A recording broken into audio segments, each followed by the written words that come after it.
The CBS Radio Mystery Theatre presents...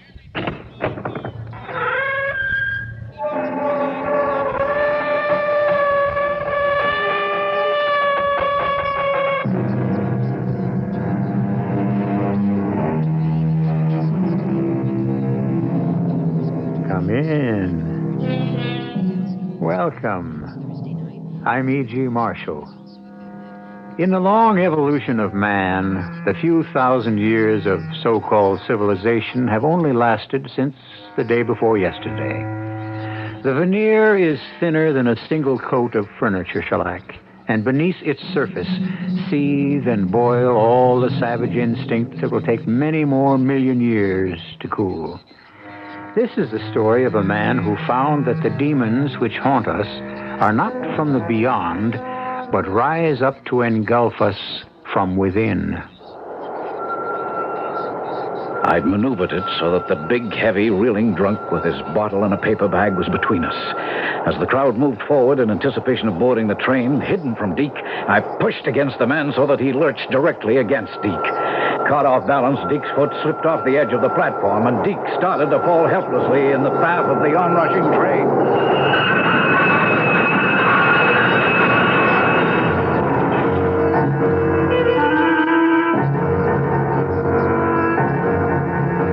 Our mystery drama, Loser Takes All, was written especially for the Mystery Theater by Ian Martin and stars Patricia Elliott and Paul Hecht. It is sponsored in part by Buick Motor Division and True Value Hardware Stores. I'll be back shortly with Act One.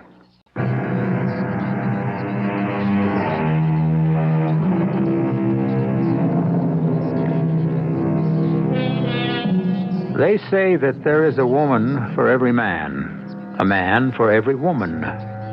Since there are more women born than men, this can't be totally true. And in fact, in practice, it doesn't work out anyway, because as the world spins, they may not necessarily meet.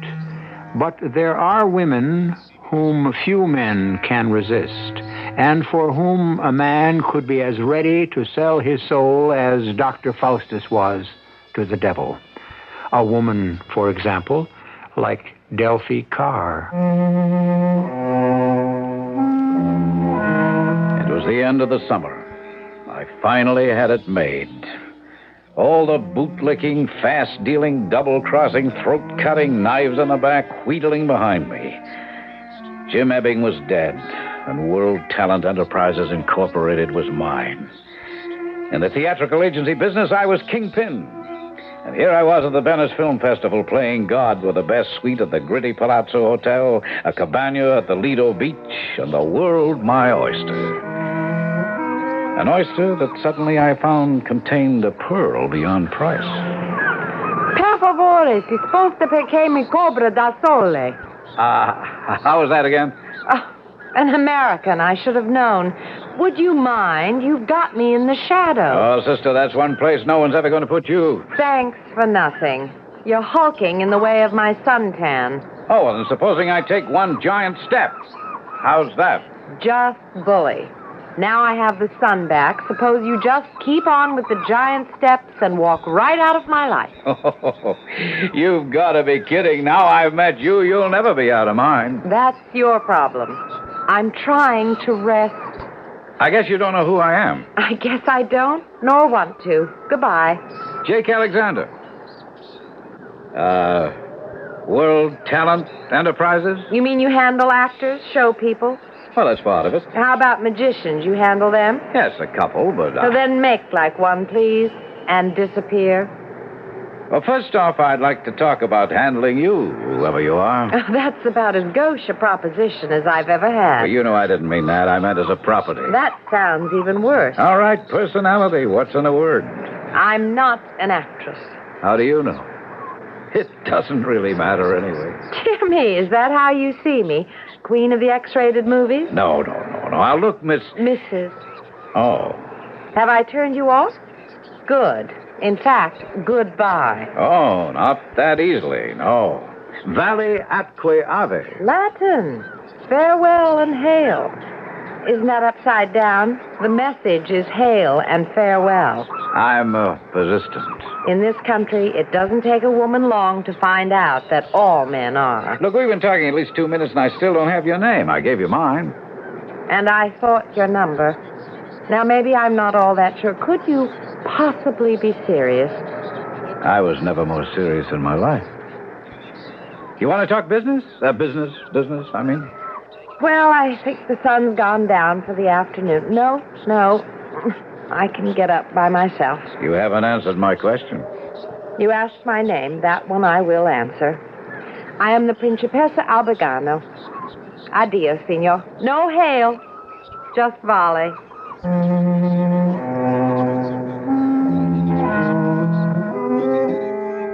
She was a princess, all right. She lit up even a bright, sunny Italian day. But if she thought she could brush me off that easy, she was less bright than I took her for. First off, the married angle and the Principessa bit didn't faze me. The Principuti, or whatever the male half of a princess is, was kaput, dead, smashed up in a Ferrari. I'd read about him in the papers. So that took care of that. Second, this babe was dynamite. She had what every agent looks for first. It's got 100 names, but what it boils down to is money at any box office. And third, she was just what this agent wanted. For me. Personal. Hi, Duchess. Enjoy the show. Principessa. I got a better title. Star. Superstar. And this? And what is that, Mr. 10%? The contract, all options open between you and me? You are one small bundle of solid gall, aren't you? No, not quite. You give me 3 years. I'll make you the biggest star in show business. Doing what? Being you. Where? How? Ooh, it'd take a little planning, the right spotting, training, lessons, coaching, a showcase or so off-Broadway, talk shows on TV, and then movies. I have no ability. I decide that. You got class, beauty, style, and most of all, something that jumps right out and grabs a man. And women, too.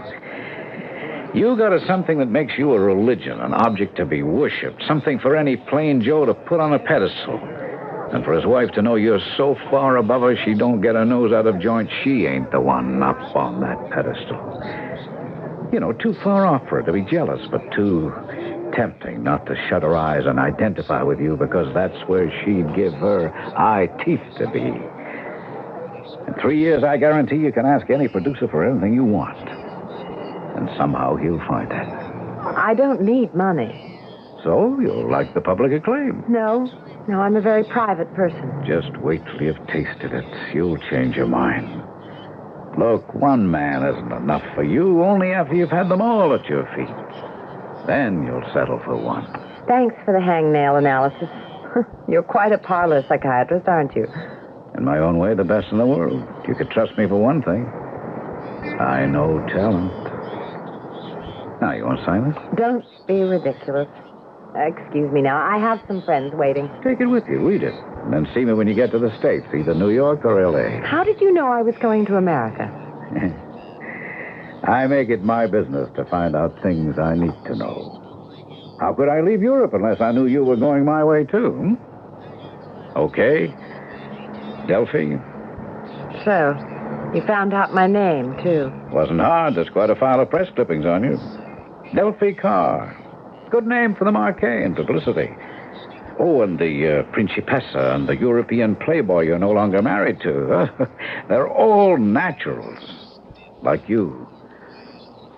See you stateside. I doubt it. Don't. Just remember about old Muhammad on the mountain. And don't call me, I'll call you. Oh, well, excuse me. I've kept my friends waiting quite long enough. Goodbye, Mr. Alexander. I got a better word. I've been picking up a little culture myself. Let's just say, arrivederci.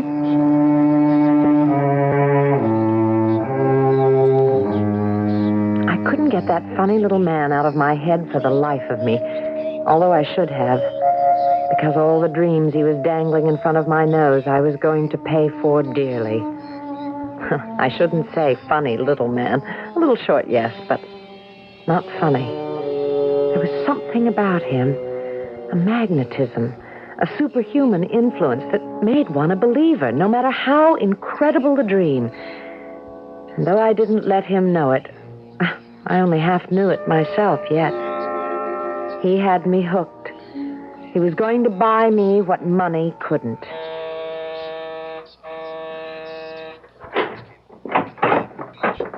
Deke. Dale. Oh, lover. Darling. Maybe we better close the door? Oh, maybe we better. Come on, sit on the couch. I have drinks waiting. And you can tell me all about your interview. Oh, that. Oh, darling. No good. Same old story. Not enough credits. No agent. Oh, De Lavrenti was charming. He sent you his regards, but regrets there was nothing for me in this picture. Maybe the next one. Well, maybe there will be. Oh, sure. Only by then I'll be back in Scranton at the gas station. Come on, Del. What's the use of kidding myself? I've given it my best shot, and I blew it. Well, all my dough, anyway. Deke, you know money isn't any problem. It may not be for you, but it is for me. It's so silly. I'm just wallowing in it. It's more than enough for both of us. Look, I've done a lot to try to have an acting career, but that's one road I don't go down. Well, think of it as a loan. I don't take loans I don't see how to pay back, and I don't live off any woman. No matter how much you love her? Oh, look, now, don't do that to me. If we were married... I can't marry you, Delphi. I can't even support myself. Deke, stop thinking of yourself. Think of me. You're all I think of. I wish it were true. The damn money. It doesn't mean anything to me. Don't you understand? I paid my dues for it. 8 years married to that vain, twisted pervert. I thank heaven he's dead. Brother, was the money all that important? It was. When I married him, it was the only way to save my father from, at least, disgrace. And my mother. And at 19, there was some glamour about becoming a princess. Yeah, but that's the whole point. What can I offer you? One bad marriage for another? You offer me everything. Love, tenderness, belief. Deke, can you cancel that silly excursion round-trip airfare you have? Look, you know I can't. It's like an actor's contract, play or pay. So junk it. I'm going home by boat. Sail with me. Honey, I can't afford it. I haven't any money. Let me buy your passage. Oh. Now, look. No, don't interrupt. Just take it as a loan. A small one that I can guarantee you'll be able to pay back within a month or two. How? That's my secret. Allow me to have at least one.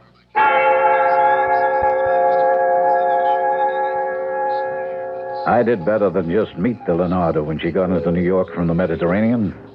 I hired a launch to intercept her at customs with 3 dozen American beauty roses to say welcome home to the Principessa. And I was waiting as the liner docked in the 50s to greet her, not knowing the bomb she was going to explode. I mean, Jake Alexander anticipates everything. He runs things his way. If you're a czar, why not? You pull all the strings, right? Wrong. Just look, for example. Principessa! You see, this time I buy the title. Not because I ever felt you were less than that in my book, but look at all the press I gathered for you. You haven't changed. Where you're concerned, I never change. I still got that open contract. It would be nice to make it while the Fourth Estate is milling around to record it. Are you going to sign? Not for me, but for a man who is my whole life. Deke, I should say Douglas Roberts. If you're as great as you are, you can make him into a better and brighter star than I could ever be. So, here's the challenge. Jake Alexander, I'd like you to meet the man I married on the boat, my husband, Deke Roberts. Husband. Behind my eyes, the explosion was blood red. I wanted to kill him. No question about it or doubt. With all the options in my life and my connections, he had to be disposed of. The only question was how.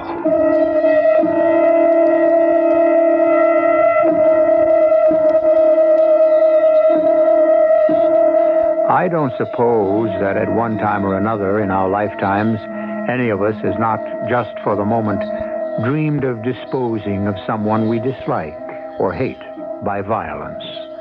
Quite certain that it was only a human reaction which never would have results. But wild and irrational things happen in life once we loose emotions and ride on them without realizing the consequences. I'll return shortly with Act Two.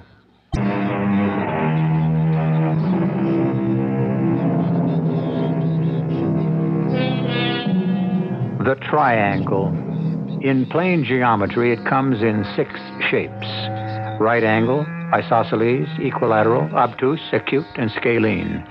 Also, who cares except high school students or anyone who has to use the knowledge in his work? But in human relations, that's something entirely different. The triangle is not a constant. It is an ever-changing mystery, capable of infinite variations, just one of which we are returning to. This special triangle with a girl named Delphi in one corner and 2 guys named Jake and Deke in the others.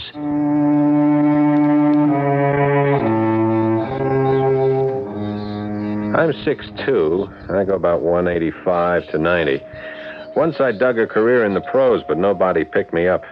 Big deal, I wouldn't cry. The money would have been good, but what really turns me on, or did, was cars. I'm a better than good mechanic, but after 4 years in the shop, I got bitten by the bug. I wanted to be an actor. Well, I'd always had it in the back of my mind. So, anyway, with enough to get by on for 2 years, I gave myself the chance. I was lucky. I got a small part in this movie, the start of it all, and a big break when the film was picked up for the Venice Festival. I'd never been to Europe, so I took a chance and caught an excursion there. What the heck? I was still under 30. My life could go anyway. Until I met Delphi.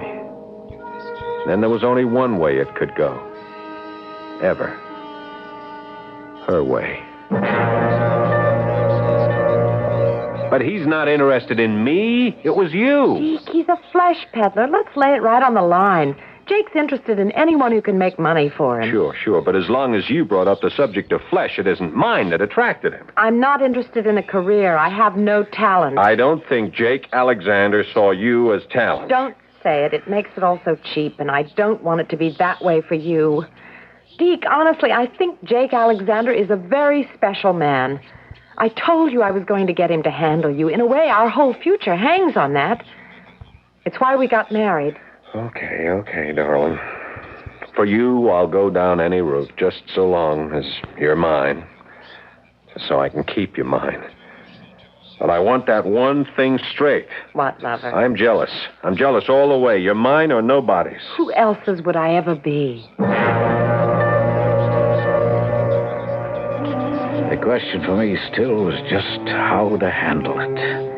Deke, that ridiculous sophomore named Deke had to go. There was no problem for me to destroy him as an actor or a personality, but that wasn't enough for me to win Delphi for myself. He had to be wiped out as a human being, as a living entity. And the question was still how. And then fate kindly took a hand. Hey, Deke. Hi, Mr. Alexander. Oh, come on. Agent, Clyde, we got to be friends, huh? So, Jake? Okay. Jake. That's better. What are you doing down here on the east side? Oh, no college friend is in settlement work down here. I cut out whenever I can to give him a hand. Oh, yeah, well, good public relations. Yeah. What are you doing here, the wrong side of town? Oh, I got my own crazy kind of drives. I was born in this area, but who knows me anymore? Yeah, it's no man's land for me, too. My friend was even out sick. I could have saved the trip. Hey, how about that? You going uptown? Yeah. I'll hail a cab. Don't spend it before you make it. Something I learned on the Lower East Side. Besides, there's a subway on the next corner. What's the matter with that? Oh, nothing. You lead the way. Just tell me where I'm going. Just tell him where he was going. That was for laughs to ask a man who had murder in his heart. And it was the perfect time for what I had in mind. An area where nobody knew us could connect us. And right at the rush hour.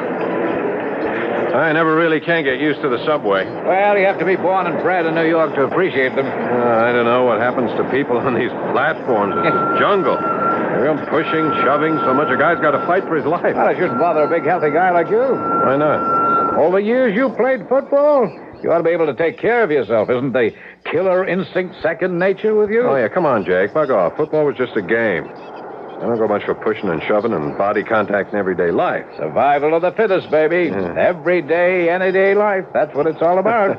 You always sound so tough. I don't really believe you are. Well, I wouldn't count on it. I have to be where I am. Yeah.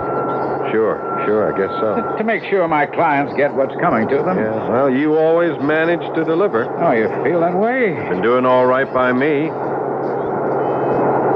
I'd maneuvered it so that a big, heavy man was between us. As the crowd moved forward in anticipation of boarding the train, I pushed against him, shoving him directly so he would push Deke off the edge of the platform.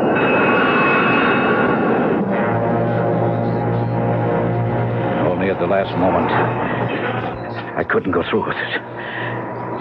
Phew, hey, that was close. Thanks, Jake. Well, I got to protect my investments, huh? Oh, you sure did on this one. Boy, I thought I was a goner for a moment till you grabbed me and pulled me back. Just lucky I was around to grab you, I guess. Forget it. Life's a gamble anyway, huh? We're all here today and gone tomorrow, huh? That's a funny thing to say. Well, what do you mean by that? Nothing, Deke, nothing. Just nerves, I guess. The way you almost bought it. Yeah, don't I know it? Except for you. Well, forget it. There's always tomorrow.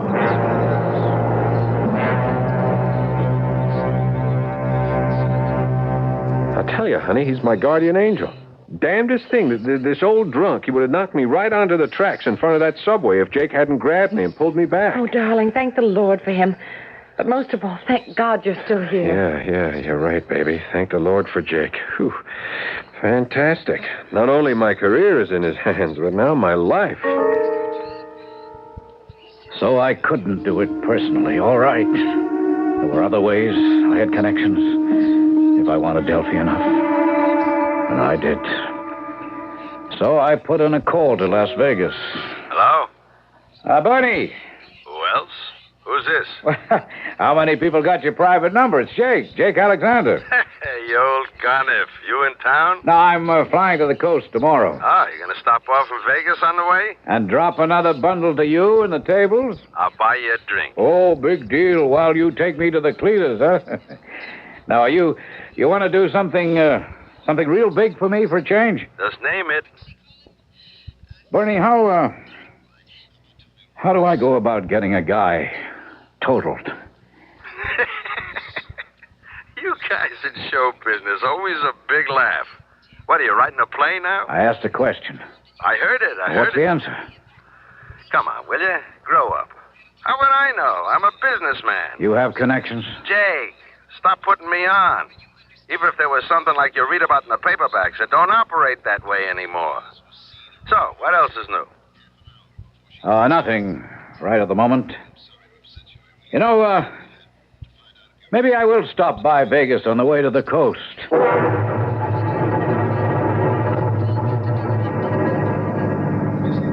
You gotta be kidding, Jake.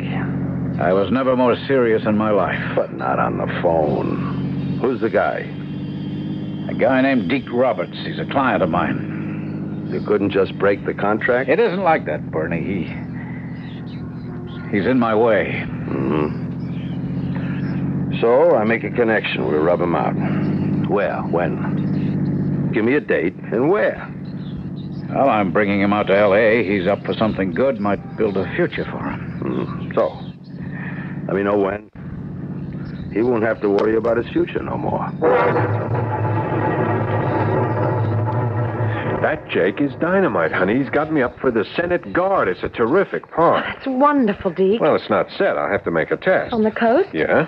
Fine, we'll fly out together. How soon? The test is set for the beginning of the week. But Jake suggested I might want to stop off for a few days with him in Las Vegas. Would you like that? Well, I've never been there. He's laying out the dough. For me, anyway. It's part of our contract. The trouble is... The trouble is nothing. If I want to have a little fling in Vegas, I can afford it. How can you stop me? Well, I can't. Oh, Del, baby, I don't know. It just eats me up, this living off of you. Something I swore I wouldn't do. You're not living off me. Jake pays you a salary. And someday you'll be making so much money it all won't matter. Someday. It's going to be a long haul. Not with Jake behind you. You think a lot of him, don't you? Yes. Well, why wouldn't I? For one thing, he saved your life. Yeah. Yeah, he sure did that. In more ways than one. And he's a winner, Deke. When he wants something, nothing will stop him until he gets it. I'd put all my faith in him.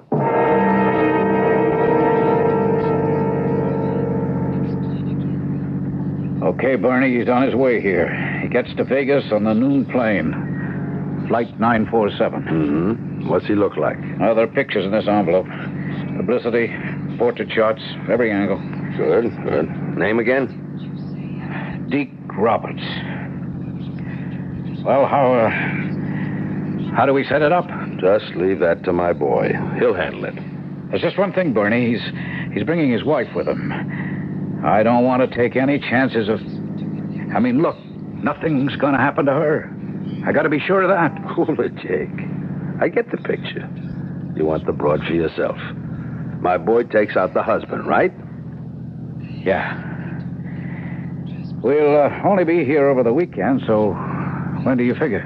Jake, I make one contact. Then I got nothing to do with this. Nothing. I never heard of the guy. Wouldn't know him from Adam. Now, let's drop it. Okay, Bernie. Oh, maybe one thing. With the babe and all, just make sure she don't tag along everywhere. Can you split them up, say, tonight, tomorrow night? Well, I didn't want to have any hand in this. Suit yourself. Just wanted to make sure nothing happened to the chick. Okay, Bernie, okay. I'll make sure. I'll set up your pigeon.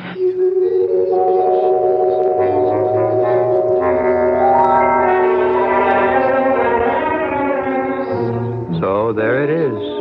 As simple as that. Deke is in Jake's way.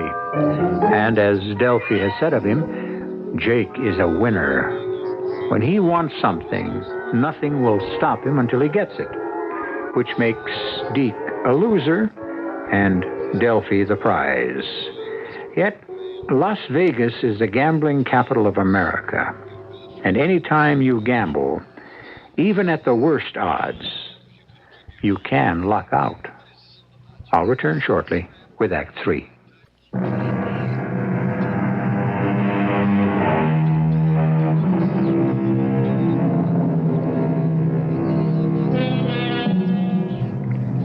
The die is cast. The step is taken, and I cannot draw back, so said Julius Caesar when he crossed the Rubicon.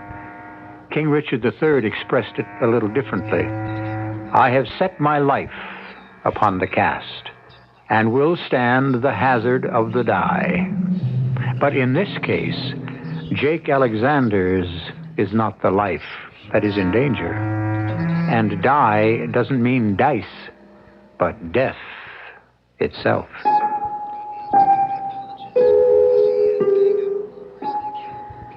I met them at the plane. Two beautiful people. A knife really cut deep to see how well they suited each other. But my want for Delphi, my need for her, blotted out any stirrings of conscience. I'd been uneasy knowing that somewhere a hard, stone-cold pair of eyes were measuring the victim for his coffin. But that was wiped out by my own surge of desire for this golden woman who now meant my whole life. Hello, kids. Welcome to Never Never Land. Hiya, Jake, old pal. Oh, it's so good to see you, Napoleon. What worlds have you been conquering lately? No. The only member of the ruling class here is you in name as well as character. Principessa. Oh, a diplomat as well as a salesman. No, just a plain wheeler dealer, in this case with everyone's best interest at heart. Hey, Jake, you really think I have a shot at this picture? You better believe it. We're starting to get near the payoff. You know something? I love you, Jake. Well, like a fella says, that goes double. Oh, come on. Let's go make sure everything's set up just right for you.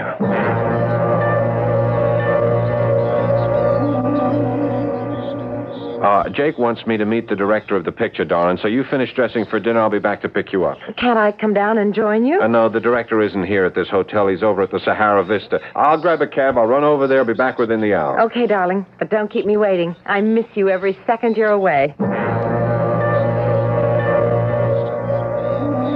I was biting my nails.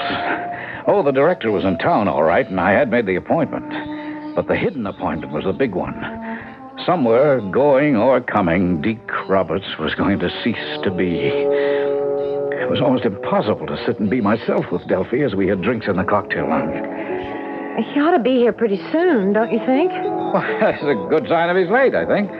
Maybe he and Hugo hit it off pretty well. Oh, I hope so. You know something, Jake? What's that, Duchess? Duchess. Do you call all your girls that? No. Even when I had them, which I don't anymore. Just you. You really know how to set up a woman, don't you, Jake? Just how to love one. Oh, dear. Well, maybe Deke does have some cause. Cause for what? Well, what I was going to tell you. My husband is very jealous of you. Me? Yes. He knows that next to him, I love you better than anyone else. You love me? Well, it isn't difficult to learn, given the teacher, and given the fact that you're saving our marriage. As much as we love each other, I don't think it could work unless he's a success.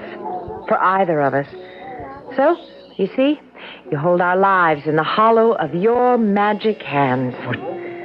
Jake, what is it? What's wrong? Duchess, excuse me. I've got a call. I have to make it. Believe me, it's life or death.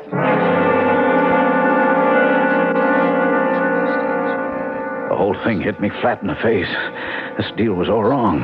Oh, forget the morals, but just on a practical basis. With Deke dead, Delphi would only mourn him, and I was shut out just as much as I was now. With the other, I should have thought of that first. Jealousy. A motive as old as hate and more effective than death. That was the way to do it. If I could only get to Bernie in time. I was sweating like a pig. I tried everything I knew to locate him, and this was the last chance. Yeah? Bernie, it's Jake. Call it off. I don't know if I can. You better. You just gotta. I'll do what I can. I'll get back to you. Now get off the line. I don't know what I said to Delphi for the next half hour. I must have been as good an actor as any of my clients because she didn't seem to notice I was on the edge of losing all my marbles. But somehow I kept up a front until... Excuse me, Mr. Alexander. Call for you. Oh, thank you, waiter. The phone is already plugged in. You can take it right here. Oh, thanks. Jake Alexander. You know who, Jake. Signal's off. Your boy is safe. Oh, thank God. Are you all right, Jake? Huh? Oh, yes, sure, never better. I've never seen you like this before. Oh, how? Well, with all your defenses down, you're just so human. Oh, well, I guess it's a thing most people forget about us 10%ers. Now and again, we're human beings, too. Whose skin was I really trying to save with my sudden change of mind? I'll let any of you judge. And the rest of the story doesn't get any prettier.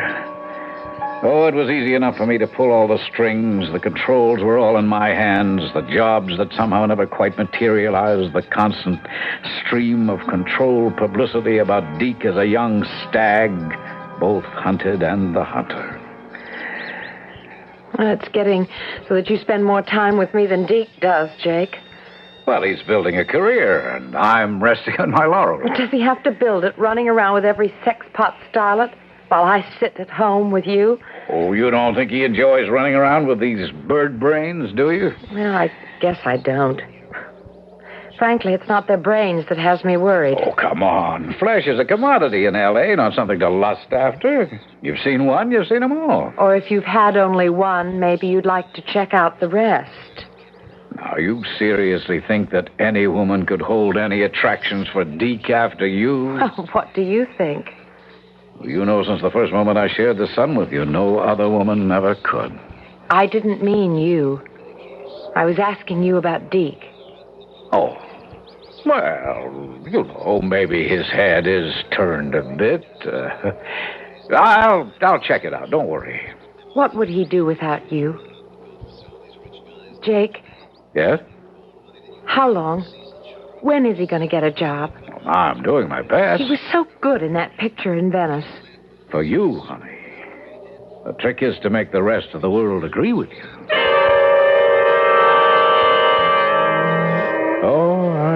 masterful, all right. An Iago dripping the careful poison of jealousy into my female Othello's ear. Slow but sure. Destroy Deke's image. Bring her to the point of seeing him for the handsome, empty hulk he was. Teaching her to be ready to cut him out of her heart and leave room, after the divorce, for me to fill the gap. Just two things I didn't allow for. And that's where it all went wrong. Well, it's getting around that time, Del. I better be on my way. Oh, must you go so soon? Well, lone lady at home, no husband about. You know how tongues can wag in this town. Let them. I just wish they had something to wag about.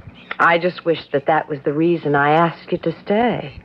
Well, that's a funny thing to say. Not really. Oh, Jake, darling. All I mean was that I wish I gave something to you ever instead of just taking and taking. I enjoy giving and giving. Oh, you're a lamb. Even if it's your fault that I've ended up as a movie star in the making widow. Who is his nubile, succulent, photogenic doll for tonight? Oh, I don't remember, Del. He and the press agent pick him out. You mean Deke makes the dates himself? Oh, sure. I mean, after we've screened them. Oh, now, you're not jealous, are you? Yes, damn you, I am. But I'll swallow it if that's the way it has to be. Jake, could I ask you something? Could you help me to get a gun? A gun? Oh, what for and why me? I don't want to get Deke upset. I don't even want him to know about it, but... Well, last night there was a prowler around. I think there's been one a couple of times before, and well, frankly, I'd feel more comfortable if I had some protection. Oh, sure, honey, you'll get it. It's just with Deke out of the house every night, sometimes till early in the morning. Anyway, you can help me buy one, or whatever it is that you do. I can do better than that. I have a gun. I never use it, so you can have that. And from now on, you've got a guest for the evenings when Deke is abroad. Thanks, Jake. But I don't think you should be here too much. I don't want to worry Deke or do anything to interfere with his career, and, well... Well, what? You'd never believe it, you sweet old darling, but Deke is really jealous of you.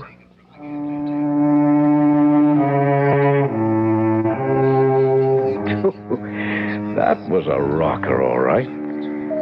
But if I had any doubts about my Machiavellian operation, that stilled them for good. I had even more incentive to get Deke out of Delphi's life for good. Because now I had some hope. It was worth all the deals, persuading the girls to keep him out late, to compromise him every way they could, paying the photographers to trail them, waiting for that set of prints damning enough to be sure Delphi would divorce him. Sure, it was taking time, but slow as sure. But that night, a sudden decision to take the gun back to Delphi brought the whole thing to a head. Well, you didn't have to bring this back tonight, Jake. Well, I wouldn't have slept easy knowing you were worried. Look, I don't mean to rush you, but, well, Deke should be home at any minute. And I'm afraid... All right, I'm on my way. What's that car running? It's mine. Shows my intentions were good. I left the motor running, huh? Good night, then. Good night. And thanks. Well, that makes it all worthwhile, huh? See you, baby.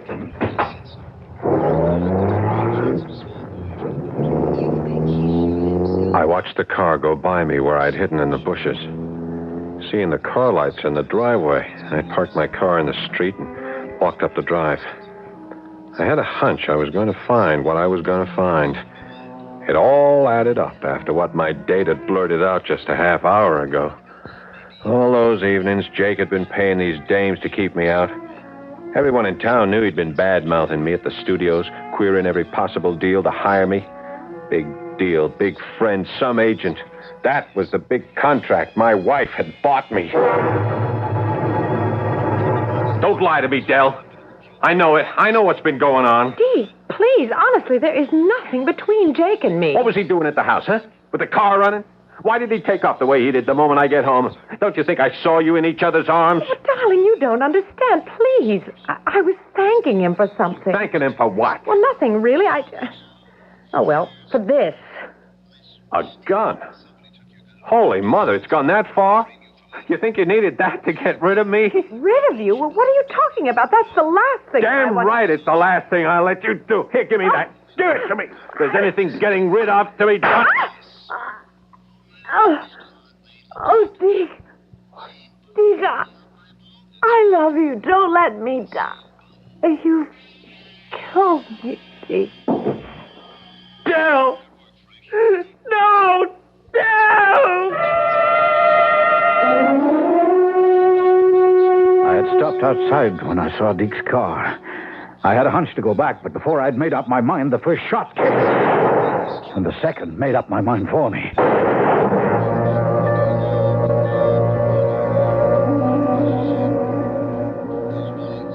They were both dead by the time I got there. I sat down and cried like I haven't since I was a baby. I was still crying when the police came. Oh, I made it easy for them. There didn't have to be an investigation. I confessed. What the hell was the difference? I didn't have anything left to live for. And in the eyes of God and a conscience, I rediscovered I had killed them both just as surely as if my finger had pulled the trigger on my gun that I'd never used.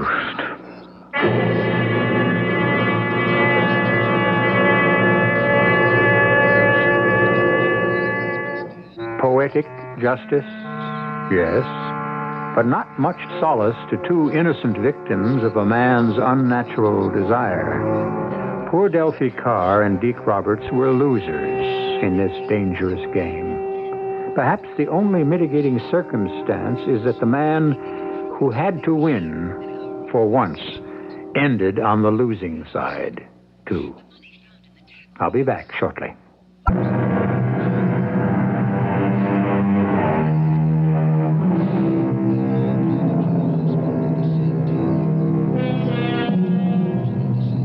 No one who ever went through our school system can have forgotten Euclid and his volume of geometrical propositions, all neatly solved in the beginning, leaving you only the task of proving them. But one triangle he didn't mess with, the human triangle. That's one proposition which has no answer at the beginning. For it, you have to wait till the end. Our cast included Patricia Elliott, Paul Hecht, Ian Martin, and Nat Poland. The entire production was under the direction of Hyman Brown. Radio Mystery Theater was sponsored in part by True Value Hardware Stores and Buick Motor Division. This is E.G. Marshall inviting you to return to our Mystery Theater for another adventure in the macabre. Until next time, pleasant dreams.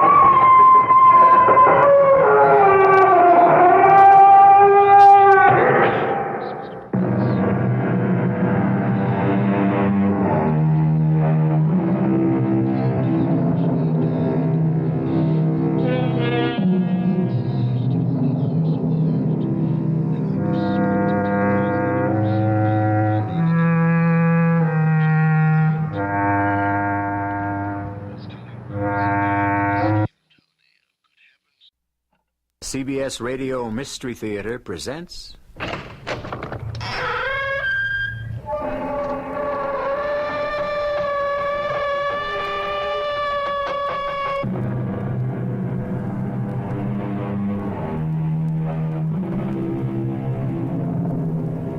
Come in. Welcome. I'm E.G. Marshall. Does a ghost need money? We do know that many years ago, there were a great number of intelligent and perceptive Frenchmen who were convinced of the existence of a ghost who lived in the famed Paris Opera House and needed a tremendous amount of money. Any attempt to perform an opera will meet with disaster if my monthly allowance of 20,000 francs is more than 10 days late. These are the words of the opera ghost. I don't know who you are or where you are, but as the new manager of the Paris Opera, I'm telling you here and now that I pay no attention to threats or blackmail.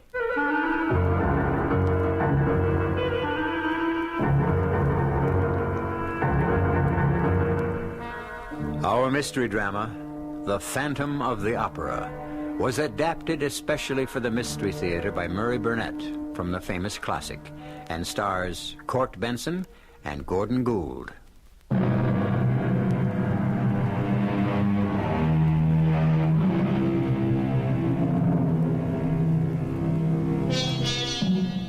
Blackmail is an ugly word. And when one of the blackmailer's victims sincerely insists that he's an angel, while another swears he's a devil, and still others are convinced he's a ghost, the problem of dealing with him becomes Herculean.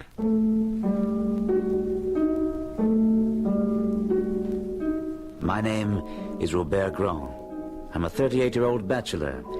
Music is my life and my love. And it was all I needed until now. Now I'm driven to tell this story, which happened exactly as I will describe it to you. It started on the day when I took over the management of the great Paris Opera House from the elderly and famous René Castelot. And last, Robert, but certainly not least, is this contract. A contract in a memorandum book? Why, René? Because that's the way the ghost wants it. I never knew that the revered opera manager René Castelot had such a delightful sense of humor. Contract with a ghost? Surely you're not serious. The opera ghost professes to be primarily concerned that the management give to every performance the splendor that belongs on what he calls the premier lyric stage of France. And of course this ghost will be the sole judge of the artistic splendor of a performance. Of course. However, there are two other conditions on which he places equal importance. Any attempt to perform an opera will meet with disaster if my allowance of 20,000 francs a month is more than 10 days late. Well, let me see. That monthly figure would amount to 240,000 francs a year. And this joker has further conditions? Oh, yes. If you'll allow me. Box 5 on the grand tier shall be placed at my disposal for every performance. Oh, surely you don't mean to tell me that you took these ridiculous demands seriously? I observed them scrupulously. You never defied him or threatened to have him arrested? How does one arrest a ghost? Well, when he comes to take his seat in Box 5. He never occupied Box 5. And you still kept it vacant? Certainly. Huh. You won't find me wasting a box that way. I intend to sell it. Well, that's your privilege as the new manager. But if you'll take my advice, you'll never sell Box 5. I didn't know whether to laugh at Castelot's foolishness or to cry because such a brilliant impresario had obviously fallen victim to some hoax. However, more immediate problems were demanding my attention. My soprano sent word that she was too ill to appear that evening in the role of Marguerite in Faust. I replaced her with a young girl named Christine Donat, who, to mine and everyone else's amazement, gave a performance which brought down the house.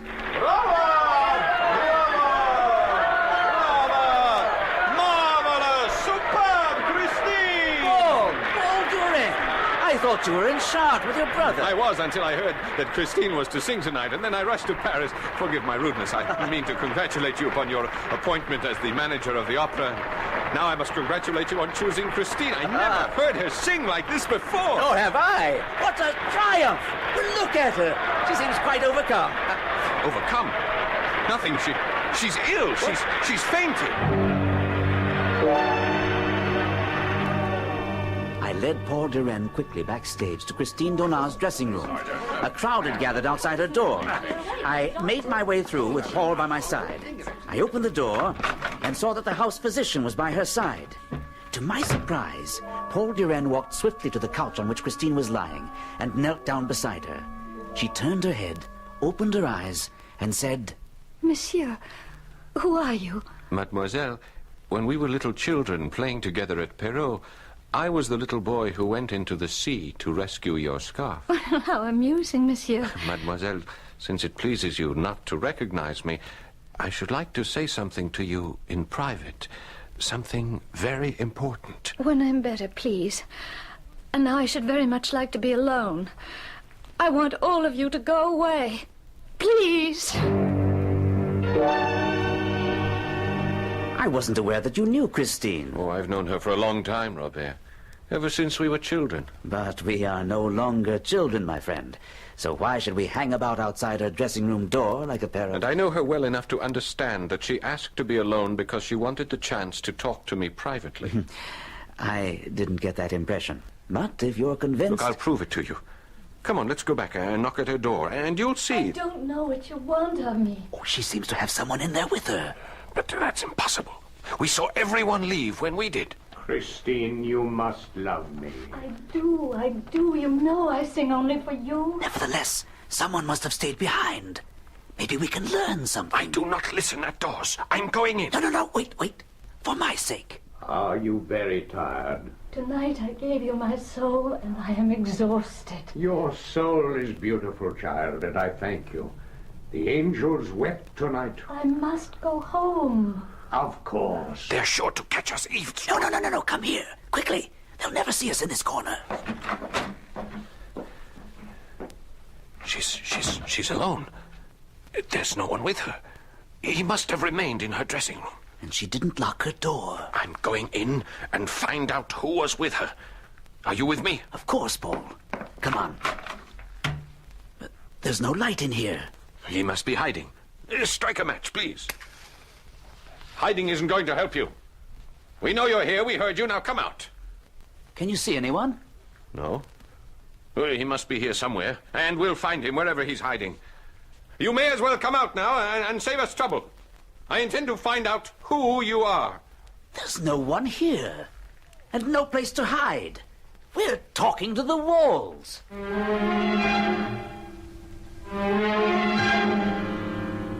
Robert, you know my family goes back to the days of Napoleon, and I'm sure you feel I lied to you when I said I knew Christine Donat. Certainly you had every right. What's this about Donat? Well, this letter will prove to you that I wasn't lying. You see, she says right here, I have not forgotten the little boy who went into the sea to rescue my scarf. Then you know where she is. Of course. She is in Perrault, and she is inviting me there, too, because it is the anniversary of her father's death. Her father and I were friends. Do you mind if I go with you? How do you know I am going? Oh, don't talk nonsense. You're going because you're in love. And I'm going to bring back a singing sensation who hasn't been heard since the night of her triumph. So you came after all. I was thinking while I was at Mass, will he come and will he remember the Inn of the Setting Sun? You knew I would come. And you knew I would remember, Christine. Oh, I also brought Monsieur Grand. Well, how nice, but why did you... I am here to ask you to return to the opera, mademoiselle, and to ask you to sing other roles. Well, you will have to excuse me, Monsieur Grand, but I cannot talk of singing other roles now. But I have come all this way, mademoiselle, just to... I did not ask you to come. Or you either, Paul. You asked me to come, Christine. You knew your letter would bring me here to Perrault as surely as the sun shines. Well, that may have been a mistake on my part. There was no point in my remaining, as it was obvious that there was a lover's quarrel brewing. So I told Paul he could find me in my room. What you hear now is what Paul told me happened after I left them in the sitting room. Why do you say mistake, Christine? I don't know. When I wrote the letter, I was thinking of my childhood and my father and the games we played as children. I think I wrote to you as the little girl I was then and not the woman I am now. When I came to you in your dressing room the other night, was that the first time you noticed me? No. I'd seen you in your box. I knew you were in the audience. Oh, good. Then why, when you saw me in the dressing room and I reminded you about the scarf, why did you pretend not to know me and laugh at me? All right. I know it was because there was someone in your dressing room, Christine. What are you talking about? The man to whom you said, I sing only for you tonight. I give you my soul and I am exhausted. You were listening at the door. That's the most... I listened, Christine, because I love you. Yes, I heard everything. All right, Paul. Tell me what else you heard. I heard him reply that your soul is beautiful, child, and I thank you. The angels wept tonight. Oh, Paul, you should not have heard that. You shouldn't. You shouldn't. And where is Christine now? Oh, I assume she went to her room. She ran from me, Robert. Why would she run from me? Oh, don't ask me to explain why women do the things they do. Why would she flee the opera after the triumph she had? There must be some explanation. There must be. I can give you one you won't like. The voice we heard was the voice of Christine's lover. He didn't know about you, nor were you aware of his existence. She ran away to try to get things straightened out. That's why she wrote you. She knew you'd come here, and she'd be able to speak to you away from her lover. I won't believe it. Don't forget, we checked, and there was no one in her dressing room. And don't forget, we both distinctly heard a man's voice. He had to be her lover. Or someone who's been giving you problems, Monsieur Manager. Someone who calls himself the Opera Ghost. At this point, I think I can say that I've become an authority on ghosts and their habits. Now, I've heard of ghosts who clank, ghosts who moan, ghosts who scream, wail, and even gnash their teeth. But this is the first time I've encountered a lovesick ghost who's also an opera lover. I'll be back shortly with Act 2.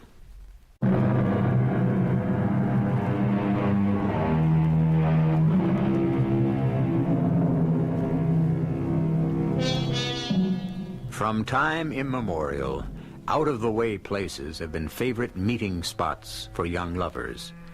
And when a quarrel interrupts the course of true love, it's a common occurrence to find one of the unhappy pair sitting and waiting at their favorite trysting place, certain that the other must turn up. A cemetery, however, would seem a most unlikely place for a girl to expect to find her lover. Christine. I knew you'd come to pay your respects to my father at his grave, Paul, and I waited here to tell you something very serious. Paul, do you remember the Angel of Music? Oh, yes. Your father never told a story without mentioning him. I remember him saying that at least once in every great musician's life, the artist receives a visit from the angel. Yes. And sometimes, Paul, the angel leans over an infant's cradle, and that infant then has heard the angel, and the infant becomes a child prodigy. I remember. And when I asked Father if he had ever heard the Angel of Music himself, he shook his head sadly. But, Paul, he told me that I would hear the angel one day. He said, when I'm in heaven, I shall send him to you. Paul, I have been visited by the Angel of Music. I don't doubt it. How is it that today you understand so well? You forget that I've heard you sing many times. And I never heard you sing the way you sang the other night. You were touched by genius. Yes, the Angel of Music. He comes every day to give me lessons in my dressing room. In your dressing room? The Angel of Music. What does he look like? You should know better than to ask that, Paul. I've never seen him. I only hear his voice. He speaks to me, and it's like in a dream. Are you sure you didn't dream all of this, Christine? How could I? I'm not the only one who heard the voice of the angel. Someone else has heard this voice? You, Paul. It was his voice you heard when you listened outside my dressing room door. Oh, Christine. You needn't have gone to such an elaborate lie to try to deceive me about the voice I heard. You think I lied? After all, I know what I heard. I'm beginning to understand. You think that was a real man's voice. Well, if you had opened the door, you would have seen that there was no one in my dressing room. After you left, I did open the door, and there was no one there. And you still don't believe... I do not. Oh, how could I have ever loved you? Go away. I never want to see you again. The return trip to Paris wasn't pleasant. Paul Duren wanted so desperately to believe that his darling Christine was the victim of some cruel hoax, while I was convinced that Christine was an artful minx who was trying to keep two men on the string. This belief was strengthened by a telephone call I received the following day at my office. Grand speaking. Carlotta Sorelli. Oh, good day, madame. What can I do today for my beautiful prima donna? First, my dear Monsieur Grand, you must learn that I am not a woman easily intimidated. I'm sure you're not. But why do you call me? I intend to sing the role of Marguerite in Faust Thursday night. Well, of course you do. Why would you call and tell me what has already been announced? Because of a note I received this morning. It reads, "If you dare to appear as Marguerite next Thursday evening, be prepared for a gigantic misfortune." Oh, a prank. A jokester. Surely you're not going to take that seriously? That's exactly what I called to tell you. And I'm pleased you're taking it so well. Even if I were dying, I would sing the role of Marguerite next Thursday night. Before that Thursday night, I had to face the problem of the first masked ball to be held in the Opera House under my direction. This was to be a truly gala affair, with everyone in fancy dress. I knew from experience that every artist would be there, hoping to meet and fascinate a masked member of the upper crust. I, of course, attended unmasked. Robert! Robert! Oh, Paul! Is that you behind this black domino? Yes. I suppose you're seeking Christine, hoping to discover what masquerade she uses tonight. I don't have to hope. My Christine is behind that white domino over there, and we have a tryst in box 17 on the Grand Tier at midnight. And you're no longer concerned about that voice you heard in her dressing room? In her note making this assignation, she as much as admitted that she'd made a dreadful mistake about that voice. I see. Monsieur Directeur. What? When Sorelli fails to appear for Faust next Thursday, you replace her with the magnificent Christine. Who said that? It came from the white domino. Nonsense. Christine is wearing the white domino. Then Christine is using some trick to make sure she sings Marguerite again. There's where it came from. From the center of that crowd. The man in the scarlet cape and the death's head mask. You think so? Yeah, well, it's almost positive. Come, let's unmask him. Read what it says on his cloak. Don't touch me, for I am the Red Death stalking abroad. He's leaving. Hold that man in the scarlet cloak. Quickly, after him. Stop that man. No, don't touch him. He wears the mask of death.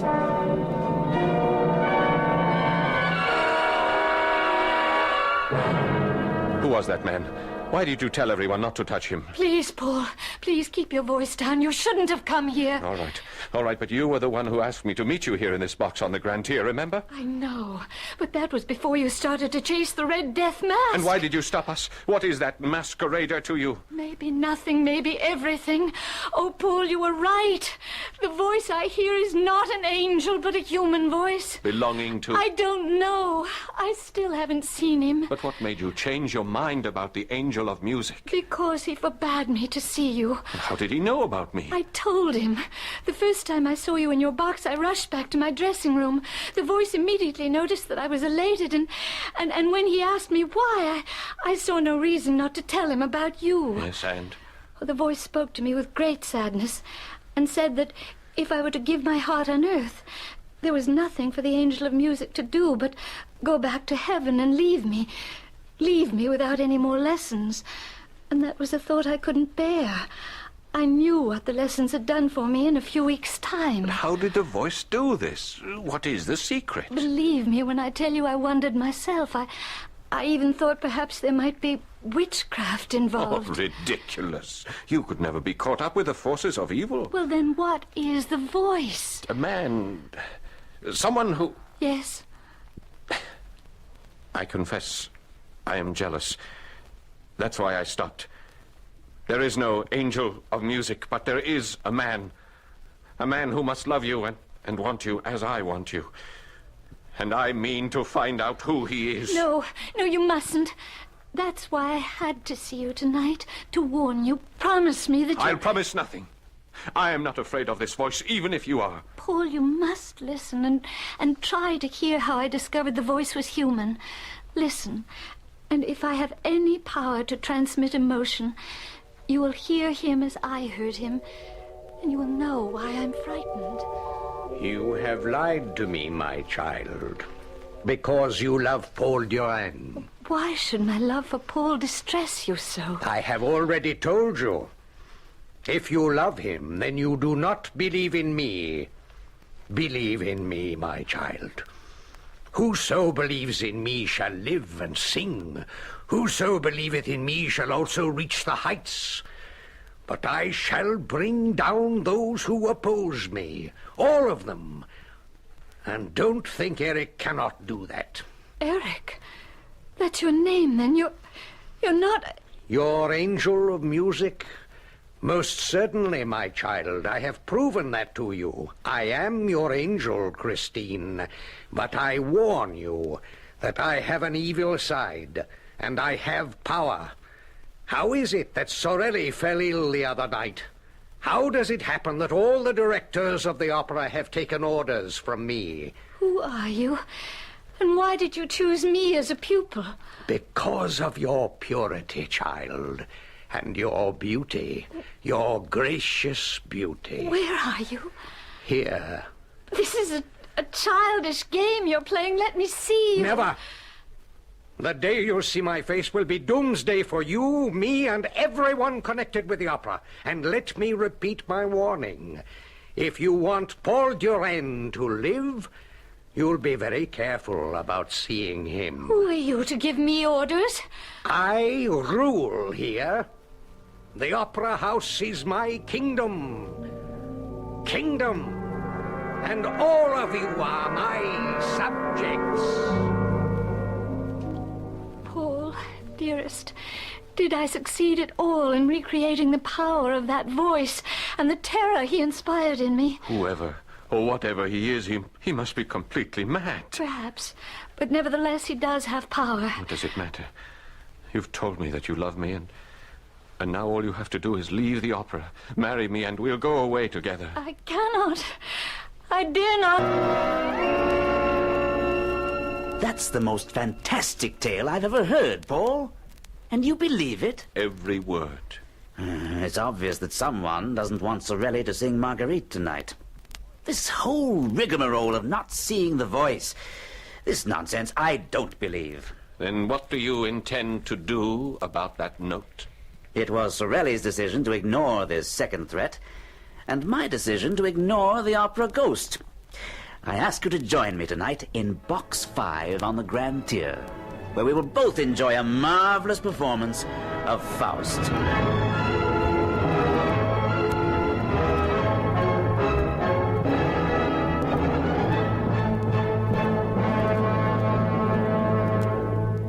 The first act of Faust went very well, and as the curtain fell for the intermission, I allowed myself to relax in Box 5, where I was sitting with Paul. Well, Paul, what do you say now? Do you still think we could have used the police? The police would have been useless, Monsieur Grand. Did you say that, Paul? I didn't say a word. But you heard it. Tell me you heard it. Yes, I did hear it. Where is that voice coming from? Not from this box. We're alone in it. You are not alone. This is Box 5, my box. Show yourself, whoever you are. I must leave now because the house lights are dimming for the second act. And there will be a terrible calamity. Now listen, you... Raise your eyes to heaven and see and pray. The voice is coming from our left, 2 boxes down. No, I thought it was on the right.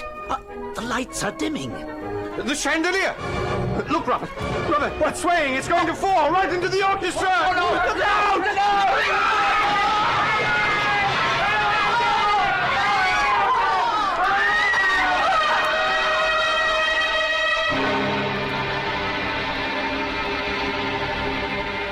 A natural accompaniment of any catastrophe is an attempt to discover the cause. And so it was with the collapse of the chandelier in the Paris Opera House. The newspapers speculated wildly as to the possible cause of the fall. But strangely, there was not one word printed about the opera ghost. I'll be back with Act 3.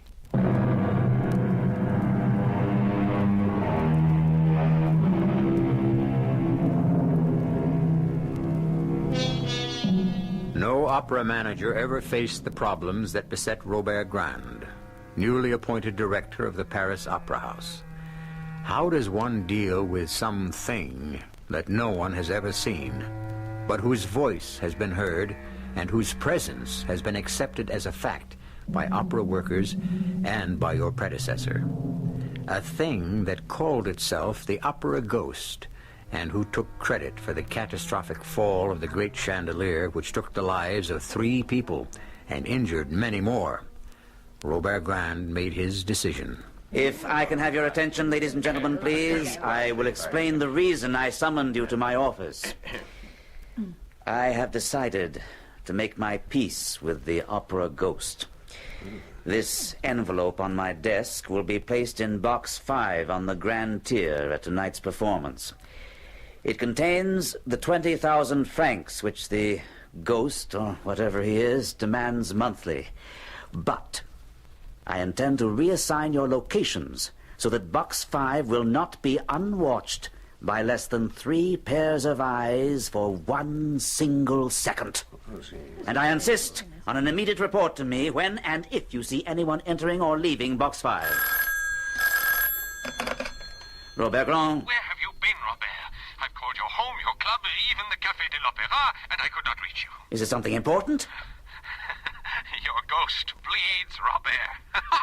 Your opera ghost bleeds. Real blood. Are you drunk? Or just raving? And if he bleeds, as I know he does, then he's no ghost at all, but real flesh and blood. Isn't that so, Robert? What are you talking about? What makes you so certain that he bleeds? Because I've shot him. Yes. Come to my apartment. I'll show you the blood stain.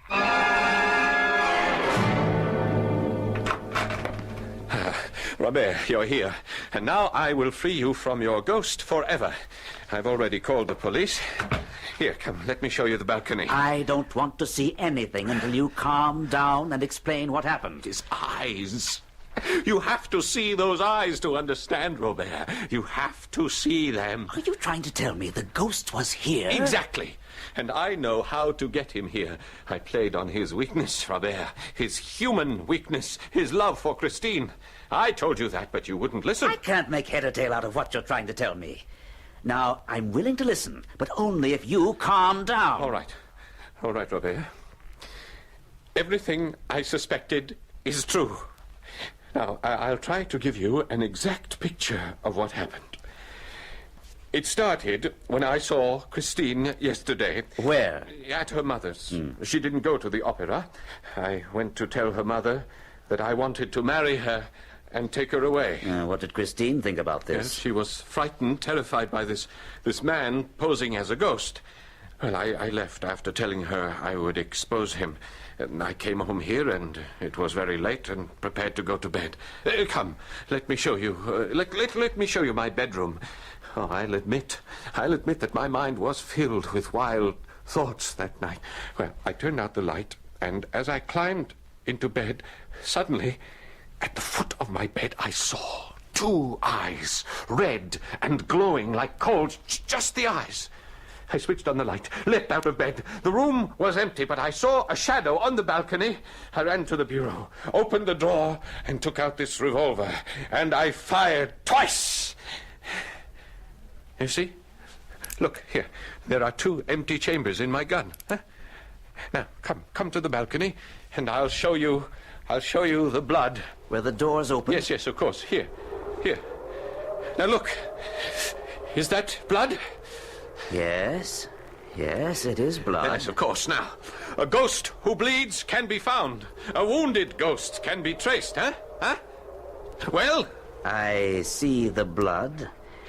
I also see a cat. No, there was no cat. Not on the balcony, but limping along the roof, trying to find a gutter to climb down. Oh, my dear, eyes you think you saw glaring at you. But I'm afraid you've shot a cat.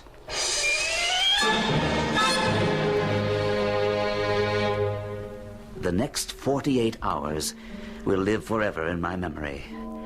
I expected that the envelope containing the 20,000 francs which I had left in the well-guarded box 5 would somehow disappear. It did. But as I also feared, all 3 persons assigned to watch the box swore no one had entered or left the box. Far more disturbing was an unannounced visit from a dangerously quiet Paul Duren on the following day. Robert, I need your help. Of course, Paul, I'll do anything in my power. But don't you think that you'd better see a physician? Christine Donat will be appearing tonight in Faust. Yes, but not in the leading role. I've decided... That's not important. I think you should know, Robert, that she's agreed to go away with me. My carriage and coachman will be at the stage door promptly at 11. What I need from you is a way that she can slip out unobserved. Well, the whole backstage is honeycombed with trap doors, but I don't know any that would lead out of the opera house itself. Perhaps René Castelot might. He was the manager for 17 years before he retired. I'd appreciate it if you check with him. And also one other favor. I don't want to be seen myself. I wonder if you'd be kind enough to let me use your office tonight while the performance is in progress? Certainly. But isn't this flight a sudden decision? It's the only way. I've spoken with Christine, and she agrees that our only hope lies in getting out of Paris, even out of France. That may be wisest. But why leave from here? Christine absolutely refuses to give up tonight's performance. Not only does she feel obligated to you, but she also believes that Eric would somehow find out that she wasn't going to appear. Oh, yes, you may have a point. The opera ghost, or Eric, as you call him, seems to know more about what goes on than I do. We'll meet back here in my office at 8 sharp.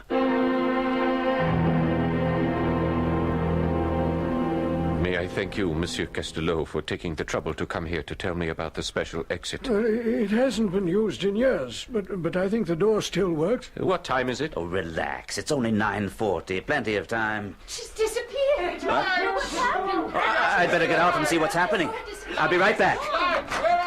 Something. My God, there must have been another accident. From my experience, it sounds like something's happened on stage. Paul! I have terrible news, Paul. Christine has disappeared. Oh, no, that's impossible. That was the reason for the commotion. In the middle of a scene, she seemed to be lifted straight up into the air and then disappeared as the lights went out.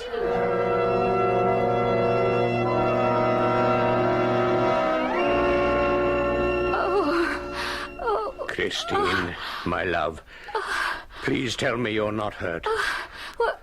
Who are you? And why are you masked? Oh, I'm sorry that I was so clumsy and made you strike your head when I... Eric, what have you done? Only what you made me do, Christine. I told you that if you'd continue to see Paul Durand, things would end badly. Where am I? In my house. It's my dearest wish that you'll grow to like it. You intend to keep me here? I cannot allow you to run off with Paul Durand as you planned. But they will look for me. And they will not find you. Have they ever found me? Why do you cry? You know it pains me to see you cry. I would never keep you here against your will, but I warn you, if you leave, you'll sign Paul Durand's death warrant. You're afraid even to let me look at your face. Careful, Christine. But I will tear that mask off. You're in no danger, Christine. I will not hurt you, so long as you do not touch the mask. And you expect me to believe that? You have no better friend in the world than myself. It took all the strength that both I and René Castelot possessed to hold Paul Durand in his chair in my office after he learned of Christine's disappearance. This would never have happened if I hadn't asked her to come away with me. I'm convinced she's still in the opera house. I've seen the thing, whatever it is that calls itself the opera ghost. Where? When? Why didn't you tell us before? Well, I tried to warn you. Well, never mind that. Where is he, and where is Christine? Well, I can tell you what I suspect. About a year ago, I worked late, and I decided to go backstage. There was only a work light, and as I stumbled around in the dark, I suddenly felt myself falling, and I landed in some sort of tunnel under the stage. Someone caught my arm and broke my fall, and a voice said, careful. I looked around and saw only 2 fiery red eyes glaring at me out of a mask. The same eyes I saw. Although I was afraid, I asked the apparition his name, and he laughed and said, "I am Eric, and you've invaded my domain. But since it was an accident, there will be no punishment this time. But, Mr. Manager, I warn you, Eric's secrets must remain Eric's secrets." Whatever that may have meant. Well, after the meeting, I was convinced that Eric, or the opera ghost, lived or haunted the subterranean cellars and caverns beneath the opera. Incredible. I investigated all the trapdoors, looking for the one through which I'd fallen. And one day, I found it. I'll show you where it is. And here is the key to Eric's house, where I believe you'll find Christine Donat.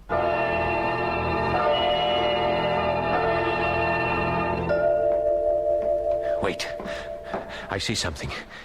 It's a door. Robert, we found it. We found his house. What's the matter? I just remembered what Renee said about the key and opening the door. Well, you can do as you like, but I am going in. What's the matter? I don't know. It's tricky. Maybe it's the wrong key. No, it fits, but the tumblers seem to be stuck.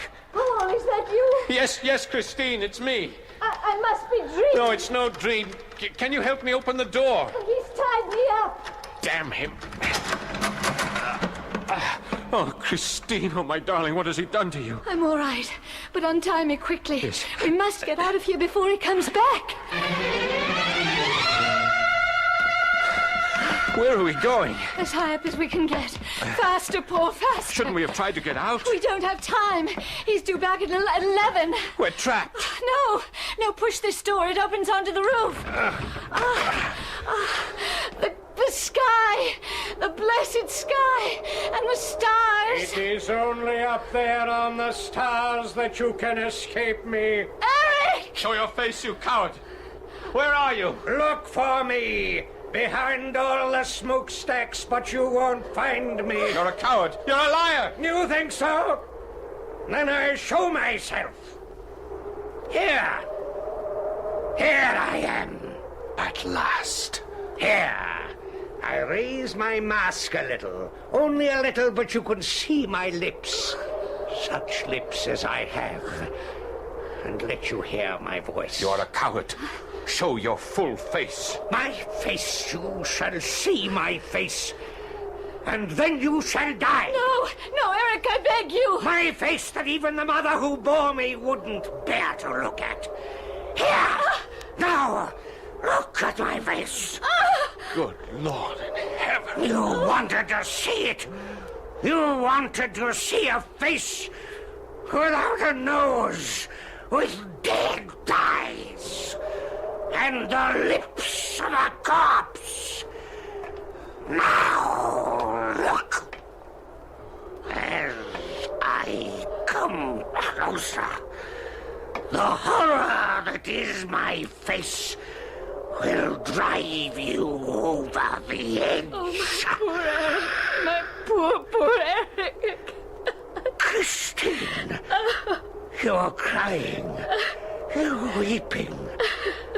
And for me, a woman, a beautiful woman, weeps for me. If it were tears you wanted, you could have showed your face, and the world would have wept for you. I set you free, and in freeing you, I free myself.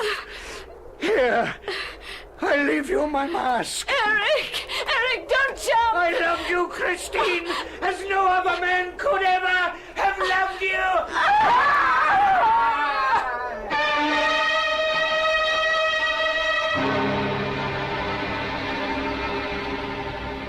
Even today, there are those people who say that the Phantom of the Opera was a ghost, that the story of Eric was manufactured to appease a frightened public.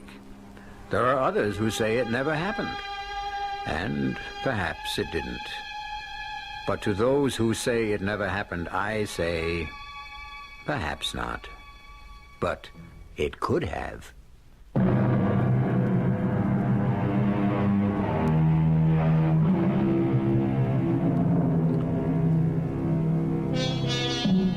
In looking back over the story of the opera Ghost, I think I've made a discovery of some importance. If you recall, Eric, or the Ghost, wrote threatening letters to the manager of the opera house when he felt slighted. He also wrote contracts in red ink in a memorandum book. Now, if he really were a ghost, and he did write these documents, could we say that he was the first ghost writer? Our cast included Gordon Gould, Court Benson, Carol Teitel, and Paul Hecht.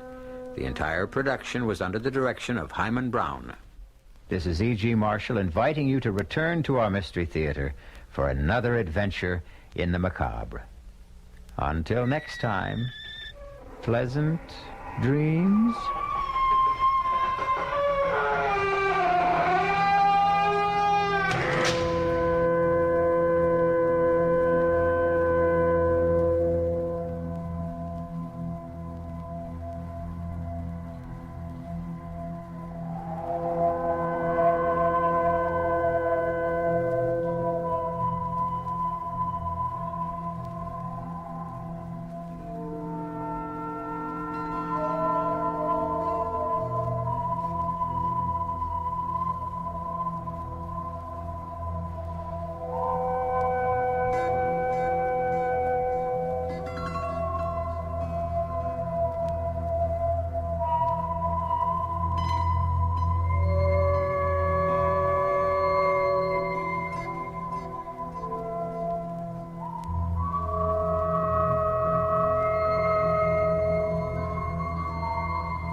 The CBS Radio Mystery Theater presents...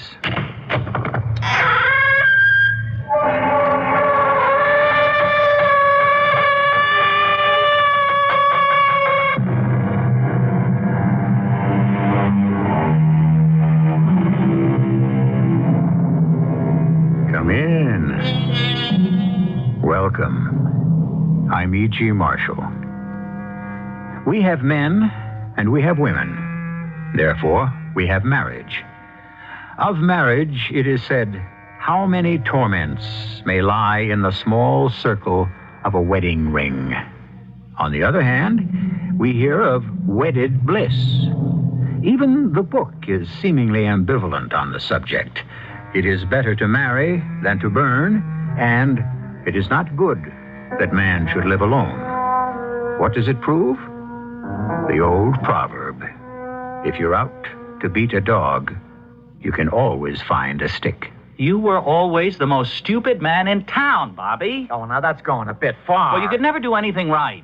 Why ain't you being just a bit hard, Woody? No, and it's the truth. You could never even do the simplest thing. Now, Woody, you're losing your temper. You take dying now. Anybody can do that, but not you. Oh, you're being unfair. Well, what's more simple than being dead? Nothing. It takes no ability, no training, no preparation. And yet you can't even do that. You have to come back to life.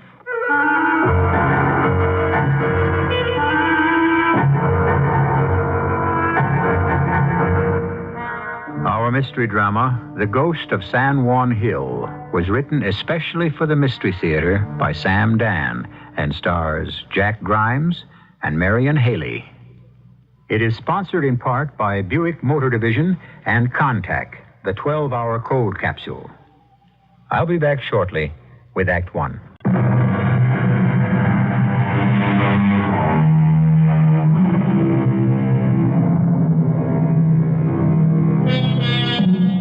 One prediction may be made with absolute certainty concerning any war, and that is, not all the boys who go marching off to it will come marching back from it.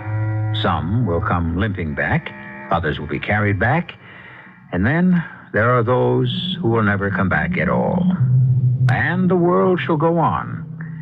Getting down to specifics, a world is going on without Trooper Bobby Halstead, who charged up San Juan Hill with Lieutenant Colonel Teddy Roosevelt. But unlike Teddy, he never did reach the top. Well, could you expect a woman like Mariah, in the full flush of her radiant beauty, to remain a widow for the rest of her life?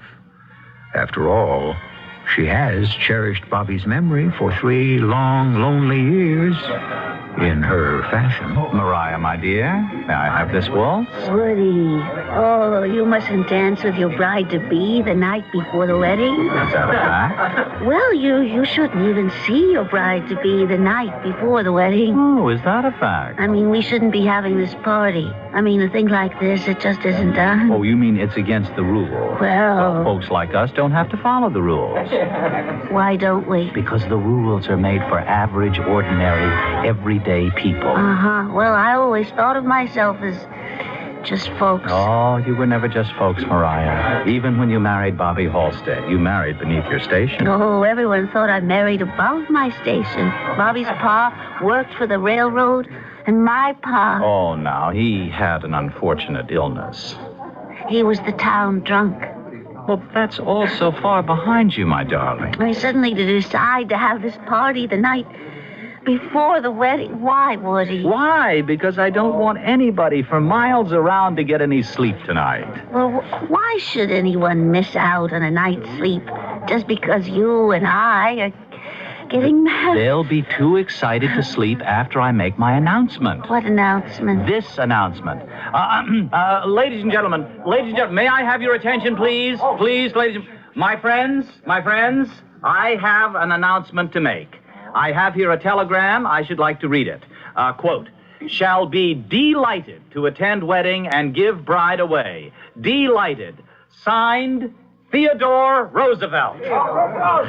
Yes, indeed, ladies and gentlemen, the President of the United States. Woody! Oh, oh, Woody, is it true? My darling Mariah, Bobby died in Teddy Roosevelt's arms on San Juan Hill. He felt like a father to Bobby, and therefore to you. And he's going to give me away tomorrow. My dearest, see what begins to happen when you decide to marry me. All the strange and wonderful things.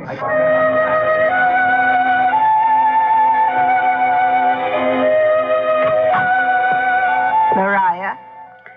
Yes, I'm awake, Aunt Millie. I know, dear. I heard you. That's why I come in. Well, I can't sleep. Well, it ain't unheard of for a girl to be unable to sleep on the night before her wedding. Well, I slept like a log the night before I married Bobby. Oh, you come a long way since Bobby. Well, Bobby hasn't done too badly either. He's the town hero. Shy, timid Bobby Halstead. Mr. Daniel Chester French has made a statue of him. The new town hall is called the Robert Halstead Auditorium. And the baseball team has been named the Bobbies. Oh, it's a pity Bobby ain't here to enjoy it all. Well, how could he be here?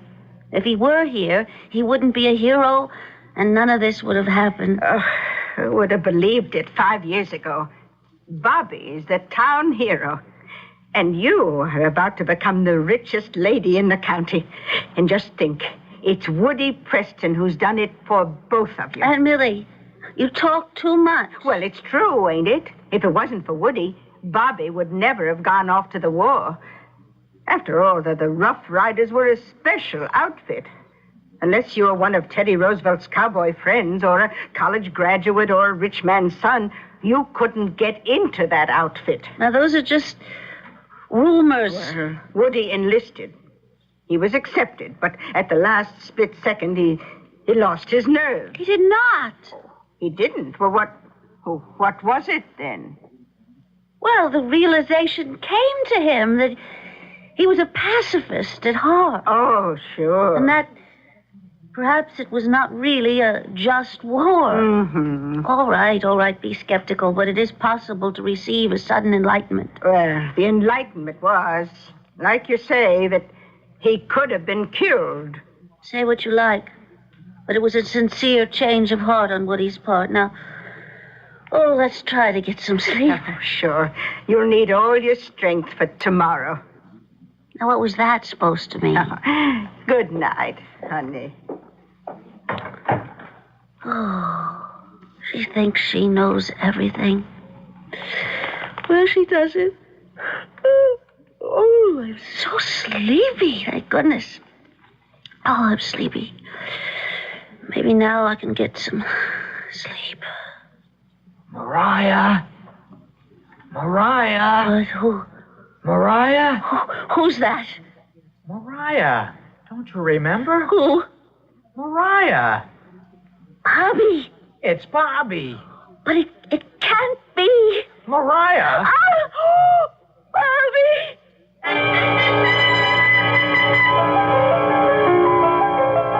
Now, dear, just drink this. Oh, I tell you, Aunt Millie, he was... Nice, warm milk. I heard him, plain as I hear you. With a little something in it to give it a jolt. It was Bobby. Now, drink it down. All of it down. That's it. Oh, just as plain as day there it was, his voice.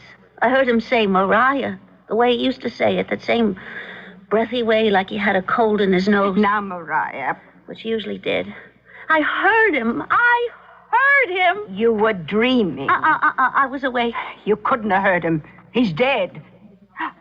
Oh, I see. You're saying he's a ghost. Yes. But there ain't no such thing as a ghost. Well, I used to believe that myself. Now, let me tell you what it was. Now, we were talking about Bobby, and you fell asleep, and you dreamed. No, you don't understand. Bobby's ghost was in this room. Now, Mariah, I won't let you talk such foolishness. Well, I'm being punished.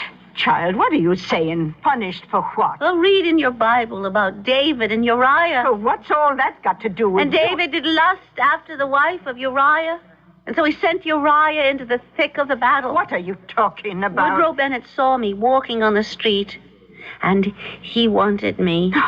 I won't have a niece of mine using them words. Wanted me. And I wanted him. And so we schemed how to get rid of Bobby. Fortunately, the war came along. Oh, yeah.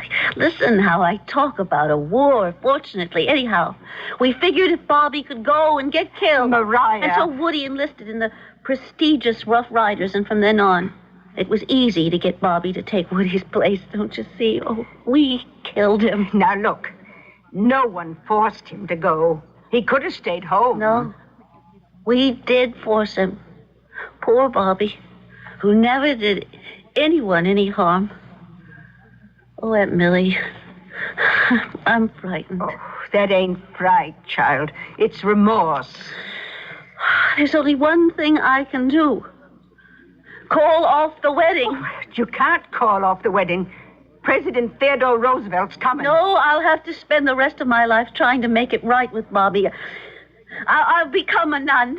Well, that's doing it rather strict, ain't it? Well, then I'll spend my life doing good works for the poor, and I'll go to the veterans' hospitals where our brave boys... Mariah, And listen. after I spend a lifetime atoning for my sin, maybe then Bobby will find it in his heart to forgive me. No, well, honey, you just lie here quietly. And don't say another word. Just relax. Relax.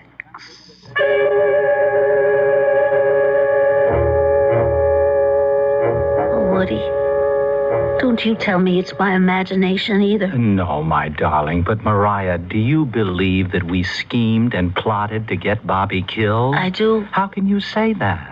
We never even discussed it. Well, did we have to discuss it in words? Oh, Mariah. Well, there's no point in talking about it anymore. But you are accusing us of having planned to kill Bobby so that we could get him out of our way. We're guilty. There isn't a shred of evidence. Look inside your heart.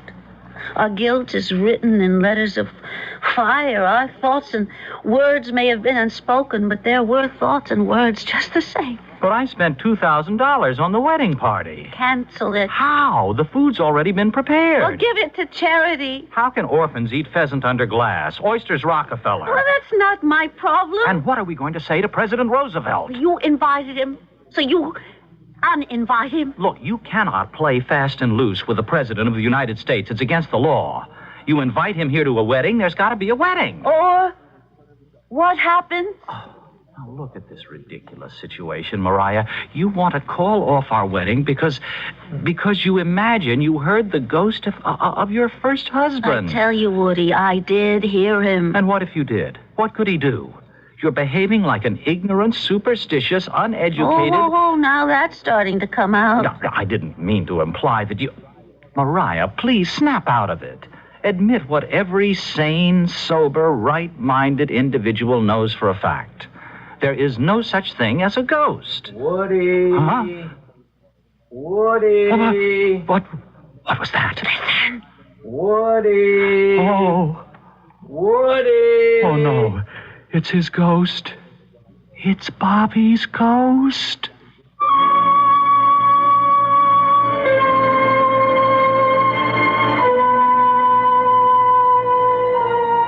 There you are, friends. Every sane, sober, right-minded individual knows for a fact that there's no such thing as a ghost. Until, of course, he is confronted with one. Then, what does a sane, sober, and right-minded individual do? What can he do? Well, as you may appreciate, there are a great many alternatives. And we shall explore some of them when I return here with Act Two.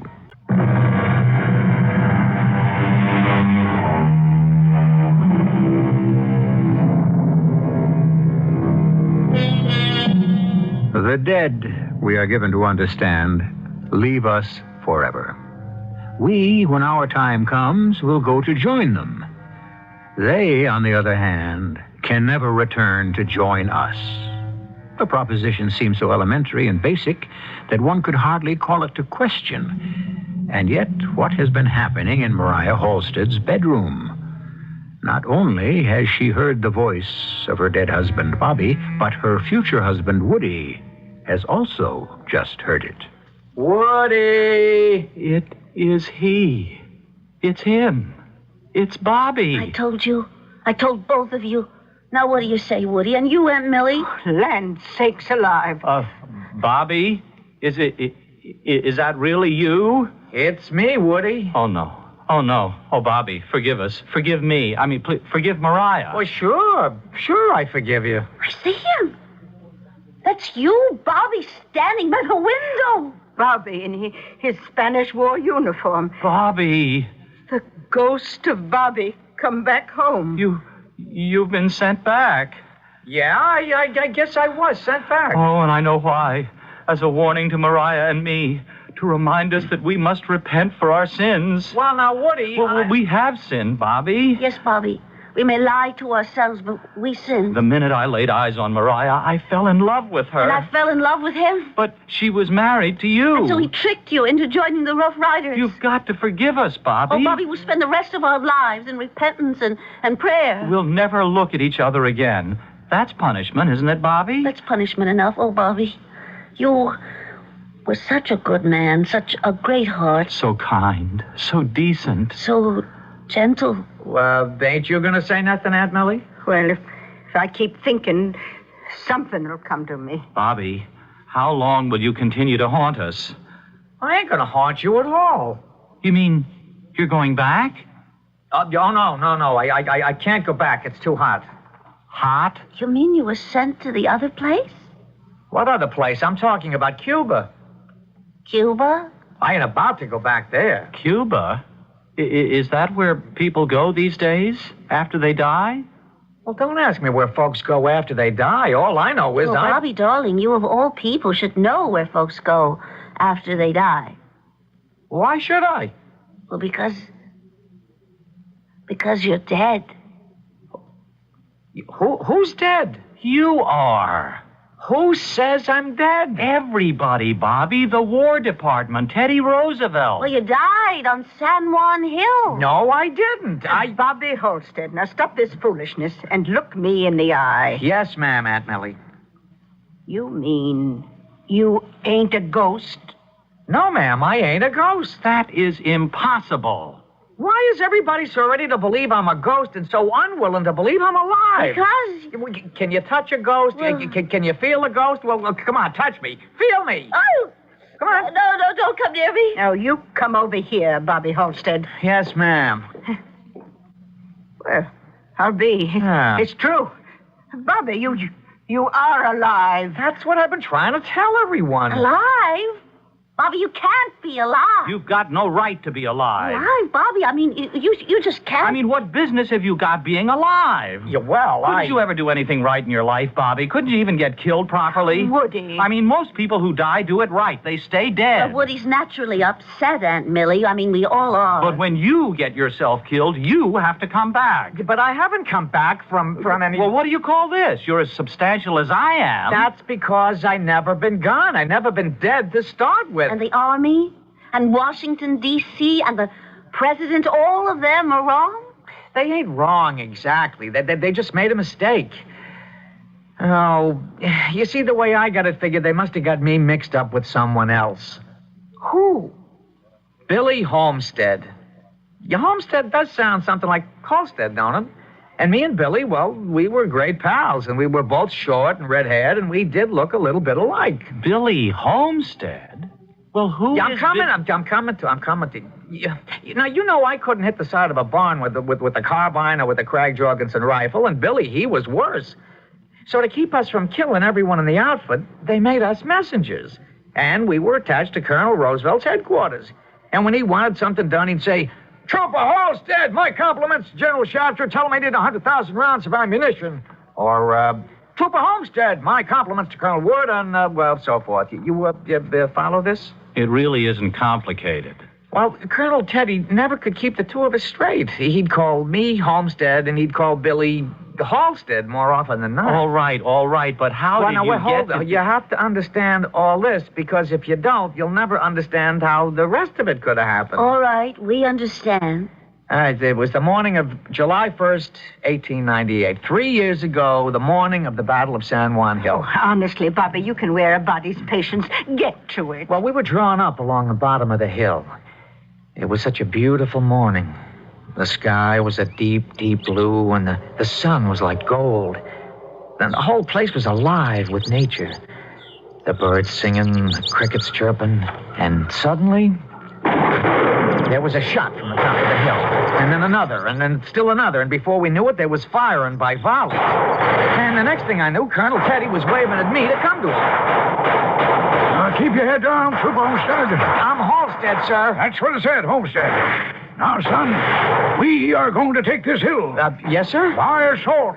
By assault, sir? We'll take her by storm. Yeah, but they're firing down on us pretty hot and heavy. We're not called the Rough Riders for nothing, Homestead. I'm Halstead, sir. That's what I said. Yeah, but we don't have our horses. They're still in the ship. We'll just charge up this hill on our own 2 feet. Well, there's an awful lot of fire pouring down from the top of this hill, sir. Oh, my boy, I've been watching you for a long time. I like your courage. I want you by my side when we make the assault.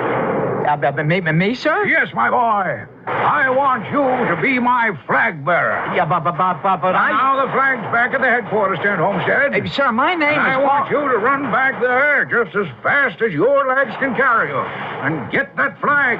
And up that hill we go. I ran back to the headquarters tent and picked up the flag and started back toward the hill. Old Glory was waving in the breeze. I felt awful proud and patriotic holding her. And then as I approached the hill and heard the firing, I suddenly become frozen stiff with fear. It was bad enough running up that hill with just that Krag Jorgensen rifle in your hands, but with the flag, I'd be a target for every sharpshooter in that Spanish line. I'd be killed. And I didn't want to die. No, I didn't want to die, and therefore I knew I just couldn't go back there, back to Colonel Teddy's side and move up that hill with him. But he had given me an order. I had to obey. What was I going to do? If I charged up the hill, I'd be killed. If I didn't, I could be shot for disobeying. And one way or another, I was sure to be dead. And so I stood rooted to the spot. And then he come running by me, and I was saved. Hold there, Billy Olmsted. Why, Bobby Halstead, what are you doing there? Oh, I got the regiment flag, and I'm returning to duty. We're taking San Juan Hill today, and I'm to be the flag bearer. You? Who said you was to be the flag bearer? Well, I'm the one's got the flag, ain't I? Well, who told you to get the flag? Colonel Teddy. Colonel Teddy told you to get the flag? Well, yeah, well, never mind. Well, never mind what? Well, the truth is, No, it ain't important. But what ain't important? What counts is I got the flag, and I'm the flag bearer. Well, I don't know. There's something fishy here, Bobby. Well, I'm doing this for your own good, Billy. What good? Oh, it's a dangerous job. A man's sure to get killed. Now, what are you keeping from me? Well, Colonel Teddy told me to get the flag, but he thought he was telling you. Oh, then he wants me as flag bearer. Well, it's too dangerous. I ain't going to let you risk it. Bobby, hand over Old Glory. Oh, all right. Here she is. Oh, you're a pal, Bobby, a real pal. I know being flag bearer would mean a lot to you. Well, maybe next battle. Oh, you didn't have to tell me. Why, you could have hogged the whole honor for yourself. Well, I guess our friendship means more to me than any chance for honor and glory. So I'll never forget you for being so true-hearted and generous, Bobby. Well, he took Old Glory, and he run her back to where Colonel Teddy was waiting to start the charge. And then I could hear the bugles. And with Colonel Teddy leading the way and Bobby Homestead besides him holding the flag, the Rough Riders just stormed up that hill into the teeth of the shot and the shell. It was a heart-stirring sight, especially for a fellow that was safely out of range, because I wasn't going up there. Wild horses couldn't have dragged me up there. Then I saw the flag fall down. Billy. And I felt a dull, heavy blow against the back of my head, and for a long time, it seemed like I didn't know nothing at all. And then I opened my eyes, and I was lying on a bed in a little room. Tío Salacaín, deja de dormir. Eso. What happened to me? Oh, es americano. Where am I? You are in my house, senor. Who are you? A friend. Call me Tio Salacain, Uncle Salacain. And this is my niece, Anita. My head. Oh, you should not try to talk. Senor, we found you on the battlefield. Near the battlefield. A stray shell fired from one of the American ships in the harbor. I don't remember. You should rest. The harbor? What harbor? What battlefield? Where am I? In Santiago de Cuba, senor. Cuba? Well, ain't there a war with Cuba? No, with Spain. That's it. I must be an American soldier. What? Why don't I remember? You are becoming excited. I know. Look in my pocket. Your pocket? In my pocket, I got my pay book, my soldier's pay book, in my shirt pocket. Your shirt pocket? My clothes. Where are my clothes? What happened to my clothes? Well, it seems that when we found you, senor, you were naked. I am ashamed to say, senor, that there are people who, very bad people, they prowl the battlefields and they rob the dead and the wounded. Oh, yes. Well, call the United States Army. Bring me to the man. That might not be good for you, senor. Why? Well, there are so many deserters and smugglers and criminals that until you can prove who you are, it may go badly. Oh, yes, we have seen them hang people. Just because you are an American does not mean you are an American soldier. Think. Can you recall anything about yourself at all? I can't remember anything. I don't know who I am. What's going to become of me?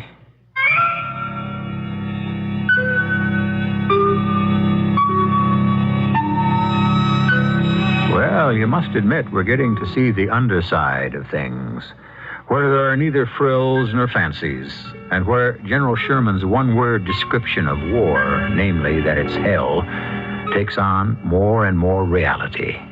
However, at least for the present, Bobby Halstead seems to be in good hands. So let us all relax for a few moments until I return with Act 3.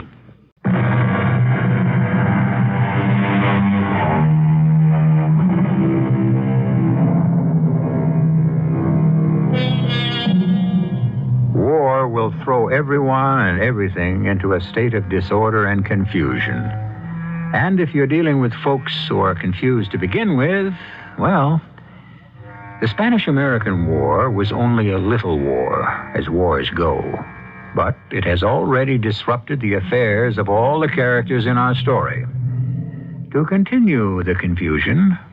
But what's to become of me? Well, senor, in time you may recover your memory. Time? How much time? A few days, several weeks, if not 4 or 5 months, perhaps a year or two, if not more. And meanwhile, I'll probably be listed as a deserter. That is possible. Unfortunate, but possible. Oh, great. Oh, this is great. And then when I remember who I am, I'll report to the United States Army and be court-martialed, maybe even shot. Oh, perhaps not. What do you mean, perhaps not? You think they'll believe I lost my memory? They'll say, no, you did it to get out of fighting. On the other hand, when and if you recover your memory, it may turn out that you are not a soldier at all. Perhaps you are a smuggler or an escaped American criminal. Oh, that's fine. Oh, yes, that's just dandy. But what am I going to do? Do? Why, senor, do nothing. It is quite pleasant here, and I and my niece Anita shall do everything in our power to see that you are comfortable.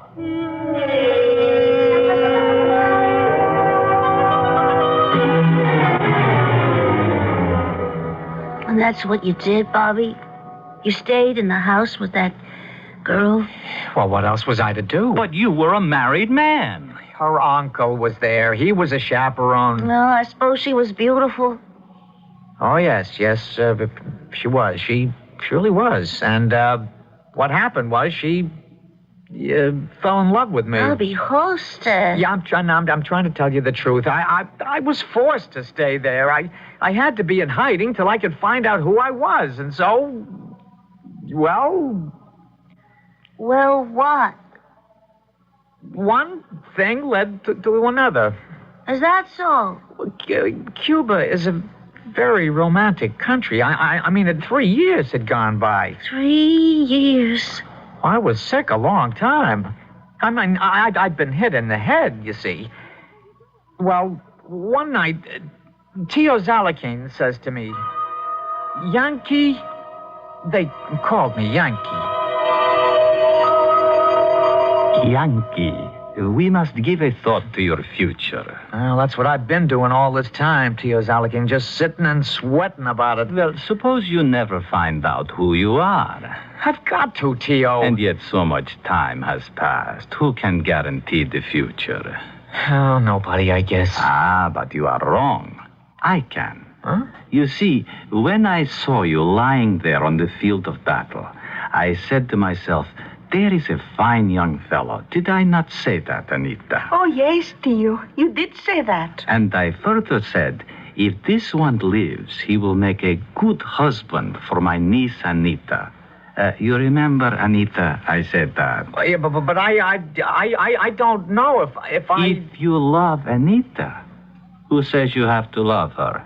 Could you find anyone prettier than Anita?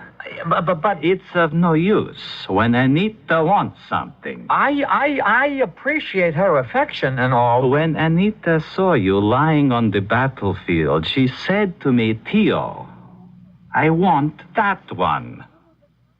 You know, Senor Tio, something bothers me. You told me that after a battle, all kinds of thieves rush onto the field to strip the bodies. I believe I said that, yes. What were you doing on that battlefield? I was stripping the bodies. You were? Of course. And Anita was helping me. Then you took my clothes and my equipment and sold them? Of course. How can you just stand there and say, of course? One must make a living. We are thieves. Our forefathers before us were thieves. It is the only trade we know. My paybook. You saw my paybook. Oh, yes. Couldn't you have saved it for me? Oh, but Yankee, a USA paybook, it is worth a fortune. Well, couldn't you have at least read my name so I'd know who I am? I am so sorry. I do not even read Spanish. How can I be expected to read English? Is that not a fact, Anita? Yes, it is so. Shrapnel. Why was I so sure I was hit by shrapnel? Now, for all I know, I could have just been standing there and you came sneaking up behind me with a club. Oh, Yankee, you trust nobody. But marriage will make a new man of you. Besides, you have no choice. How will I make a living? How will I support my wife? Enough of these excuses. You will never remember who you are in reality. And who you are right now pleases Anita. So, you and I will enjoy ourselves here at the old homestead while Anita steals something for our supper. Wait. What is it? That word. What word did you just say? Supper? No. Steal? No. We'll enjoy ourselves at the old homestead. Yes, I said that. Homestead, that's my name. Huh?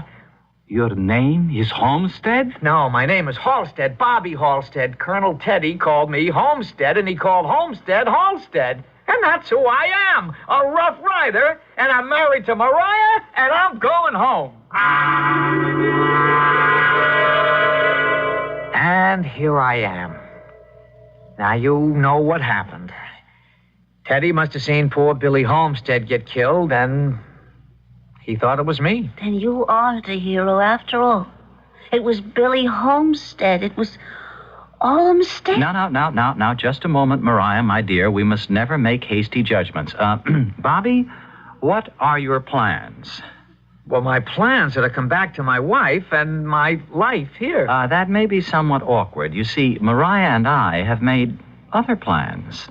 I appreciate we may all have some problems, but after all, I ain't dead. But you are dead, Bobby. You're a dead hero. What happens if it develops that you were a live coward? I'm not sure I care about that, Woody. What's going to happen to that statue of you holding the flag, the one in front of the town hall? And what about that new auditorium? Robert Halstead Hall. And the baseball team. You simply can't let everyone down. But I can't help it if I'm alive, and I didn't ask folks to make a hero out of me. But they went ahead and did, Bobby. You are a hero. And a hero has responsibilities.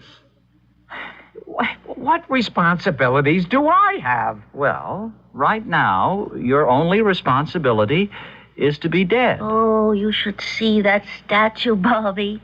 It's enough to make a tear come out of your eye. You look so noble.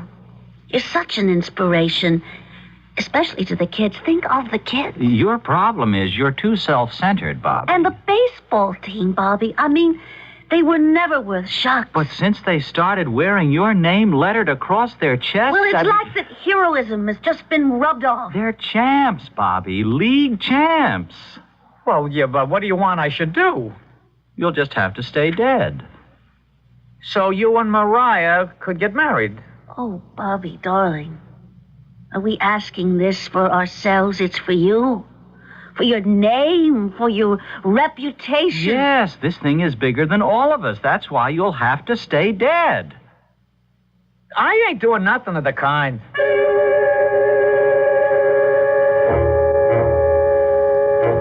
Mariah. Woody, what are you doing in here? We have to talk.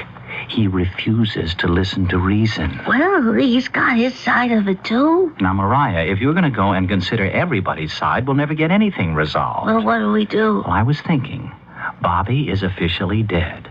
And so, just for example, if he were to die tonight, for instance, no one would know to miss him. If Bobby would die. Well, if he were to have an accident. Like what? Like he could be cleaning a gun. Are you saying we should murder Bobby? You can't murder a dead man.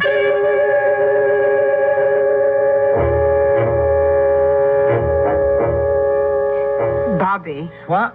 Oh, it's you, Aunt Millie. You decided what you want to do? I don't know why I have to decide. Well, I'm just thinking of you, Bobby. What's there to think about? Bobby, you realize what life in this town's going to be like. Well, like it always was. Oh, no. You're being worshipped now, Bobby.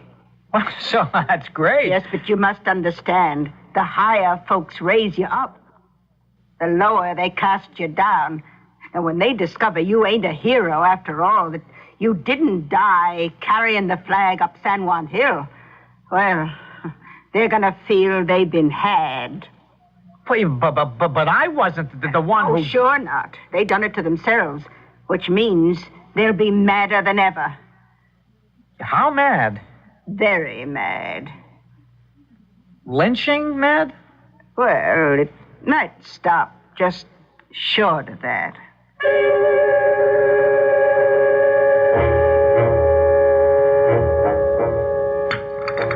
Well, we have to settle this. Oh, not till everybody's had breakfast. Aunt Millie, President Roosevelt's going to get here any minute. Bobby, don't you see how many people you'll be putting out if you spoil the wedding? Yeah, but what happens to me? Well, you can go back to Cuba, to your lady friend, Anita. That wasn't my fault. A likely story. Well, look at yourself. You were fixing to get married. Well, that's different. Now, listen. Do you hear that noise? It's the president. He's coming up the street. Now, Bobby, please be sensible. You can't come to life. You must do this for your country. If you come back to life, then every hero will be suspect. Think of the children, the school children. But what happens to me? How am I supposed to live? Anybody think of me? It's like the morning at San Juan Hill all over again. If I carried the flag, I'd be killed as a hero. If I refused, I'd be hung as a deserter. It's the same thing now. If I say, here I am, Bobby Halstead, the townsfolk will get mad enough to lynch me. If I don't, I'll starve to death. Well, good morning. Delighted to be here. Delighted. Oh, Mr. President. And there's the beautiful bride, widow of the great hero, Bobby Halstead. Oh, his last words were of you, my dear. As he died, he whispered, "Tell her I loved her." Say, what's this? Who's this? It's Homestead. Trooper Billy Homestead. But sir, I know who you are, Trooper Homestead. Why, they said you'd fallen to San Juan Hill, too. Oh, you're a sight for sore eyes, Trooper Homestead. Yeah, Mr. President. Not Mr. President, but Colonel Teddy. I remember the talks we had late at night, Trooper Billy. How you said if we both lived through the war, you'd like to drive my carriage. Colonel, I must confess. This is one of the happiest days of my life. I'm giving away Bobby's widow and giving a job to Trooper Billy. And you're going to take the job, aren't you? Sir, That is an order, Trooper Billy. Oh, yes, Trooper Billy, I miss Trooper Bobby. Oh, how I used to get you two fellas mixed up. That is, I let you think I did, because it amused you. But I knew who was who all the time. You did, sir? Well, most of the time, Trooper Billy Homestead, most of the time. Now, it's time the wedding party was heading for the church. Unless, Mr. President, you'd like a cup of coffee first. Why, Mom, I'd be delighted. Delighted.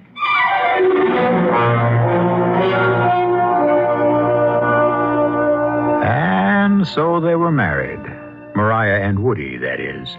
All of which goes to prove that a little bit of mistaken identity here and there can sometimes be a very beneficial thing. And everything was, you must admit, settled to everyone's satisfaction. Bobby retained his own reputation as a dead hero and lived a satisfactory life at the same time. I shall have some more satisfactions for you in just a few moments.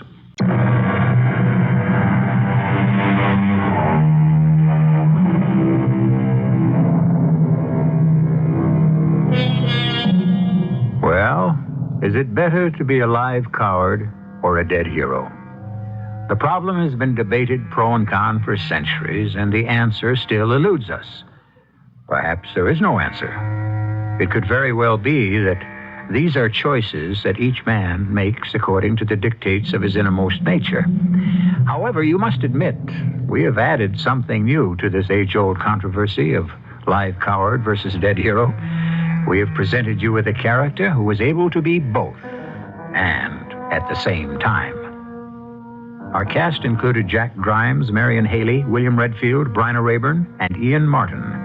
The entire production was under the direction of Hyman Brown. And now, a preview of our next tale. Where am I? In the hospital. Hospital? Why? You collapsed. I remember. Something happened. What happened, Jody? I was singing out there, and then I saw it. In the front row, a kid had one of those dolls. Oh, lots of them, probably. And all of a sudden, I was seeing the stage from the house. All of a sudden, I was sitting in this kid's lap, watching the stage. Jody. I was, Lisa. I was looking at the stage from the front row. And on the stage, I wasn't there. Radio Mystery Theater was sponsored in part by Contact, the 12-hour cold capsule, and Buick Motor Division. This is E.G. Marshall inviting you to return to our Mystery Theater for another adventure in the macabre.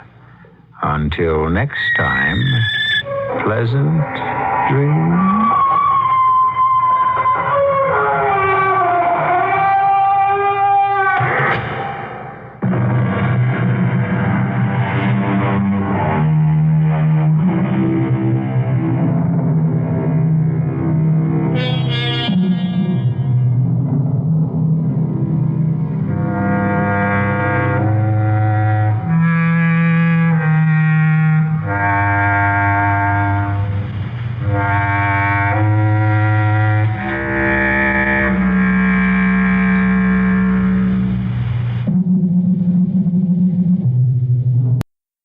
The CBS Radio Mystery Theater presents...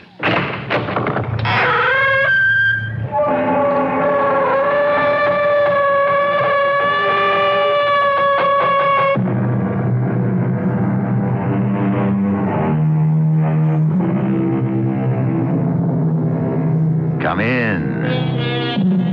Welcome. I'm E.G. Marshall, principal of this little dread schoolhouse, where our curriculum consists of lessons in mystery, suspense, and the macabre. We say they were giants, those founding fathers of ours, and indeed they were. Giants of intellect, morality, and ability. But they were also human giants, bedeviled by human problems, tormented by heedless children, persecuted by jealous enemies, embarrassed by foolish friends, and even haunted by ghosts. It's a ghost, John.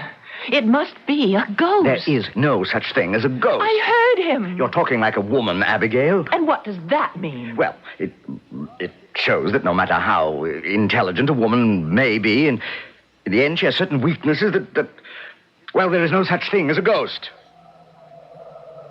Well, what's that? Now, tell me there's no such thing as a ghost. Well, Well, what, John? Are you about to start talking like a woman, too?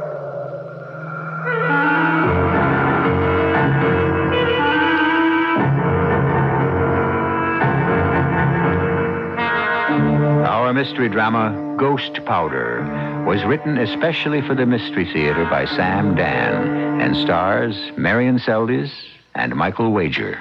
It is sponsored in part by Buick Motor Division. I'll be back shortly with Act One.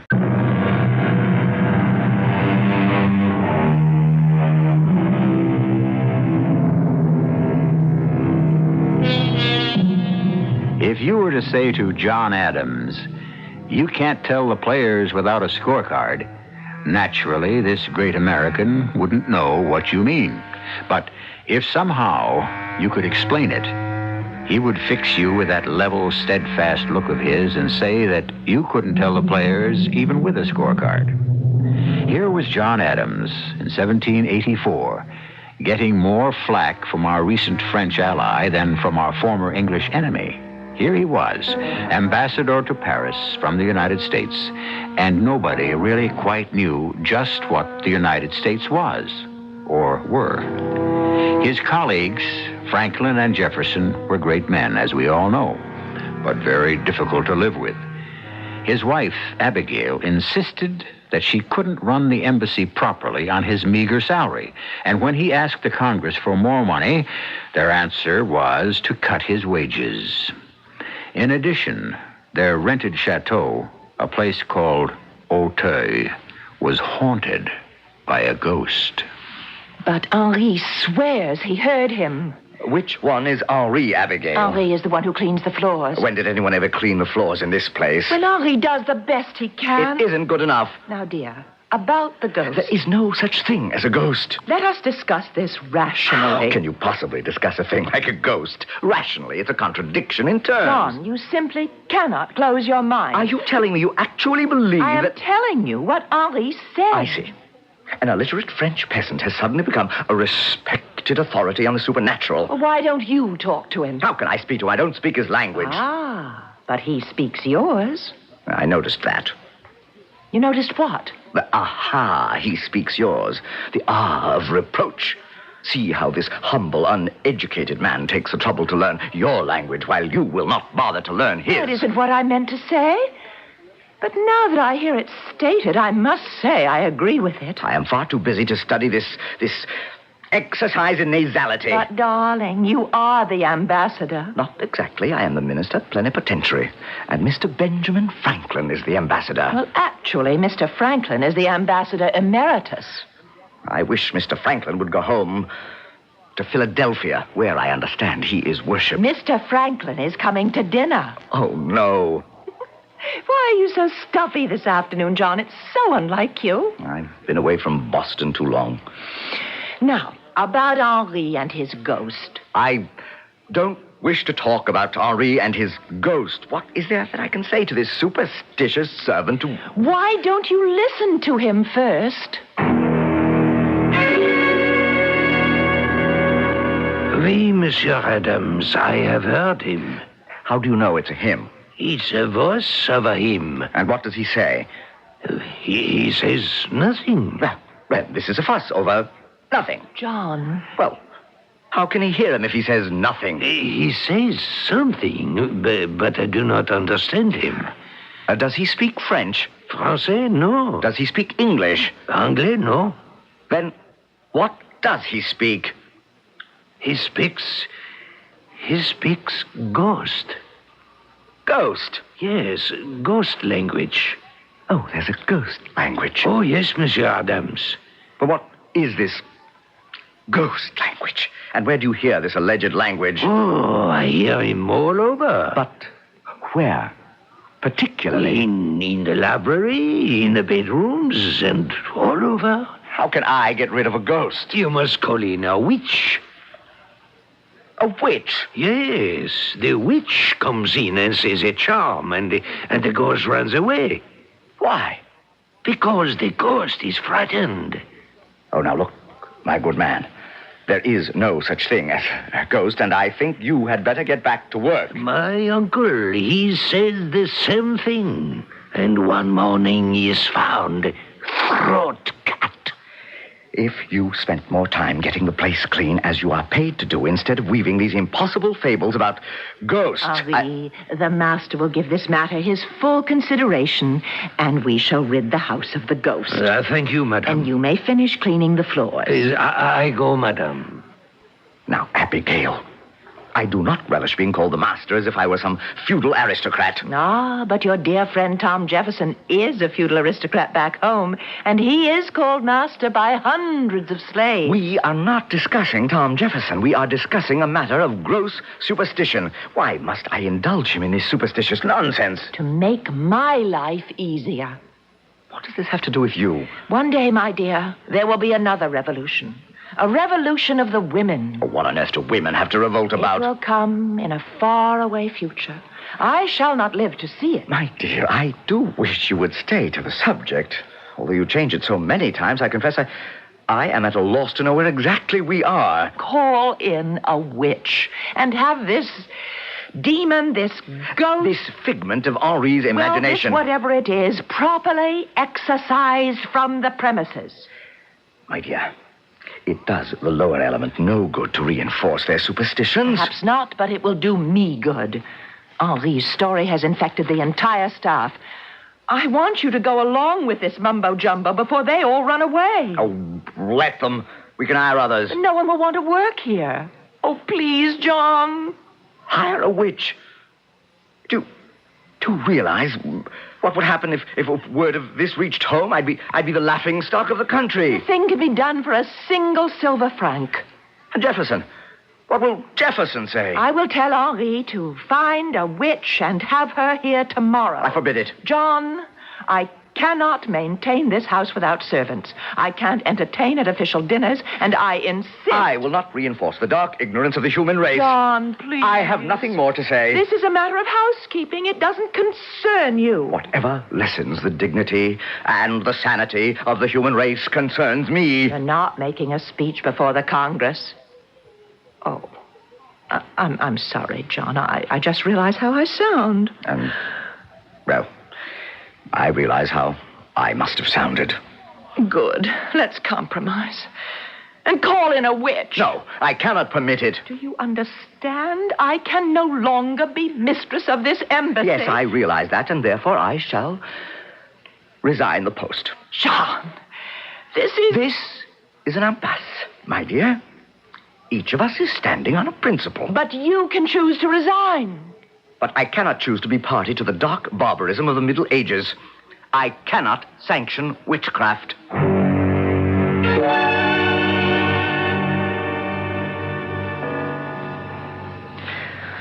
Well, the truth of the matter is the French do not wish for us to sign a treaty with England. John, come to bed. And neither Franklin nor Jefferson can see it. We've had enough politics for one night. Flatter Franklin to death. Can't we talk about it in the morning? Of course, Jefferson is so grateful to France. John, I'm Why very can't sleepy. Tom understand that we did more for France than France did for us? One day, everyone will understand it, but tonight, France and England are mortal enemies. Our independence is a body blow to England. Why do you and Franklin and Jefferson argue so ceaselessly? Each of you has already stated his position. I intend to go back to Boston. Yes, dear. Retire from political life. Of course. Tend to the farm. That would be nice. Practice a little law. Certainly. You don't believe what I'm saying. Not a word of it. Yes? Madame? What is it, Pauline? Madame, I am frightened. Of what? The ghost. Which ghost? Oh, I would assume it's the same one. Oh, now somebody has to put his foot down. John. Young woman. Monsieur? There is no such thing as a ghost. Oh, monsieur, one does not make the joke about the ghost. It is silly, nonsensical superstition, and I have had quite enough. Now, as master of this house, I order you to get to your bed and have yourself a full night's sleep in order that you may be fit for your duties in the morning. Is that understood? But, monsieur... That will be all. Good night. Not another word. You may leave.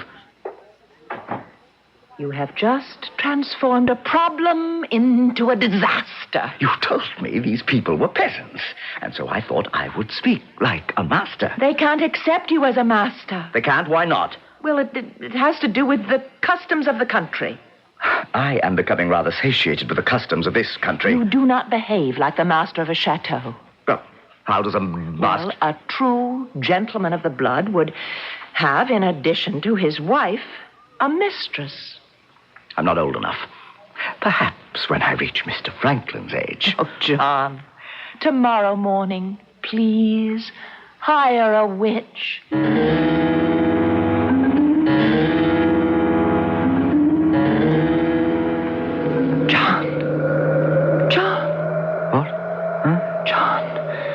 Wake up. Wake up. Why? It can't be morning. John. Listen. To what? What is that? That? It's your imagination. You don't hear it? Well, yes, I think so. Well, is it your imagination, too? No. What is it? It's a ghost. Now, Abigail. I know there's no such thing as a ghost, but what do you call that? Well, John, I remember my grandfather and my aunt. They'd tell us children's stories about... John, I'm frightened. Oh, dear Abigail, it's impossible. Big, gloomy, frightening house. Who knows what crimes may have been committed here? Abigail, there's no such thing as a ghost. Then why is your hand shaking?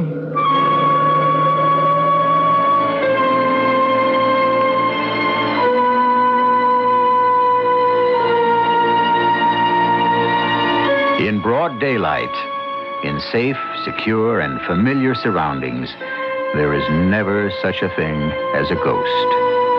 But in the dead of the night, in a strange country, in a large, gloomy house, one can never really be sure. We have never had, in this country, a more down-to-earth, sensible pair than John and Abigail Adams. But they've never had occasion to spend a night like this one, either. I shall return very shortly with Act 2.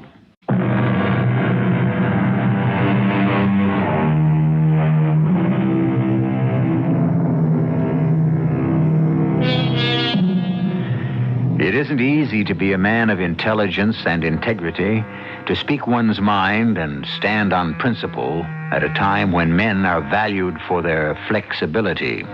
Nor is it easy to be a woman of wisdom and candor at a time when women were valued purely for decorative and pleasurable purposes. And so we have described John and Abigail Adams. And these two intelligent and rational people are now having what can be described as a crisis of confidence. Each would insist there is no such thing as a ghost. And yet... What's that? Oh, John, it's a ghost. But, Abigail, there is no such thing. I know, but just tell me what that is. I am going to find out. Let me come with you. No, you stay in bed. No. I'll settle this thing once and for all. John, do we have a pistol? Now, when did we ever have a pistol in this house? But you have to have something to... Well, if it's a robber, this fireplace poker. But suppose the place is being robbed. What is there that we really care about? Besides, that can't be a thief. Thieves would be quiet. What's that? I'll go see. John!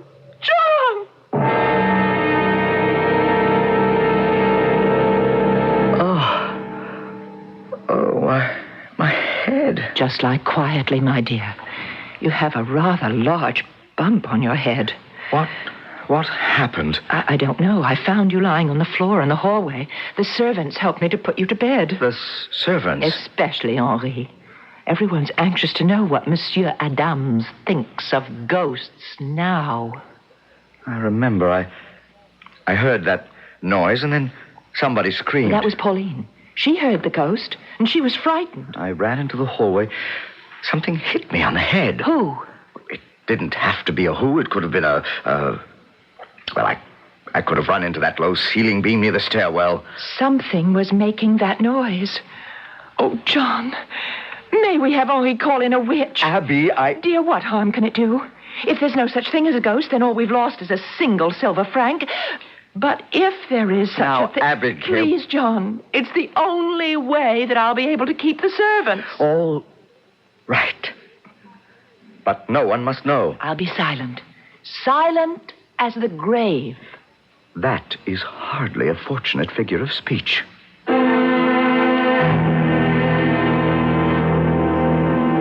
John, dear, this is Madame Pinipesa. Monsieur. How you do? And, you are purported to be a witch? Purported? What does monsieur mean, purported? I am a witch. Well, I mean... Monsieur is a politician. I am a witch.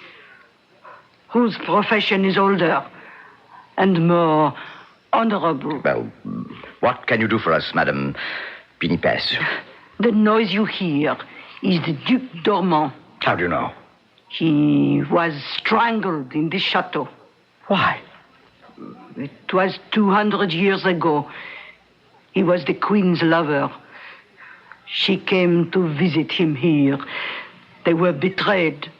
These things happen. But if he's dead... What can I say, monsieur? We are told that those who are killed for love never really die. Ah, so he wanders about the chateau, does he? Yes, monsieur. Wandering and wailing for his lost love. And how do you propose to dispose of him? That, monsieur, is my own secret. There are tricks to every trade. I do not ask how you employ yours. Accord me this similar courtesy.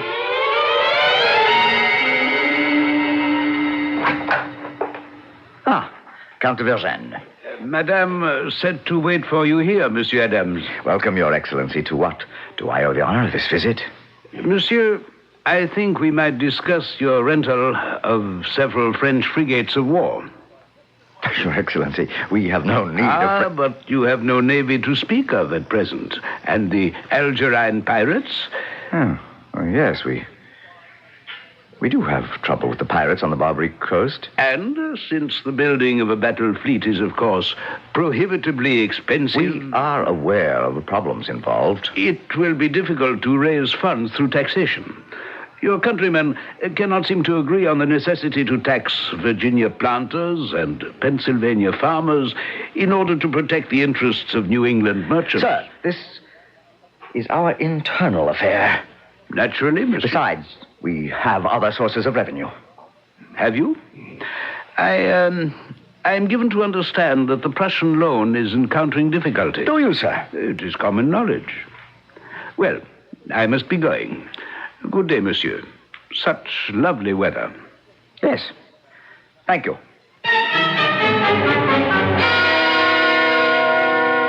John, Tom Jefferson is in the library. Good, we have business. But you and I and Nabby and Colonel Smith were to go riding this afternoon. John, he wants to marry her. It's time Mr. Tom Jefferson and I reached a meeting of the minds. John, I said Colonel Smith wants to marry your daughter. Later. No, they don't want to wait. Do you know what Tom Jefferson is doing? He is selling us out to France. John, it's impossible. You're defending. You're actually defending Tom Jefferson. I disagree completely with his manners, his morals, his philosophy. But I like him, and I believe he's sincere. Abigail, he has become a creature of the French, and I can prove it.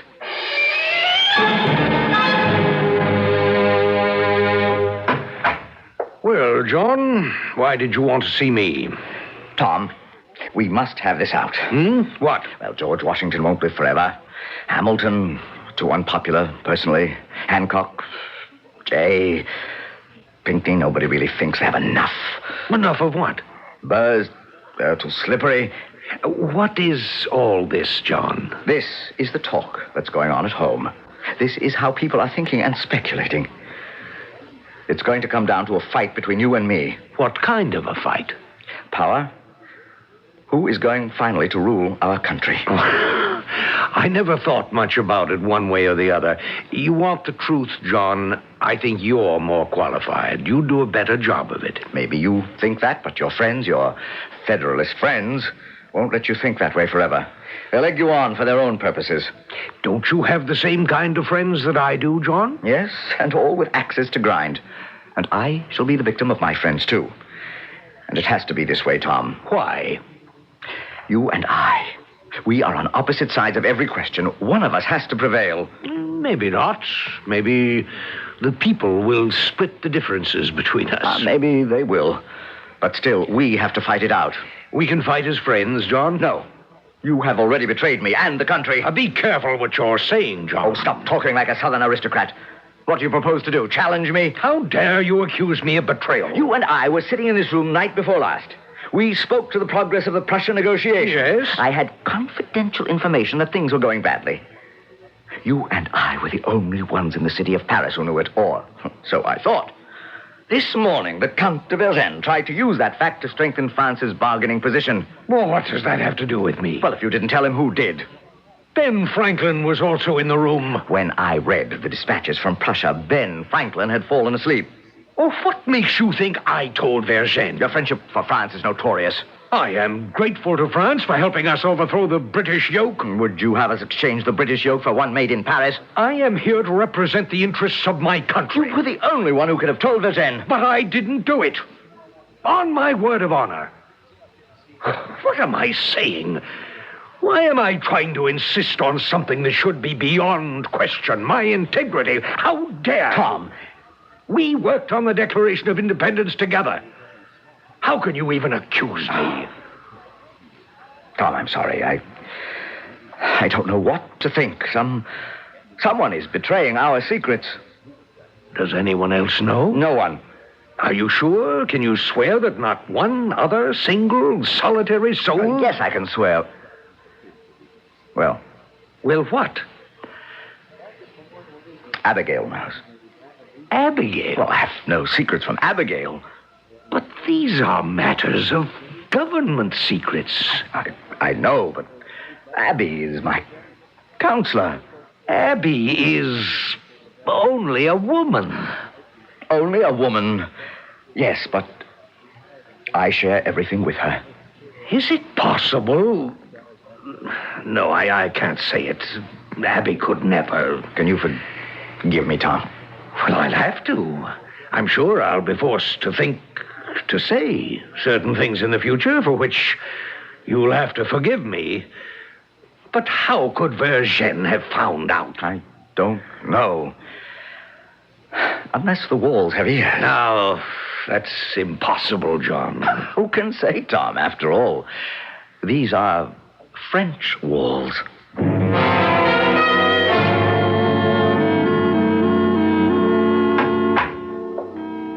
John. Oh, did I wake you, my dear? You know I always wait up for you. How was your day? Well, Tom Jefferson and I will somehow manage to live as friendly rivals. The British are impossible. French are unreasonable. They are unmovable. The Prussians are inscrutable. How was your day? Well, we got through it somehow. Has our sorceress managed to exorcise the ghost? So far, the staff seems quiet. Who could have told Vergennes? Perhaps the courier. Oh, no. I would stake my life on his loyalty. Well, it's a problem we should sleep on. After all, sufficient unto the day is the evil thereof. I agree. Listen. I thought our witch took care of all of that. That's Madame Pinipes.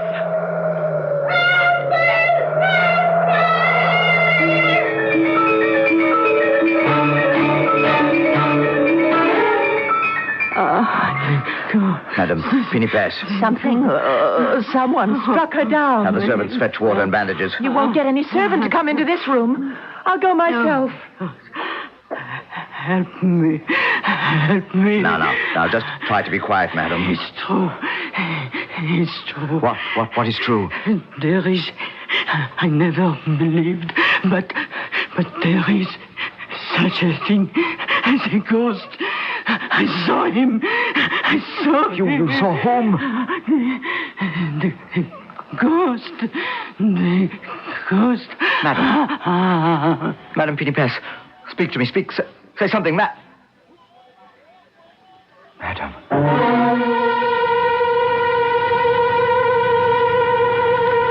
That's twice the ghost or whatever has struck.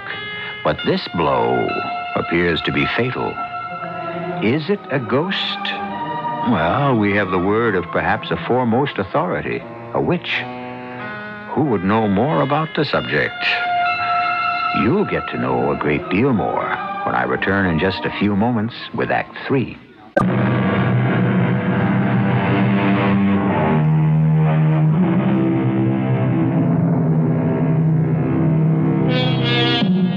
Once again, what is so clear in the bright daylight becomes shadowy and blurred in the dim rays of the moon.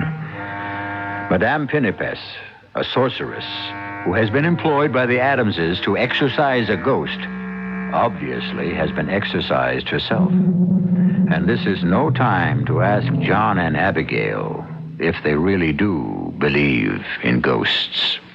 She's dead, John? Yes. But how? How did she die? Well, I saw her lying on the floor. I assumed she'd been struck down, but... I know. There isn't a single mark of violence. Then how did she die? Something must have... Now, we heard her scream. We both heard her.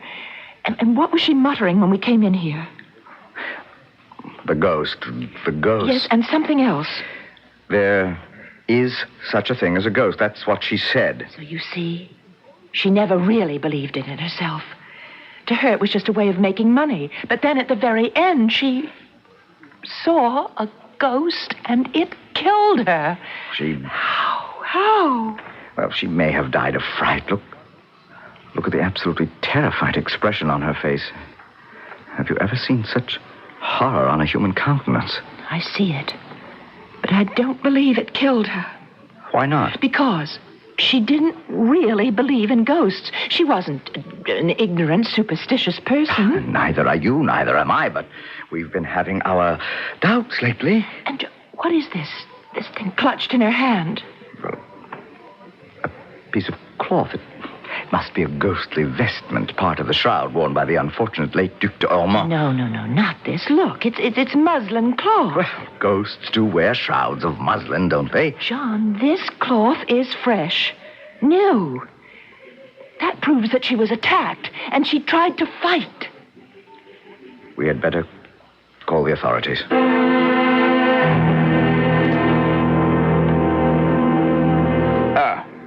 And for what purpose had you employed this woman? We were having trouble with a ghost, Monsieur Commissioner. So, make a note of that, Sergeant. The house is haunted, then? It would appear to be. If the ghost killed her... If the ghost killed her... Oh, surely, Monsieur, you cannot believe in ghosts. Monsieur Adams, I have an open mind on the subject. But such a thing, it's not... It's not what? Possible? Yet, you and Madame say you heard the thing yourselves. Well, we may have heard the wind whistling through the chimney. Surely, Monsieur Commissioner, you, a man like yourself, you cannot believe in ghosts. Monsieur, as a police officer, I must adhere to the facts. And these are the only facts we have. Well, then... At present. What do you propose to do? Nothing. But a woman has been murdered. Well, the physician who examined her could find no mark or sign of violence. But something must be done. I ask you, monsieur, what? If the deed was committed by a ghost, how do we proceed against him? But, monsieur, there is a more convenient explanation. Convenient? Well, perhaps satisfactory. The woman was over 80.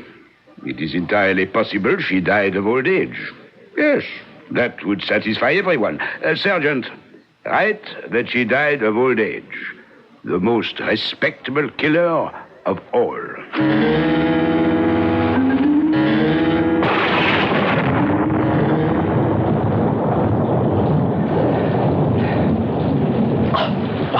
Why do you insist on walking outdoors in this dreadful weather? Because, my dear, we must have a talk. A confidential talk. Lorraine! There is a ghost. Oh, no, Abigail, not you. And I can prove it. How? Oh, please explain it before we catch our death. John, I want you to make up the most far-fetched story you can think of. Why? About politics. And tell it to me in the library. But I don't understand. The more impossible, the better. But why? John, I'm afraid if I tell you, you won't do it. But you'll have to tell me eventually. I won't have to tell you. Then how will I ever know? Oh, you'll find out. Now, please, let's go back to the library, and you must tell me the story with a straight face, in the utmost confidence. It must be a very serious matter. You must play your part to perfection. But my dear, I'm not an actor. No, but you're something even better. You are a lawyer.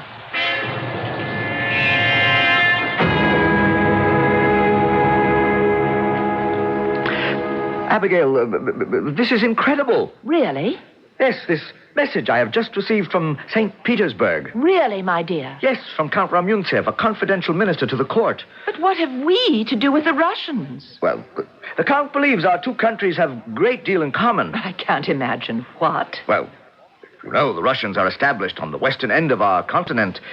We may one day become very close neighbors. We share a common border. I hadn't thought of that. France, as you know, holds extensive territories to the south, and they fear she will try to expand. Oh? Yes, and the Russians would rather have us for an... Oh, your early dinner isn't for an hour yet. You needn't expect me to dine in this house. Tom, now, what is it? You accused me of selling out to France, and all the time you were scheming to betray us to Russia. Me? You needn't look so innocent. I've been told that you're in correspondence with the court at St. Petersburg. For what purpose? How can you ally us to the most tyrannical ruler in Europe? Who told you I was in correspondence with the Russians? A confidential source. The Count de Vergennes. How did you know? I shall explain it at dinner.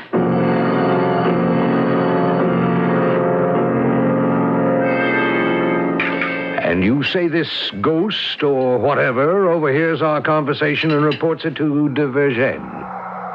Listen. That is our ghost. That sound? Where's it coming from? The library. And, well, there he goes now. Where? Well, obviously, he's leaving the house. Well, let us settle this thing, John. No, let me go first. Oh, no. Oh, no danger. I shall have two stout gentlemen to protect me. Now, let me open the door. Hand me the candelabra. Now, look. Where? Just to the right of the fireplace. Do you see? On the floor. Footprints? Yes. Those are footprints. Outlined in white powder. Yes, a lady's face powder. Cornstarch powder. I sprinkled some on the floor. Someone seems to have walked out of the wall. That wall, it must have a false entrance, a hidden panel. We should have no trouble finding it. Now that we know what to look for, there must be a hidden release. Here, tap against every part of the wall. That's it. Keep tapping all over. Listen. We found it. Oh, look. Look, the center panel is opening. Listen. The ghost noise. Can't be a ghost inside. Or can there? It's a long passageway. Feel the breeze. That's what it is, John, the breeze. The breeze whistling through the passageway when the panel is open. That's what makes the noise. Are you sure, Tom? Pull this panel closed. See? The air is no longer rushing along in the passage. Then the noise is created when the ghost... Or whoever... enters and leaves. And that's why Madame Pinipesa was frightened to death. She encountered him. It is the Duc d'Ormont, wandering about his ancestral home. Or is it a spy who reports all our conversations to the Duc de Vergennes? Tom, shall you help me find out? Gladly. But how? The ghost is on his way, obviously, to report to the Count that you and I have had a serious difference of opinion. Let us retire to the dining room and finish our dinner. Give him an opportunity to return tomorrow for his regular evening spy work.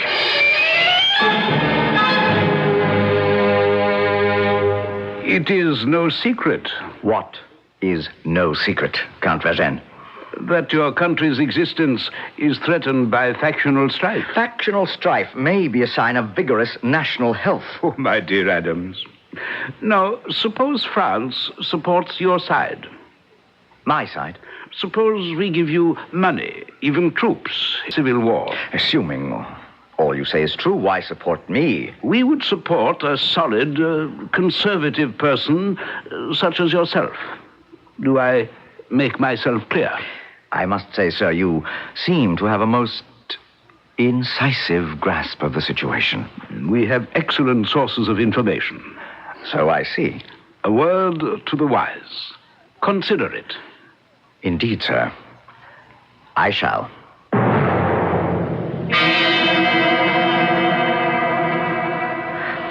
I fear, Mr. Jefferson, that further discussion between us is pointless. I shall write to the Congress.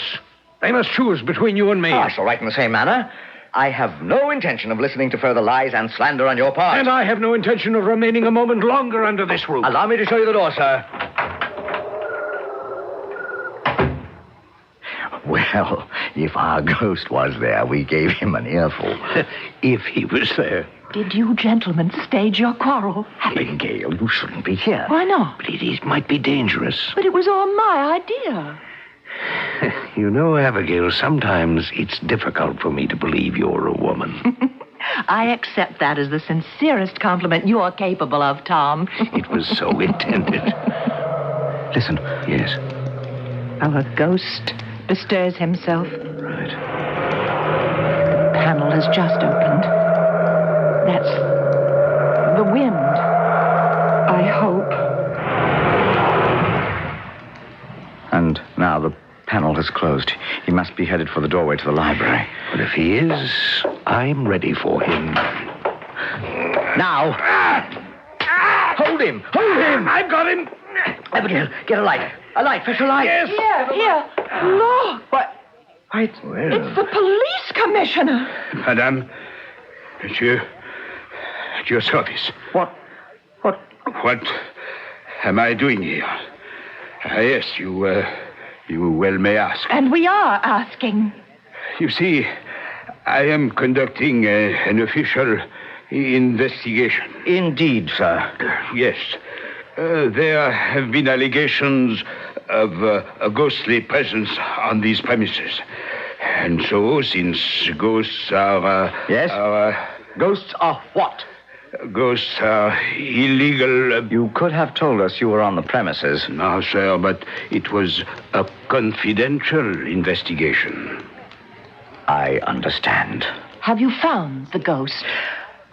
No, Abigail, nor do I think the commissioner ever will.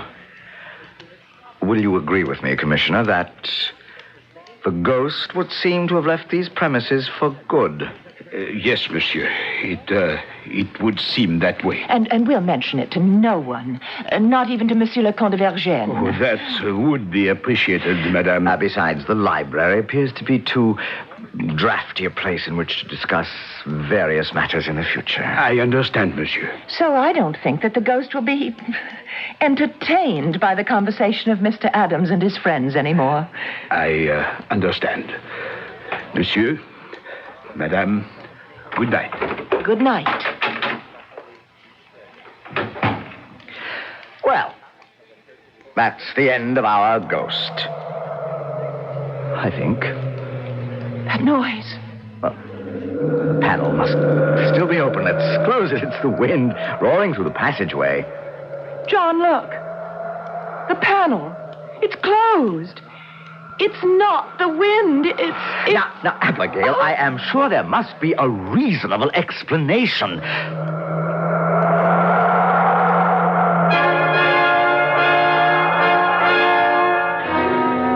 I'm sure there was, but John and Abigail Adams never found it. Within a few months, they received orders from the Congress, which transferred them to England, where John Adams became the first American ambassador to the court of St. James. And if you think he had problems in Paris, when he arrived in London, he really that's another story. I'll be back with a sidelight on this one in just a moment.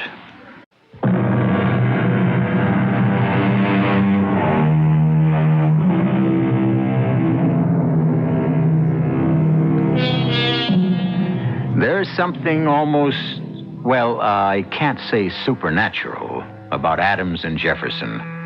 Natural enemies, they were warm friends. They outlived all the other heroes of the Revolution. They became the grand old men of the new country of the United States of America. And America became a fusion of their opposing ideas.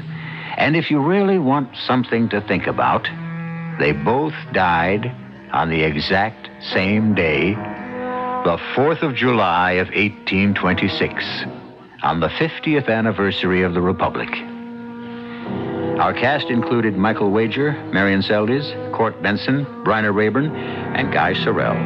The entire production was under the direction of Hyman Brown. And now, a preview of our next tale. Well, that's what it is, all right. Seaweed. Nothing but a simple fungus. Is it poisonous? Absolutely not. Wouldn't harm a fly, and unless, of course... Unless what, of course? It's kind of nutty, you know, but it's a special fungus in a way. Oh, now, come on, Jake. Let me have it. I feel kind of silly, Walt. I mean, it's only because ever since Maud died, I'm kind of like Dickens, an old antiquarian, and I read up on offbeat subjects. Like what? Well, this particular seaweed. In the Middle Ages and all like that, it was like, frog's eyes and bat's fur and all the junk that got boiled up in a cauldron when someone wanted to mess around with black magic. I mean, kind of crazy even to mention it, but since it worries you so much, there's no chance you got a witch somewhere in your house, is there? This is E.G. Marshall inviting you to return to our Mystery Theater for another adventure in the macabre. Until next time, pleasant dreams.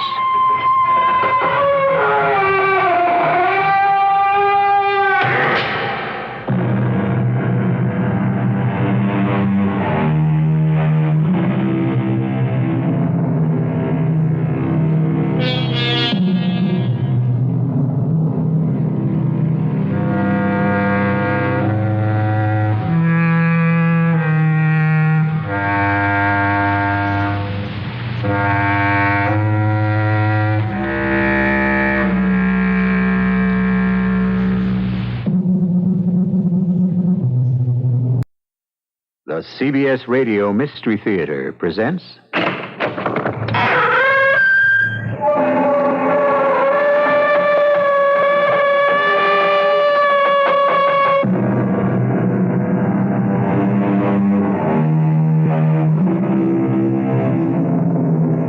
Come in. Welcome. I'm E.G. Marshall.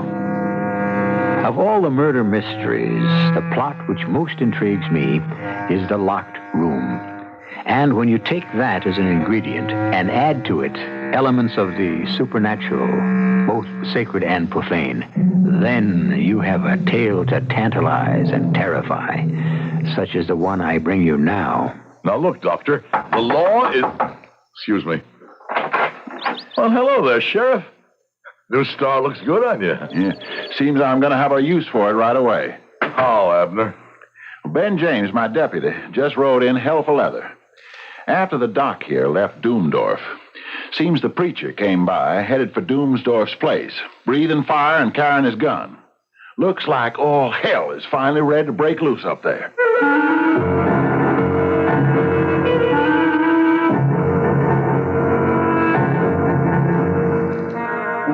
Our mystery drama, The Sealed Room Murder, was adapted from the M.D. Post story, The Doomdorf Murder, especially for the Mystery Theater by Ian Martin, and stars Howard Da Silva and Fred Gwynne. It is sponsored in part by Buick Motor Division. I'll be back shortly with Act One.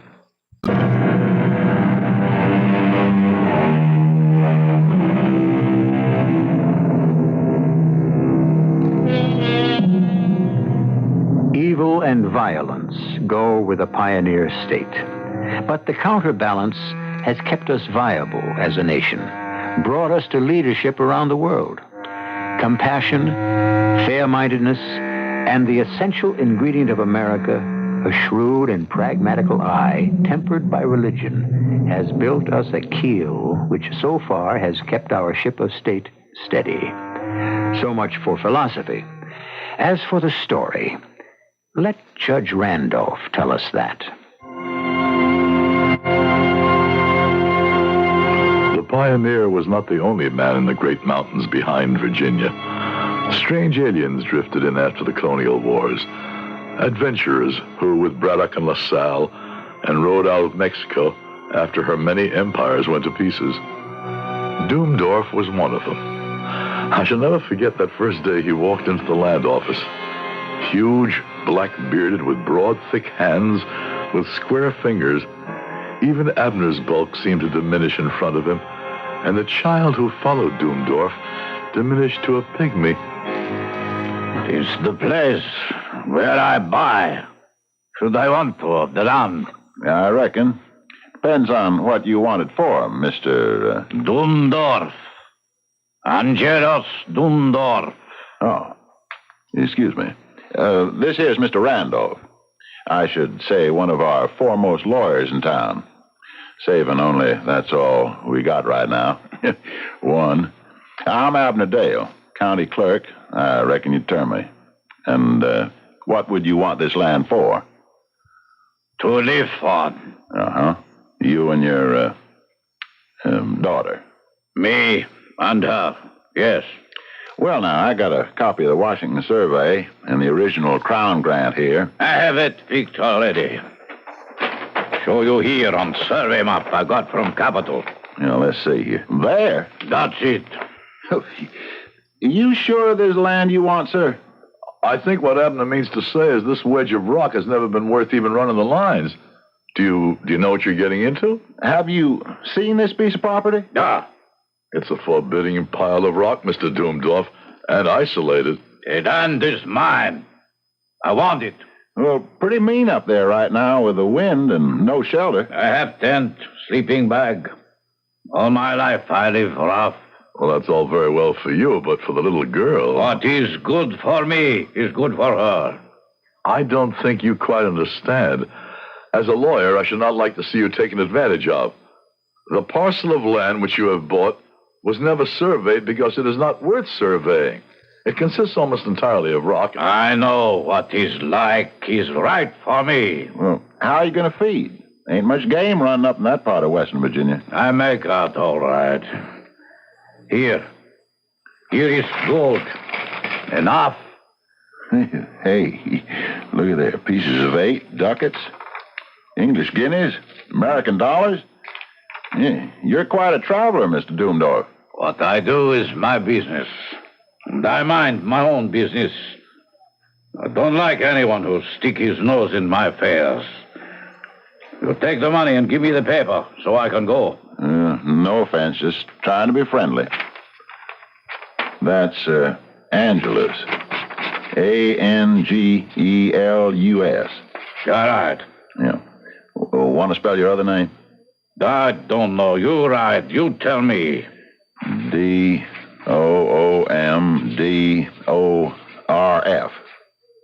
That look right? Yeah, will do. It's coming on to winter, sir. If there's any way we can help you build your house... I build myself. With enough gold, anything can be done. You will see. Now, you finish that paper, senor. Oh, yeah, I reckon. You sign right here, and me and Mr. Randolph will witness it. Here? Yeah, right. I make my mark. That is legal. No. Mr. Randolph? His mark? Yeah, I think we can witness that, Abner. Let us not delay Mr. Doomdorf and his daughter further. I'll add my John Hancock to that. There you are. Signed, sealed, and delivered. Your deed of possession to what we call the Devil's Hump. And welcome to our community. Do not count me a part of it. I live to myself. Come, you. Well, if that don't beat all. A hard man. Evil man. One who's done a lot of living. Notice the scars? Yeah. I'll wager he has bullet wounds underneath his shirt to go with the knife tracks.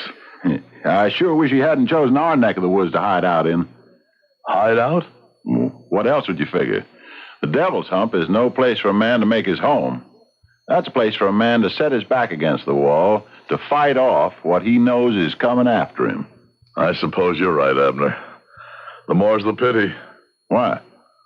Oh, that innocent child should be dragged along to share such an exile. Yeah. You get a real close look at her. What was she? Dumb that she couldn't speak? I doubt it. Afraid. And now you got it. Afraid and beaten. Well, I pity her. That's a hard man. For all he seeks solitude, I doubt he'll find it. We have not seen the end of Mr. Doomdorf. Only the beginning. I'll stake my life on it. But it was not my life that was to be staked, but others. For a while, my uneasy feelings seemed just to be based on a negative reaction to Doomdorf himself.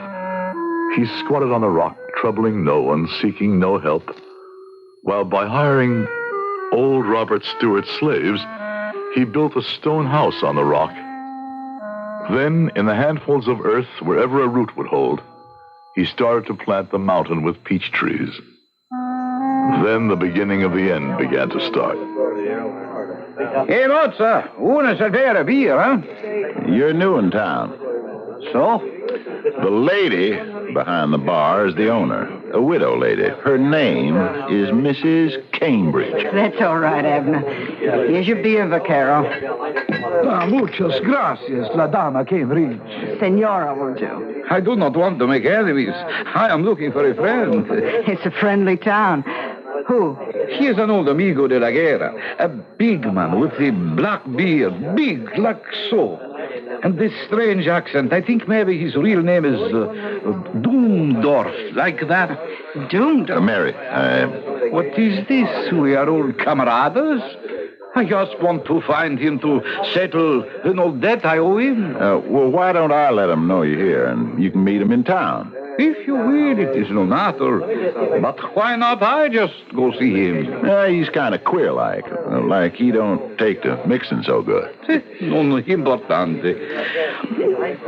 You see him, you tell him Jose Garcia was look for him. But I have not so much time. Maybe on my way back I look him up then. Hasta la vista. I see you. Why didn't you tell him where to find Doomdorf? Just a crazy notion, maybe, but I got it set in my mind that he wanted to see him, to put a bullet in him.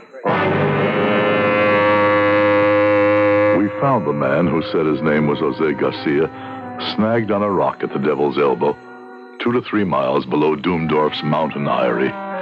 His neck was broken. That was the first of the Doomdorf incidents. So many during the next 10 years, I wouldn't wear your patience to recount them. Only the highlights. There was the night, before we knew what use Doomdorf was putting his peach crop to, when he arrived at Mrs. Cambridge's inn, primed with liquor, an insensate beast. $10. Not enough. So, 15, 20. I think you've had enough to drink, Mr. Doomdorf. I must ask you to leave. What? A prostituta who runs a cantina asked me to leave. The lady asked you to ride out, mister. Better you go easy. By yourself. You mean I don't go? You make me. Yeah, no cause for any ructions. You've been drinking. Oh, you want to make trouble? Not me. I just want to keep the peace. And staff. Hail, 25. Okay, that does it. Abner, no. Too late. We fight now. Outside. I don't want to fight. What for? You fight me here or outside. One way or other. were two big men, but Abner was a peaceful man and sought only to protect himself, while Doomdorf was a maniac. He gouged, butted, kneed, and finally it took 6 of us to pull him off and lodge him in the jail for the night. Abner took it in his stride, as he did everything. He was battered and bruised, and just maybe, if he'd used his whole strength, he could have broken Doomdorf. But Abner's strength was in the mind as well as in his bulk. The next highlight in the career of the man whose name spelled his future was the arrival of a circuit rider. The days of Sodom and Gomorrah are upon us. Here's a man who takes the fruit of his field and makes a white liquid fury to destroy men's minds and their souls, and who is ready to bring out your daughters and your women like Lot for the use of any eternal seance. But the town was not yet ready to make any move against Doomdorf. His still was popular. He made a fair brand of white lightning until the ultimate, the unforgivable, the certain shame all those of us who knew or at least sensed the truth brought everything to a head. On a wild, rainy night, while Doc Jeffers and I were playing chess at his house, there came a hammering at the door. Yeah? That's me here. Doomdorf, come on in. Well, what is it? The woman. She was in labor. I tried to bring Bambino. No good. You come? Yes, of course. Of course, I'll get a poncho and saddle my horse. I waited all night for Doc Jeffers to return. It was long past sunrise, with the rain still coming down, that he did. Well? I am a pragmatic man, and I subscribe to no religion, but by damn, I wish this moment I had a God to pray to. Why? He left that child to abort a dead baby. It's a miracle she isn't shot in septicemia. He didn't want a baby. I'm a judge now, Ray. Maybe I can help. No one can help. He's a beast, unprincipled and without pity or even a simple human warmth, but he has papers to protect him. The girl was Mexican-born, literally sold into slavery, and she's... Oh, my Lord, she can't be any older than my teenage daughter, but she's his to do with as he wants. And as he wants... Oh, he damn near succeeded in killing her. Excuse me. Well, hello, Sheriff Abner. New star looks good on you. Seems I'm going to have a use for it. Right away. How? My deputy, Ben James, just rode in here hell for leather. After the doc here left Doomdorf, seems the preacher came by, headed for the Devil's Hump, preaching fire and carrying his gun. Looks like all hell is finally ready to break loose up there.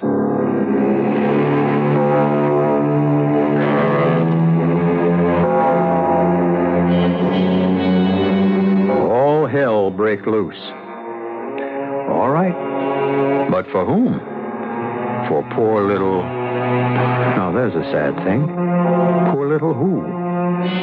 We don't even know her name. If she has one. Or has retribution caught up with Doomdorf?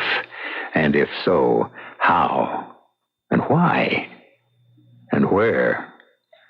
I'll return shortly with Act 2.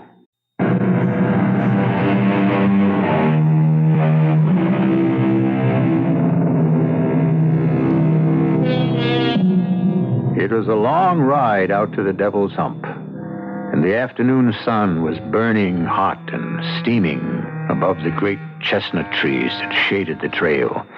A trail so narrow, the judge's horse had to follow behind Abner's.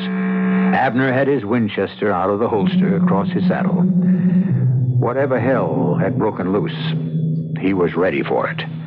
And now I'll turn the story back to Judge Randolph. He can tell it better. He was there.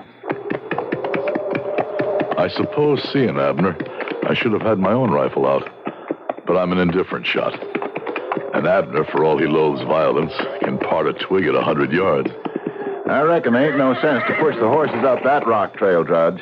We'll dismount here and climb up the rest by foot. Seems quiet enough up there. I don't know. Look at them vultures up there.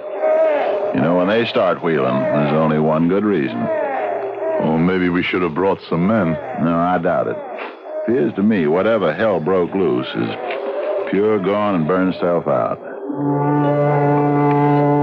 We had made a detour through a grove of peach trees before we set the horses out to graze, but now we were climbing in the open under the burning sun. When I saw that gaunt old circuit rider, Bronson, sitting bareheaded, hands on the pommel of his saddle, in the paved court before the door, his big red horse was dripping with sweat.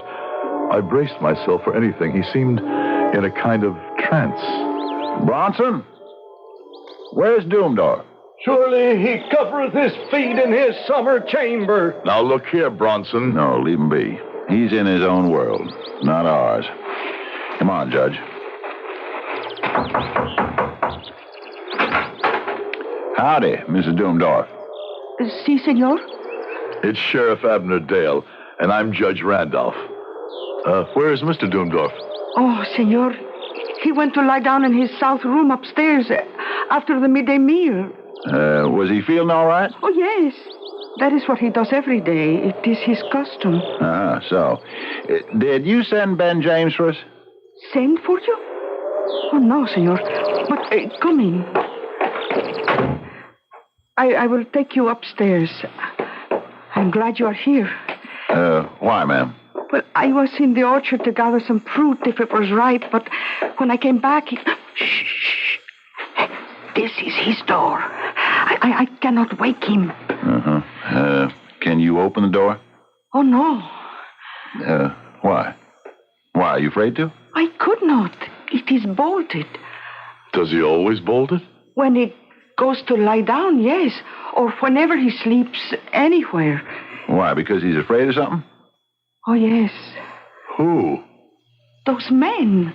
What men? The ones he stole from, that he fought with in Mexico for the revolution. And then he ran away. Leaving them to die? I think. Not all. They still come after him, but he is too careful. Here, he cannot be surprised. Yeah. Maybe just for once he wasn't so careful, and they did. Knock on the door, Abner. Sure thing. Doomdorf! Doomdorf, wake up! You in there? Let me. Doomdorf, it's all right. This is Judge Randolph. Doomdorf, come out. If he could come out, he would. I do not think he can come out. Any other doors to this room? No. Windows? The house is built on the cliff. No way in from the outside. All right, Abner. Let's break it down. Stand back, Judge. I'll get it. This time. Keep back till I make sure the coast is clear. Doomdorf? Doomdorf, you... What is it? Oh, he is dead? I'm afraid so. Oh, then at last I have killed him. I'd better go after her. No need.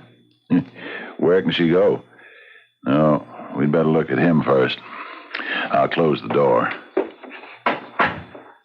He's been shot. Yeah. Pretty near ripped him in half. Look at the size of that hole in his waistcoat. Smells like burnt powder in here. You sure we're alone? See for yourself, Judge. Nothing in the room but some chairs, couch he's lying on, and that table with a bottle on it. No doors. Window shutters thrown back, but the window's closed. Well, at least we know he wasn't shot from outside. Yeah, it kind of looks that way. You sure he's dead? He's cold in the mackerel. Even the sun coming in couldn't keep him warm. Where's the weapon? Well, right behind you, I'd say. On them two dogwood forks on the wall. Those would be made to rest it on. The shotgun, yes. It's been fired quite recently. There's a freshly exploded cap right under the hammer. Yeah, I saw that. He'd been drinking some. Heavy, I'd say. You think it's suicide? I don't hardly think after he got a whole blow that size in him that he'd get up and hang up that gun nice and neat. No, I don't hardly think so neither, Abner. This is murder. The woman took that gun down and shot Doomdorf while he was sleeping on that couch. Could be, I suppose. But what about Bronson? He came in here breathing death and destruction. Oh, he's just a mad old circuit preacher. Who's been preaching a crusade far and wide through the hills against Doomdorf for furnishing this here moonshine. We have a murder on our hands. And you think the woman is guilty? Well, what else? Well, let's go ask Bronson first who killed him. But by the time we got to the outer courtyard, the old man had disappeared, although his red horse stood tethered to a rail. I hesitated for a moment or two, turning the strange and tragic event that had taken place over and over in my mind. Come with me, Judge, around the other side of the house, huh? Very well. Yeah, but stay behind me for cover. Cover from what? Who knows? There's a murder around here somewhere. Well, the woman has already confessed. I think she's not quite right in the head after all she's gone through. Hey, hold it. What? The back of the house. Flush with the edge of the cliff. Over 100-foot drop to the river. Judge, Doomdorf was a soldier, all right. Well, how do you reckon that for certain? Any good general first makes sure his rear is protected, and he couldn't be flanked. The only way to flush Doomdorf out was up that goat path we climbed to the house. He knew what he was doing when he made this his castle. Yes, Abner. I recognized that years ago when that man who called himself Garcia came looking for him. I'm sure there were others who came after all that gold he brought strapped in his money belt. Only one difference with them, or maybe two. What? They didn't ask questions, and we never found their bodies. I suppose you're right. I hold no brief for Doomdorf. The man reeked of evil. But the fact is, as officers of the law, we do have a body, and there are things to be done. Right enough. For the sun is getting low in the sky. You expect me to arrest the woman? Well, at least we must question her. Come. We should question Bronson, too. Why? It's a notion I got. Just to make it all neat and tidy. Yeah, there he is now. Bronson? I cannot tarry, brother. I am about the Lord's work. Where are you going? To that damnable still. With this axe, and in the name of him who is my shield and my strength, I shall destroy the evil work that immoral Doomdorf has wrought. Bronson? What? Who killed Doomdorf? Why do you have to ask? I killed him. I cut him down in the prime of his sin. By the Almighty, what is this, Abner? Everybody couldn't have killed him. Who can tell how many had a hand in it? Are you deliberately trying to mystify me? The thing is impossible. The impossible here looks like the truth.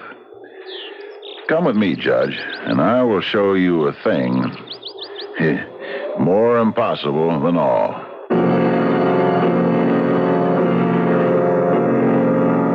I followed Abner back into the house and up the stair again to the room. The door swung open, the shattered edge of it with a lock hanging half out, and Abner closed it carefully behind us after we entered.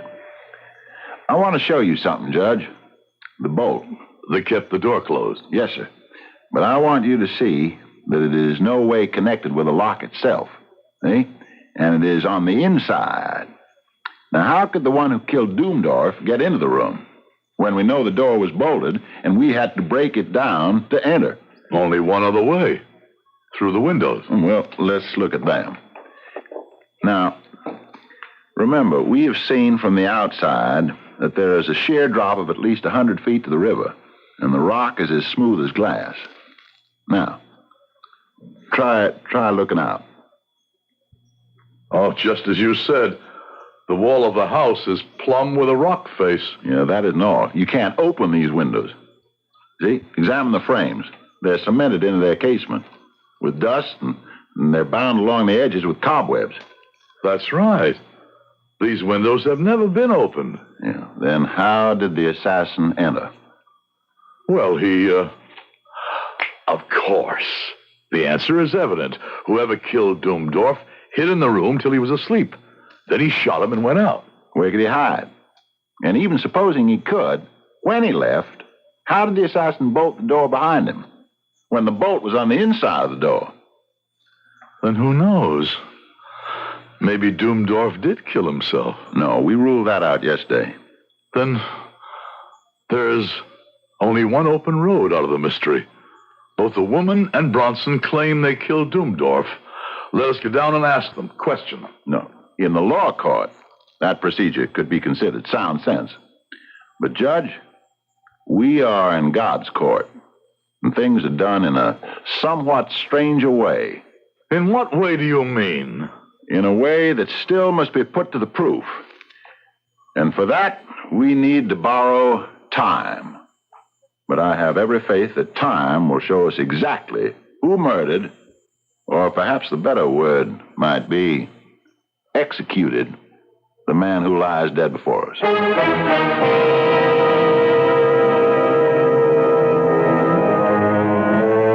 I said in the beginning, a story to terrify and tantalize.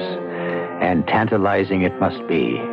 A man, alive and alone by himself in a locked room, has met death by the blast of a shotgun, neatly returned to its place on the wall. By whose hand? In what way? These are the questions, and others, to be answered when I return shortly with Act 3.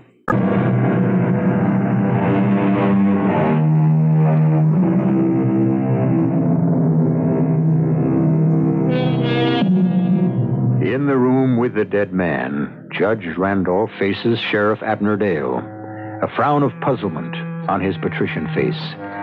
His eyes search the expression of the great lumbering young man in front of him, whose whole physical appearance suggests a man of action rather than one of thought or mental ability. The judge is the first to break the silence posed by the seemingly insoluble problem they face. What do you mean we are in God's court and things are done in a somewhat stranger way? Before we go question those who are so anxious to be convicted of the assassination of Doomdorf, let us find out, if we can, at what hour he actually died. How? I seem to remember he wore a watch. Yeah, here it is in the waistcoat pocket, broken by the shot. At what hour stand the hands? Just past 1 o'clock.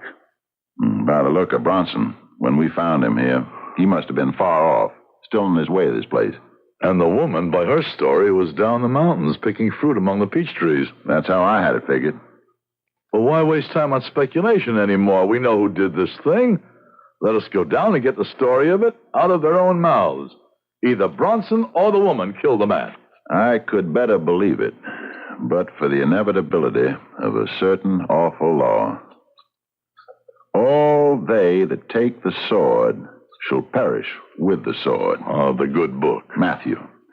We reap what we sow. Thus, we receive what we give and nothing else. That is God's law. Very well, in a sense.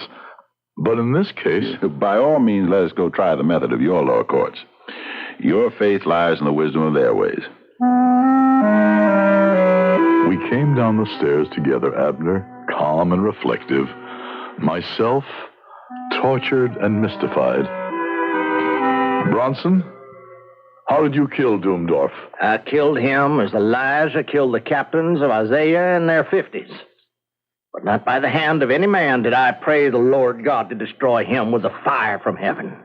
I prayed him to destroy Doomdorf. Give me the axe in your hand. So, now, explain yourself. His hands were red with blood. The widow and the orphan cried to heaven against him. I will surely hear their cry, is the promise written in the book. And you were the instrument raised up to heed their cry. Yes, and the land was weary of him. And I prayed the Lord God to destroy him with fire from heaven as he destroyed the princes of Gomorrah in their palaces. With fire from heaven? Come, Abner. We waste our time here. A moment. Bronson, you hear me? I hear you, Abner Gale. A little while ago, when we came, I asked you where Doomdorf was. And you answered me in the 3rd chapter of the book of Judges. Why did you answer me like that? When I said, surely he covereth his feet in his summer chamber? Yeah. The woman told me he had not come down from the chamber where he had gone up to sleep. It was then I knew that he was dead in his summer chamber like Eglon, king of Moab. How could you know? Why, look you off there to the south. I came here from the Great Valley to cut down these groves of Baal and to empty out the stinking abomination.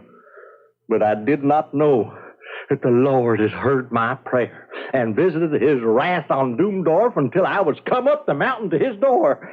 But when the woman spoke, I knew it. My work here is done.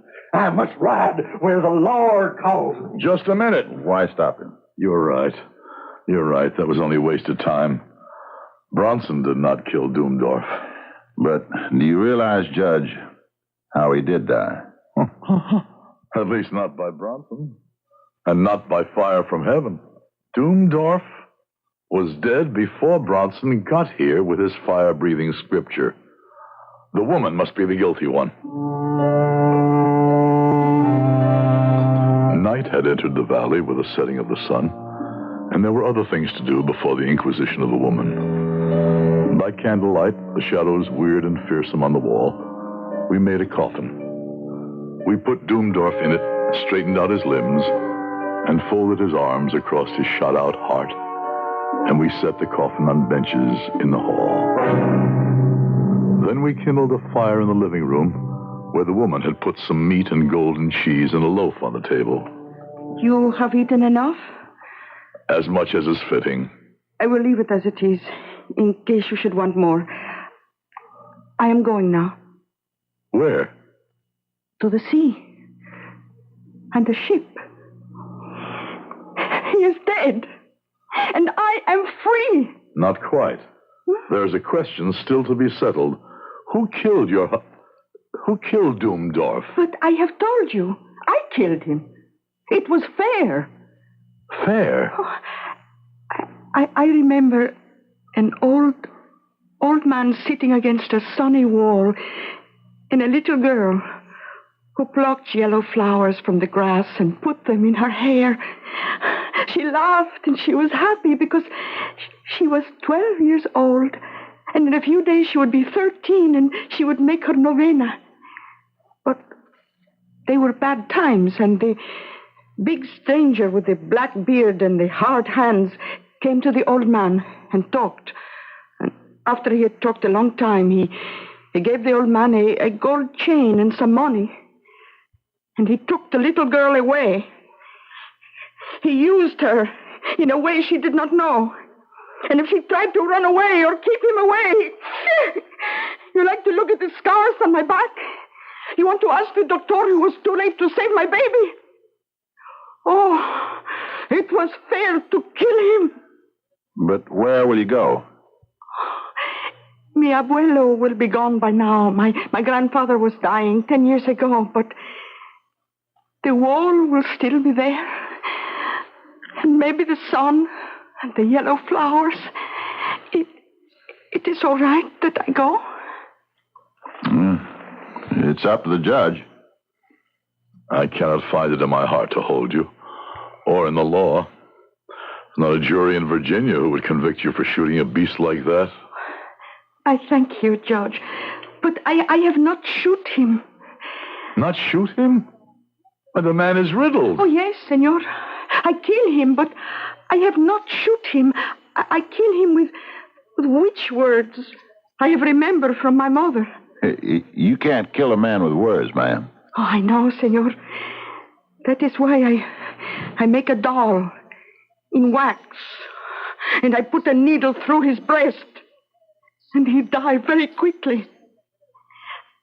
Now, senor, I may go?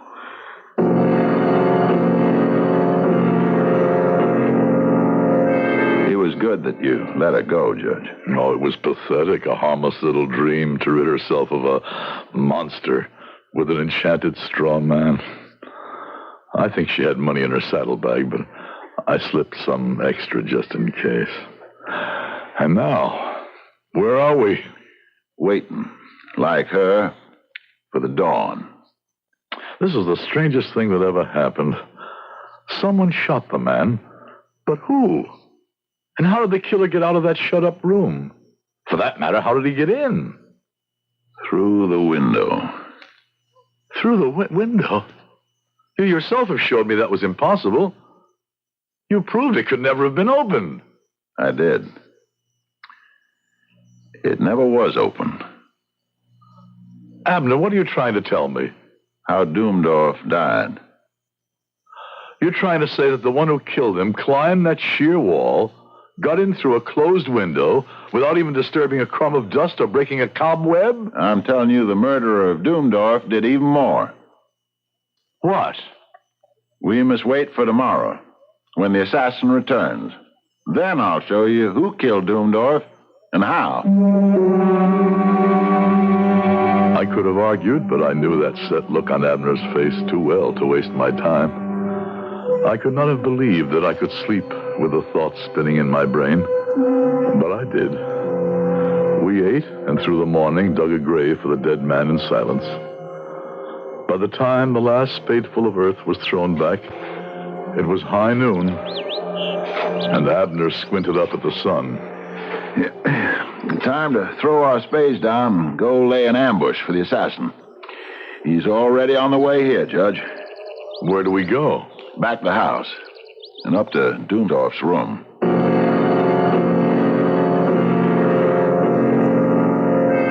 Now we must make certain preparations. What are you doing? I'm loading the shotgun, as it was before it took Doomdorf's life. And now I place it back on its rack, exactly as I found it. What do you want to do with this pillow and his coat? The blood is not entirely dry. Here, give them to me.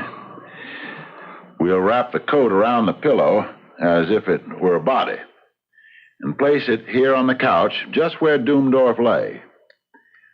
Now, look out the window. Is the day still clear? Not a cloud in the sky. Just like yesterday. If not hotter. Now for the moonshine, or this bottle of still liquor. Let's see. Good. You can see by the dust ring on the table that it sets just where it did yesterday as I return it to its resting place. Whatever you say, but I still don't see how. Why? Shh. We are about to trick the murderer in the act. But we came without guns.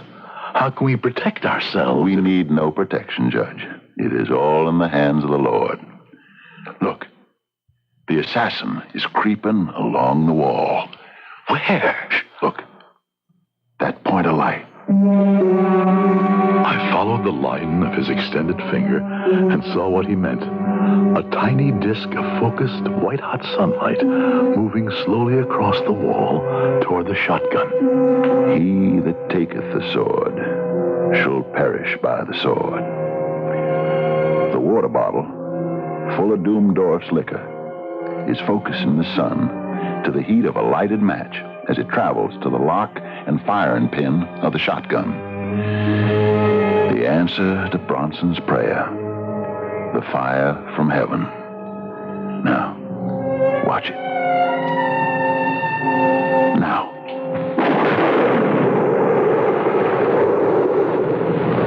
As the pinpoint of sunlight reached the percussion cap, the gun exploded as though the trigger had been pulled.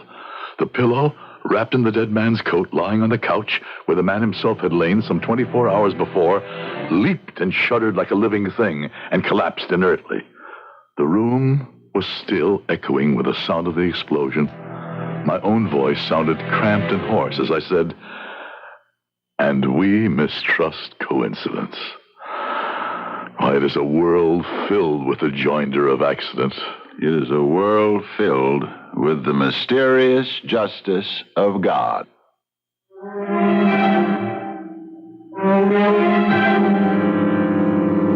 The answer to the mystery of the Doomdorf murder, a fate well deserved, and brought only on himself by the dead man who had little right or reason to live. Wouldn't it be nice if an equal fate could be the lot of so many people each of us know? Except, who are we to be the judge? That belongs, thank God, to the higher power I inadvertently named. I'll be back shortly.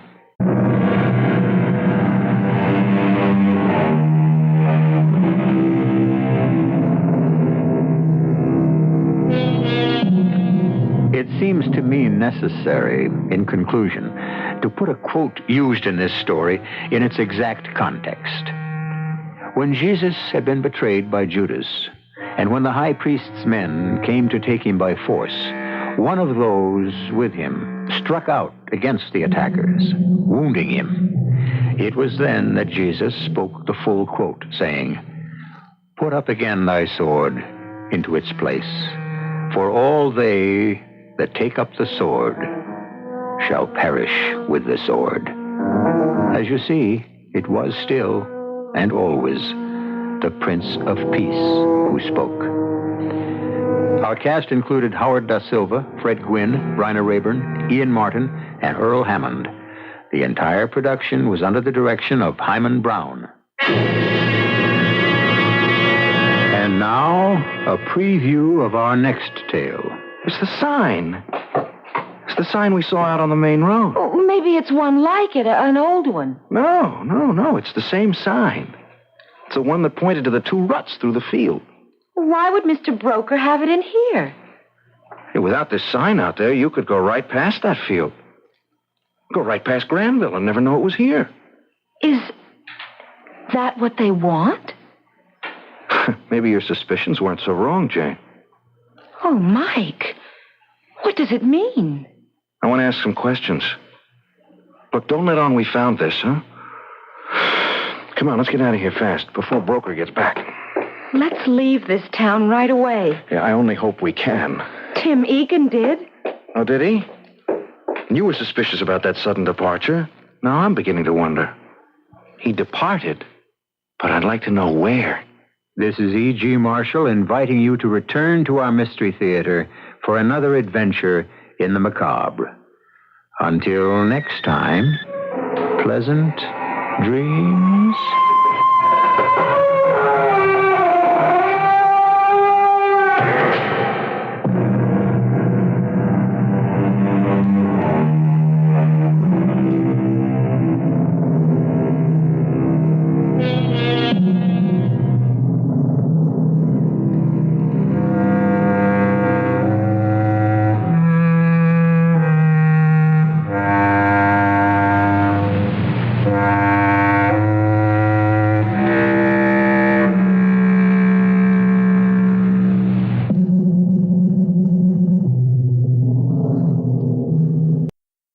The CBS Radio Mystery Theater presents...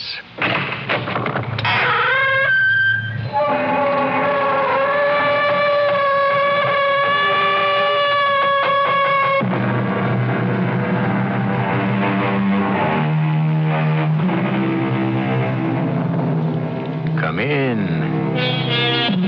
Welcome. I'm E.G. Marshall. Didn't Sophocles say... "The gods hate utterly the bray of bragging tongues"?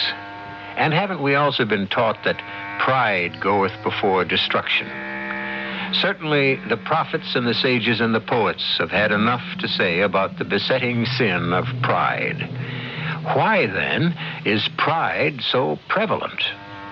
The subject intrigued Mark Twain so deeply that he created one of the deadliest stories about pride ever written. Do you realize, Edward, it's $40,000? But it's not ours. Well, no one can prove that. Mary, it's wrong. I never took anything in my life that wasn't mine. Neither did I. Maybe that's our trouble. But we still have our good name. And our debts. How can we possibly steal? It's very simple, Edward. Hide the money and use it when we want to. No, it can't be that easy. It is, Edward. It is.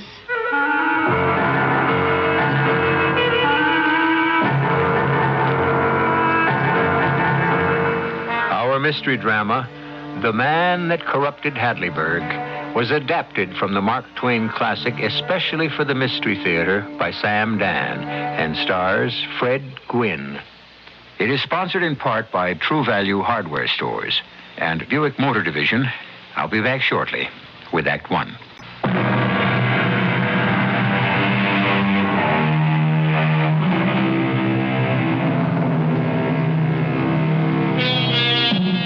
According to Mark Twain, you could cheat just about anybody. Back along the turn of the century, there was a town called Hadleyburg, which advertised itself as the most honest and upright place in the world. Incorruptible Hadleyburg, envied by its neighbors. And yet, one day, untainted, irreproachable Hadleyburg fell from grace. How did it happen? May I introduce you to Jack Halliday?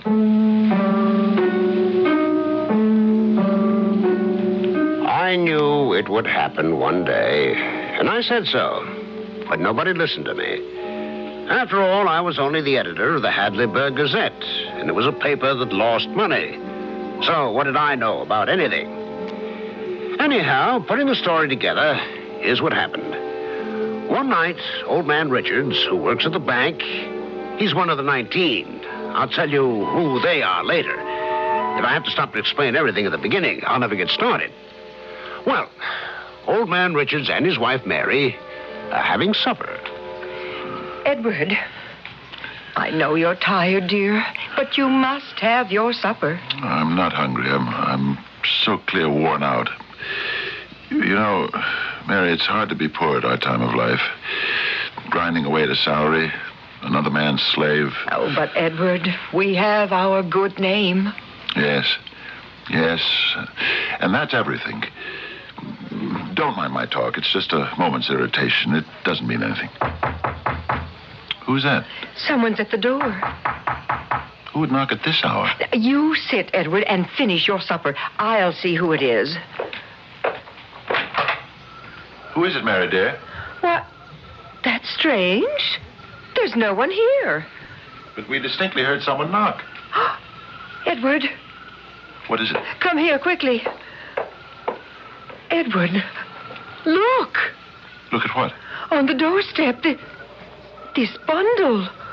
It's a sack. Oh, what does it mean? It means someone left a sack on our doorstep. Yes, but what? For what reason? Well, let's bring it inside and find out. Here, let me. Oh, Mary, I can't lift it. Oh, well, now, what do you suppose can be in it? There's a piece of paper attached to it. Here, let me put on my spectacles. Oh, Edward, what does it say? It says, to be published or the right man to be sought out by private inquiry, either will answer.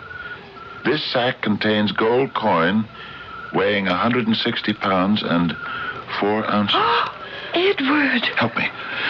Help me drag it inside. Oh, mercy on us. Quickly. Shut the door, Mary. Lock it. Oh, Edward, what do you suppose? The paper. The paper. There's more written on it. Oh?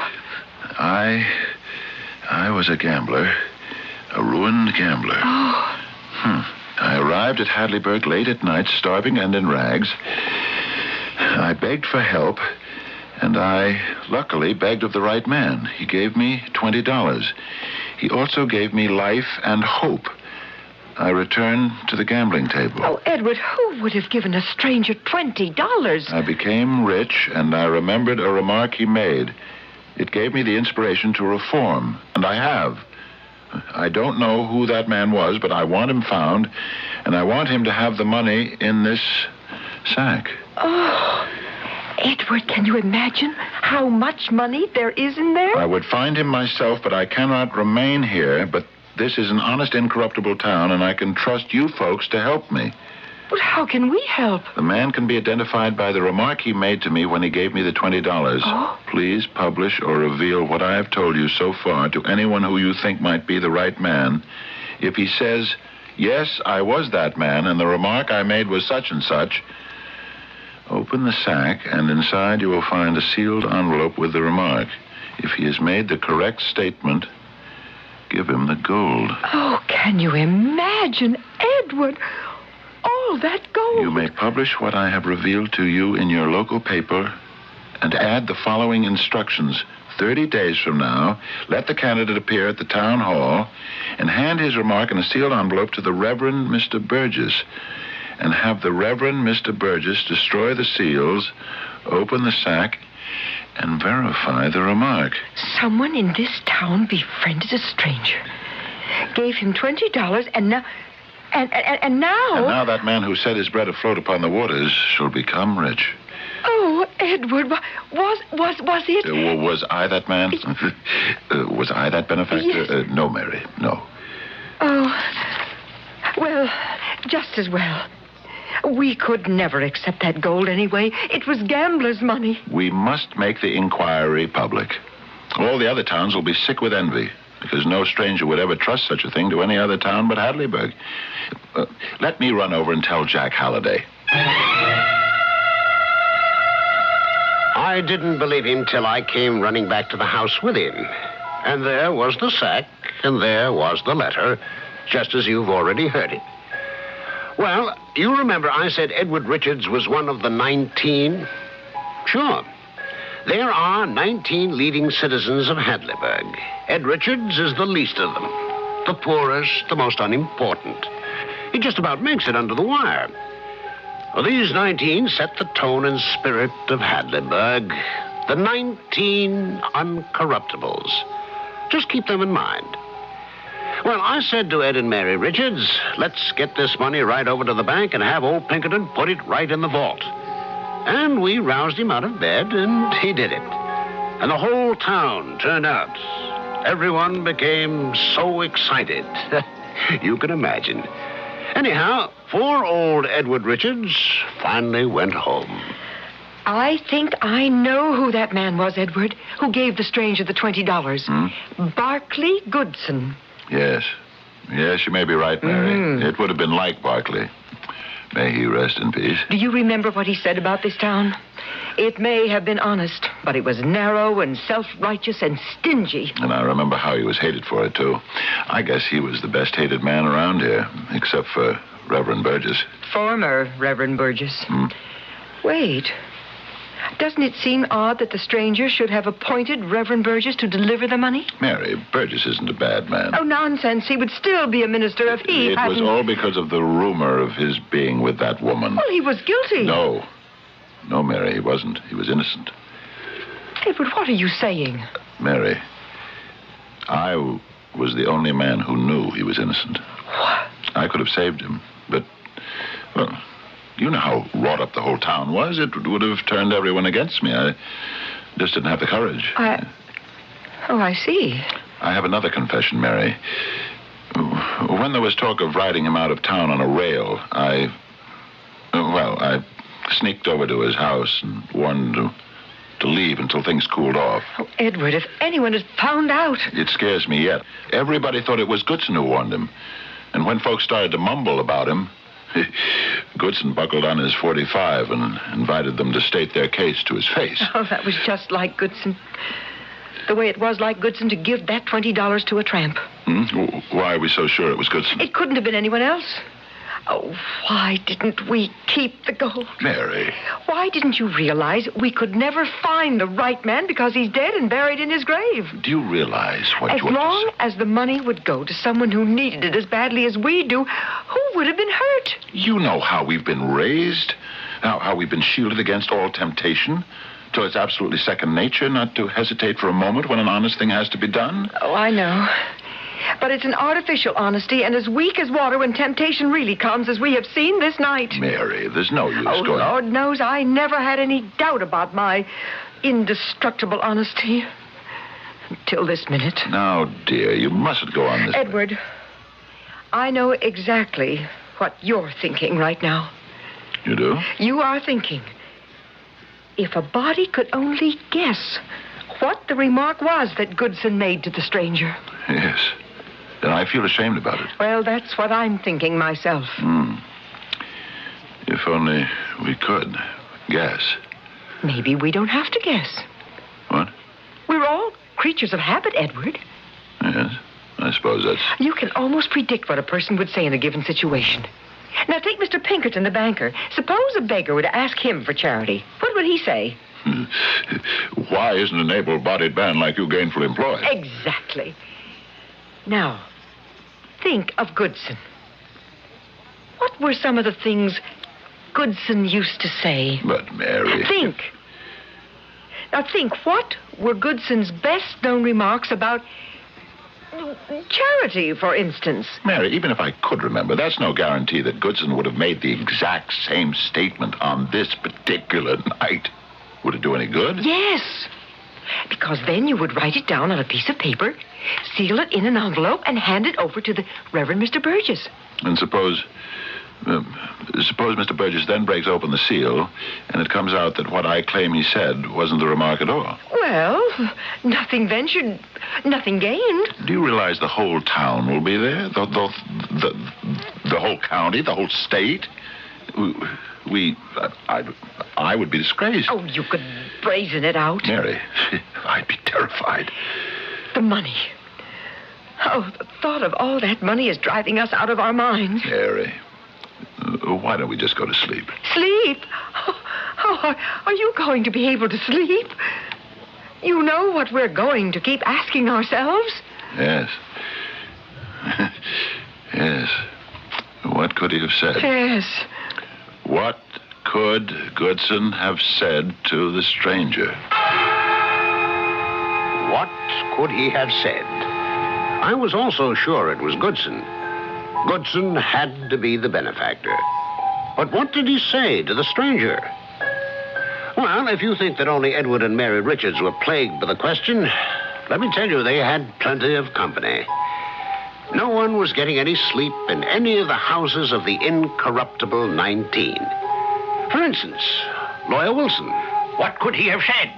Hay, feed, and grain merchant Bilson. What could he have said? Go down the list. Robert Titmarsh, Eliphalet Weeks, Archibald Wilcox, Ingoldsby's sergeant. What could he have said? I want to know. What did he say? What could he have said? It was the only topic of conversation. The 19 incorruptibles, starting with Banker Pinkerton on top and ending with poor Edward Richards on bottom, walked about with white and drawn faces, as if each of them was feverishly figuring out a way to get at that money. A head of steam was building higher and higher and fiercer and fiercer. Sooner or later, it would have to bust.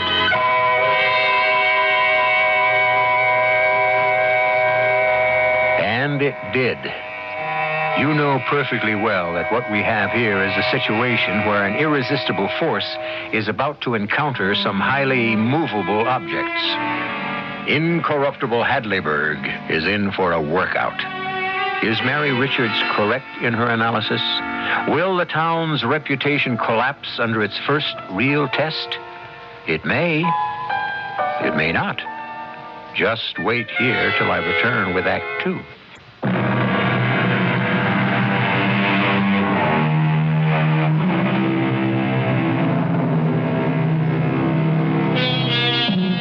Why do you climb a mountain? Because it's there, is the usual answer. And in this case, the simplicity of the reply contains a universal truth. Nature abhors a vacuum. The very fact that something exists can motivate someone to do something about it.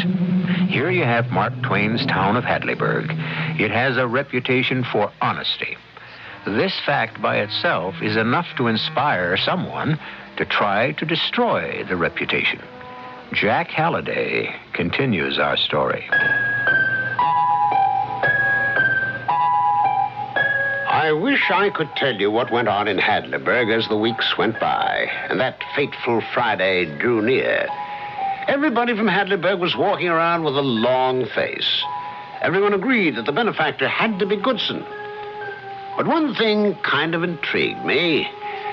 Why was Reverend Burgess named as the judge or referee or whatever? Burgess, who'd been treated so shabbily by the town. Could all this be a trick on Burgess's part to get even? Reverend, I think I've been your friend. Yes, Jack, you have. How do you figure in this sack of gold business? I have no idea. When Goodson was alive, you two were close. Well, I suppose we were kindred spirits.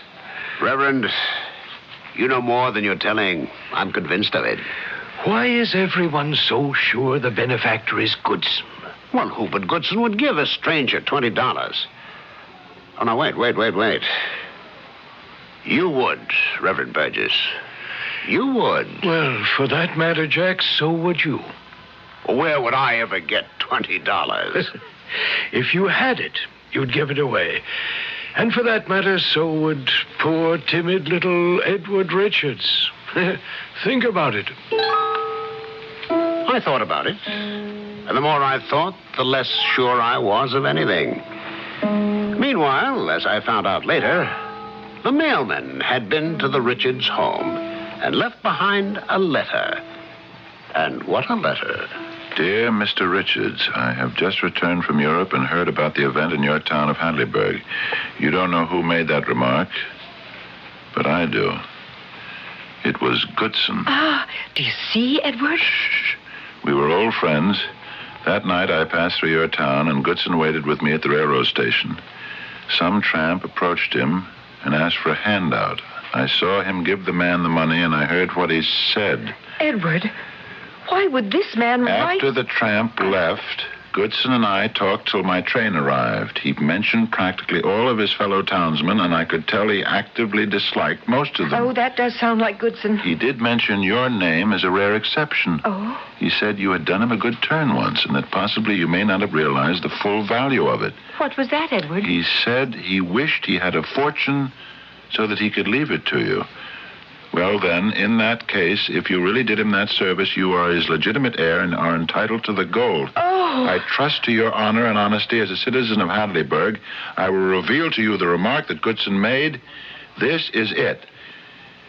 You are far from being a bad man. Go and reform.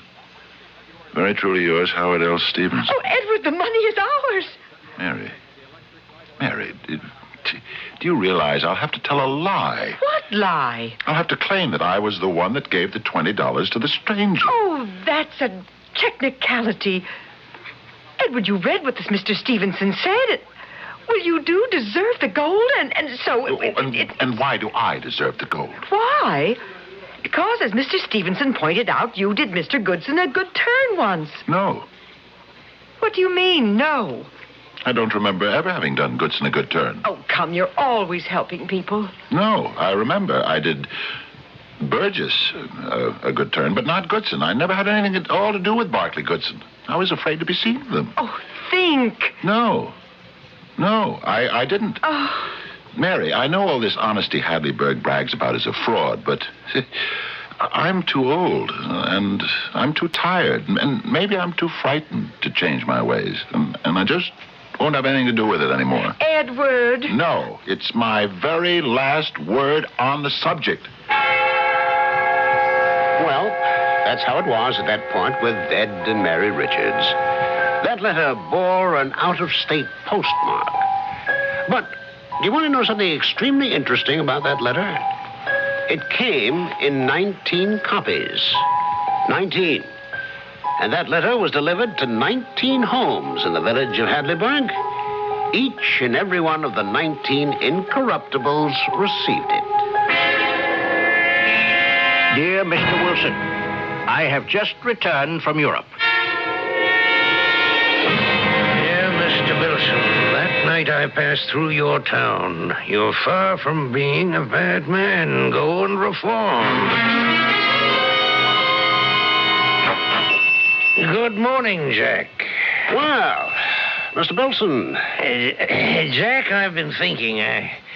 I don't advertise enough. I agree.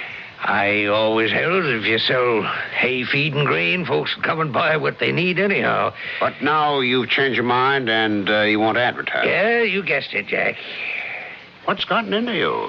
Well, we got all those strangers in town on account of, you know what. Wilson, what's really on your mind? Jack, the reporters keep asking me questions about myself, you know. And? Well, I don't know what to tell them. Well, just tell them the truth. Well, I do, but it sounds kind of stuffy. I guess it would. Yes. So, what I was thinking, Jack, was that You might write me a kind of short autobiography. Belson, you're an old fraud. Oh, Jack, you know all about me, and I'm willing to pay All right, Belson, but I'm warning you. I intend to get to the bottom of this.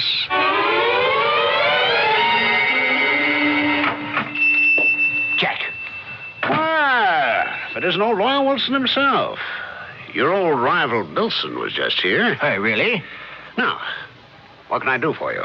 Well, Do you want me to write your autobiography? No, not at the moment, Jack. I want to arrange for some advertising. Well, I believe it isn't ethical for lawyers to advertise in this state. Oh, well, I wouldn't dream of advertising my law practice. Oh, you wouldn't? Well, what would you advertise? My intention of running for the state senate. Say that again. I said I intend to run for the state senate. Oh, come on, Wilson. Who'd vote for you? I have every prospect of victory. You're the most unpopular man in town. I don't know about that. I think people will be eager to vote for me. Oh, do you? Well, why on earth should anyone even dream of voting for you? Now, how much does a full page cost? I'd never seen such a change in the atmosphere. Everybody walked around with a smile. Everybody seemed to have a new lease on life. That is, everybody among the 19 Hadleyburg incorruptibles. Why, even Mrs. Inglesby Sargent, who came in to give me the full information on a church supper, seemed to be bursting. And don't forget to write, Jack, that everyone is to bring a covered dish. I never forget. Jack, I'm thinking of ordering some special cards. Oh, yes? You know the Sheridan Mansion? Well, I think I finally convinced Inglesby to buy it. Well, that would take a lot of money. Oh, that's not going to be a problem very much longer. Oh, it isn't? Why not? Oh, that would be telling. Jack, a simple, tasteful engraved card to read Mr. and Mrs. Inglesby Sargent at home, at number 1, Sheridan Place. Oh, do you suppose we could change the name of the square to Sargent Place if we own the property? I know how much money it takes to buy that mansion, and if you've got all of it, you can afford to do anything. It made no sense at all. I couldn't account for it. What was the sudden outburst of sunshine and roses among all the 19? Bright plans, extravagant spending. Had all these people lost their minds? Only one person seemed unchanged. Edward Richards. Mary, leave me in peace. Edward, no, the money is rightfully ours. But I keep telling you, I didn't do any service at all for Goodson. And I keep telling you, it may have been some tiny, picayune thing that you can't even remember. Don't weaken my resolve. Goodson befriended a stranger in the presence of a witness. Mary. And in so doing, he made a remark. The witness, a friend of Goodson's, remembering that Goodson felt kindly to you, wants to do you a good turn. Now, that's all there is. Yeah, I could believe it. I could accept it if... If what? If I could ever remember doing Goodson a good turn. Oh, Edward, you must have. What? How? Well, things are relative. Oh, please, Mary. Oh, did you ever say hello to Goodson on the street? Well, of course. Well, that's a good turn. That's the Did most people ever greet Goodson? Smile, say hello, tip their hats, shake hands, or stop to chat? Hardly anyone. No, I didn't either. I just... Yes? I just smiled and nodded. And that was enough. Oh, don't you see, Edward, that little bit. Mary. As Goodson said, you wouldn't know the value of it. Now, who else would say hello to Goodson? Oh, Edward, can't you see the hand of Providence? Oh, come, dear, right. You are far from being a bad man. Go and reform. Mary, do you think I should? I think you should. And you think you should. Now, all we need is the paper, the pen, and an envelope.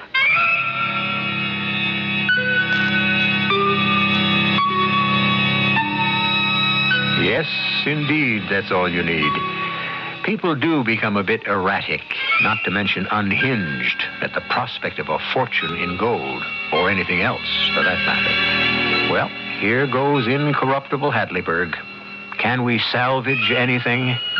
The cleanup begins when I bring you Act 3 in just a few moments.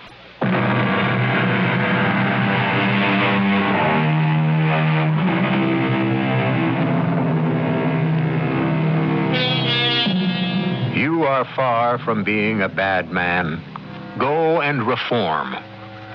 Such a phrase is worth in the neighborhood of $40,000, which may be small potatoes today, but it was certainly a bumper crop about 80 years ago. The question is, how many people know that phrase, and how many of them are willing to utter it? For this information, we need to hear from Jack Halliday, the local editor. The town hall never looked finer.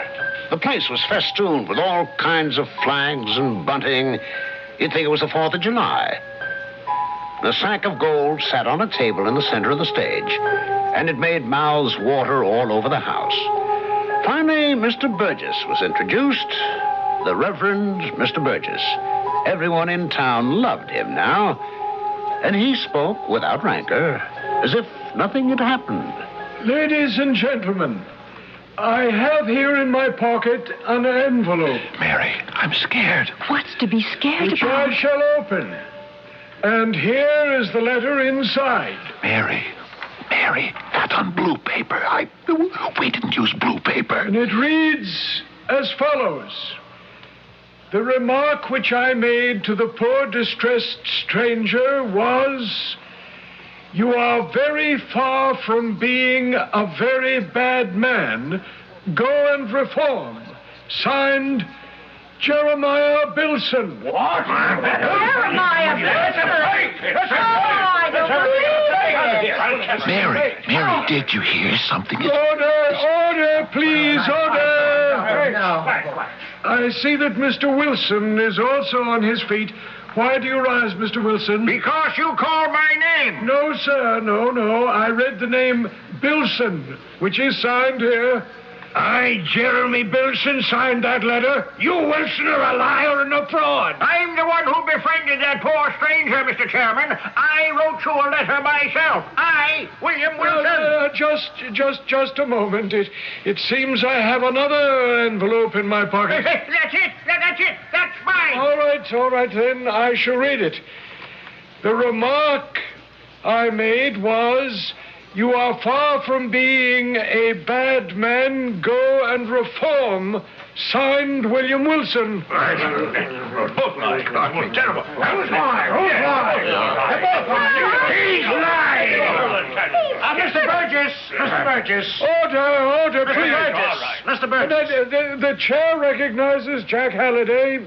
Both of them couldn't have made the same remark. Both of them didn't. Mr. Bilson said, you are very far from being a very bad man.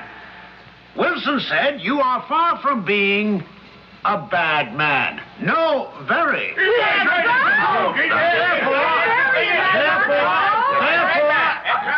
Therefore, you should open the sack, sir, and read what the test remark is. Very well. With your permission, ladies and gentlemen, I hereby break the seals and open the sack. Mary, what have we done? Do you suppose he has our letter in his pocket? I find here 2 envelopes. One is marked, the test remark. On the other it says, not to be opened until all written communications addressed to the chair have been read. Let's hear the test remark, Mr. Burgess. This is what the benefactor claims he said. You are far from being a bad man. Go and reform. That settles it. That's exactly what I said. And Bilson is a liar and a fraud, and I'll tell you how to... Mr. Wilson, you're out of order. No, I insist. I am the man who befriended the stranger. I know what I said. I was in my office writing this note to you, Mr. Burgess, when Bilson came in on business. And he may have seen the note on my desk and therefore... That's an infamous lie. Yes, and he couldn't even copy it correctly. Order, gentlemen, order. Neither of you has quoted the remark correctly.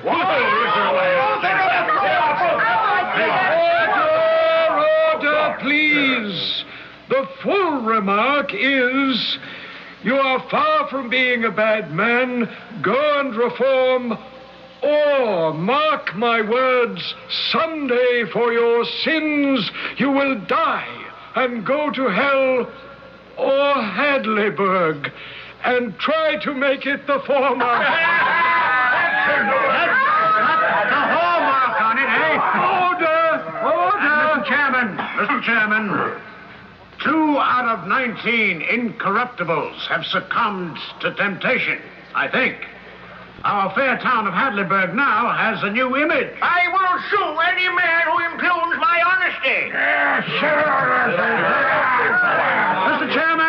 Mr. Chairman, I move we adjourn this meeting. We cannot do so at this point, Mr. Halliday. Why not? Because we have other claimants for the prize. I have received a number of letters. Perhaps one of them can repeat the true remark. Oh, Mary, we're doomed. We'll be disgraced. Letter number 3. You are far from being a bad man. Signed, Inglesby Sergeant. You are far from being a very bad man. Which incorruptible is that? Nicholas Whitwell. You are very far from being a very bad man.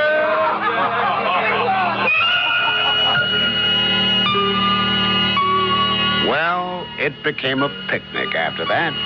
The house was in hysterics. One by one, the incorruptibles were stripped naked. Figuratively speaking, that is. Mary, we're going to be disgraced. Oh, Mary, why did we do it? I don't know whatever got into me, Edward. Oh, forgive me. He's saving us for last. I know it. Oh, Mary. Oh, all I ever had was my good name. And now I don't even have that. Oh, pray. That's all we have left. Pray that Burgess will be merciful. Yes, let us pray. Ladies and gentlemen, I believe that's all. Mr. Burgess, how many of those letters did you receive? 19. Well, sir, I've been holding count, and you only read 18. Oh, did I? Well, I must have been mistaken. I guess it was only 18. 18? We have 19 incorruptibles in Hadleyburg, but only one of them is the genuine article. Only one is truly as advertised. I propose a cheer for the cleanest man in town, the only so-called important citizen who didn't try to steal that money. Edward Richards. And now I shall read the other letter in the sack. Ladies and gentlemen, there is no test remark. Nobody ever made one. Order, please. Order. There was no beggar, no contribution. At one time, I passed through your town. I was offended by your lofty, snobbish pretensions. I was insulted by your overbearing vanity. I decided to discover if your vaunted integrity was genuine. And now you have seen what I have done. I'm sure I caught every last man to whom I wrote that letter tipping off the test remark. That's right. He did, down to the last man. Well, the contents of the sack belong to all who claimed it. Now, wait a minute. You mean these sharpers get the gold after all? Order, please, ladies and gentlemen. I must abide by the instructions. And so I shall now cut open the sack and distribute the contents among... What is it, Mr. Burgess? Friends, this isn't gold. These are just gilded pieces of lead. Mr.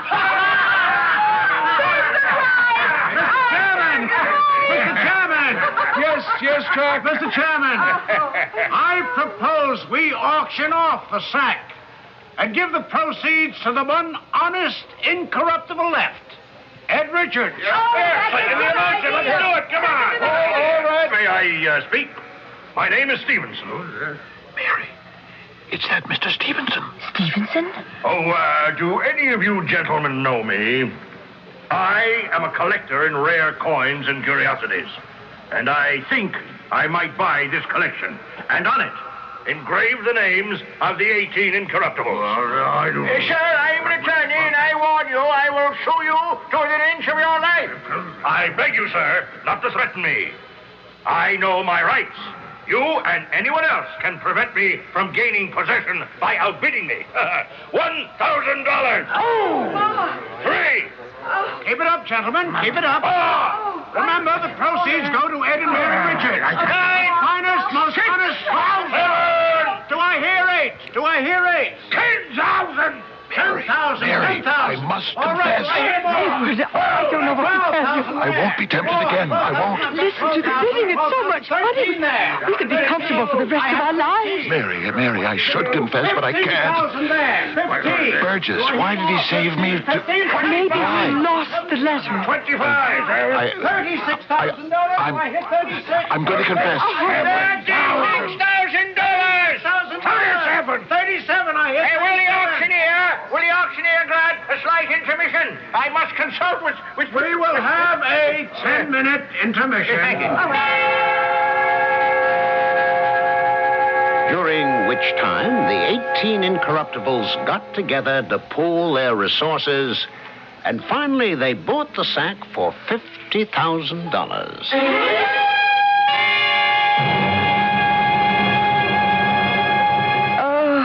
Edward, I'm exhausted. Well, finally we can go to bed. Oh, but I won't be able to sleep. I know. $50,000. Oh, Mary, I can't believe what happened. we'll be given the check in the morning. You'll believe it then. Suppose Suppose what? Suppose this is Mr. Burgess's way of getting revenge.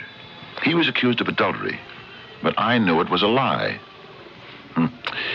I could have saved his reputation. I didn't. Edward. No, Mary. Now he's waiting. Don't you see? He's toying with me. Let the town praise me, and then he'll produce that letter and destroy me. Edward, you don't know that. No, I'm going to confess everything. Where are you going? Out. I'm going to tell everyone I see that I tried to steal the money, too. Edward! We thought he was mad. He went through the streets bareheaded, without a coat, stopping people, knocking at doors. We thought the ordeal had been too much for him. But no, he convinced us. And then Hadleyburg really fell. Our last incorruptible was gone. Literally. Because that night he caught the fever that killed him. And I was with him at his last hour. The Reverend Burgess came to visit. Edward, I would never have betrayed you. You would. You would have. I destroyed the letter you sent. I wanted to save you. You, after all, saved my life once by warning me. No. You were angry with me because I could have cleared your name. But you see, I was afraid, and you hated me for it. You were waiting for revenge. Poor Edward. You couldn't have cleared me. You had no real evidence to offer. You see, I was to blame. I was guilty. Like everyone else, I'm only human.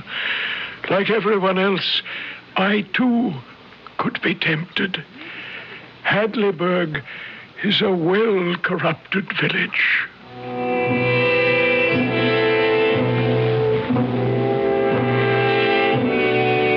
I guess there isn't an awful lot more to tell. Hadleyburg had its name changed by special permission of the legislature. And what its new one is, I won't say. But we're a town now, like other towns. Neither better or worse. But at least we're human, which is about as good or as bad a thing as you can say about anyone. Thank you kindly for your attention.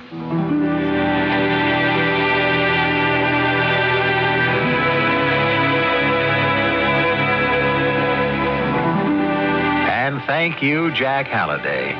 This has been a visit into the Mark Twain country of Hadleyburg. And you can find a Hadleyburg almost anywhere you look, even in your own hometown. And you can look for me to be back here in just a few moments.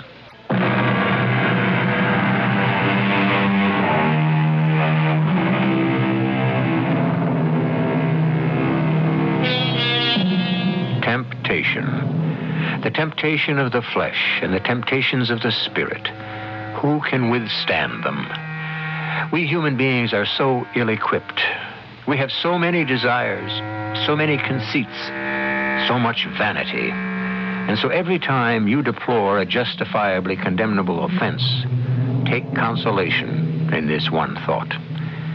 Given the foibles of the human race, we can be glad things aren't a lot worse. Mark Twain settled for that. Our cast included Fred Gwynne, Ralph Bell, Joan Shea, Earl Hammond, and Court Benson. The entire production was under the direction of Hyman Brown. And now, a preview of our next tale. Oh, Inspector Blunt, I marvel at how much ground you've covered in so short a time. Well, one does these things by instinct, Major Smathers. Yes. Is there anything I can do to help? Yes. You must maintain secrecy. Ah, of course. So far, no one knows of the theft except the thieves, your servants, yourself, and I, and my men. I shall see to it that my servants say nothing at all. Good. Inspector Blunt, you realize the international crisis that can be created if that elephant isn't found soon? Yes. Then can you give me some hope? Major Smathers, I am not given to boasting. It is not my style. But we shall find your elephant. Radio Mystery Theater was sponsored in part by Buick Motor Division and True Value Hardware Stores. This is E.G. Marshall inviting you to return to our Mystery Theater for another adventure in the macabre. Until next time, pleasant dreams.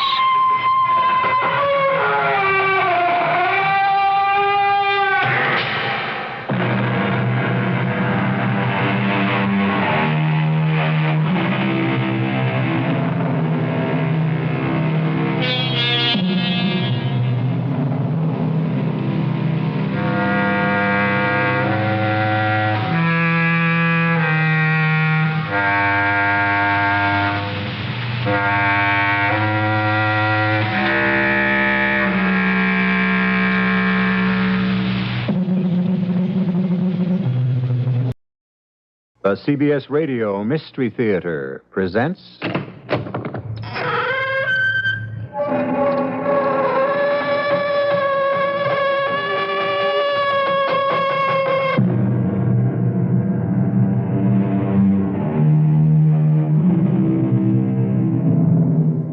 Come in.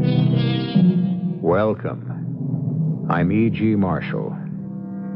Richard III is the last of Shakespeare's cycle of historical plays that take England into, through, and out of bloody civil war and back to peace. But because this play focuses on one man, the malformed evil genius Richard of York, there is less of history and more of blood in the drama as it storms and drives relentlessly to its violent conclusion. I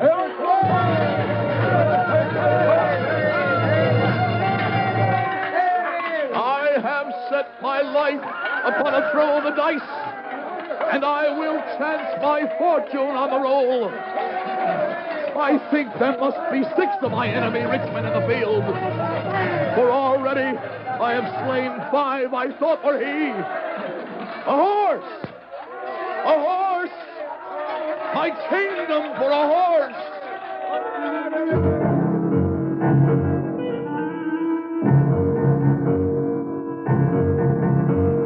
Our mystery drama, The Prince of Evil, was adapted from William Shakespeare's classic tragedy, Richard III, especially for the Mystery Theater by Ian Martin, and stars Howard Da Silva.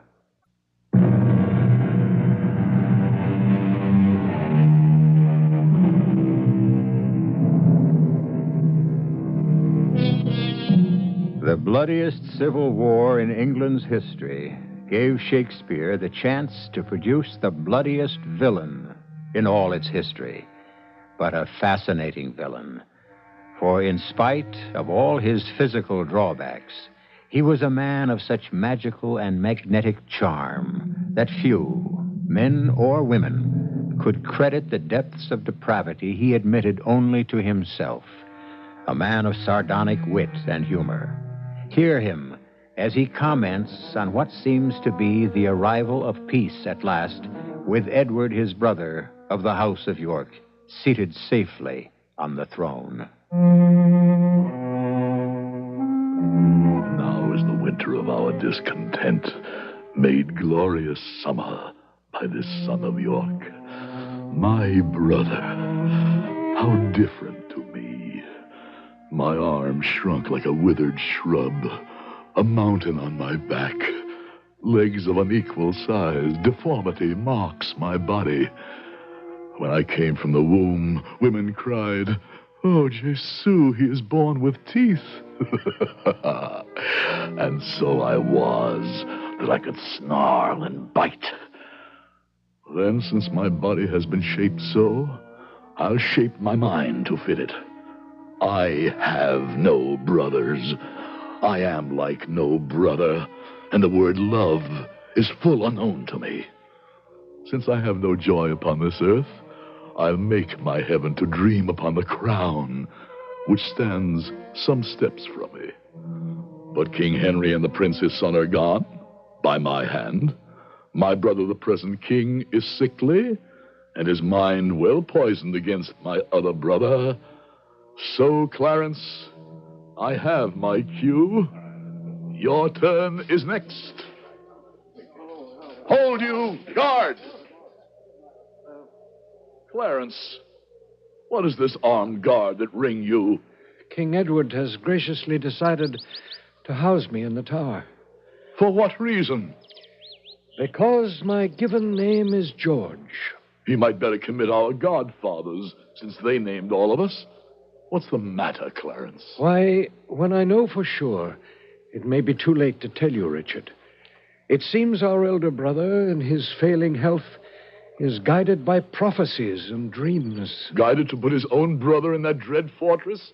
Why? Some wizard told him his issue would be disinherited by someone whose name begins with G. And since my name is George... What nonsense is this?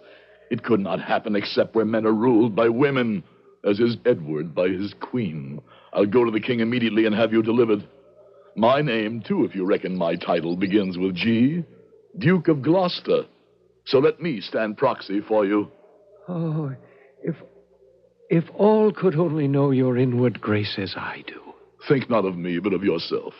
And knowing my love and sword is sworn to you, have patience. Why, as you see, what choice have I? Brother, farewell. Go, brother. Tread the path on which you never will return. Simple, plain Clarence. I do love you so that I shall shortly send your soul to heaven, if heaven will take the present at my hands. My brother the king cannot live, I hope, so God may take King Edward to his mercy and leave the throne to me. But soft, what comes here? The funeral cortege of our last and lost King Henry. Then I must woo and win this widowed Anne who follows it, for she must be my ally and bring me her family's support. Stay, you that bear the coffin, and set it down. What black magician conjured you up, Butcher? To one side, Hedgehog. Villains, set down the corpse, or by the living God, I'll make a corpse of him who disobeys. What? You tremble. Are you all afraid? Alas, I cannot blame you. For what mortal eye can look upon the devil? Continue all of you to the grave. I will follow after I have faced down this scum of hell. Well, devil, you had your way with his flesh. His soul you cannot have. Sweet saint, for charity, curse me not. What else could you hope from me? Did you not murder my Richard and King Henry? I did not kill your husband. Why then, Richard must be alive. No, he is dead, but slain by my brother Edward's hand. You lie in your foul throat. Queen Margaret saw your murderous short sword smoking with his blood. The same point you might have killed her with, if your brothers Edward and Clarence had not struck it aside. I was provoked because her slanderous tongue laid their guilt on my shoulders. You were provoked by your bloody mind. Do you deny you killed King Henry, that I was even now following to the grave? No, that I grant you. Oh, how could you? Such a gentle, mild man. The fitter then for the King of Heaven, who has him now. He is in heaven, but you will never know. For there you will never go. Then let him thank me, for he was more fit for there than earth. As you are tailored for hell. Yes, and one place else, if you will hear me name it. Some dungeon. Your bedchamber. Who is most to blame for these two deaths? The causer or the executioner? You were both cause and effect. Not so, lady. Your beauty was the cause that haunted me to undertake the death of all the world, so I might live 1 hour in your sweet bosom. If I thought that, I would take my nails and rip my face to shreds. I took your husband only to help you to a better one. Who? Myself. You? Oh, out of my sight. You infect my eyes. No. I beg you. Your lips were made for kissing, not for such contempt. If you cannot find it in your heart to forgive, here is my sword. And here my breast, naked as I kneel. Plunge it in my heart. I humbly beg my death. No, do not pause, for I did kill King Henry, but it was your beauty that provoked me. Come, strike. I stabbed your husband, Edward, but it was your beauty that drove me to it. Take up the sword again, or take me up. Rise, liar. For all I wish your death, I cannot be your executioner. Then bid me kill myself, and I will do it. I wish I could read your heart. The answer you've heard from my lips. I am afraid that both are false. Then never was there a true man. Enough. Put up your sword. So then, I've made my peace. We shall see. But I may live in hope. As all men do, I trust.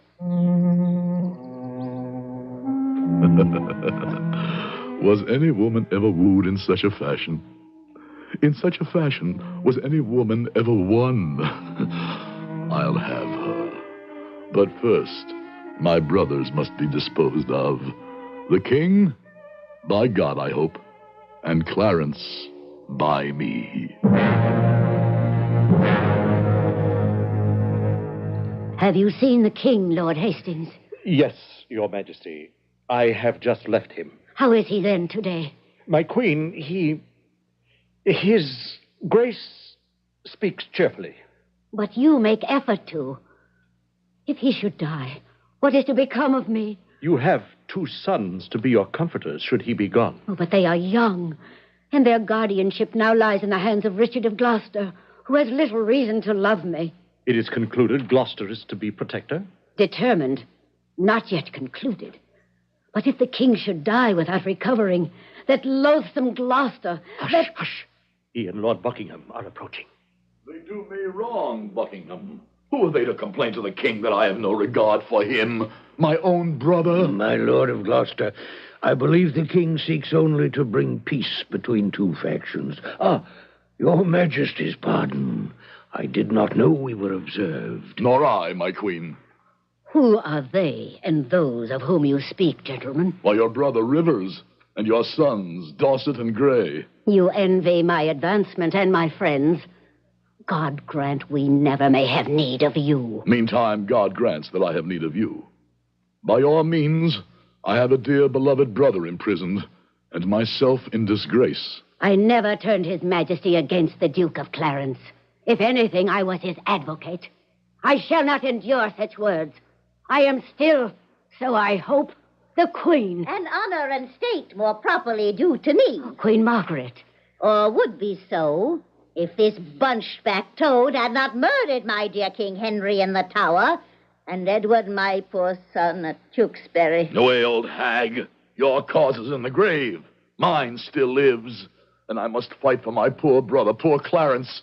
His head should roll, and so should yours. In God's name, enough. In God's name, my prophecy. As my husband is dead, so will be yours. And you will die neither wife, nor mother, nor England's queen. Oh, how insufferable. I warn you. Take heed of the dog you have by your side. Sin, death, and hell have all set their marks on him. I warn you all. Let him not set his mark on you. She sets my hair on end with her curses. My Lord Hastings, will you attend me? Yes, my queen. Have you need of me? Can I count on you, Buckingham? I do not give my support lightly. Yes. Good. I do have need of you. But later, Buckingham. Later. I do the wrong, then let others shoulder the blame. I bleed for Clarence, whilst I prepare to make him bleed for me. I trick the simple gulls like Hastings and Buckingham to believe it is the queen and hers who stir the king against me, and they believe it. Even Anne is fooled by a piece of scripture. God bids us do good for evil. And thus I cloak my naked villainy with odds and ends stolen from the holy writ. But no more play. It is time to take the first step on the road to the crown, the murder of my dear brother Clarence.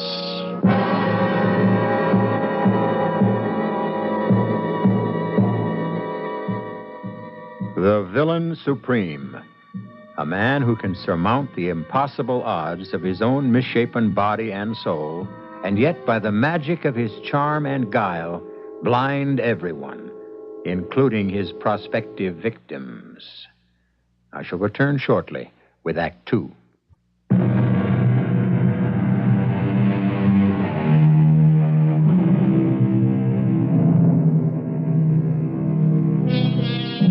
Suddenly, a stroke of ill fate to everyone but Richard of Gloucester sends events racing towards an early climax. With the Duke of Clarence in the Tower, the king's illness has left the third brother, Richard, in temporary possession of great power. But how to use it best to shape events to his will? Richard is lucky as well as evil. Events do the shaping for him. He is called to the dying king's bedside. So that my soul may go in peace, I am repenting all my sins. I have called all near and dear, and those whom strife has put apart, to meet here by my bed, so that the last act of York shall be to bring peace. Who is bid to this council? My Queen Elizabeth, her brother and sons, Hastings, Buckingham, others, and most of all you, dear Richard, and poor George. The Duke of Clarence? He will be hard put to it to attend. I know, since I, in anger, sent him to the Tower, but here, take this. What is this paper? My full pardon. And the order for his release. The pity is that you did not... No, do not chide me, Richard. I repent my anger, and only hope it is the will of God that you can bring him here in time. I will make such haste as is necessary, if I am not too late. Too late for what? Why, Edward, these are sad days for you. Your mind does wander. Do you not remember the order for his execution? No, I never went so far. But he is not yet dead. There may be time to stop it. Trust me to make sure our brother's life is taken care of. By the king's hand, my lord. Can't you read, Tyrrell? Can't you see his seal, man? Aye, but... But what? What, out with it? I would wish I had time to check, my Lord of Gloucester. Here, you see where it reads, to require the immediate release of... Decease is the word. Decease.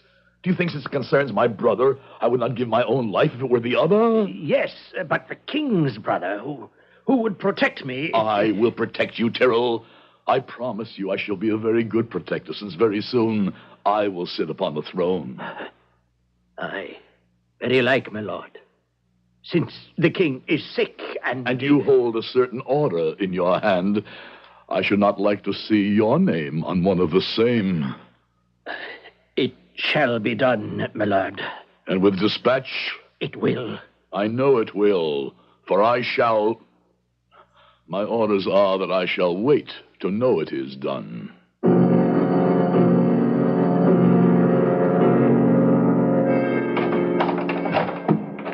Why, who is... Oh, it is you, Sir John. I am sorry to bring you from your sleep. Not asleep. I would not spend another night like this for a lifetime of happy days. Come, sit by me a moment. I cannot. The time has come. What is... Who are these men? Sorry, my lord. I only obey orders. No. If you love my brother, you cannot hate me. If the king has hired you for gold, go back again, and I will send you to my brother Richard of Gloucester, who will reward you better for the tidings of my life than the king will for those of my death. Do what must be done, lads. My lord, look behind you. Where? And strike.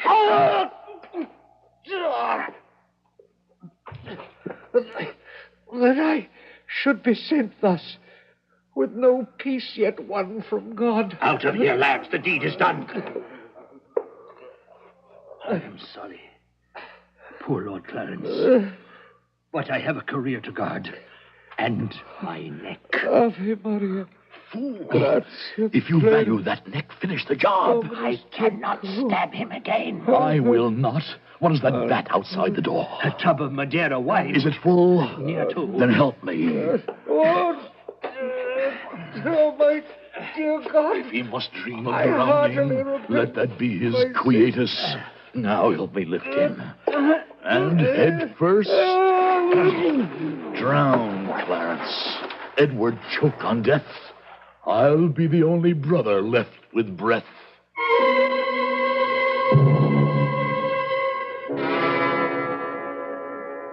Now, I can feel I've done a good day's work, and in peace my soul can part to heaven.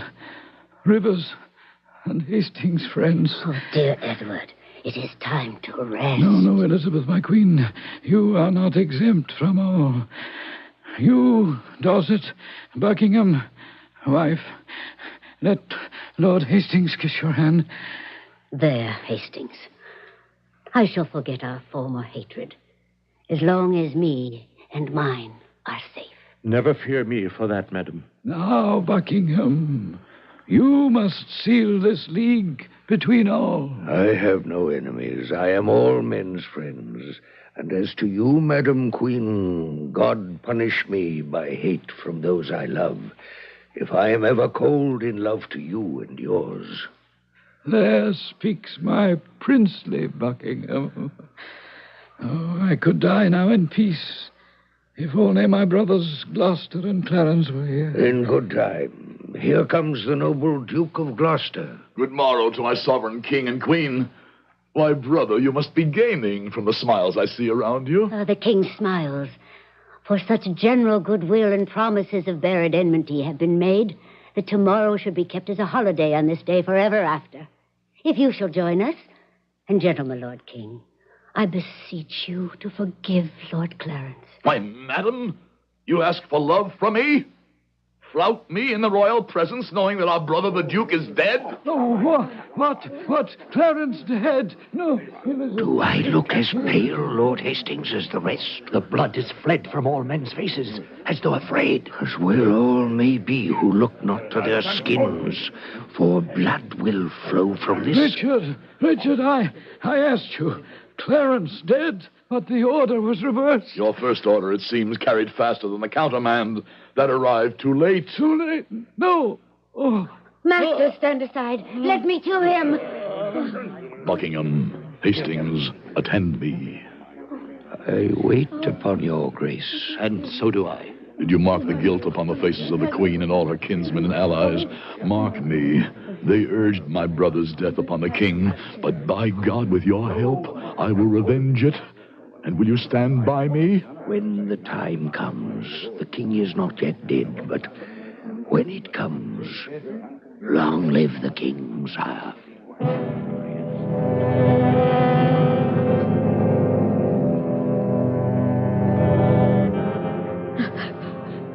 Oh, God, I cannot believe. So quickly gone. Sister, have comfort. All of us mourn the star that has been dimmed. None can set the torch to light his fire again, or cool the hurt by soothing tears. He is gone, but England still remains. We must take thought to her. What thought would you have in mind? While my Lord Buckingham and I have talked between ourselves and... But no, you tell our queen, Buckingham. Tell me what? The succession, ma'am, must be secured. It seems to us that some small escort should be sent to Ludlow to fetch the young prince, your son Edward here, as soon as possible to be crowned king. Why some small escort, my Lord Buckingham? We have just bound up old wounds. There's danger in any show of force. Let us keep the peace orderly as your husband desired, and make the transition smooth. I do believe Lord Buckingham is right. He shall have my support. Lord Hastings, if you so believe, then you relieve me very much. The king made peace with all of us. The compact is firm with me. So be it. Madam, my thanks. Now, leave it to me who shall go to bring the boy here. I thank you for your help. For the rest, I go to the chapel to pray for my husband. Let those who will join me. My lord, whoever journeys to the prince, one of us must stay at home. I think it should be me, for while you are gone, I will have opportunity to set in motion all we have discussed. Better to leave it to me to part the queen's kindred by whatever means from any support to the prince. My other self, my oracle, prophet, and comrade in the aims of villainy. Like a child, I will go by your direction for the child. By my return, shall we be ready? By your return, all will be ready to call you king, or they will have joined the king already dead.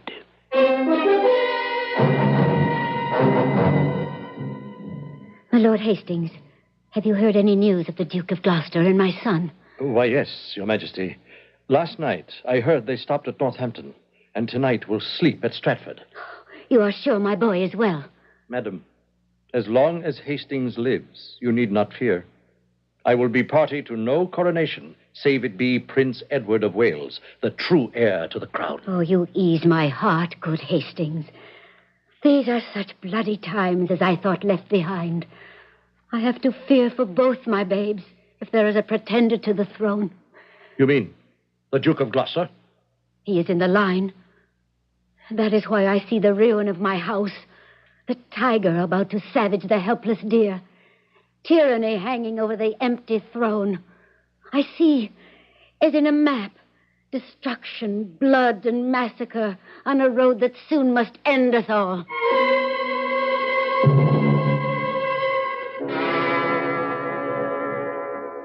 Day, my Lord Buckingham. Catesby, greetings. What news do you bring? The Prince and the Duke of Gloucester are in London and will soon be here. So, well enough. And what about Lord Hastings? Have you sounded him out? He loved the father too well. I fear we cannot win him to any move against the prince's son. And Stanley? He will follow Hastings' lead. Then sound out Hastings again. And be bold. You know our purpose, and neither Gloucester nor I shall sway from it till it's accomplished. But how can Richard claim the throne while the little Prince of Wales and his tiny brother, the Duke of York, are still alive? Claim it he will, and mount it. But hold it.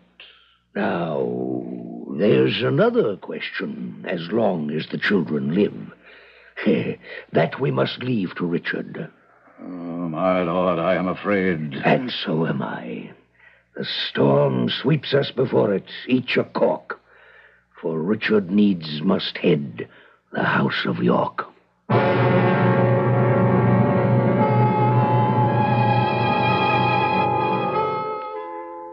The intelligent, perceptive, but venal Buckingham has made his usual careful assessment.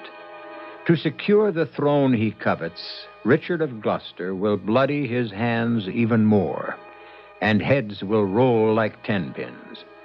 Even his wife Anne's, and one of the most sickening murders in history, the two young princes.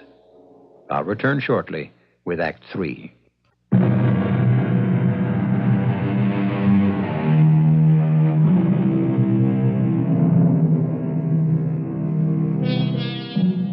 Success has attended Richard in all his gory escapades so far. There are more bloody triumphs still to come. His one failure has been with Prince Edward of Wales, son of the Queen, and the true heir apparent to the throne. With the diamond-bright honesty and the unerring eye of a child, he knows instinctively that his uncle is not to be trusted, and someone to be feared.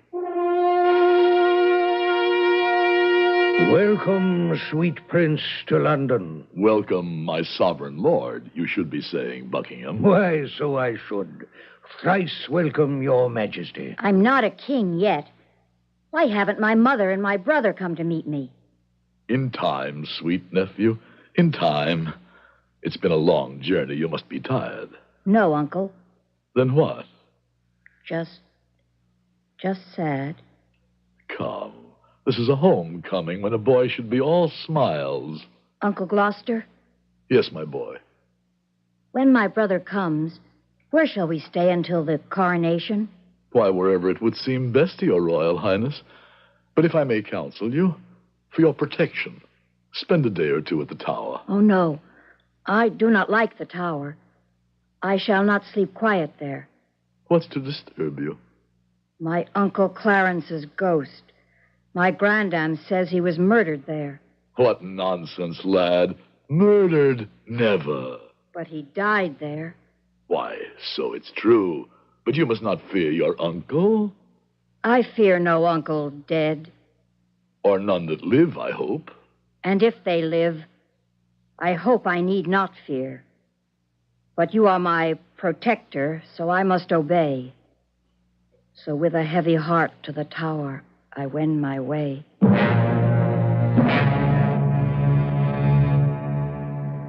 Well, Catesby, what news this morning in our tottering state? It is a reeling world indeed, Lord Hastings.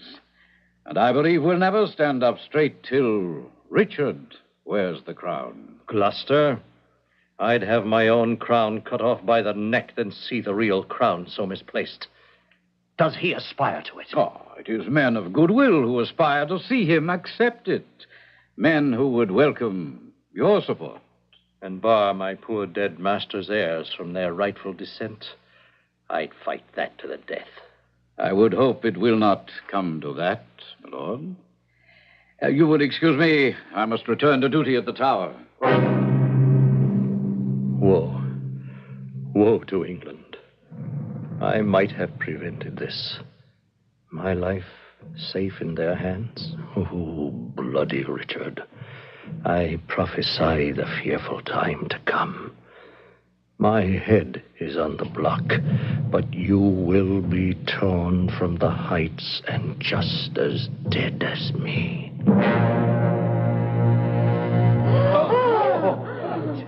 My lords and gentlemen of the council, your sometime Chamberlain, Lord Hastings.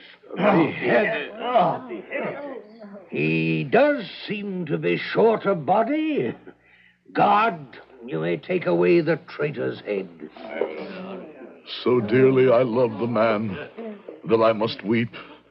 I took him for the most harmless creature that breathed upon the earth. I cannot be so Christian, my good lord of Gloucester, not to a subtle traitor who this day planned in this same council room to murder or have murdered both yourself and me. What?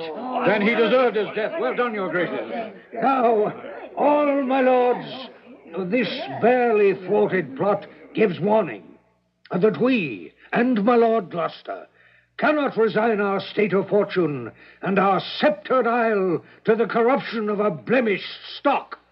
We must waken to our country's good, bind up our wounds. So heartily we solicit Gloucester's gracious self to take on himself the charge of king. My fellow peers, a moment. I do not know whether to depart in silence or bitterly reprove you, Buckingham. And yet your love deserves my thanks. But I must shun your high request. No. So many and mighty are my defects. Please hear me out. So many my defects that I would rather hide from greatness. But God be thanked, there is no need of me. My brother's son, who bears my brother's name. But not by Edward's wife. He was first betrothed by substitute to the sister of the King of France. And by that substitute, your brother begot this Edward, whom we now call Prince. I tell you, your grace, if you refuse us, your brother's son will never reign as king. Sweet prince, let me entreat you. Accept their suit. If you deny it, all England will rue it. Friend Catesby, will you entreat me to a life of cares? Good Buckingham, and all the rest. If you must buckle fortune on my back, to bear the burden whether I wish it or not, I must have patience to endure the load. God bless your grace. And long live Richard III, King of England!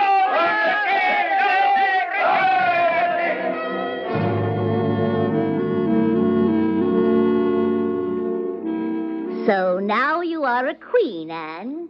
How sits the crown upon your head? Uneasily, Queen Mother. As uneasy as my bed. How could you have married him? I do not know. He has a charm, a beguilement, a devil's way of torturing everything as out of shape as he is, till his shape and soul become the everyday, and all the rest strange and unnatural. I should say had, for now I am wide awake, and wonder how I ever lost my head. You're like to lose it in earnest, as we two other queens, Elizabeth and I. As for me, I can flee to France. But Elizabeth will never leave her babes imprisoned in the Tower. And you, where can you go? To join my first beloved, and hope it will be soon. I would rather die than have any man say of me as Richard's wife, God save the Queen. Well, Buckingham, by your assistance, King Richard is seated. But do I wear these glories only for a day? Or will they last so we can rejoice in them? May they live forever, your majesty. May? Now, Buckingham, shall I test if you are only current gold? Young Edward's still alive. That's true. Yet I would still be king. Why, so you are, and thrice renowned. And yet young Edward's still alive. Shall I be plain? I wish him dead, and his brother with him. What do you say to that? Your grace may do your pleasure. Suddenly you are all ice. Your kind love freezes. Tell me, have I your consent they shall die? Allow me a moment to consider, your grace. Why, let that be. There are more pressing things. Richmond has gathered an army against me and marches towards London. Young Henry of Judah. Did I not say the name? Stand aside, please. But of our other urgent business. I remember that Henry prophesied Richmond would be king. My lord, you promised me the earldom of Hereford. And if... What o'clock is it? Oh, why, 12. But about Hereford and its land. Step aside, sirrah. I'm not in the giving mood today. So he repays all my service with such contempt. I made him king for this. Now what will he make me? Oh, let me think of Hastings and fly to join Richmond, whilst my head is still upon my shoulders. Well, gentle Tyrrell, am I happy in your news? If to have done the thing you wanted will make you happy, be happy then, for it is done. You saw both young princes dead? I did. And buried? By the chaplain of the tower. I know not where. Well done, gentle Tyrrell. Now think what you would ask of me, and come to supper to see it fulfilled. I thank your gracious majesty. Before then, I'll see you safe beyond this world, like my brother Clarence. His son is locked in a dungeon. The sons of Edward are locked in Abraham's bosom. And Anne, my wife, has bid the world good night. So I may marry Edward's daughter. My throne is safe, except for Richmond, that pretender from the house of Tudor. On now to Salisbury and to bring him low.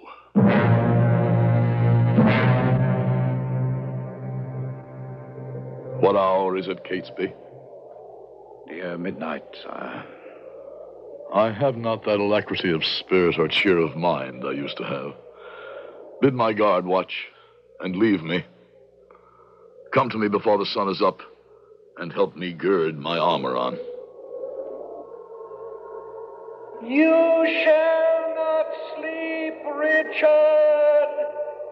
We will haunt your dreams. Oh, Clarence. Despair and die. Now hear me, Uncle Richard. Edward. Richard of Gloucester, husband. Anne. Despair and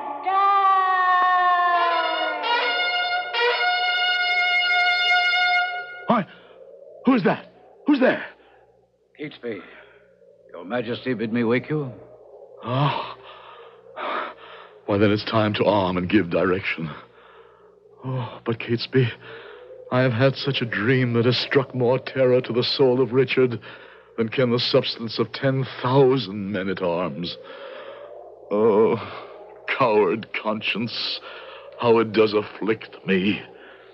There is no creature loves me, and if I die, no soul shall pity me. Nor should they, since I find in me no pity for myself. Oh, shadows, you have done your work. Nay, good my liege, you must not start at shadows. True enough. So gird my armor on. Sound trumpets boldly and cheerfully. God and St. George, Richmond and victory!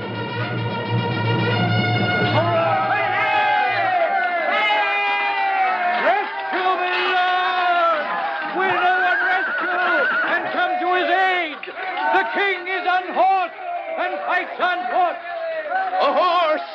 A horse! My kingdom for a horse! Take cover, my lord. I'll find one to bring you. I have set my life upon a throw of the dice. I will chance my fortune on that roll. Richmond, my lord! Here is Richard upon the ground. Come, let us take him. Richmond! I think there must be 6 of you in the field. For 5 I have slain already. I thought for you. A horse! A horse! My kingdom for a horse! Take him as we would a snake and trample him under.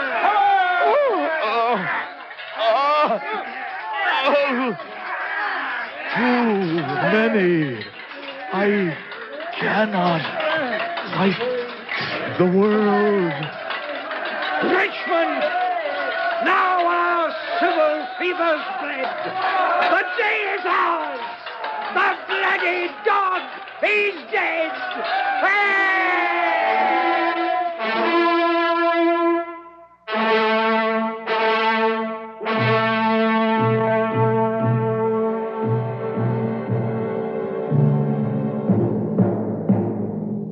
So Pierced by 100 wounds and trampled ignominiously in the dirt under the horse's hooves, died Richard III, Prince of Evil. A man less hideous in his person than in his immortal soul. Small wonder he will never rest in peace.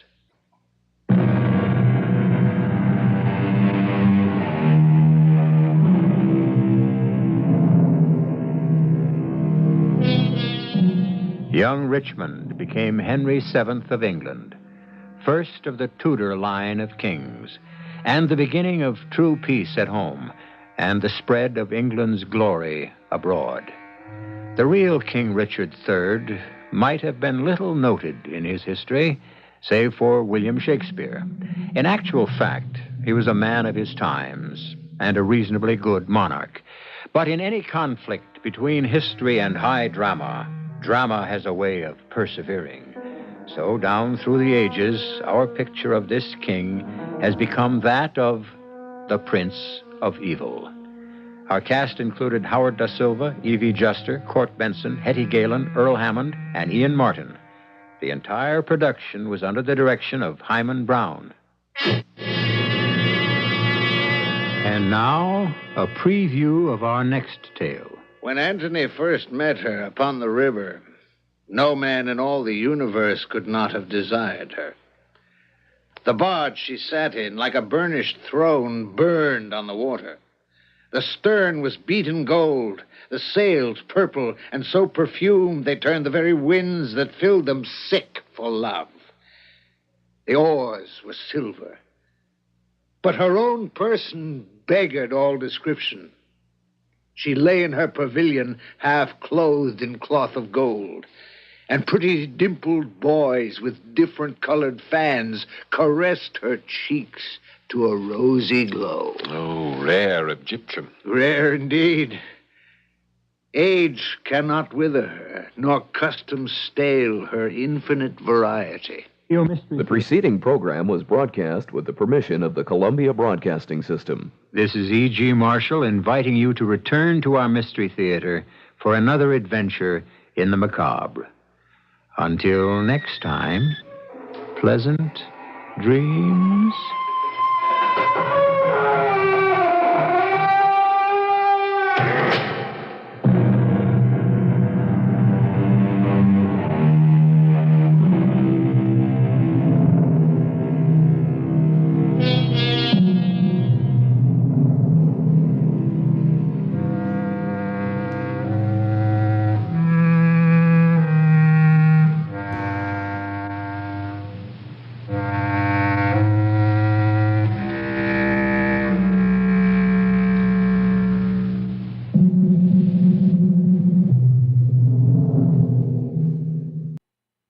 The CBS Radio Mystery Theater presents...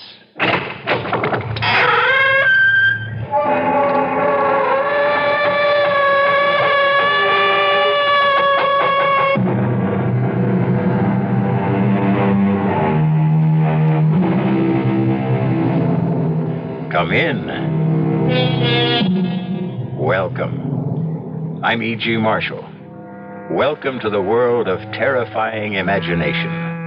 The fear you can hear. Somebody said it, I believe, or if he didn't, he should have. The world is neither good nor bad. 'Tis wishing makes it so. Our story is about a fey, elfin young woman who made her own world and who had a disturbing and fateful capacity to make her dreams come true. Not always in exactly the fashion or the dimension she wished for. I'm warning you, you stop hanging on to me, Marge. I've got to, Tom. You just can't do it to us anymore. Just lay off of me. Tom, you can't do this again. Then I got the lot tonight. I can feel it all going for me. The way you always feel. Please. Marge, let go. You want to put the whammy on me? I said... Tom, you... Let go. Marge. Marge, I didn't mean to push. Oh, Lord.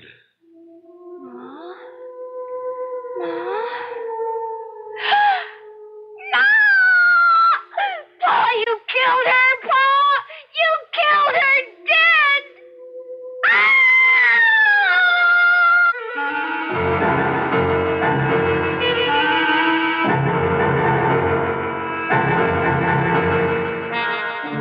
mystery drama, The Wishing Stone, was written especially for the Mystery Theater by Ian Martin and stars Clarice Blackburn and William Prince. It is sponsored in part by the Kellogg Company, makers of Kellogg's Special K cereal, and by new sugar-free Diet 7-Up. I'll be back shortly with Act One.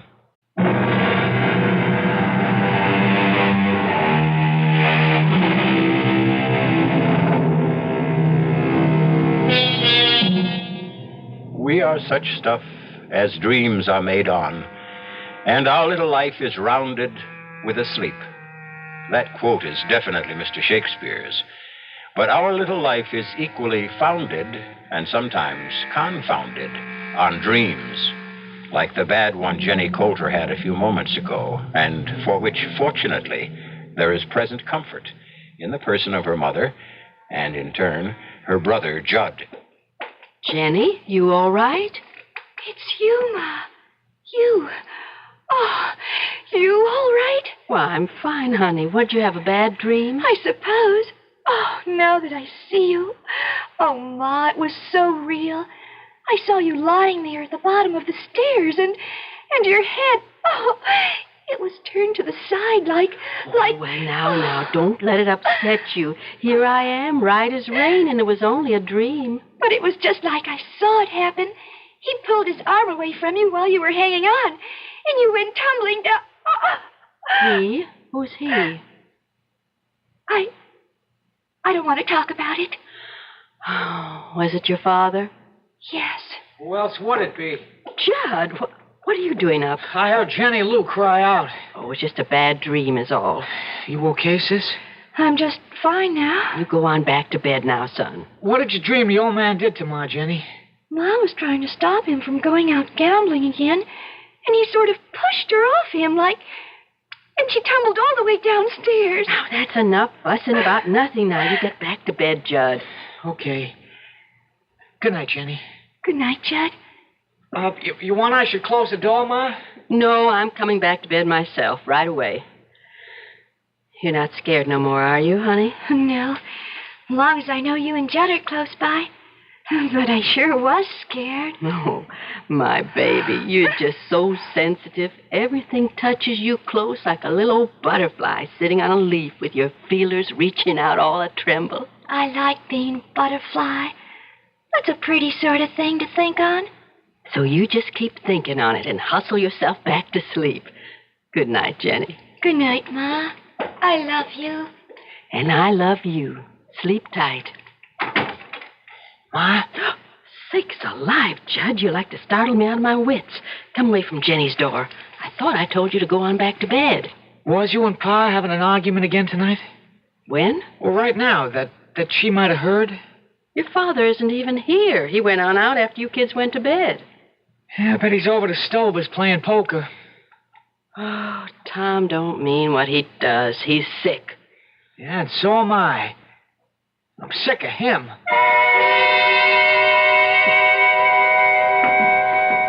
I'm here in the kitchen, Dr. Luther. How's Jenny? Jenny Lou's just fine, Marge. She's getting dressed, and I'm going to drop her off at school on my way into town. It ain't the encephalitis again. You got to stop worrying about that, Marge. It's not so easy. After last year, getting put back one grade after missing all her classes. It won't take her long to jump back where she belongs. That's a right smart little girl. She used to be before. That's what I want to talk to you about. If I've told you once, I've told you half a dozen times that Jenny was one of the lucky ones. She came through it without a scratch, physical or mental. But such a long time. It was a very mild case, even if it was stubborn and protracted. It's just I worry so that she was somehow held back. Now, I want you to get that clean out of your mind, once and for all. But sometimes she seems so young. Lord, what do you want her to be at 16? I don't know of anyone fresher and lovelier and more unspoiled than your little girl. She wants to cling to childhood a little longer. Leave her be. Well, just so you're sure last year didn't hurt her none. There's only one thing I worry about with Jenny. What? Your husband. Lord knows why, but she thinks the sun rises and sets in her father. Once she settles for being a woman, she'll have to open her eyes as to what he really is. Oh, Tom doesn't mean to hurt anyone, Doctor. You told me yourself that he's sick. Yeah, I think it is a kind of sickness, but not one a doctor can treat. What am I going to do? I don't know, Marge. Oh, one thing I do know is I've got to go. People waiting at the office, but Tom is hurting all of you. Bad. Worse, maybe, than any of you realize. And in the end, Jenny Lou's the one he'll hurt most of all.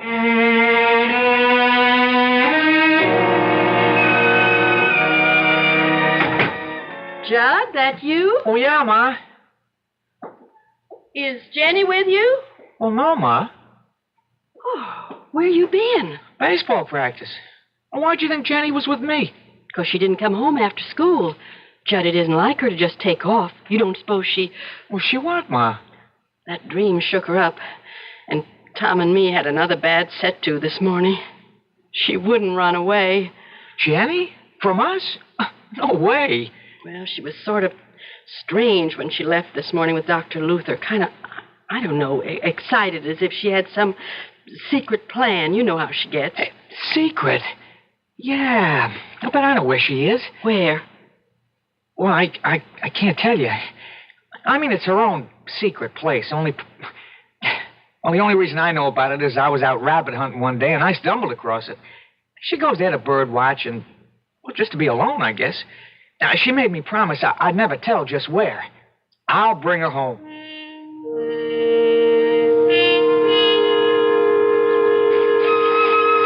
Jenny? Jenny?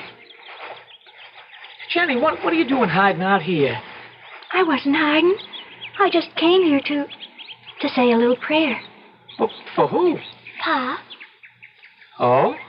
And the sun was shining in like a big splinter of light, the way it does through the hole in the tree up there. Remember how I always used to think when we was little kids that it was God stretching down his hand to touch us? Yeah, it was a long time ago. Don't say that, because he is there.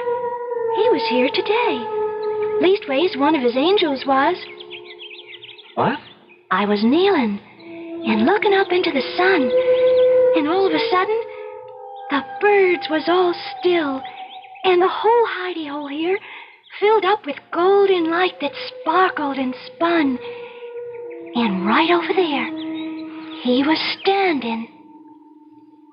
Who? Him, the angel of the Lord. And I could feel him all around me, in me, warm and kind, so kind. And then he touched my hand and smiled and just faded away. And then I looked in my hand and I saw it. Oh, wait, I didn't lose it. Oh, no, here. This is what I found in my hand. Well, let's see. Well, what is it? It's a conjure stone, all gold and shiny. A stone I can wish on. The angel said that? He didn't have to. I heard the words inside me. You can wish on this, Jenny. You can have anything you want in the whole wide world. You just don't believe this is a wishing stone, Ma, do you? Jenny, right to the moment, I just got to say I'm so fussed and fumed about dinner being ready and you kids not, and your father ain't home, I can't hardly think straight about... Oh, Lordy, if my biscuits have risen, we're just going to have to sit and eat without Tom. Jenny, don't bother Ma right now. I just want to try my wishing stone. Wish something nice for her. Well, let's just hold up for a better time. I could wish Pa to hurry home, so we wouldn't have to wait. I don't want to wait none at all. I got a math test tomorrow.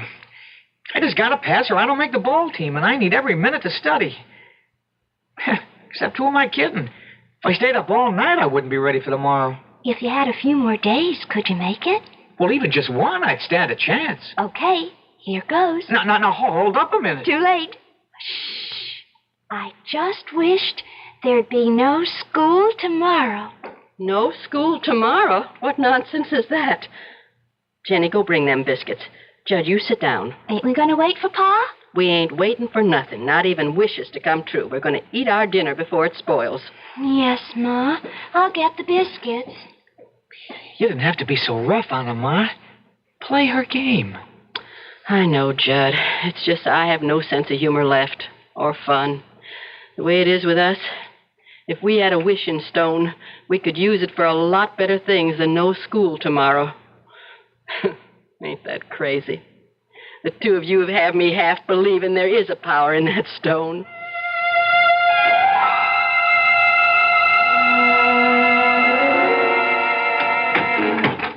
Hi, Marge. Tom? Where are the kids? As if you care. Gone to bed. Where have you been? What was the action tonight? Bingo? Horses? Pool? Nope. Tonight I got a pretty fair excuse. The only thing I was gambling was my life. What's that supposed to mean? I've been a volunteer helper at a fire. Now it's finally out. I couldn't hardly wait to get home and tell the kids the good news. What good news? That the school burned down. Good news for the kids everywhere tonight. No school tomorrow.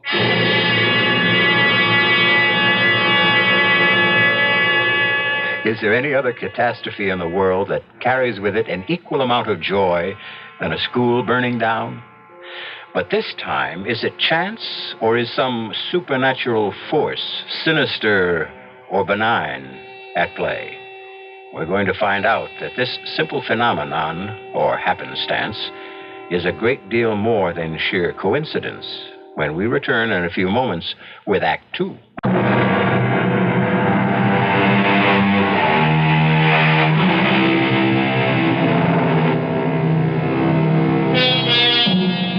So Jenny Lou, our 16-year-old who is determined to cling to childhood and all its happiest dreams, has made her first wish upon the conjure stone, the magic piece of shiny gold that came to her, she believes, at the hand of an angel.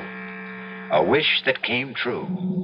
Well, this one was a harmless enough request, although the manner of its granting has been destructive enough, if indeed it was actually granted.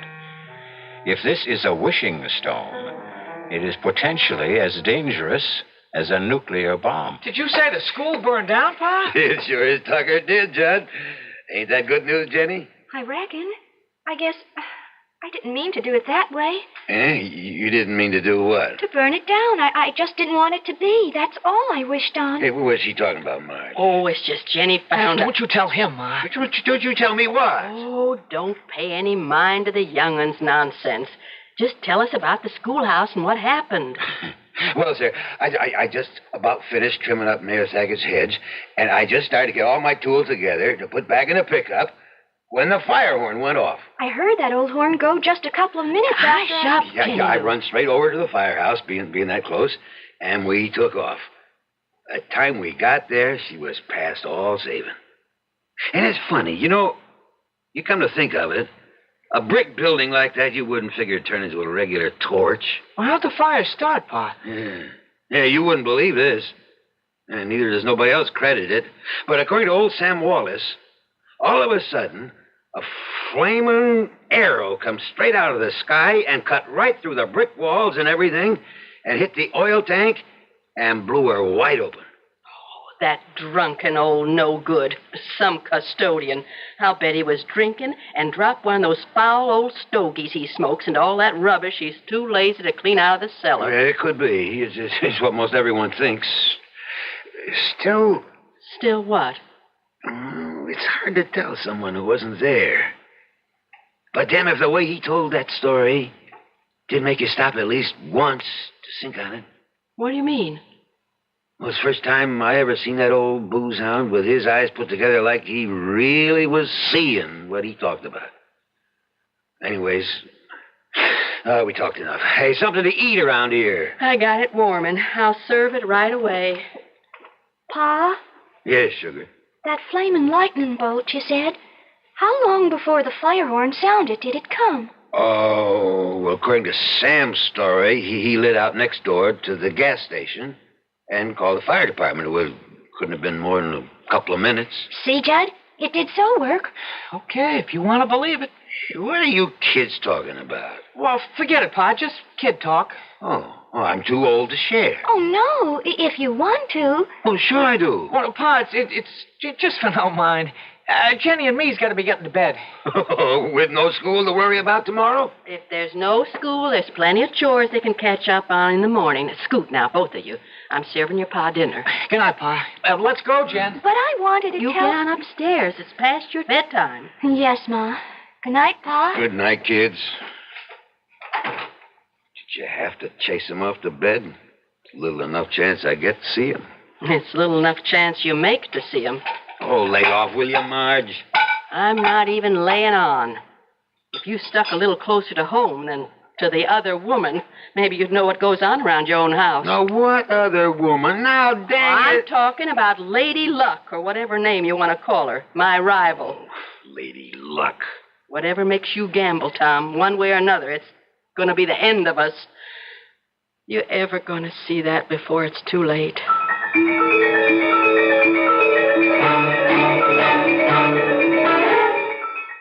Why wouldn't you let me tell Pa about the wishing stone? Because? Because what? Because first thing you know, he'll take it off of you, that's why. Why would he? Because it's real gold? Jenny, that stone ain't gold. Then what is it? It's pyrite. What's pyrite? Oh, it's just what everybody calls... Well, it's a sort of metal. Well, anyways, whatever it is, it's real precious to me. It's my lucky charm. Well, that's why you better not let Pa know what you think about it. Why? Well, you know what he's like. He cares about gambling more than he cares about anything, and all gamblers are real superstitious. Now, if he knew you had a lucky piece, especially if he heard the crazy story about you and the school burning down, he'd have it off of you so fast that it'd set your head to spinning. It isn't crazy. You heard me wish on the stone for no school, and now there is no school. That was just happenstance. You don't think it happened just 'cause I wished it? Of course it didn't. Then I'm going to prove it to you. What do you want me to wish for? I don't want you to wish for nothing. I got to show you. Look here now. I'm going to wish... Jenny. What, Judd? Oh, you sound so funny. Well, maybe it's 'cause I feel like that. What way? Sort of, well, you know, superstitious like. It sort of gives you goosebumps if you think on it. What does? Well, now, look, Jenny, supposing... Now, I'm not saying it did fall out this way, but supposing you did get what you wished for. You were the one yourself said you didn't mean to get it the way you did. No, that's for sure I didn't. I didn't want the schoolhouse to go on fire. Gosh, Judd. Oh, just supposing someone had been in there and got caught in the fire. Or a whole lot of folks. That's kind of what I'm saying. And my wish could have burned them all up. But the angel gave it to me. For sure, he couldn't have meant nothing bad to happen. I don't have to throw it away, do I, Judd? I can keep it. Well, that won't do no harm, so long as you don't wish on it. I guess I'll just put it away for my keepsakes. And I'll never use it unless... Unless what? Unless the angel comes and tells me to. Well, that's a right good idea, Jenny. And remember, don't let Pa get wind of that there stone. There wouldn't nothing hold him back from using it, even if he didn't believe in it.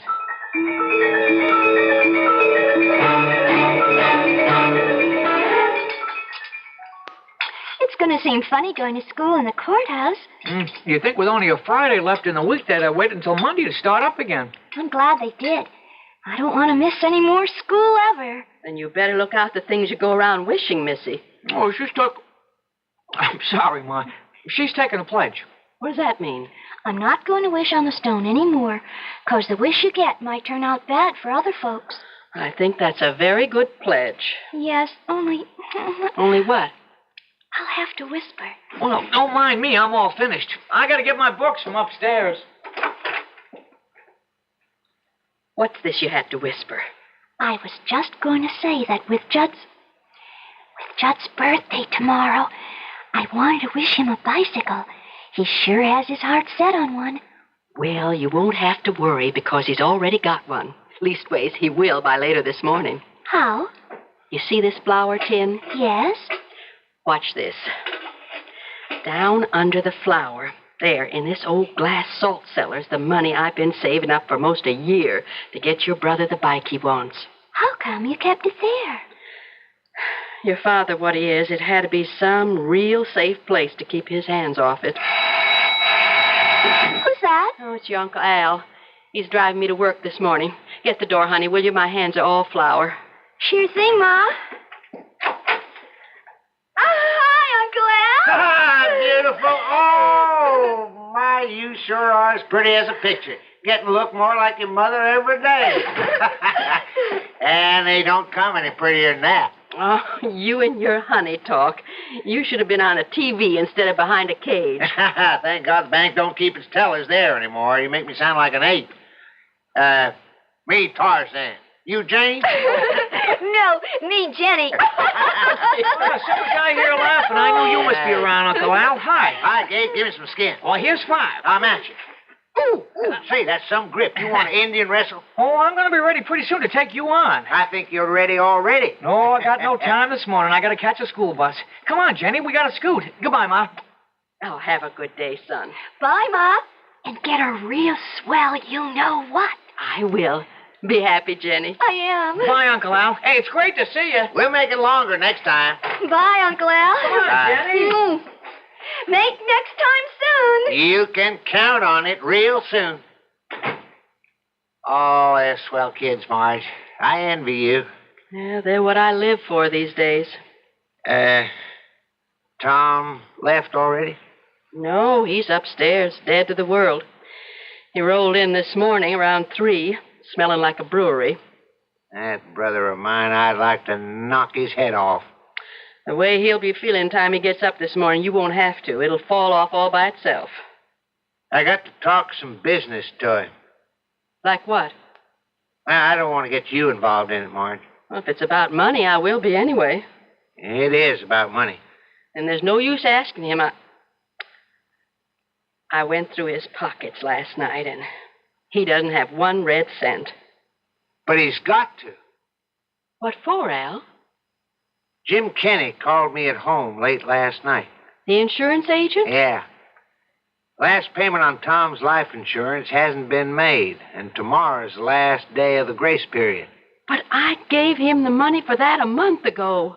You gave him the money? Oh, I was a fool, I know, but things had been going well for a while like they sometimes do, or anyways, I thought they were. And he asked me to trust him, and oh, Lord, what am I going to do now, Al? I don't know, Marge. This time I just haven't got it. What do you mean, this time? Marge, Tom is hopeless. I've been carrying him for years, or thought I was.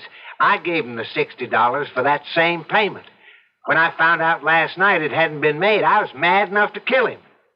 One reason I waited till this morning is to cool off. I'd help you out, Marge, but I can't. I had to take out a new loan to raise the cash for Tom.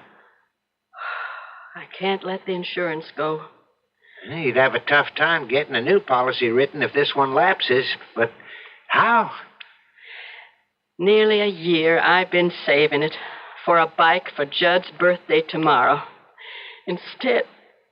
I'm going upstairs to beat the... No, take me downtown, Al. I just can't face Tom this morning. I'll have it out with him tonight.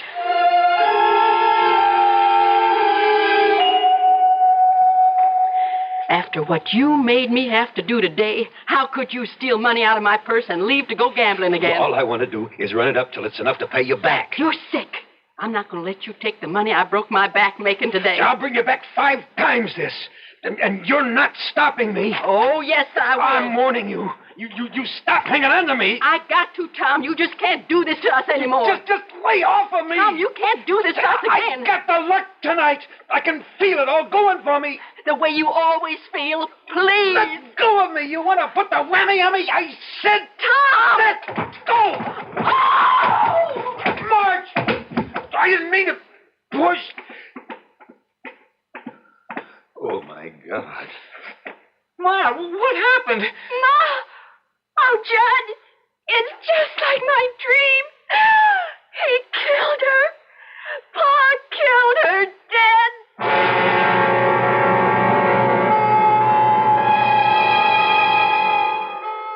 The terror of addiction. Step by step, it grows to envelop the addict till it becomes his whole world, shutting out everything else. But the greater terror is the destruction of all who love him, dragged down with him, and eventually engulfed in a tragedy not of their making. I'll return in a moment with Act 3.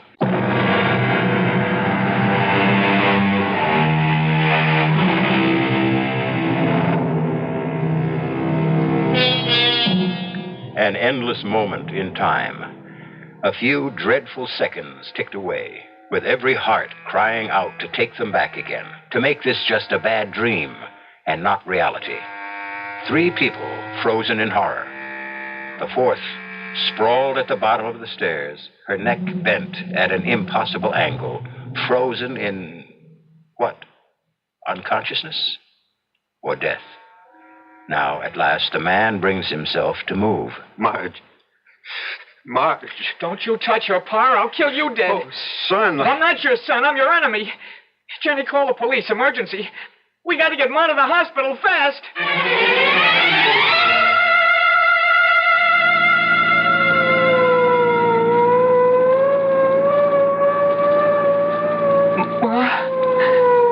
Ma. Okay, kid. Just take it easy.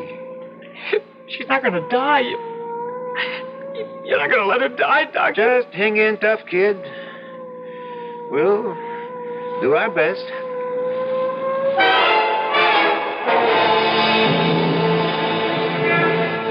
I should have gone with the ambulance. You're sticking right with me, brother. Till we see how your wife makes out. No.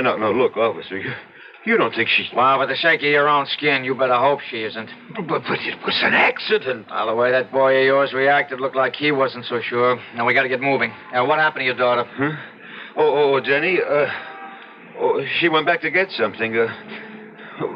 Where are you taking us? Well, the hospital. First, anyways. Now, here she comes. Come on, shake her leg, kiddo. I had to get something very important. Okay. Hop in the front with my buddy, Officer Franks.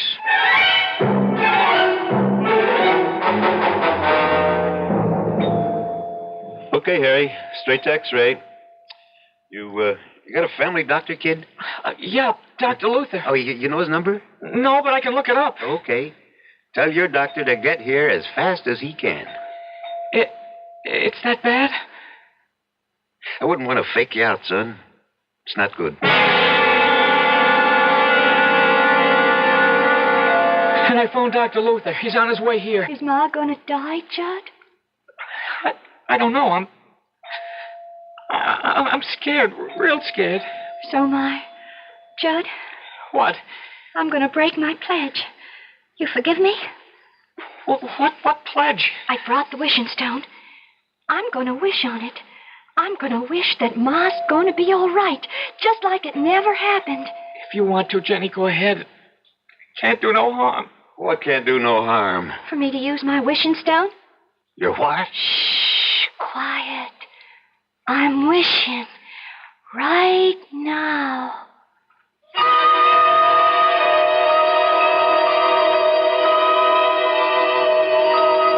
Are you the intern brought the Calder case in? Yes, officer. How is she? I'm waiting for X-rays right now. I'd say she has 1 chance in 1,000. For certain, sure, her neck is broken. And the way it's broken and other signs indicate to me her spinal cord is badly damaged. If it isn't severed altogether.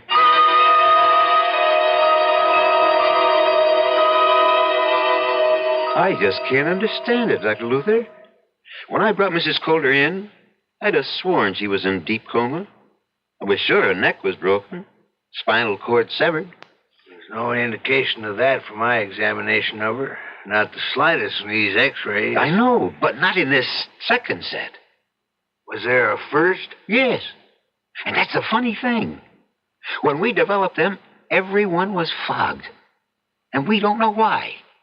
Well, these are perfectly clear. So is my patient's condition. I see no reason why she shouldn't go home. Cheer up, son. All interns make mistakes. I made a few buttes in my time. And I'll say this for you. If you have to make one, make it on the gloomy side. They're the ones that don't hurt anyone or anything. Except maybe your pride. Well, I can't understand it. That cop said it flat out that Marge was a goner. Well, maybe he was just trying to put the fear of God into you. Well, if he was, he sure succeeded. If it'll do any good. Well, you think I made a stone, Judd? You think I don't blame myself for what might have happened? You think I wasn't ready to kill myself if anything happened to Marge? I don't know, Pa. Pa wasn't trying to hurt Ma, Judd. It was an accident. An accident that wouldn't have happened if... Well, Pa wasn't sick with gambling fever. Well, I've learned my lesson this time. I'll never gamble again. Oh, Pa. Oh, that makes me so happy. I'm glad, honey. And it means I won't have to use the stone again. Hmm? I can save up what's maybe the last wish for something special for all of us, instead of having to use it to stop you from gambling. What stone? The wishing stone. The one I used at the hospital to wish Ma well again. Oh, that's right. I forgot. Listen, Duchess. Let me see that stone. Don't show it to him. Why not? I don't know. It's just a sort of hunch that... Wait a minute. Here comes the doctor. How's Marge, Dr. Luther? She's fine, more's the wonder. Oh, a few scrapes and a bruise or two and a lump on the head. Nothing a good night's rest won't take care of. Thank God. You should. It's a miracle she didn't break her neck in a fall like that. That intern at the hospital was sure she did. But she didn't. No, Judd, I told you she'll be as right as rain. Well, can I go up and see her now? Yeah. She was asking for you. And the kids. She wants to see you alone a moment first. I'll go right up. Just to put your mind at rest, or maybe more hers, she doesn't want to prefer any charges against you. So you can tell her my report to the police will call it just an accident. She slipped and fell. I'll tell her, Doc. You got off mighty lucky this time, Tom. You better not tempt fate again. Well, I won't.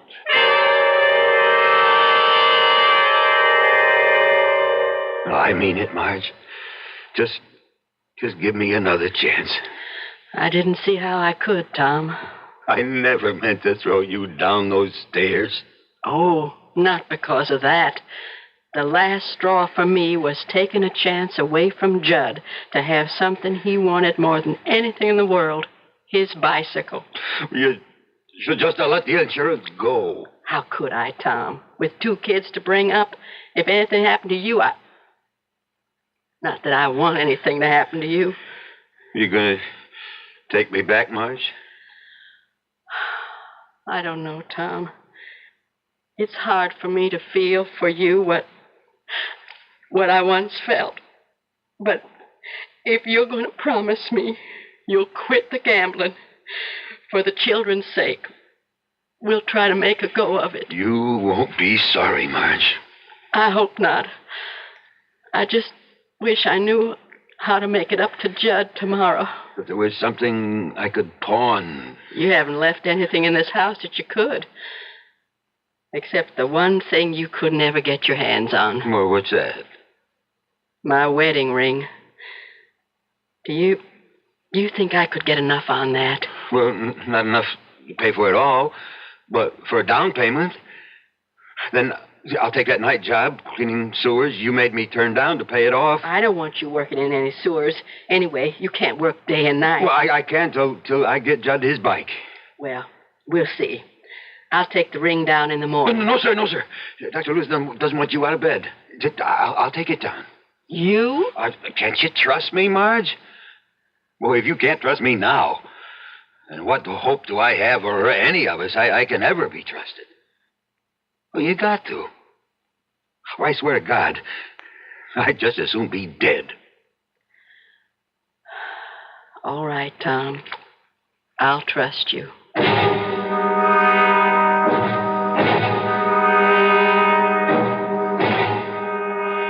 Did what?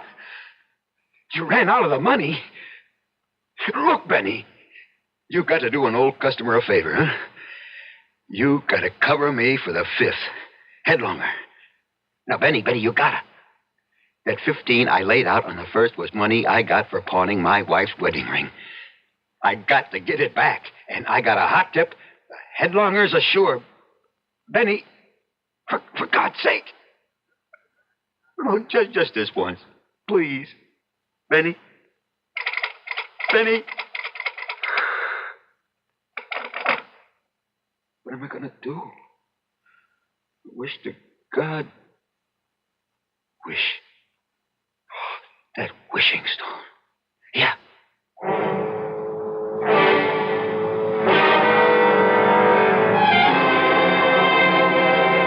Where's Jenny, Judd? Oh, I left her down by the pond. We were skipping stones.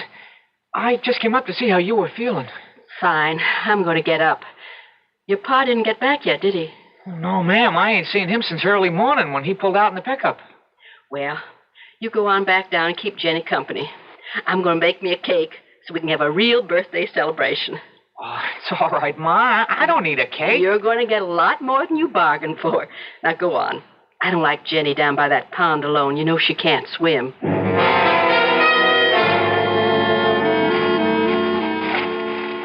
What? Hi, Pa. What are you doing up on top of the rock here? Oh, just sunning myself and listening to the birds. Jenny, hey, you know that wishing stone you talked about? Yes? Is it gold? You want to see? Yeah. Here. Oh, damn. It's nothing but pyrite. Isn't that a kind of gold? Yeah, fool's gold, and not even worth as much as a piece of charcoal. No, Pa. No. Don't throw it away.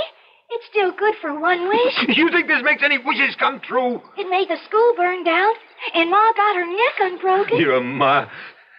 Why don't you grow up and stop your daydreaming? Don't you know nobody ever got nothing by wishing?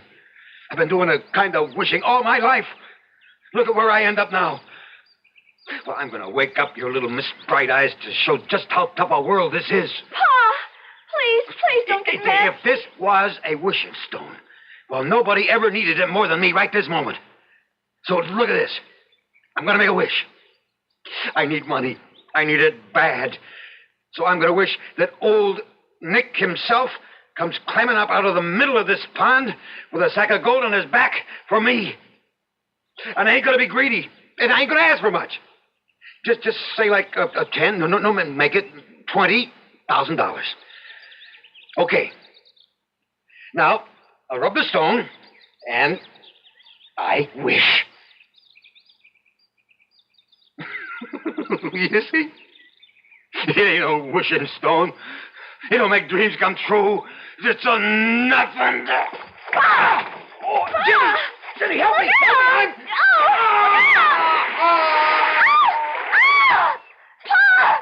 Pa! Oh, why doesn't he come out? Help! I can't swim! John! Help! It's Pa!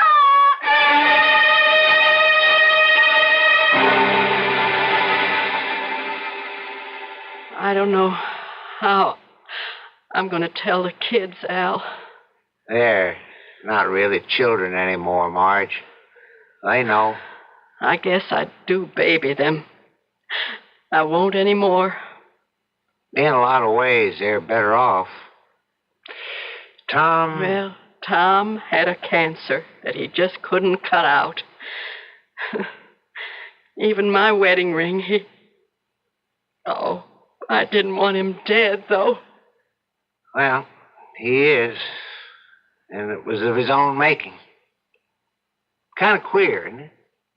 What?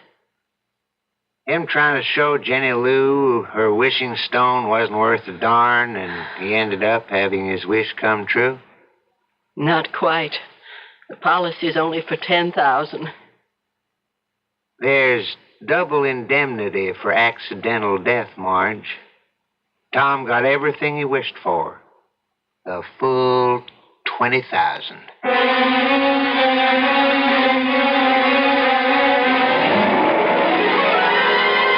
3 wishes, and they all came true. Whether by some supernatural force or sheer coincidence, it doesn't really matter. For in the end, everyone was better off except the one who didn't deserve to be. This was the gambler's last plunge, one he should never have taken with the odds so stacked against him. Like Jenny, Tom Coulter had never learned to swim either. I'll be back shortly.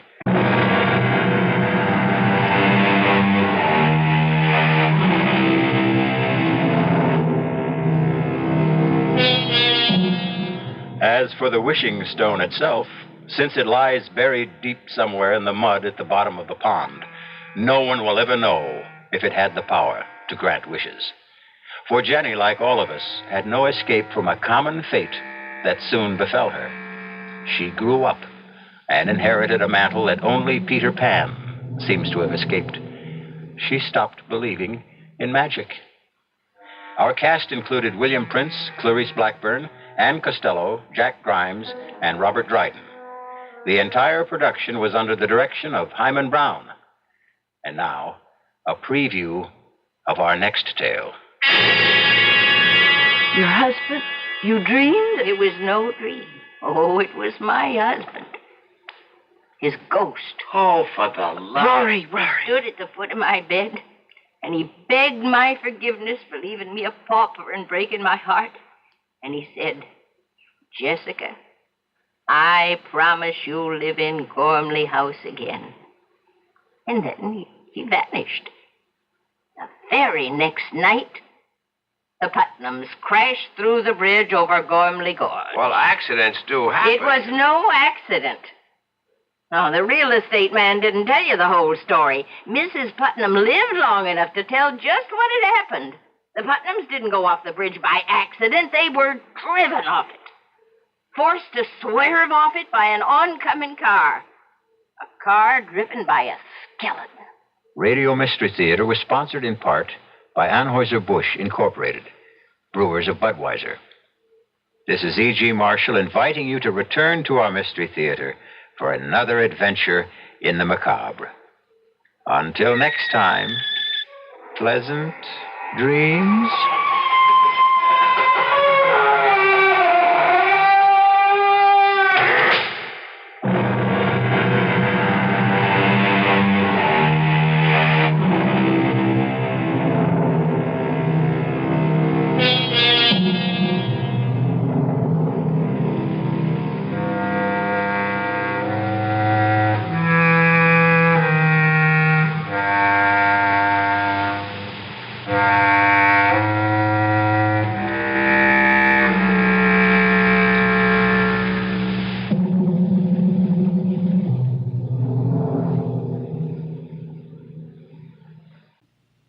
The CBS Radio Mystery Theater presents...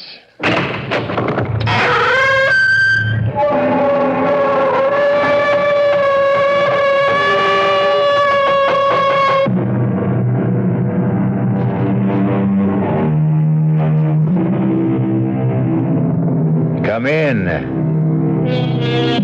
Welcome. I'm E.G. Marshall. Welcome to another world. A world of suspense, a world of the unexpected, and a world where fantasy and reality may often wear the same face. We are told, the truth shall make you free. However, in certain situations, the truth can send you to jail. And so it's all a matter of what freedom really means, not to mention what truth really means. For Eleanor Hartley, this is no philosophical, theological, or intellectual exercise. It has become suddenly a tangible and terrible fact of life. Nice of you to show up, Congresswoman. Mr. Perry, I agreed to visit you in your cell on 2 conditions. A, it would be kept secret. B, I would do nothing that's foreign to my principles. Of course, of course. Mr. Perry, I find you a thoroughly despicable person. I've heard that before. You make your money from narcotics, gambling, extortion, prostitution. Well, you know, everybody should do what he does best. And you're a murderer. They could never prove that in court. Till now. But it looks as if they've got you finally. They have you cold for the murder of Paul Grover. Yeah, well, that's why I wanted to see you, Congresswoman. I thought you'd want to do the right thing. The right thing? Yeah. And the right thing would be for you to confess to that murder. What did you say? You heard me. Why should I confess? Because you killed Paul Grover. Well, Congresswoman, didn't you?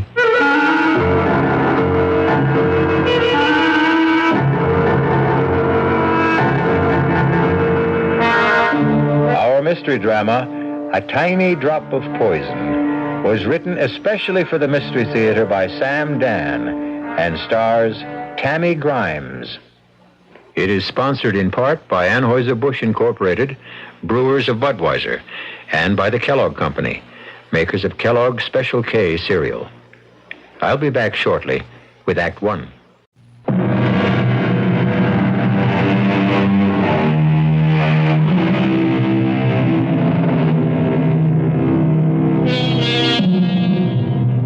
There's simply no way of knowing. So often, a fateful day will begin quietly, prosaically, with absolutely no hint that the steady pace of the commonplace is destined to quicken or falter. With no intimation that today a die will irrevocably be cast, and henceforward our lives will change forever. Or even cease to exist. A day like this has dawned for Eleanor Hartley, but she doesn't know it yet. Eleanor Hartley, at 32, she has it all. Looks, brains, personality, and a mission in life that seems certain of fulfillment. And on this day, this particular day, Eleanor Hartley is in a recording studio making a very important statement. The principal issue, the primary issue, the overriding, indeed the only issue, is morality. Do you or do you not? Can you or can you not trust your elected representatives? Okay, Eleanor, thanks. We got it. But I haven't finished. That's all we need. Tom, I intend to run my own campaign. Absolutely. Maury, don't edit any of this stuff now. Grab a portable rig and come on with us. We're going to the Madison Beach Club. Just a minute. I have no intention of going to the... You know, we didn't even drink our coffee. Why don't we just relax for a couple of minutes? Mr. Caldwell, I think it's time we reached an understanding. I thought we understood each other all along. You want some sugar? I agreed to run for Congress because a group of concerned citizens asked me. Well, they did. And I thought it would be that simple. Why do I have to go to the Madison Beach Club? You want to talk to people? That's where thousands of them are. Also, you look great in a bikini. I think that's dishonest. Why? It's your very own body.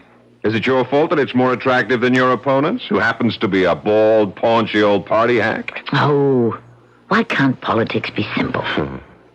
You know, it's been such a morning. Didn't even get a chance to see the papers. Oh, look, right here.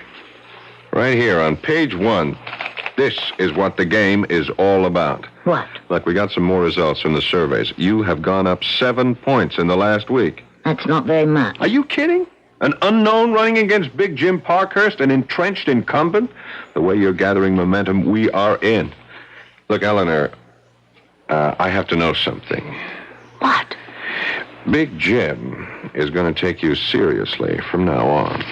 I should hope so. Things may get rough. I'm not afraid. You don't know what rough is. You don't know how Parkhurst's people will probe and pry and dig. So, if there's anything in your past, anything at all... What are you trying to say? By now, Parkhurst has unleashed the hounds. They'll examine your life from the day you were born. I have nothing to hide. Good. That is... Yeah? No. No one would ever come up with anything to embarrass me. The year you were 22? What about that year? Eleanor, we can't account for it. What are you talking about? Well, we've checked you through school. We've checked you through college. You mean you've actually investigated me? Of course. When you were 23, you married Ted, and the past 5 years have been an open book. But that whole year, while you were 22... Yes. Well, like so many kids who get out of college, I was at loose ends. Didn't know what I wanted. So, I just took off. I traveled around the country. I was just trying to find myself. And I did. And that's all there was to it. Okay. Come on, finish your coffee and we're off. Hey, what? Look at that. Oh. No, it's just nothing. It's an article here. Which article? It's got nothing to do with politics. I just happen to know this guy. Who? Oh, some guy. He was killed about 5 years ago. Murdered one night. Nobody knew why or by whom. Well, this sure throws a new light on the case. Turns out he was a foreign agent. Who'd ever thought that Paul Grover could turn out to be a foreign What did you say his name was? Grover, Paul Grover. Why, did you know him? Grover. No, I never knew anyone. Go figure some people. Tom? Something the matter? I didn't feel good. Got a headache. Maybe I better go home. I'll rest for a while. Eleanor, what's the matter? I told you I have a headache. Okay. It's a woman's privilege.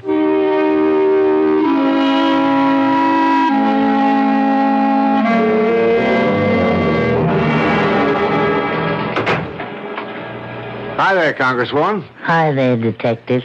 Get any votes today? A few. You catch any crooks? No. I'm on a whole new thing. Sherlock Ted Hartley, that's me. I draw all the weird ones. This was a guy named Paul Grover. Grover? How do you like this? He was murdered 5 years ago, buried and forgotten. Now it's suddenly wide open again. You know why? Tom showed it to me in the morning paper. He was a spy. Which means we have to find out who killed him.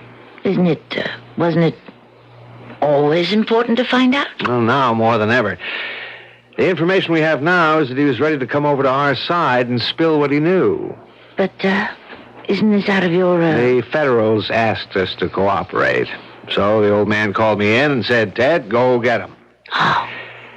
I'm a victim of my own reputation. So now I have to lone wolf around and try to sniff out a case that's 5 years old. Let's eat in tonight. Okay. It's a rare night I have you all to myself. Maybe I should never have gone into politics. What are you talking about? Here you are, a cop's wife. You're more than just a cop. And you're more than just a wife. It's one of those crazy things. You're going to go to Congress. I have to be elected first. Oh, baby, you're home free. My career took off the day I married you. Oh, come on, Ted. No, I was always a good detective, but in the last 5 years, you'd be surprised how many ideas I got from you. You really taught me how to think. What do the police know about the murder? Well, just about zero. They figured Grover stopped for a hitchhiker because when he left his office to drive home, he was alone. They found his car at the side of the road, and he was about 30 feet away, stabbed to death. Funny guy. Lived all alone, no friends, just people who knew him casually. Well, after all this time, how can you expect to find the killer? Oh, I'll find the killer, whoever he is. At least that's what I keep telling myself.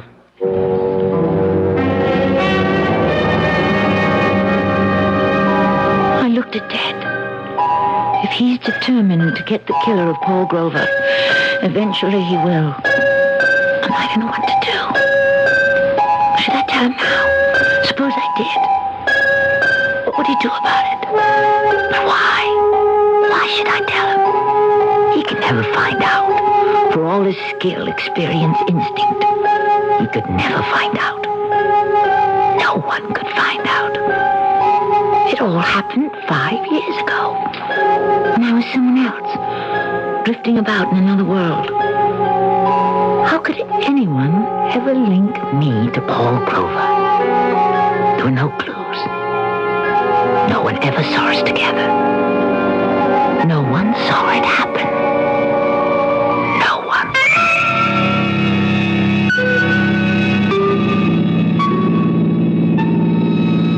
Thanks for picking me up, mister. Grover. Paul Grover. What are you doing out all alone this time of night? Oh, I just feel like walking, moving. You, one of them hippies? What's in a name? Talking about names. What's yours? Eleanor. Eleanor what? What does it matter? Okay. How'd you like some supper? That would be, welcome. I know a nice little place just off the state highway here. You're very kind, Mr. Grover. Very kind. Why are we stopping? Oh, well, I figured before supper we... We what? Well, let me put it this way. You want your supper, you gotta sing for it. Take your arm away. Hey, now listen. Don't you touch me. Who are you kidding? I know your kind. Hey, you come back here. Let go of me, let go. What are you fighting me for? Girl like you don't care, and I'm even willing to pay. Help! Scream Help! Scream all you want. Who's gonna hear you? Okay, you asked for this. No, please, put that knife away. You quit scratching and slapping, and you just behave yourself, and you just do as I tell you, and you won't get hurt. I'll go to the police. Yeah, who'd believe you? Who'd take your word against mine? I'll say you're trying to frame me. You'll go to jail. Now, come on, honey, be nice. I'll even give you money. All right. I'll be nice. Don't you try to run away now. I'm holding this knife. Sure. Well, now you're talking. Drop it. You break my arm. That's right. That's the way I was taught. Drop the knife. I'll kill you. Drop it.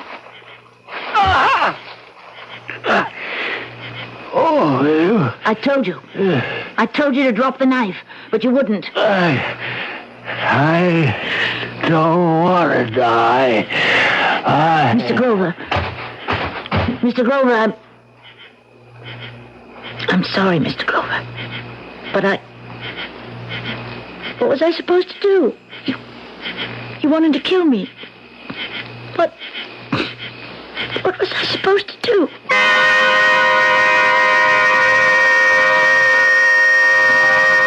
He was dead. The knife somehow had been turned against his own body. I just stood there. I remember now. I wondered why I didn't panic. But I was cool. I made sure to leave nothing behind me. Not in the car. Not anywhere around. There was no blood on my clothes. And so, I just walked away. I walked away into the night. And no one saw me. No one had seen me get into his car. No one saw me kill him. No one saw me leave. Nowhere does any shred or scrap of evidence exist to link Eleanor Daly. Now, Eleanor Hartley to Paul Grover.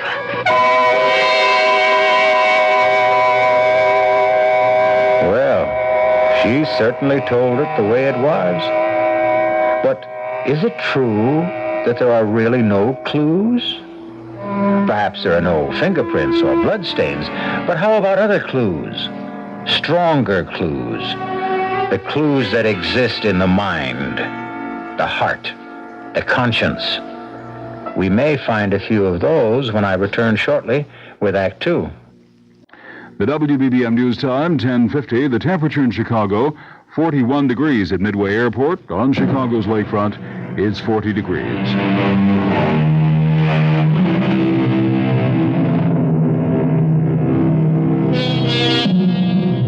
They are a most unusual and attractive young couple, Ted and Eleanor Hartley. Ted is a brilliant detective on the city police force. Eleanor is so bright and sincere and articulate that a citizens committee has asked her to run for Congress. Eleanor is busy with her campaign. Ted is busy trying to track down a murderer. This sounds like two different stories, but actually, it's really one story, because the killer Tom is looking for happens to be Eleanor. No. No, don't. Let me go. Let me go. I'll kill you, Mr. Grover. Kill you. Eleanor, darling. Eleanor, darling, wake up. Wake up. What? Oh. I must have had a nightmare. You were muttering and mumbling the craziest things. I think it's just I've been working too hard. Darling, you don't have to put so much into it. There are lots of people working for you. I want to be elected, Ted. I feel I could do so much good. Sure. I feel I owe something. You owe something? What? I feel I have a debt. I have to make up for something. What? Oh, well, once I did someone an injury. Who? It was a long time ago. Yeah, but if it bothers you... This person had it coming. Then forget it. It's not that easy. Want to talk about it? No. Part of our bargain, remember? We'd never press each other for details about what happened before we met each other. Well, I'd say overall it's a good bargain, but... Tell me, did I bother you with this Grover case? Bother me? Yeah, your nightmare. You were mumbling, but you don't want to talk about it. No, I'll talk about it if you want. I remember reading... It was such a messy murder. I have to find the killer, no matter how long it takes. I'm scared, because I know Ted means it. He never quits. He'll stay with it forever. I don't know what to do, but how can I tell him? How can I confess? It was self-defense, but it'll be the end. Not just the end of my career, but the end between Ted and me.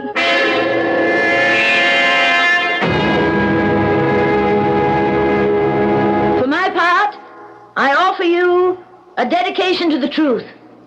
I will follow the truth, wherever it may lead. I will seek the truth, whomever it may hurt. What we need in our lives today, at every level, is the truth. The truth.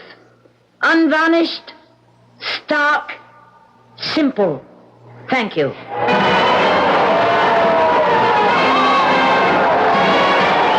on, we have to go. Come on.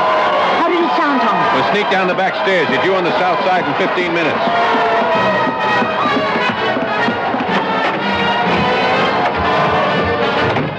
There's the car.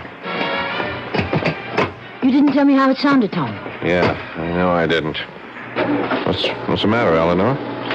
The matter? Yeah, with you. The speech. There's something missing. Oh. What? I don't know. Let's say some of the fire was out. Anything wrong? Nothing, Tom. Having a bit of a tiff with Ted? Ted is absolutely in favor of my running. So what's wrong? Why do you insist something's wrong? Your speech. I didn't believe a word of it. Why? Because it was obvious to me that you didn't mean a word of it either. But Eleanor, something is wrong. Something has been just a little off-key all week. Now, why didn't you tell me about it? Tom, I wish you'd believe me. Everything's just fine. Yeah? I mean it. Well, if everything's just fine, why are you so pale and why are you perspiring? Tom. Then there is something. Tom, there's nothing we can talk about. But it's serious. Yes. Serious. Eleanor, if it should ever come out. It can never come out, Tom, believe me. Eleanor. Please, Tom, don't ask me any more questions. Please. Sure. Okay.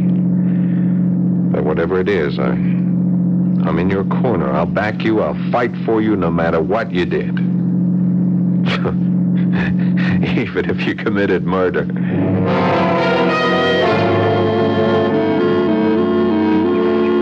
I can't believe we have a free afternoon. Not Ted. You've been busier than I have. Well, that's true. I'm the one who's been doing the neglecting. Guilty. I even got you out here on false pretenses. I'm working. Working? Mm-hmm. I said, let's park the car and go for a little walk in the country, but right here is the site. What site? The site of the murder. The Paul Grover murder. Right here, past this tree. Ted, Huh? What is it, darling? something about this place. What if you want to leave? No, after all, if you want me to help you. Right here, past this tree, is where he drove off the road. To, pick up a hitchhiker. No. I don't buy that story anymore. Why not? There was another car. Oh? There were tire marks about 50 feet south of here where another car pulled off the road. But, didn't the police know this 5 years ago? Oh, sure. It was in the report, but the police are like everyone else. We have a considerable body of knowledge, but we only use what seems relevant at the time. You think there was another car involved? That's right. Someone met him here and killed him. It has to be that way, because he was being set up. So you see, I've got some clues. I have those tire marks. They made a mold 5 years ago. And I've got this little button made of bone. It was clutched in Grover's hand. You take a look at it. I looked. It was a little button. A sleeve button. From a corduroy jacket. One of the host of buttons that adorned that jacket. The jacket I had worn that night. There were so many buttons. I never even noticed the one that was missing. That jacket. I still have it. I don't wear it often, but I still have it. It's in one of my closets. What you're saying is that if you can find the jacket it came from, you've got your killer. That's right. I've got it. Him? Well, it's from a man's type field jacket, very popular about 5 years ago, although lots of people wore them. I think you've got one like it back home. Anyhow, there was a fight. Grover was stabbed. The killer took the money. But I didn't... Didn't what? I didn't know that robbery was the motive. Wasn't it supposed to have been a secret agent thing? I figure a hired killer. But he was stupid enough to pick up some loose bills. That should hang him. Are you sure? You know what else I've got? I found a witness. There's a little restaurant a couple of miles down the state highway. Certainly, I don't mind telling you the story again. There was this young man who came in here that night. How can you remember so far back? Oh, Mr. Grover was a steady customer, was a good customer, so I remember what happened the night he died. Yes, he was a good customer, but he put ketchup on everything. Anyway, on that night, this young fellow, he comes in, he's wearing a corduroy jacket and denim pants. Why did you notice him? Well, you see, he ordered a steak, and then he pays with a $10 bill, and there's blood on the bill. Blood? Yeah, so I says to him, this looks like blood. He says, does it? And I says, how did blood get on this bill? And he says, maybe it's blood money. He takes his change, gives me $1 tip, and leaves. Why didn't you tell this to the police? They never asked. Would you believe that this lieutenant here is the first policeman that's walked into my restaurant since it happened 5 years ago? And can you describe him, Hugo? I have never forgotten him. He was a big man, 6 foot tall, about 200 pounds. He had black hair, brown eyes, a big scar on the left side of his chin, and the tip of his left pinky finger was missing. Thanks, Hugo. Oh, no, sir, yeah, don't mention it, Lieutenant. As far as the wife is concerned, madam, if I get up early on election day, I might even vote for you. You would? Why? Oh, I don't know. Maybe that's why. What? Well, you see, you tell the average politician that you're going to vote for him. He shakes your hand. He looks sincere. He says, thank you. You look sort of surprised. You say, why? That is honest. It shows you're honest, and that's something.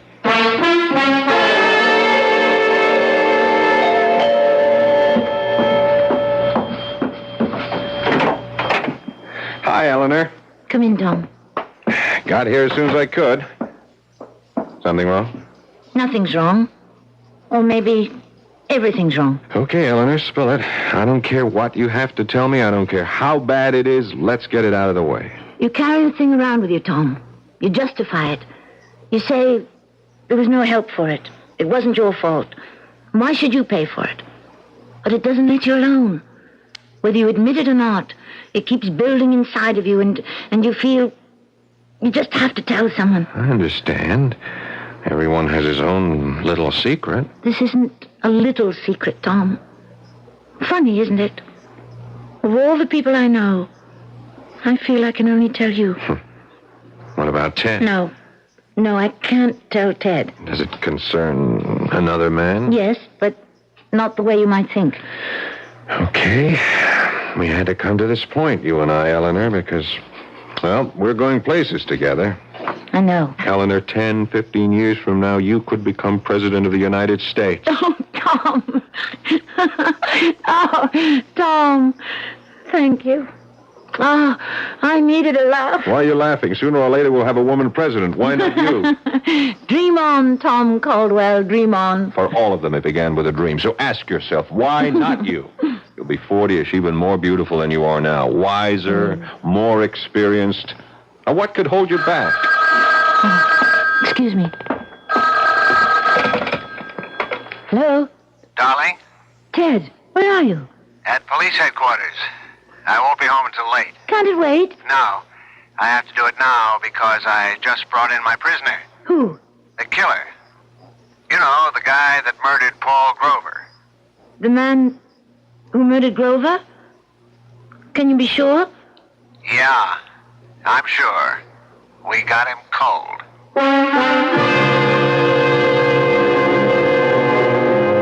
Is it possible? Can two people have murdered Paul Grover? We know of one, but who is the other? Can there be another? Maybe it's possible to murder a man twice. We will deal with a number of interesting possibilities when I return shortly with Act 3. This is WBBM Chicago News Radio 78.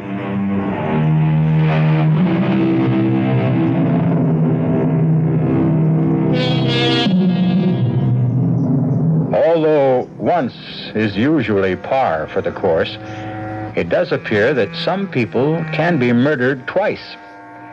5 years ago, Eleanor Hartley was forced to kill a man in self-defense. And now it develops that the police have evidence against another killer. And Eleanor Hartley, whose horizons are unlimited, now has to make a crucial decision. Everything all right with Ted? Yes. Just fine. They got the killer. Killer? The one who murdered that, Paul Grover. Well, that's great. Well, Ted is really a great detective. Who's the suspect? I didn't ask. It'll probably be in the news. Okay, Eleanor, I'm waiting. Tom, I don't want to lose everything. Why should I lose everything? You won't lose anything. Don't say that. Is it that bad? Yes. Well, then it'll have to come out. No, it won't. Eleanor, Big Jim is out to get you. He'll stop at nothing. Whatever it is, believe me, sooner or later, he'll uncover. No, he can't. No one can. Only I know. Eleanor, there is no way out except the truth. You're wrong, Tom. There's another way out. And it turned up for me tonight. So, the problem is solved. It's settled. It no longer exists. Eleanor, No, Tom. I've pulled myself together. I realize the stakes I'm playing for. It simply will not bother me anymore. You say that so easily. It's a matter of alternatives. What will be best for everyone in the long run? Well, I don't know what it is, but I sure hope you can live with it. I've lived with it for 5 years. I can live with it forever. I'll have to.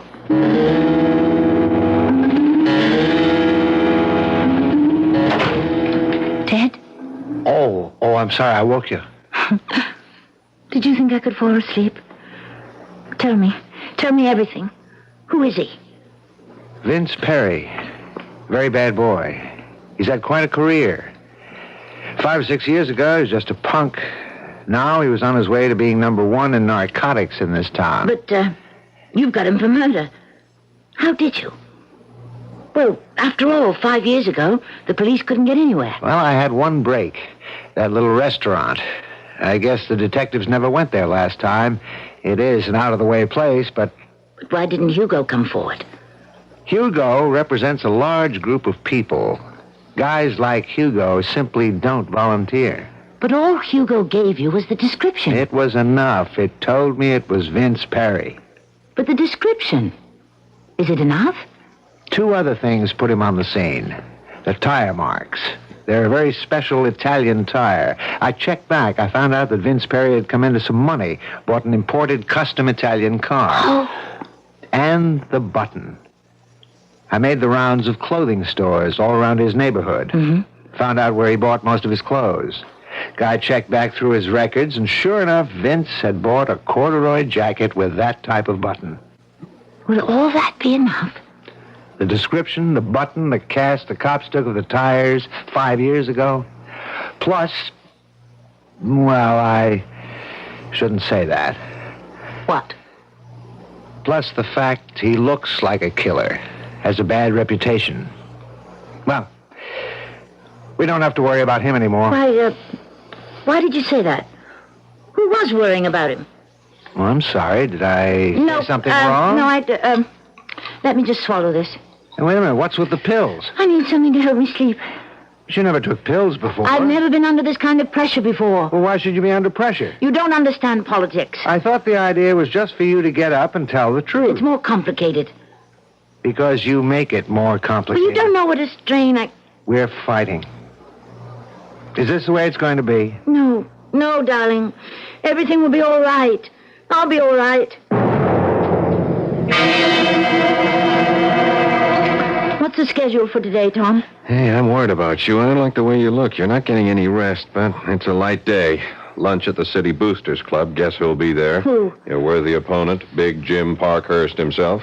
Do I have to meet him? He's really a very nice guy. He's a thief. Oh, and this morning I've arranged for you to visit Vince Perry. Vince Perry? Yeah, in his cell.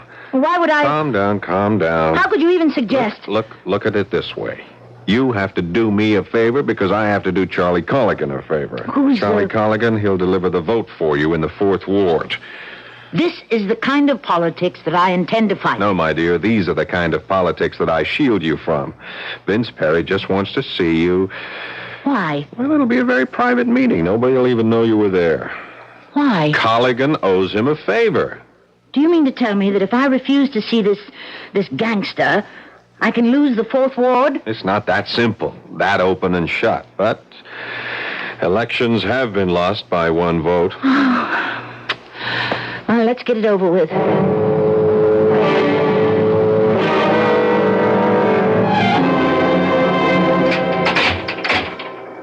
Well, nice of you to show up, Congresswoman. I haven't been elected yet. Oh, I hear it's in a bag. I only came as a favor to a good friend. Now, you're getting the hang of politics. That's what it's all about, no? Favors. I agreed to come to your cell on 2 conditions. A, it would be kept secret. B, I would do nothing that's foreign to my principles. Okay. Let's find out what your principles are. Let's see if you want to start out by doing the right thing.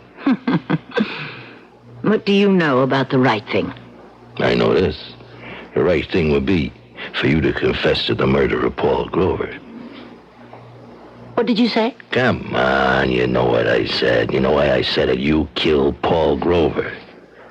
I seen you do it. That's a lie. Here's the way it was. Now, I get the contract to knock him off. I followed him in my car. I figured I'd bag him after he came out of that restaurant. But first, he stops and picks you up. Then, after a couple of minutes, he stops again. So, I stop.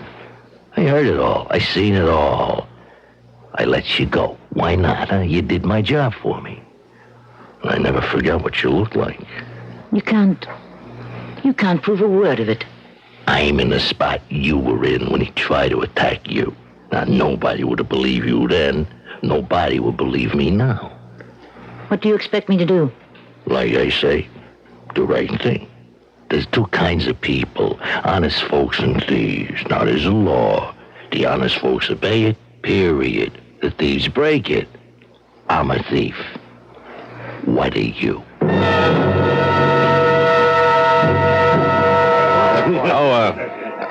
Eleanor, I don't think you two have ever met. I'd like to present you to your opponent, Congressman Jim Parkhurst. How do you do? Well, so you're Eleanor Hartley. Well, now I know why I'm going to lose. You're even prettier in person. I think I'll leave you two to chat. Excuse me. Are you already conceding, Congressman? Oh, sure. My time's run out. Really? But you're running a very aggressive campaign. Well, you kill a snake, the body can still wiggle. No, dear, I've had it. The voters are wise to me. You know, I always thought you were an ogre, and you are, but a very charming ogre. Eleanor, let me give you a word of advice. Advice? Best in the world, because it's advice I never followed myself. Now, when I became aware of you for the first time, you broke my heart. How? I saw you as I was, 30 years ago, filled with spirit, sincerity, a desire to find the truth and work for it. Really? Yeah, sounds strange coming from me, doesn't it? Well, just remember, it doesn't happen all at once.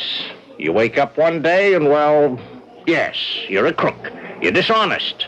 You betray your constituent. Now, you're not really that bad. My dear, I'm worse. It starts with the first lie, the first deal. That's when you swallow that first tiny drop of poison. Remember that. Have you tasted yours yet? No, don't answer. Just think about it. Thank you, Congressman. Thank you. Well, I know you'll have a highly successful career because you're a very honest little lady. You might even become president. Good luck. Well, what did you think of Big Jim? Tom, I want to do something, but I need your advice. I want to make a statement. It's something that is true, but it would end my career. Then why make it? Because it's the right thing to do.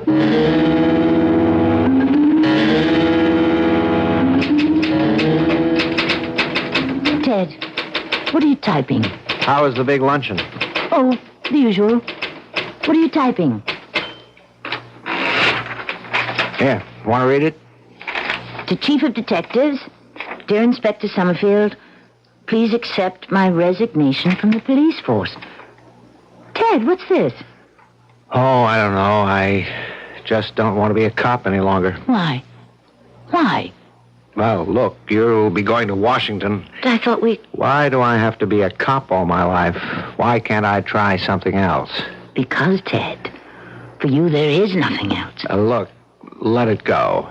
Ted, I love you. I love you, too. What do you want me to do? About what? You know. How long have you known? How long have I known what? When did you first find out that I killed Paul Grover? The first night I got the assignment. You told me about it in your sleep.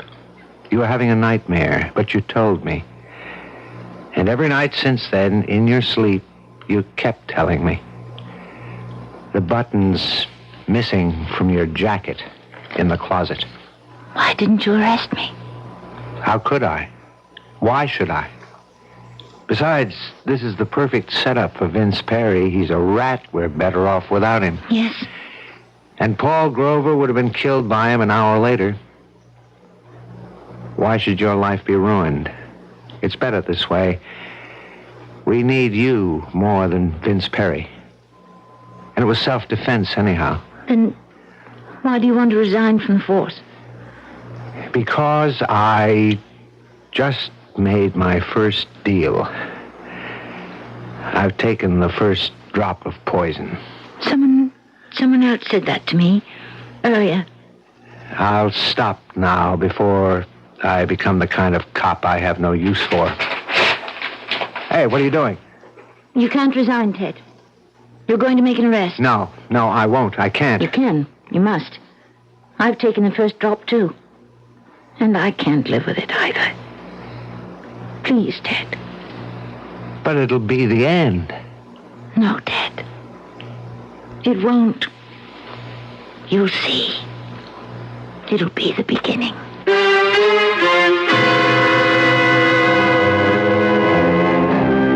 It was quite an unusual arrest and an unusual confession, an unusual trial, and a rather unusual verdict. Not guilty.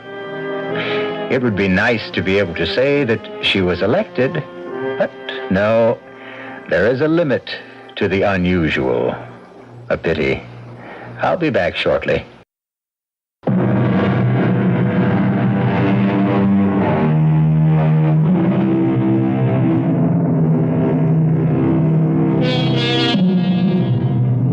Would you have confessed to a killing if there were a ready-made and worthless scapegoat?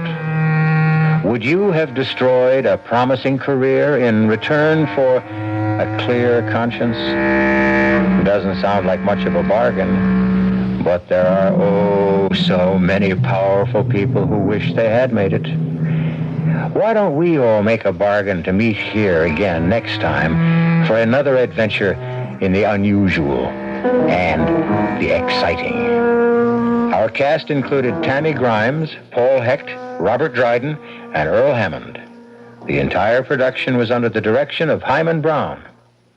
And now, a preview of our next tale. This isn't just a cabin, it's a kind of lodge. Here, that wall lined with books. There, a hi-fi, stacks of records, all classical.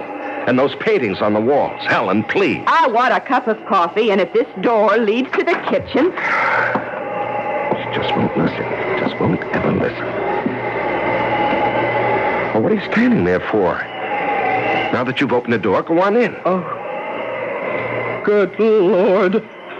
What is it? Oh. Jim. Oh, Jim. Helen, what is it? The kitchen. Oh, the kitchen. Oh. Here, Helen, here. You better sit down. You look like you're going to faint. Now, you just sit there. I'll have a look.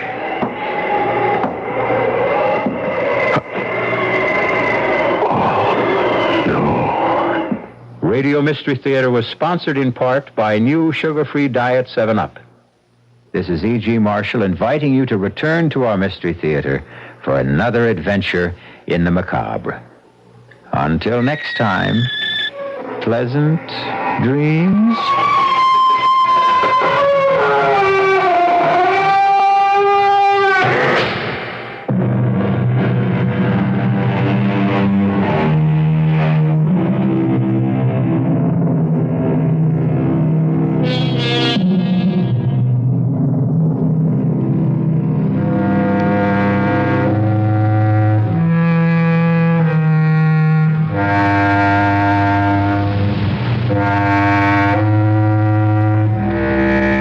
CBS News in 1 minute.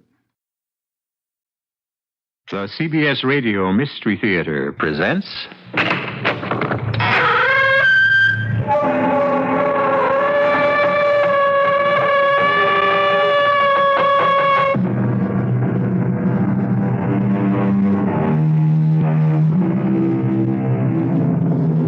Come in.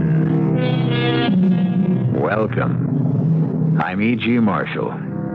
Our tale is about spies. Don't be fooled by the disrepute into which the spy has fallen in the news and in our estimation. The spy has always been with us. Secretly or furtively, he seeks information with the intention of giving it to a hostile party. And for every spy, there is a counter-spy. What motivates them? Greed?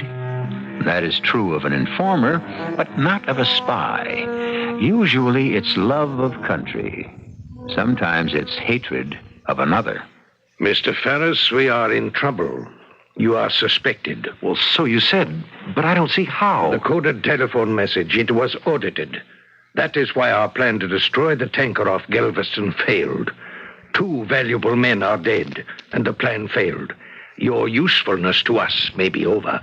After all the information I've supplied to you? For which you were paid substantially. You are merely a paid informer. You have been useful to us. We do not want to lose you as our supplier. And I don't want to be exposed. We would not allow it. You know too much. Before you would have a chance to talk, you would be dead.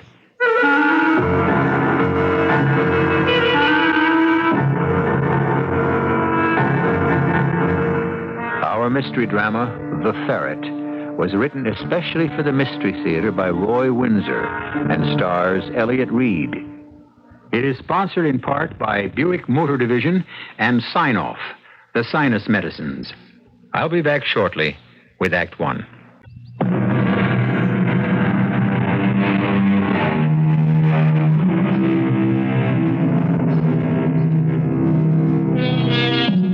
Even before history was recorded, kings and heads of clans, barbarian despots, and even the semi-civilized employed spies and paid them fortunes for secret information which might tip an advantage to them. Although we are adjured to treat our fellow men as we would treat a brother, life does not work out that way.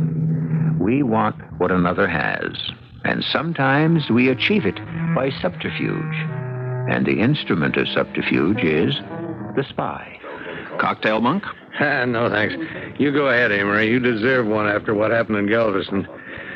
Well, for once, we fixed their wagons.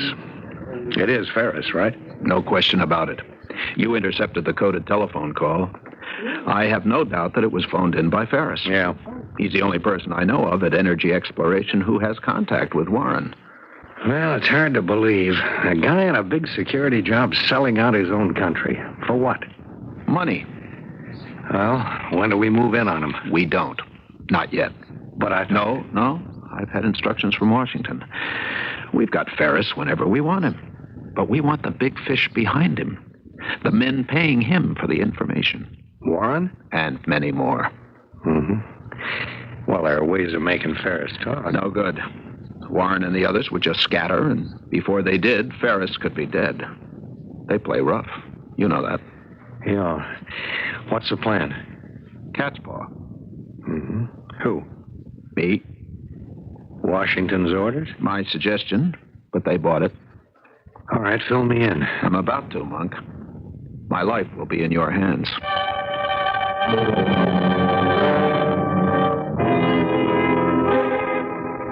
You must be feeling pretty good, darling. I am.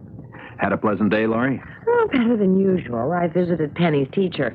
Our 12-year-old has been put into advanced studies. Well, that's good news. I didn't know she was an overachiever, except at tuning in the television set. Well, that pleased me, of course. But the reason I said you must be feeling good is the article in tonight's paper. Oh?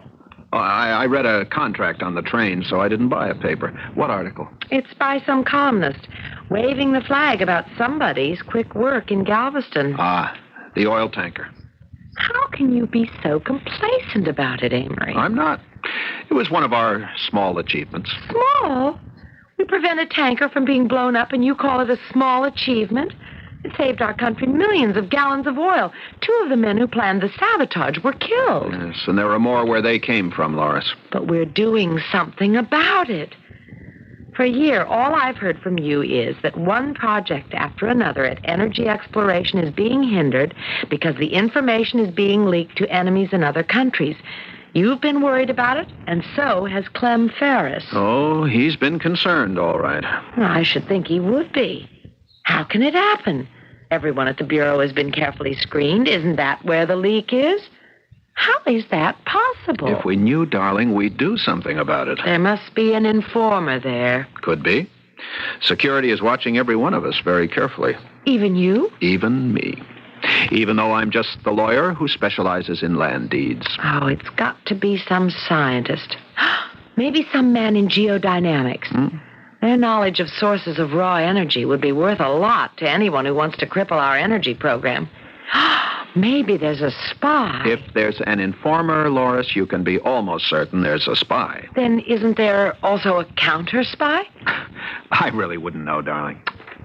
Sometimes you can be so unsatisfactory. There you are, working at a sensitive bureau overrun with informers and spies and counter spies. Oh, Loris, you read too many spy novels. You don't believe that kind of thing goes on? Oh, probably, in a very business-like way. Spying is a business, just as the law is a business. I don't want to disillusion you. But you laugh at me. Telephones are tapped. There is microfilm. And micro-recorders in tie bars and cufflinks and so on. Yes, I suppose so. But what's important are not those who play the cloak and dagger game. It's the country or the person behind them. We may have prevented one tanker from being blown up and 2 men were killed. They were only tools. It's those behind them we have to worry about. You know more about all this than you're telling me, Amory. I sense it. What is it? Who is it? I don't even dare to tell myself. What? I mean it, Loris. Speculation could be an invitation to a trip to the morgue. Good evening, Mr. Ferris. Evening. You would like something? A cocktail, perhaps? No, thanks. Let's get this over with, Warren. My nerves are a little ragged. Understandable. To some, life is precious. You do not want to lose yours. You might say that. It depends on the plan we have worked out. Perhaps it will succeed, but we are dealing with a very dangerous person, the Ferret, a counter-spy. We assume it is a man. The Ferret? Who the devil is the Ferret? We would give a great deal to know. It is a person without a shadow. You think perhaps this Ferret works for energy exploration? How else to explain the suspicions now directed at you? The intercepted coded telephone message. Yeah. Well, you said you had a plan. Does it involve me? Yes, critically. I pointed out that their counterintelligence wants more than just you. It wants to net those behind you, those I represent. So they wait. We cannot afford to wait. If we destroy the Ferret, the evidence against you is destroyed. All right. What do you want me to do? Look, it's quite simple. You are being followed, of course. Oh? Don't be naive. You come into New York by train each day, isn't that so? Yes, I board at Larchmont, an 8 o'clock train. Good. And tomorrow? Same routine. Also good.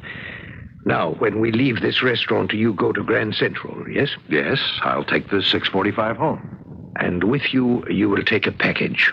All right. What's in it? A detail, and unimportant.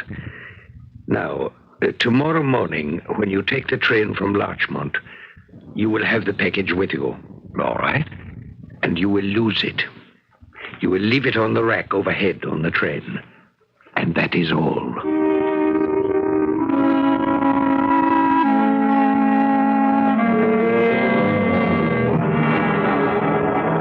Hello there. Yeah, what can I do for you? I lost a package when I came in this morning on the 8 o'clock from Larchmont. Oh, what's it look like? Oh, it's a box about 12 by 18 and 3 inches deep. It's wrapped in brown paper. Your name on it? It might be Ferris. Clem Ferris. Okay, let's take a look. Yeah, I got it. This it? Yes, that's it. Okay, sign here. There you are. And thank you. That's okay. Goodbye. Well, it worked, Amory. How do you feel? Nervous. Did you see the kid with the camera? No. Pretty smooth. 18 or so. I talked to him. He was taking pictures, he said, for some school project. Down in Lost and Found? Oh, sure. He said he'd been all over Grand Central. He likes them light beams that filter down into the upper level. Swell. And he got a picture of me? That's right. Just when you turned away from the guy in Lost and Found. Well, you're it now, Amory. Operation Cat's Paw. Yeah. Now what? We have lunch across the street, and then I have a surprise in store for Mr. Ferris. Well, I'd like to see his face when you walk in on him. Oh, I'll be just my pleasant, simple self.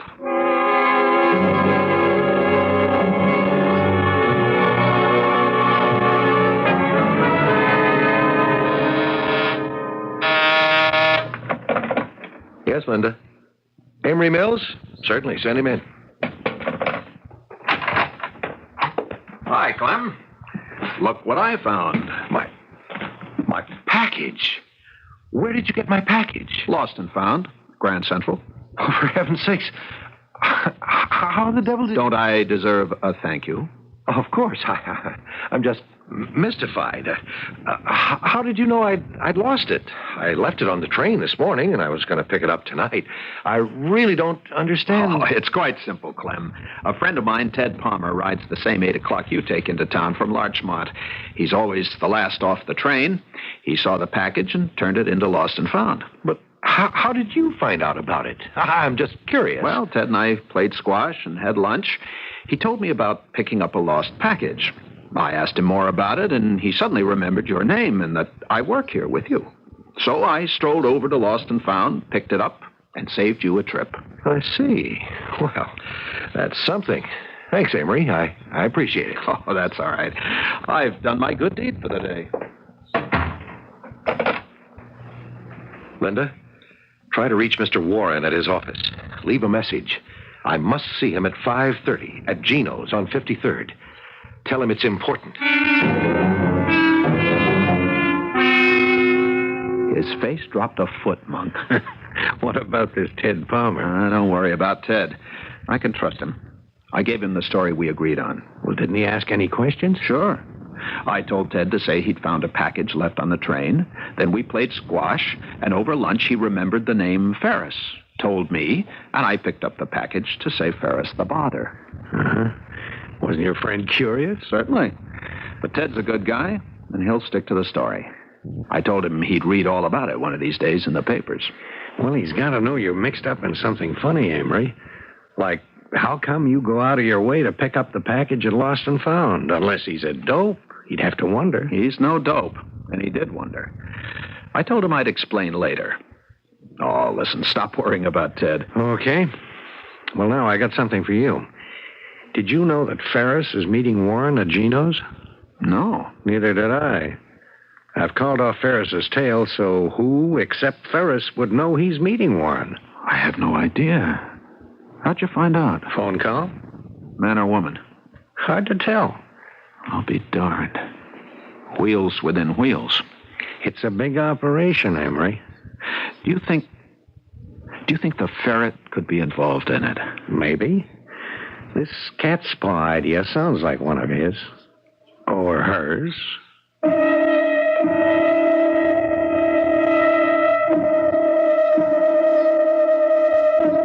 In some ways, each of us leads a double life. We appear one way to those whom we report to, another way to those we trust and regard as harmless. We have two faces. Think about it. Why do we ever practice deception? For self-protection.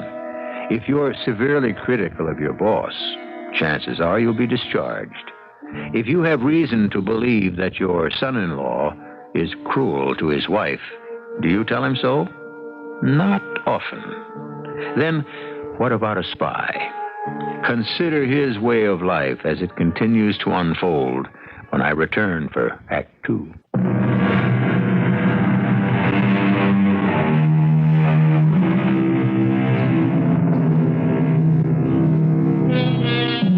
The Ferret is a spy, a counter-spy. He wears a number of faces, one for his wife, one for his employer, another for his friends, to whom he appears to be just an ordinary person, and still another as he goes about his dangerous business. And it is dangerous. His death would go unmarked, Even though we know who Amory Mills really is, we're about to discover what a counter-spy does. The stake is high. It's his life. You are impetuous, Mr. Ferris. You are suspected. We should not be seen together in a public restaurant. I had to see you. The package was picked up at Lost and Found and returned to me. Ah, the plan worked. Wait, you say it was returned to you? That I did not anticipate. We expected the package to be claimed and examined, but returned to you? That's right. It's odd. We have a picture of the man who claimed it. Here, see this. Well, that's Amory Mills. He's a lawyer for us. What do you make of it? What did he say? A friend of his named Ted Palmer picked up the package. He turned it in. My name was on it. Palmer and Mills had lunch together. Palmer mentioned the package, and Mills picked it up to save me some trouble. That's the story. Yes, it could very well be a story. I don't like it. It sounded straight to me. I spoke to Palmer. He confirms what Mills told me. Either it is true, or your Amory Mills is the counter-spy in your company, the Ferret. Mills? Nonsense. He's just a simple, competent lawyer. Works on land deeds. He's open and good-hearted. I must judge for myself. Can we arrange that? I suppose so. Tonight I will accompany you home, if it is not too much of an inconvenience for Mrs. Ferris. Now, this is what we must arrange.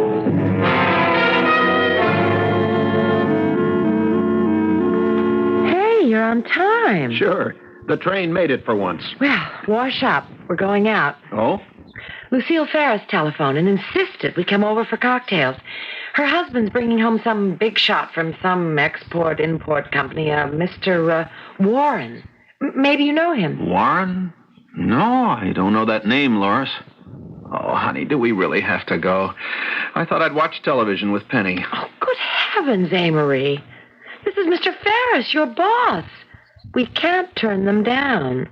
Now go on, wash up, and change. And, darling, don't bug Ferris about your concerns. If I'm concerned, he must be a lot more concerned. Information must be leaking out of there to our enemies. Oh, enemies. Darling, the world isn't like that. The newspapers said that... Well, sure, there's spying going on, but there's counter-spying, too. I just can't believe there's a spy in every closet. Then you explain why, time after time, there's an attempt made to destroy a new offshore oil rig, or there's a mysterious explosion in a natural gas field, or a tanker sinks without explanation. Explain those, Amory. And you don't think there are enemies at work? And right in your company, which is a very sensitive one.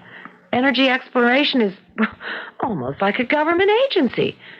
Someone in there is stealing confidential information. Mr. Ferris knows that. I want to ask him what he's doing about it. He won't tell you much. Why should he tip his hand? Well, maybe not. I just want to hear from him that something is being done about it. Just because you're complacent doesn't mean I am. Now, go on. Clean up. Who'd you say the guest was? The import-export big shot? Warren. Mr. Warren.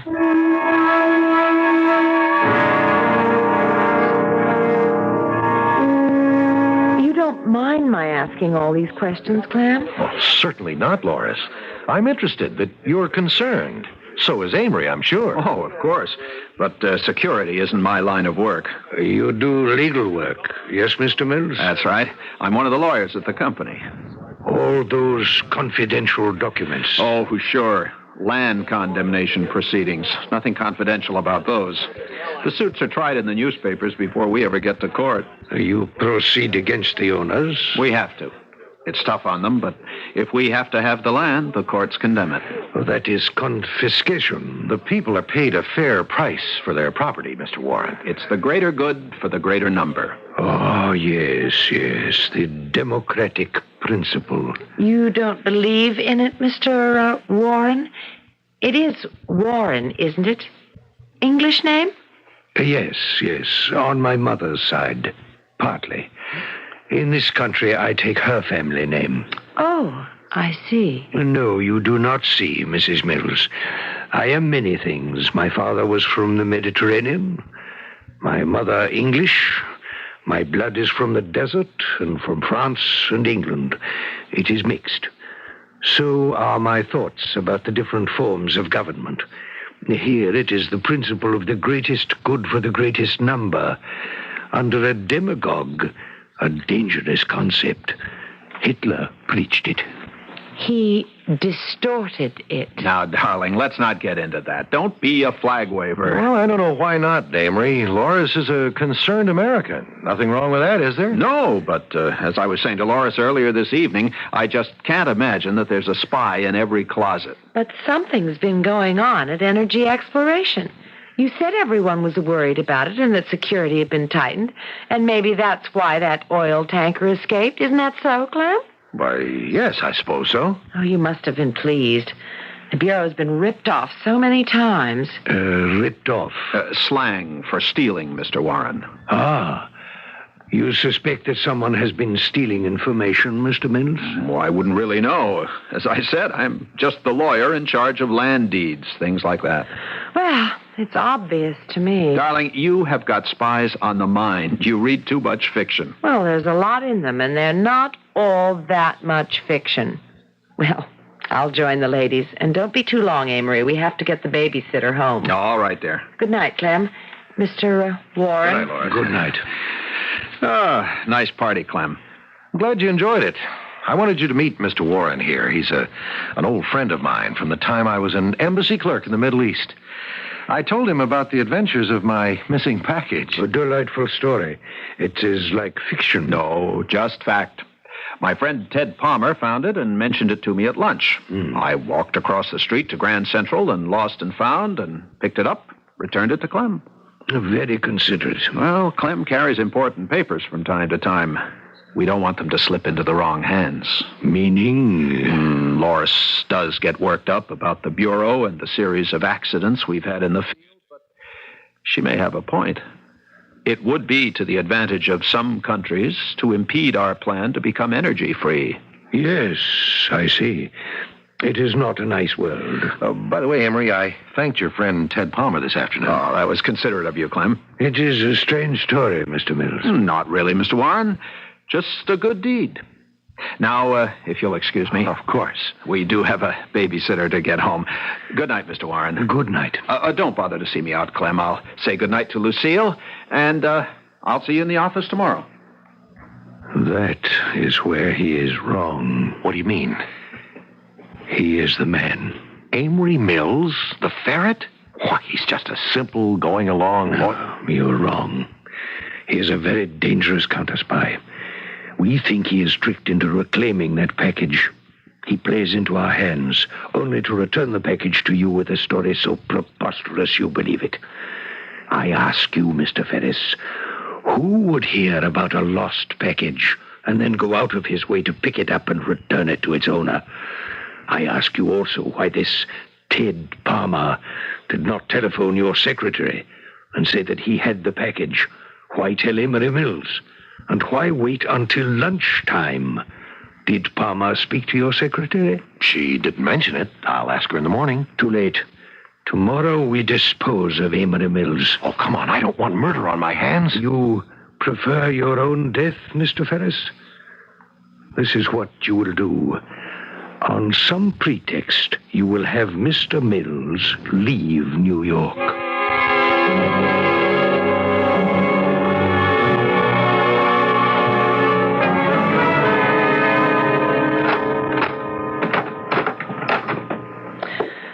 Now, wasn't that pleasant? Very nice. I'll keep the babysitter until we have some supper. Scrambled eggs and bacon, okay? Sure. I'm stuffed from all those hors d'oeuvres. Come on out in the kitchen and keep me company. Okay. I didn't like that Mr. Warren. I wonder what his real name is. Alibaba, the rug dealer. I don't know. He's a villain. You're funny. Go ahead, laugh. I have an intuition about people. Something's wrong with him. Oh, darling. That's just as dumb as saying persons with eyes close together are criminals. Okay. Anything I can do? Stir the eggs slowly. I'm going in to check in with the babysitter. Stir slowly. Slowly, she says. Mr. Warren is a villain. Oh, what a word. If we could bottle her energy, we wouldn't have a problem. Amory. Yes? You sound upset. What is it? Pam's been here since 4. I was out shopping until you came home from work. The telephone rang, and Pam answered. It was Lucille Ferris. She invited us to cocktails, right? Yes. Go on. Well, Pam just remembered something else. Just after I left, a man came in from the telephone company. He said he was there to repair the phone. I see. There's nothing wrong with the phone, Amory. Now there is. Well, what do you mean by that? You frighten me. I'll check the phones. They've been tampered with. Bugged. What? But why? I work in a high-security job, darling. Then there are spies at EEI. It looks like it. If I'm right, I won't remove the bugs, but remember this. No matter who telephones our number, say nothing significant. Talk nonsense. Pretend that we've been taken in. The phone tap goes somewhere. I want to find it. And don't, under any circumstances, open the door to a stranger.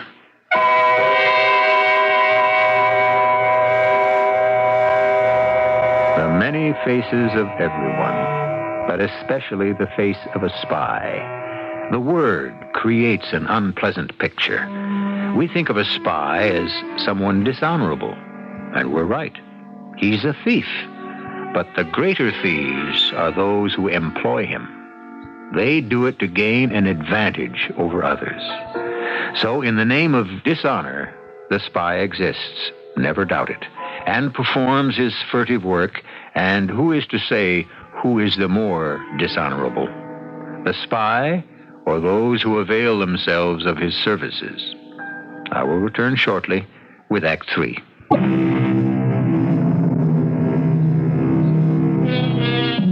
Someone once wrote that a traitor never sees his danger until his ruin is at hand. History bears out the truth of the observation.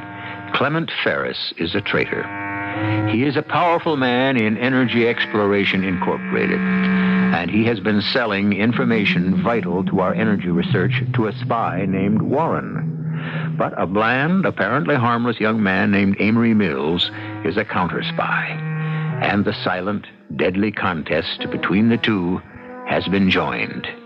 How it will be resolved, we are soon to discover. Good morning, Amory. Morning, Clem. You wanted to see me? Yes, this is short notice, but I've had a call from young Fisher in New Orleans, the engineer. He'd appreciate it if you'd come down there right away. Oh, well, of course. What's the problem? Well, as I understand it, Fisher's work is being held up because his inventory on steel is low, and when he ordered additional material, the price was increased on him. But that can't be, Clem. We have a contract with the supplier. I'll get on the phone. No, I've already done that. I want you down there to settle the problem on the spot. Can you leave before noon? Well, sure. I'll go home and pack and head for the airport. I've already made reservations for you at the Cajun. Not the Roosevelt? Well, you like the Cajun. It's small and intimate. Good luck, and telephone me tomorrow.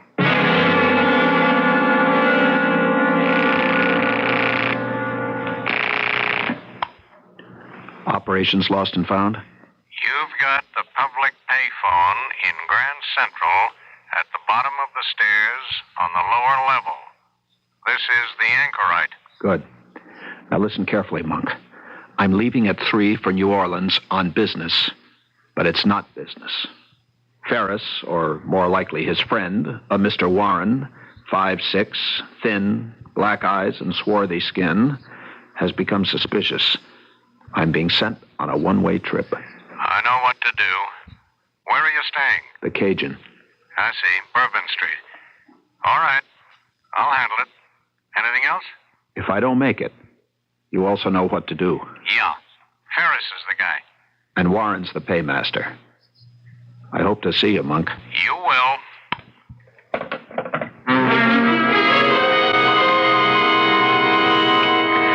You know something, Amory? I've decided that either you're really absent-minded Or that you're devious? Oh, come on. Devious. That means crooked. Me? You know me. I should. But sometimes I wonder. I mean, this trip, for instance. Well, darling, it came up all of a sudden. I told you that. We saw the Ferrises last night. Didn't Clem Ferris say something about it then? No. Why? Because I've never seen New Orleans. And with 24 hours' notice, I could have gone with you. That's why. Oh, well, darling, we'll make the trip together some other time. What's happened now in New Orleans? Oh, nothing very important. That must be important if Clem gives you a few hours' notice and sends you flying off. Darling, it's just some problem with a local supplier of steel we need to complete the installation of a new rig off the coast. Now, can I bring you something from New Orleans? Yes. You. Thanks, Laura. I don't know why, but, well, I've got a very funny feeling about this trip of yours. Oh? I can't explain it. Just be careful. I will. And listen to me, darling. If you hear anything bad about me, ignore it. Will you do that? What? Are you superstitious, too? Not a bit. I'm just telling you. Don't worry about me. And don't worry about anything you might hear. Got that? Amory, you're holding something back. What is it?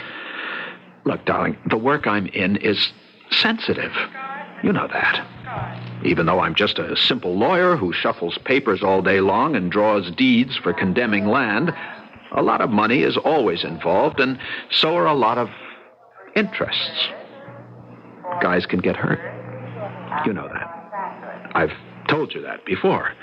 So be prepared not to believe anything you hear. I can take care of myself. Nothing's going to happen to me.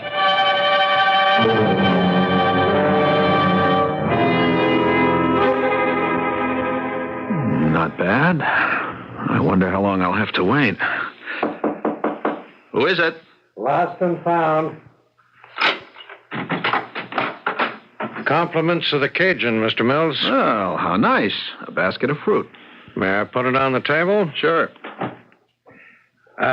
May I suggest you don't touch it? All right. Until later? Whatever you say. Management also wanted me to check the fire escape. Go right ahead.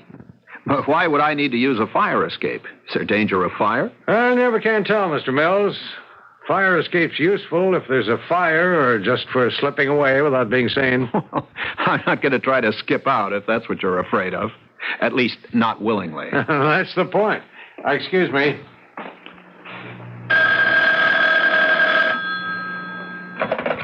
Hello. Oh, Mr. Fisher. Well, I'm here, all right. Are you the engineer who... I see. Yes, the sooner the better. Come right up.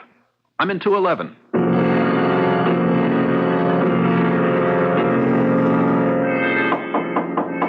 Who is it? Fisher. Why, Mr. Warren. Sit down, Mr. Mills. I must talk with you. But I was expecting Mark Fisher. He's the engineer who... Oh, we know Mr. Fisher. I know you're a friend of Mr. Ferris's, but I am mystified. Why are you in New Orleans? And why have you come to see me? Has Ferris sent you? You play the fool. Well, I hope not, but I sure feel like one. Ferris sent me down to check on a problem Fisher's got, and I'm supposed to try to straighten it out, solve it. Are you involved? Who are you, really? Security for EEI? You delight me. Well, that's nice to hear. Sit down and tell me how. I will do that. Have you come with some special instructions for Mr. Ferris? You might say that. I really don't understand. Well, then I will explain. Would you like some refreshment? I can call down for room service. No. That would be fatal. Fatal? Hey, what's going on? It will be fatal anyway. But my way, it is so much neater. You have been caught, Mr. Mills. I have. What's the charge? You are not Amory Mills. You are counterintelligence. Are you all right, Mr. Warren? You sound crazy. It is you who are, as you say, crazy. You know who I am. And you know who you are. Of course. You're an import-export dealer and a friend of Mr. Ferris's. I'm Amory Mills, a lawyer who specializes in land deeds. Let's take it from there. I also represent foreign interests. Oh? You play-act this so well. No wonder, for so long, the Ferret has had this awesome reputation for counterintelligence. But no longer. You have been found out. You really are crazy. I'm going to have to ask you to leave, Mr. Warren. I don't think so. This is my security. You'd shoot me? Why the devil would you do that? What have I done? Oh, yes, I will not hesitate to shoot you. What you have done, Mr. Mills, is to interfere. Mr. Ferris does not like this. I do not like this. He loses money. The interests I represent lose even more. We fail to make haste in delaying your country's search for sources of energy. You pay Ferris for information and then sabotage our... Why, that's incredible. You are marvelous. The stage lost a great gift when it lost you, Mr. Mills. Come now. We will no longer talk like fools. I am a spy. Ferris is in my employ. You are a counter-spy. You work for your own country. You have been caught, Mr. Mills, and you will die. But not before you tell us everything you know. Who is us? Oh, there are several of us. You and I will leave here and go to another location. There we ask you questions. You make it sound unpleasant, Mr. Warren. It can be very unpleasant, I assure you. Our methods are very refined. You will talk, Mr. Mills. Rather than that, what if I resist? I have this gun with a silencer attachment. I shoot you. And carry me through the lobby of the hotel and out into Bourbon Street? We take you down the fire escape, Mr. Mills.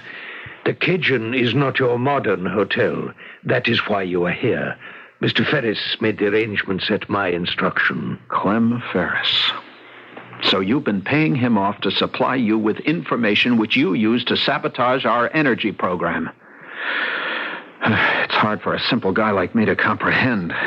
It's like a cloak and dagger story. This is not a story, Mr. Mills. This is a real life. Now, on your feet.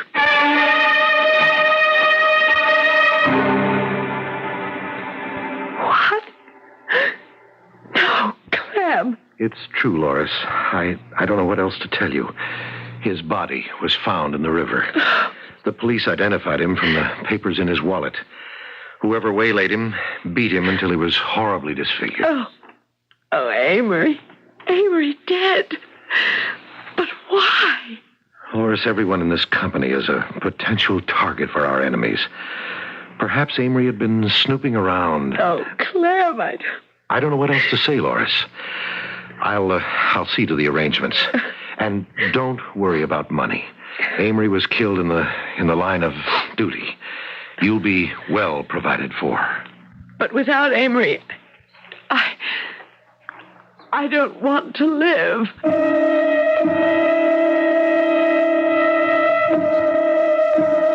Who? Mr. Monk. Who is he, Linda? Oh, I see a friend of Amory Mills. Yes, I suppose I'll have to see him. Tell him to come in. Mr. Ferris? Yes?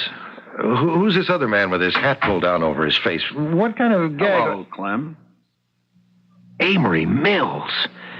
But I thought... I've got to have a talk with you, Mr. Ferris.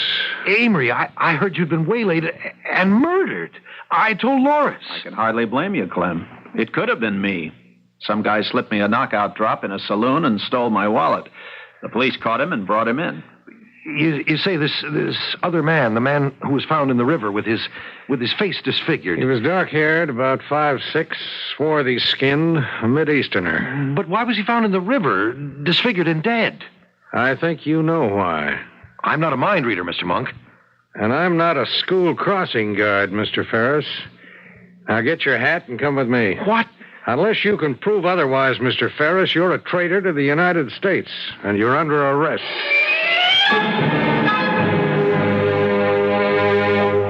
You wife okay? Yes, thank you. And thanks for New Orleans. Good job, Avery. Also, you mean a lot to us.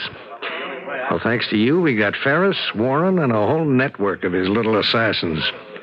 You saw the evening's headlines? Yes. Monk, who really was behind all this? I mean, on our side. I don't know. Some say the Ferret. Why? Well, several things. First, Ted Palmer really did pick up that package of Ferris's and drop it at Lost and Found. Yeah, I know. But if it had Ferris's address on it... His Larchmont address. Well, then he must have telephoned Ferris. He did. The message never got to him. Another thing. Who found out that Ferris was having drinks with Warren at Gino's? You said somebody telephoned you, but you couldn't say whether it was the voice of a man or of a woman. Yeah, that's right. Well, who was it who pulled the strings behind our backs? You mentioned the Ferret. Who is the Ferret? Could it have been Ferris's secretary? Linda? No, she was taken into custody. Is she there now? Well, I wouldn't know. I see what you're getting at. The Ferret could be a woman. Could be. And we'll never know.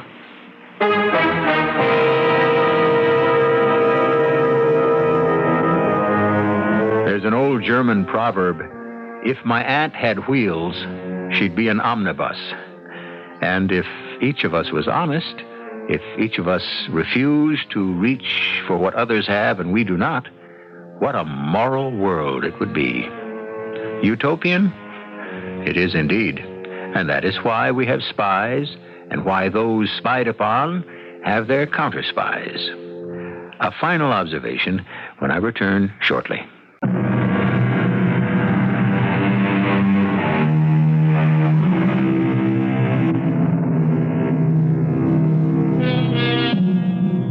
If you have any doubt about the validity of our story, I refer you to the newspapers and magazines and some of their recent reports. Can you doubt that there is a silent network throughout the world of men struggling against each other to obtain information and to invalidate it? It's rather a creepy idea, isn't it? Our cast included Elliot Reed, Patricia Elliott, Court Benson, and Robert Maxwell. The entire production was under the direction of Hyman Brown. And now, a preview of our next tale. It was a rough night, and I had to pay extra for oars. We were nigh on to Snake Island when a squall hit it suddenly, and we broached to, fighting the riptide. Well, that was when we lost him. He fell overboard. Oh, no, Sir Bills, it wasn't exactly like that. There was lightning, as you know, and coming around the point of the island, all of a sudden, like, there was what you might call a illusion. What kind of an illusion? The figure of a woman above the waterline? Oh, no, not that one, sir. This was an hand. A woman's hand that reached up from the water and that Mr. Phillip bent over to grasp. And before we knew it, he was overboard and underwater and lost. Radio Mystery Theater was sponsored in part by all state insurance companies. This is E.G. Marshall inviting you to return to our Mystery Theater for another adventure in the macabre. Until next time, pleasant dreams.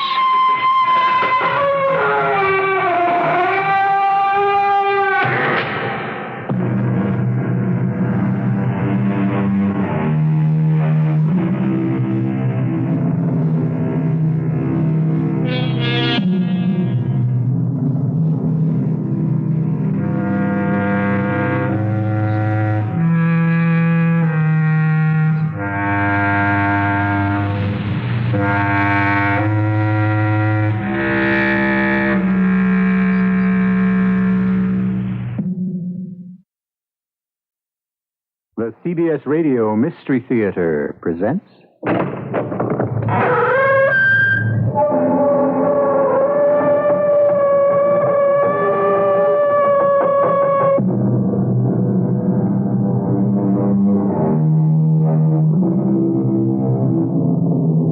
Come in.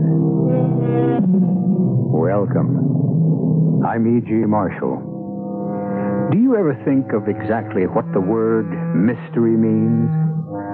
Something beyond human comprehension is part of Webster's first definition.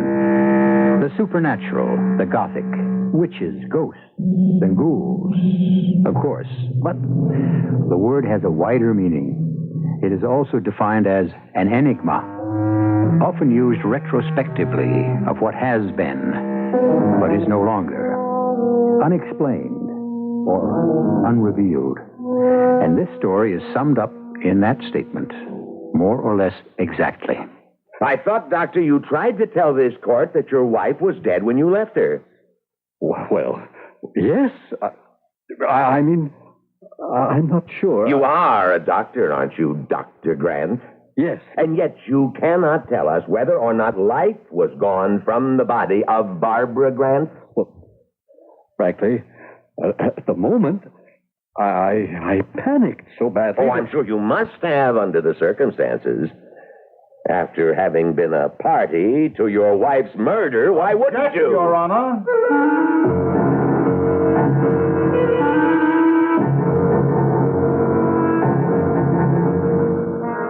Our mystery drama, The Hanging Judgement, was written especially for the Mystery Theatre by Ian Martin and stars Mandel Kramer and Leon Janney. It is sponsored in part by Luden's Medicated Cough Drops and Buick Motor Division. I'll be back shortly with Act One.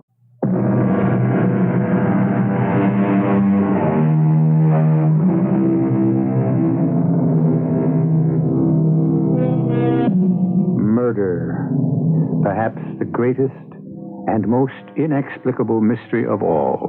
How can one human being ever take the life of another? Bad enough in the heat of anger, but outrageous and sickening when it is in cold blood. Yet that particular riddle of the crime of murder is not the only one. We all know the others. How, where, when. And in so many cases, the most baffling, who. Ladies and gentlemen of the jury, I now present to you the problem of solving that.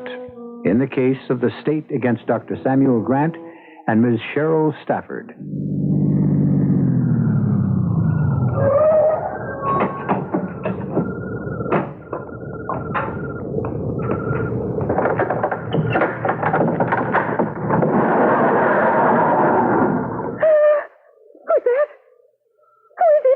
It's me, Barbara. Sam. What are you doing here? You don't belong here anymore. You know we made a date tonight to talk over the divorce. You did, not me. Get out of here. Who's that with you? I said I'd bring Cheryl along. You get that slut out of my house and off my property. Barbara, put that gun away. Run, Cheryl, run! Give me the gun, Barbara. I'll give you what you deserve, you cheating, lying... Oh, no. No, I'm shot.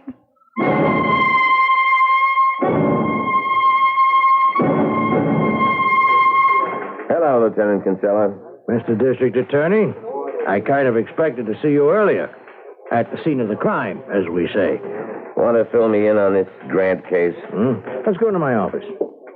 Looks like murder one. How was she killed? Shot, close range, probably 38. Suspects? Well, don't know. Could have been a prowler. The woman, Barbara Grant, was separated from her husband. Has he been notified? No, we haven't been able to reach him. A Swedish maid was wakened by the shots and called us in. She thinks Dr. Grant might be out of town. Whose maid, his or hers? Her maid. The dead woman. You said they're separated. Check. So how would she know about the doctor's comings and goings?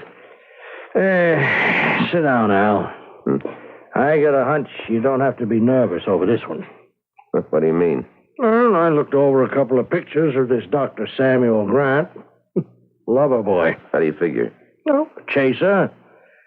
Final breakup of the Grants was over a secretary he had, a babe named Cheryl Stafford. Did you pick her up? Yes, I'm waiting on that.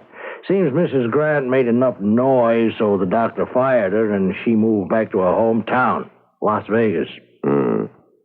And And if Dr. Grant is out of town, that's where he might be? Figures. We should know any moment. Like maybe right now. Yeah? What? Well, you don't say. Well, how about that? Hold it a minute. Guess who just walked into the station? Not our prime suspect. None other, the good Dr. Grant himself.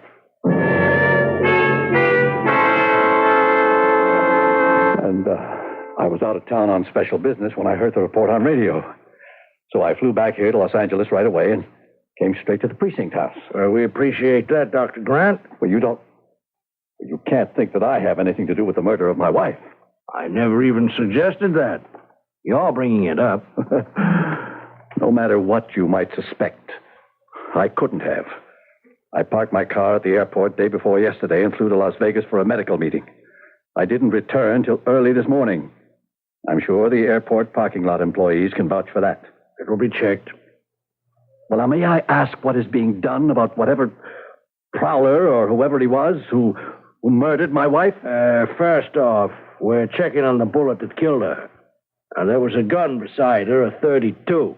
It had been fired once.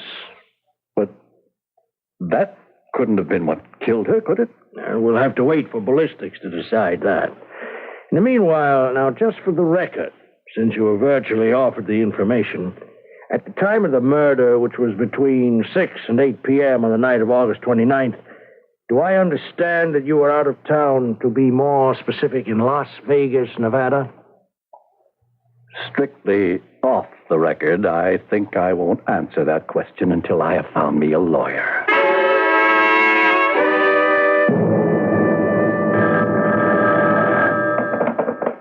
J. Carr Justin and Associates. I'd like to talk to Mr. Justin, please. Oh, may I ask who's calling? This is Dr. Samuel Grant. Could you hold just a moment, Doctor? Let me check if Mr. Justin is in the office. What is it, Sandy? Oh, hot one. Dr. Samuel Grant, whose wife was just murdered. He wants me to represent him, I presume? He didn't say so, but why else would he call? Are you in or out? What else can I be? He needs me. Because he's guilty? Now, who laid down that judgment? Oh, you read the papers, J.C., just like me. You know, everything points against this guy being innocent. Do I? And if it does, he still deserves the best legal defense he can find. That's basic lawyer's ethics. If he gets you, he's got it. Does he have you? Make an appointment for me to see him as soon as possible. Today, without fail. Yes, sir, boss. But me, I don't think he deserves you.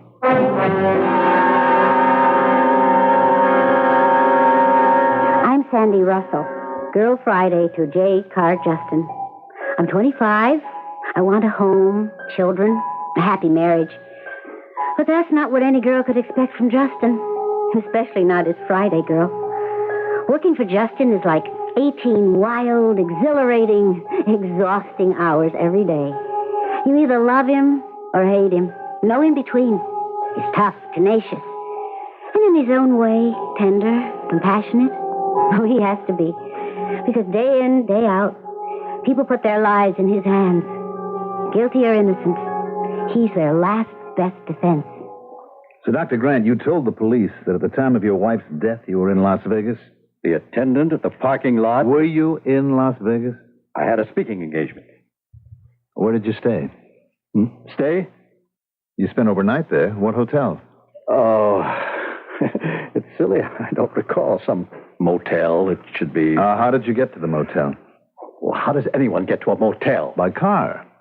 Only yours was parked in the Los Angeles airport, remember?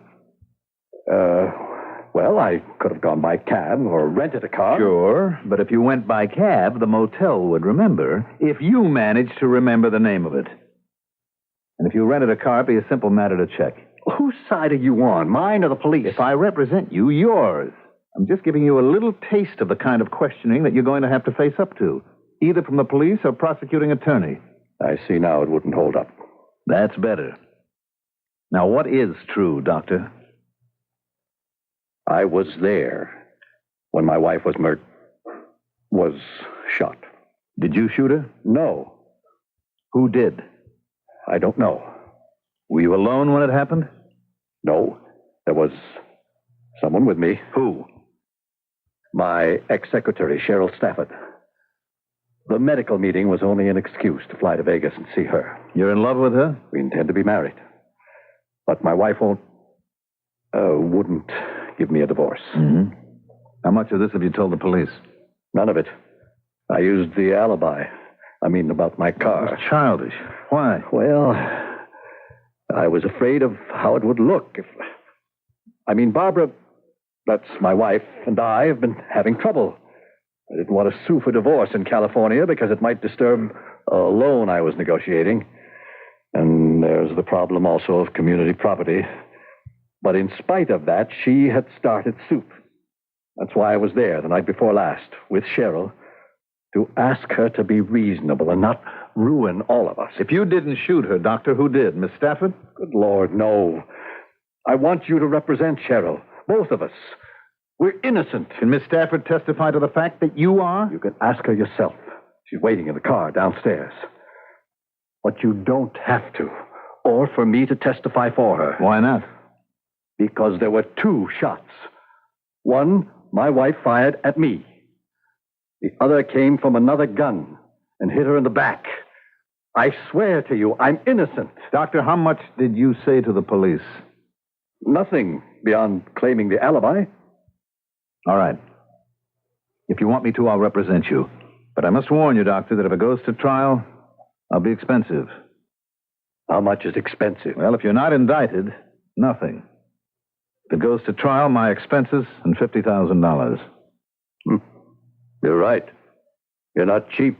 Neither is life, Doctor. Like you, I hope I'm an expert at preserving it.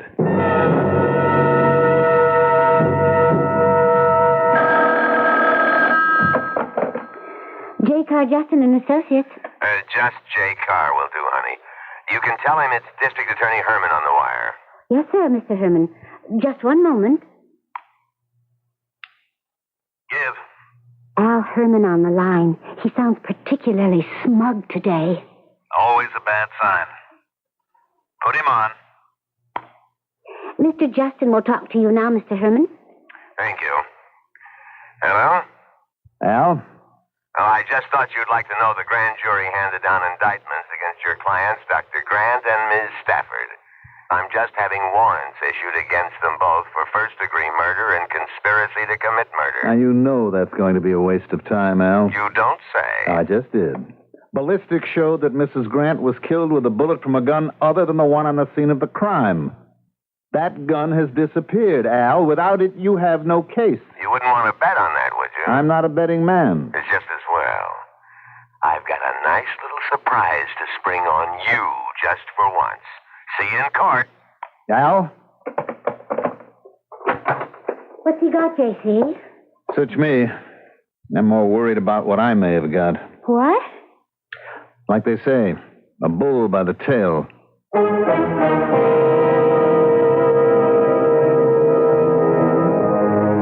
So, ladies and gentlemen of the jury, the crime is laid out, and you have met all the principal characters, some of them very briefly. Motive is established. Opportunity, in a sense, and a wavering finger points at Dr. Grant and his inamorata, Cheryl Stafford. Or both. Or, since the vital link is missing, the weapon, perhaps to someone else, as yet unidentified. I shall return shortly with Act 2.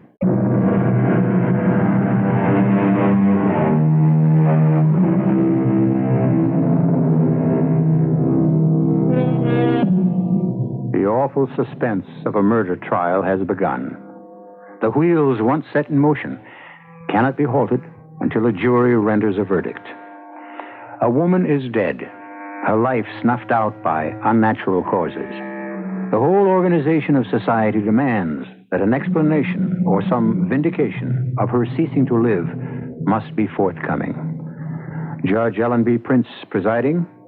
The trial has begun and is in progress. The district attorney is questioning Lieutenant Kinsella on the stand. Lieutenant, may we return to your description of the crime? Or rather, I should say, what your investigation that night of the 29th of August and subsequent follow-up investigations revealed. Yes, sir. In response to a phone call from Miss Trenham at 3349 Ventura Boulevard, West Covington. Central sent out a code 11. Sergeant Barasini and his partner, Patrolman Kaufman, were first on the scene. Responding to a general bulletin on Murder 1, I arrived there myself early in the morning of the 30th, about 4 a.m. And what did you discover, Lieutenant? The body of a woman, identified as Mrs. Barbara Grant, was lying before the garage door, a revolver lying near her right hand. Had this revolver been fired? Yes, sir. Once. Did the bullet discharged result in the death of Mrs. Barbara Grant? No, sir. What was the cause of death? As a result of ballistics check subsequently, a slug from a .38 revolver, almost certainly a police positive. Was this gun found at the scene of the crime? No, sir. Has it been found anywhere else since? No, sir.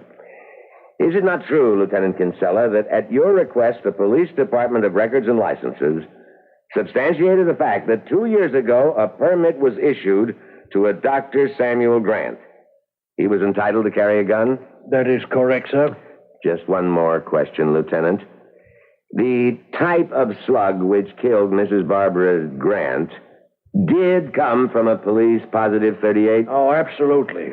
And it could have come from this particular weapon? No, you don't have to answer that. The question was really unnecessary. Your witness, Counselor. Well, let's complete that question, Lieutenant Kinsella. Could the slug have come from this particular weapon? What weapon is that, Mr. Jones? Ah, but that's just the point, isn't it, Lieutenant? This particular weapon is only a theoretical one, isn't it? Well, I'm not sure I know how to answer that question. Well, I have no tricks, Lieutenant. I have nothing up my sleeve. I'm merely trying to establish that this phantom gun is not established. It exists at the moment only as a speculation, an inference drawn from a bullet that caused the death of Mrs. Grant. Is that not correct, Lieutenant? Yes, sir. It's correct as far as it goes. Substantially, what you have in mind, Lieutenant, is that the death bullet could have been fired from exactly the sort of gun that the defendant, Dr. Samuel Grant, was licensed to own and carry. That is just what I meant. Yeah. Well, we can go into that a little later. A couple of more questions, if you will, Lieutenant. Yes, sir. Now, the gun that was found by Mrs. Grant had been fired. Is that correct? Yes, sir. Once. What caliber was that? 32, sir. Was that bullet found? Yes, sir, in the back wall of the garage. And the bullet from her .32 was fired in the direction of Dr. Grant, who was inside the garage at the time? Yes, sir. Yes, sir. But there were definitely two shots. Well, of course, sir. There was one right after another. The maid in the house heard them. Where was Mrs. Grant shot? In what part of her body? She was shot in the back. In the back. Thank you very much, Lieutenant. That's really all I need. That's what Justin does that is so great. He meanders around, gets everyone cooled off and relaxed, and then whams home a zinger that makes the jury sit up, and that stays planted in their minds. It's like a baseball game, a trial, inning after inning, each side striking out or scoring, like Justin just did. Doctor, I asked you to describe the events of the night of the 29th leading up to the death of your wife. All right, to the best of my ability. My wife, against an agreement I thought we had taken action to sue me for divorce. I'd called her from Las Vegas and asked her to reconsider, and we had made a date to meet that evening. In your own words, could you tell us what happened when you arrived? I can try. Cheryl, Miss Stafford and I had driven there in her car. We parked at the downhill parking lot and walked up the 2 blocks to to Barbara's house. Why didn't you just drive up and park in the drive? Well, that's difficult to explain. The house is perched on the side of a hill. A cliff, really. The driveway is difficult to maneuver. So I built this parking space on our property just below. Unless you were planning to drive into the garage itself, we usually left our cars there. Your own car, your own house? My wife and I were separated. Pending a divorce agreement, it was her house. You considered it that? I was willing to grant her that privilege. After you and Miss Stafford had walked up to the garage, what did you find? Well, there was no one home. I still had my keys, and I had just let Miss Stafford and myself in when my wife drove up. We'd come in the back door, and it was just at dusk, so I didn't bother to put on any lights. Cheryl and I just went through the inner door to the garage about the same time as Barbara opened the garage sliding door. Who's that? Who is it? It's me, Barbara. Sam. What are you doing here? You don't belong here anymore. Now, you know we made a date tonight to talk over the divorce. You did, not me. Who's that with you? I said I'd bring Cheryl along. You get that slut out of my house and off my property. Barbara, put that gun away. Run, Cheryl, run! Give me the gun, Barbara. I'll give you what you deserve, you cheating, lying... No, you're wrong. Are you crazy? No.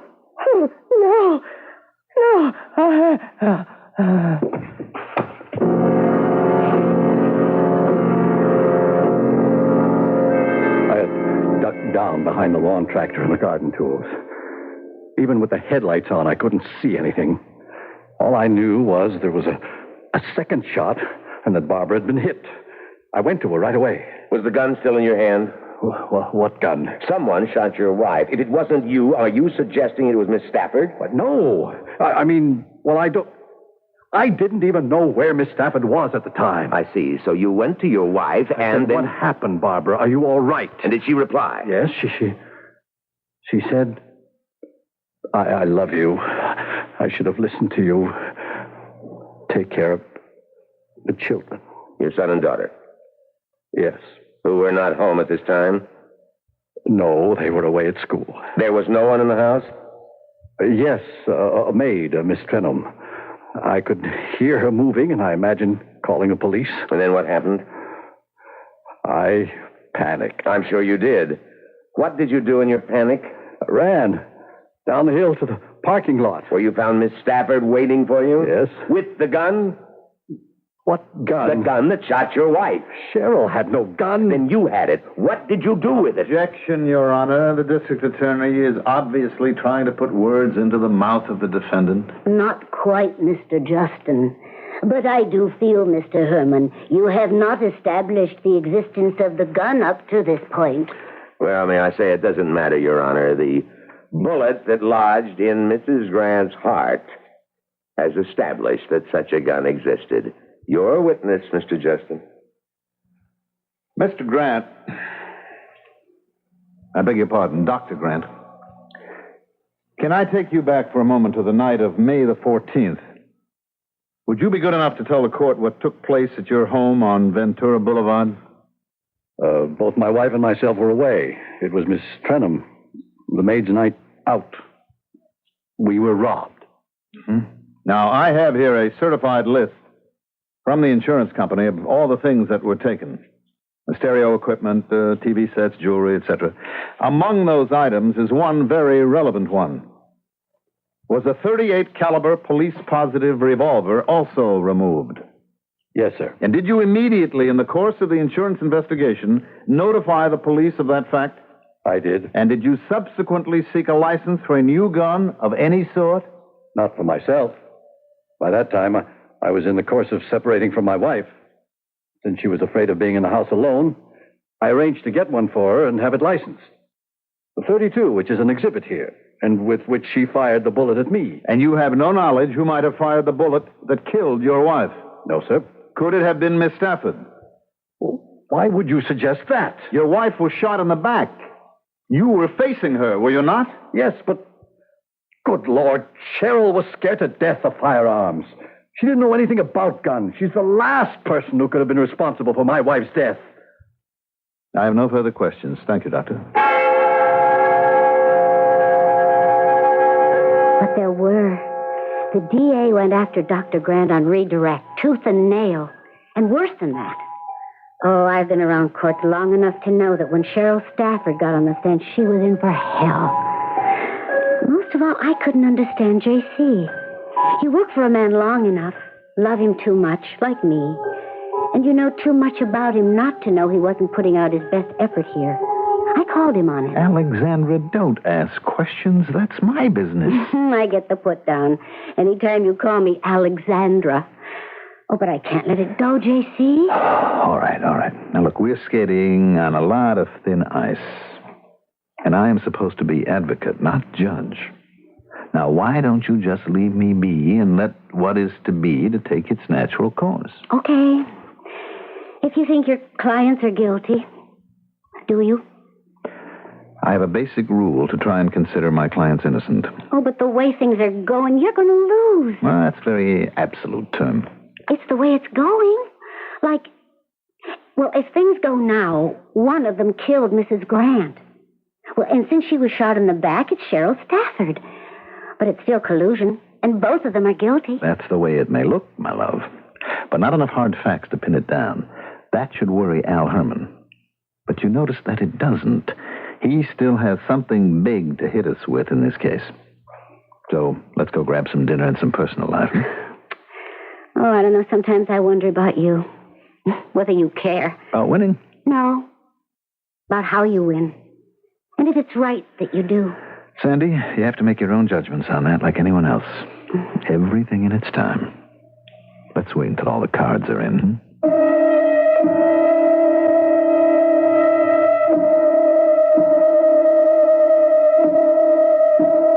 As J. Carr Justin knows from experience, there is no drama more tense, more uncertain in its outcome than the arena of the courtroom. And no theater in which the incredible surprise, the shocking factor that follows no law of dramaturgy, simply pops up to turn upside down all the facts which have gone before. So, ladies and gentlemen of the jury, it will be with some startling new evidence that I return with Act 3. Everyone in the trial, of course, was waiting for the appearance of the femme fatale, the other woman, Cheryl Stafford. But before her appearance, the surprise witness suddenly appeared on the chair, a witness guilelessly introduced by Cheryl's brother, who was testifying as a character reference for his sister. A witness named William Aloysius Brody. It's not often J. Carr Justin is blindsided, but this time he was. And the DA had set his trap well. William Brody was a complete surprise to us and to the jury. Just listen to the unflappable muscle man on the stand in the midst of the story he had to tell. Mr. Brody, you actually discussed murder with Cheryl Stafford? You called it, ma'am. And she named the victim? Yeah.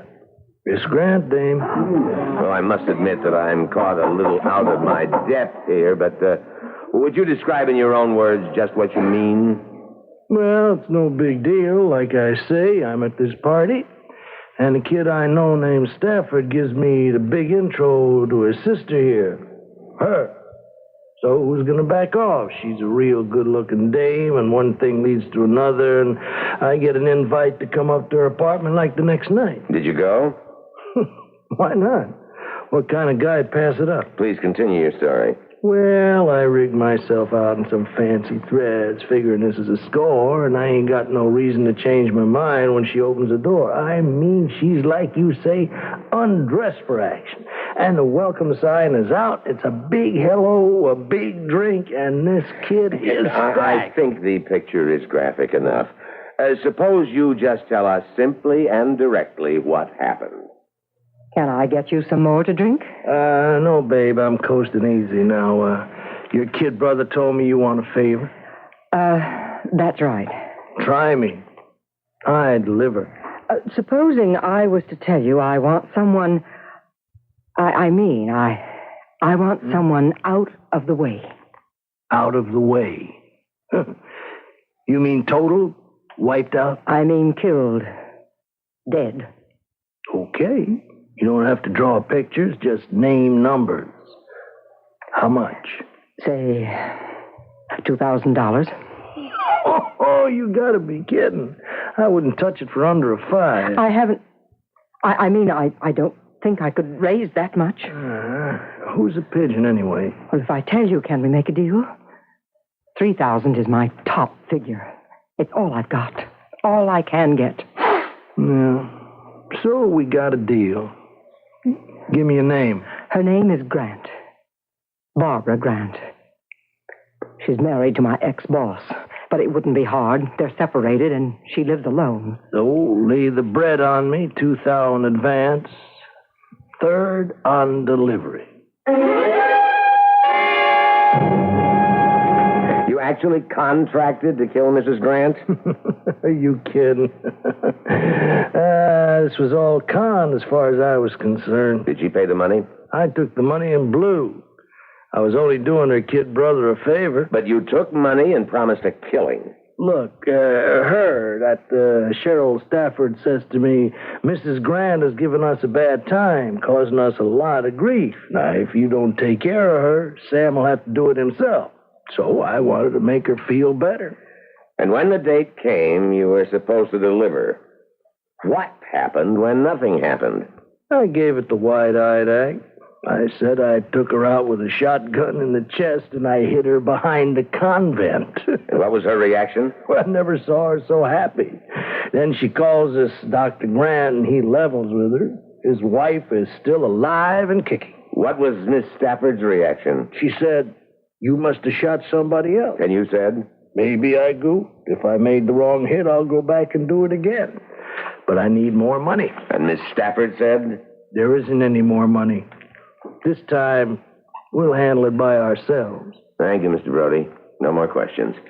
Your witness, Counselor. Oh, no, Mr. Herman. Not mine. You turned over your own rock to produce this specimen. You know better than to make a remark like that, Counselor. My mind does, Your Honor. My throat just threw it up involuntarily. Are you courting a mistrial by exhibiting prejudice towards a witness? My apologies to the court. Do you intend to cross-examine? I think not, Your Honor. I would prefer to wait for Miss Stafford's side of the story. Perhaps just 1 or 2 questions. The witness is yours. Would you repeat your name, please? Brody. William Brody. William Aloysius Brody? Yeah. But like, man, I dropped the middle go-around in high school. You also dropped your other names?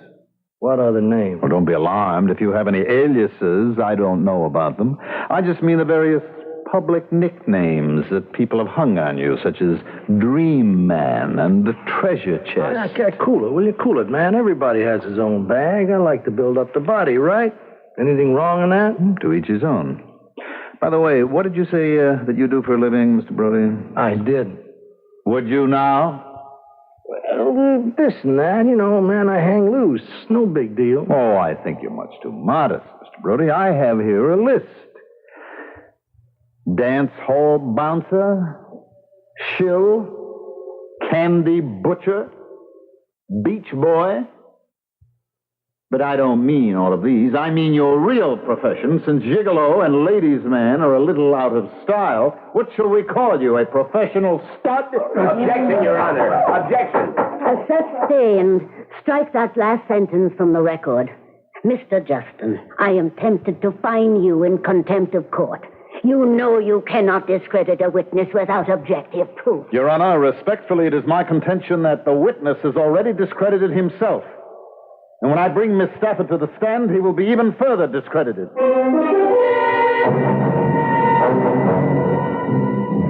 So at last it was the defense's turn. And finally, Cheryl Stafford was on the stand.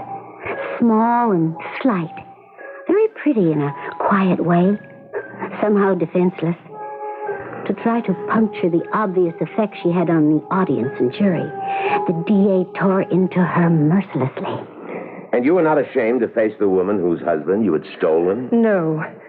Sam, Dr. Grant had already left his wife before we fell in love. Why didn't you drive straight up to the house? Well, Sam explained that. You didn't use that way to approach the house with the object of surprising Mrs. Grant? Well, why should we? She was expecting us. To discuss divorce? Yes. Then will you tell me why it was necessary for Dr. Grant to take his bag up to the house with him? He wasn't making a house call, was he? No, but... Well, now, were you aware that that bag contained, along with the expected items you might think of, a hank of rope, rubber gloves, a butcher's knife, and a box of cartridges, perhaps even a gun? which was missing, of course, by the time the police found the bag abandoned in the garage. Wouldn't you say that was less a doctor's bag than a murder kit? Objection, Your I Honor. withdraw the question. Now, let's skip to the moment Mrs. Grant arrives and takes out a gun and fires at her husband. What did you do? I ran just as hard as I could, the way Sam told me to. And did you stop to see what was happening before and at the moment the fatal shot was fired? Did Dr. Grant run and duck? Could someone else have approached and fired the shot into Mrs. Grant's back? I don't know. I don't Only know. you admit the possibility, can't you? Perhaps even a probability that it could have been you who returned and fired that fatal shot to protect your lover and to carry out the scheme you were both agreed upon before you went there that evening of the 29th. To kill the only thing that stood in the way of your happiness and your future, since you couldn't hire someone successfully to kill her. Didn't you and Dr. Grant, by one means or another, carry out her death sentence yourself?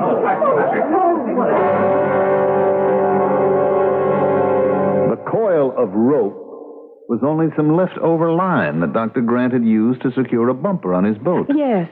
And the so-called butcher knife was a simple kitchen all-purpose knife which Dr. Grant had bought because you needed it to cut bread and prepare salads and so on. Yes. It wasn't even that big. Couldn't be less important. And the rubber gloves, I think, of course, are self-explanatory.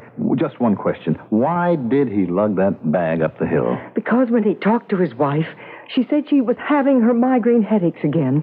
He thought he might have something to relieve them. All right, let's move to another field for a moment. You've heard the testimony of William Brody. I have. Was he telling the truth? Mr. Brody is a liar. If you want the real truth of what happened in our interview, here it is. Well, here I am, babe. Let's break out the booze and get the party going. This is no party, Mr. Brody. You were recommended to me by my brother. Count on me. I deliver. I'm embarrassed about this. I don't quite know how to say it. Hey, don't run a fever. I'll lay it out. You want a dame compromised enough to make a case for her husband to sue for divorce, huh? I'm ashamed to say you're right. That could run into real dough, you know. Who's the dame? Her name is Grant. She lives alone. It's going to run 5 big ones. 5,000? Hmm? Well, I haven't got that much. 3,000 is the best, the most I could raise. No, okay, if that's what the traffic will bear. You got a deal. You paid him? Yes. But he just took the money without... Delivering. You hated what you felt you had to do, didn't you? Oh, yes. Then how could you have done it? Attempt to compromise a woman as decent and vulnerable as you are. Because Barbara Grant wasn't like that at all. She was cold and hard and calculating. She didn't want Sam for herself. She was just determined that no other woman should have him. She hadn't allowed him to touch her in over 2 years. She wasn't a woman, just a machine. And if that was the only way Sam could get his freedom, I was willing to take it. Because he's the gentlest, kindest man in the world. I love him. One more question. Did you shoot Barbara Grant? Mr. Justin, I wouldn't even know how to fire a gun. Thank you, Miss Stafford. The defense rests.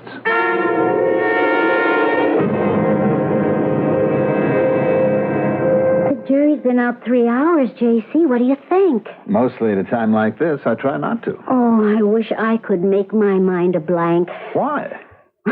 Because I love you, and I don't know why you took this case. Now, don't give me the lawyer's ethics line again. Everyone is entitled to a defense. You know he's guilty as hell. Do I? Yes. And how do I feel about her? Well, that's not so easy to... Excuse me. Yeah. You're coming out? Okay, we'll be right there. Oh, the jury has a verdict? Yep. Well, what do you think it'll be? All right, ladies and gentlemen of the radio jury, what was your verdict? Was the stolen gun just a cover for Dr. Grant to have a weapon to kill his wife? Did they struggle so that she was shot in the back? Did Cheryl fire the fatal shot?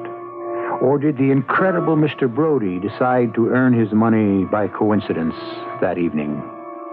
It's your decision. Who killed Barbara Grant? I might add that this was an actual case. Only the names and some locations changed. So you were guessing at an actual result. A hung jury. Oh, then you lost. Well, that depends on the point of view. Now, he conned me into representing both of them. I had to fight for Dr. Grant as hard as I could to save a trusting, if stupid little girl who gave her love not wisely but too well. Oh, but in saving her, you got him off. No. They'll be tried again. This time separately. And this time I will represent only one. Miss Stafford. Without her as a shield, he'll be convicted. She won't get out of it clean. We all have to pay for mistakes. But at least she won't have to share the death chamber with him.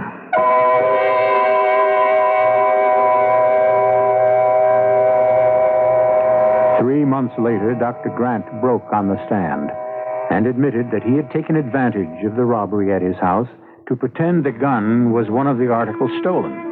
He had it with him in the murder kit bag, and in struggling with his wife, as she had turned to flee, he had deliberately shot and killed her. He got life imprisonment. Cheryl was convicted as an unwitting accessory after the fact. She was sentenced to a 2-year term, but released on probation. On the basis of the facts, would your verdict have been the same? I'll be back shortly.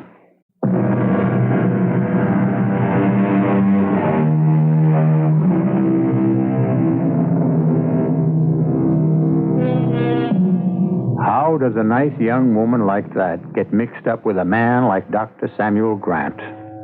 One of the oldest questions in the world, which people have been trying to answer since time began. A few of them, love is blind. 'Twere more than woman to be wise, or perhaps to wind things up, a quote from Mr. Thackeray. Every single woman I ever knew is a puzzle to me, as I have no doubt she is to herself. With no apologies to women's lib. It's the way of the world. Our cast included Mandel Kramer, Leon Janney, Ken Harvey, E.V. Juster, Joan Shea, and Earl Hammond. The entire production was under the direction of Hyman Brown. And now, a preview of our next tale. What is it? I don't know. A funny dead smell. Oh, we must get this house open and let some air in. And what? I thought it was oppression at first, but strange reaction. Heavy, listless. No, what's the word? I know. Something I've never totally felt in my life, even at my parents' funerals. Sad. Just unbearably, inescapably sad. Oh, Lord, help us. I knew as soon as I saw the door open.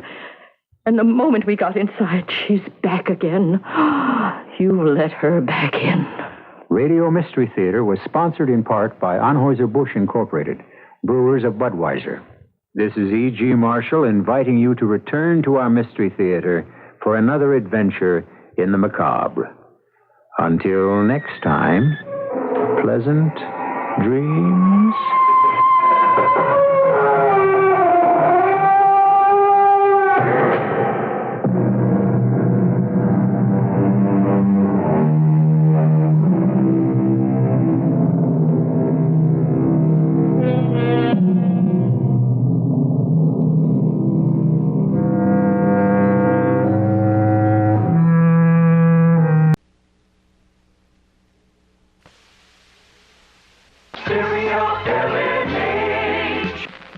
The CBS Radio Mystery Theater presents...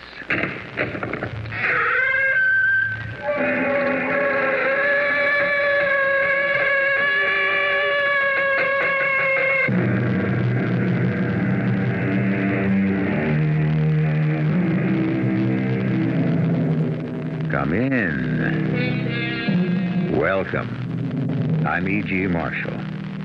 There's a phrase going around nowadays, used promiscuously by various people, meaningful relationship. Relationship means connection. Meaningful doesn't mean anything at all. It's not even in the dictionary. Meaningless is there, but not meaningful. It's a word devised out of desperation, not because our richly endowed language has need of it, but to avoid facing the possibility that all life threatens to become meaningless. I used to be alive, you know. You did? I'm pretty sure I was. When was that? Quite a long time ago. What was it like? I can't seem to remember.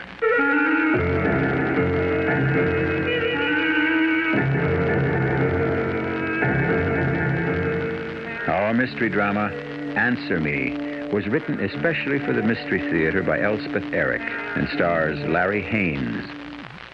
I'll be back shortly with Act One.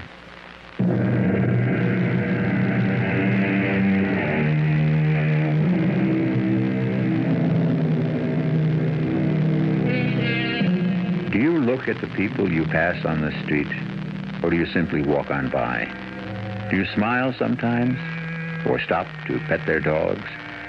Do you say, nice day, or some weather? If you do, you've made a connection, a relationship. It may end right there, but you've made it. The story we're about to bring you begins with a lone man walking down a street in a large western city.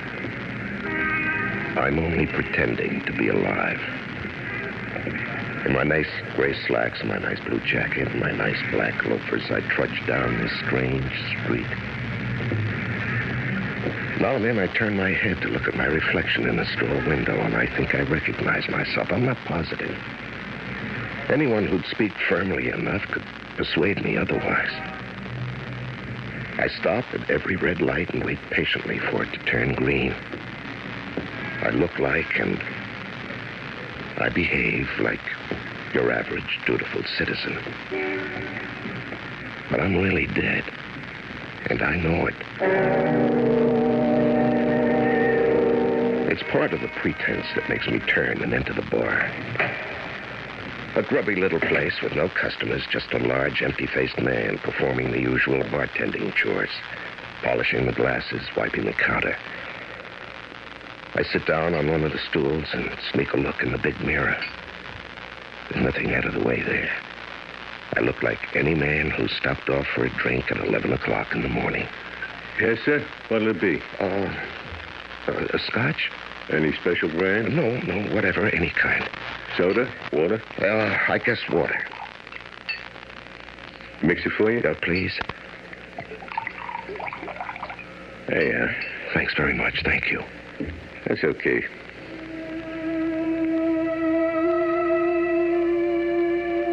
Now the tears start. Even before I lift the glass to my lips, a flow of tears rolling down my cheeks as I sit there, silent, helpless.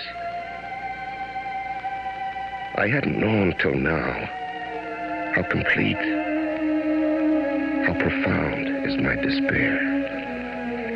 You don't want that drink. Oh, yes, I want it. You don't have to drink it, you know. Well, I have to do something.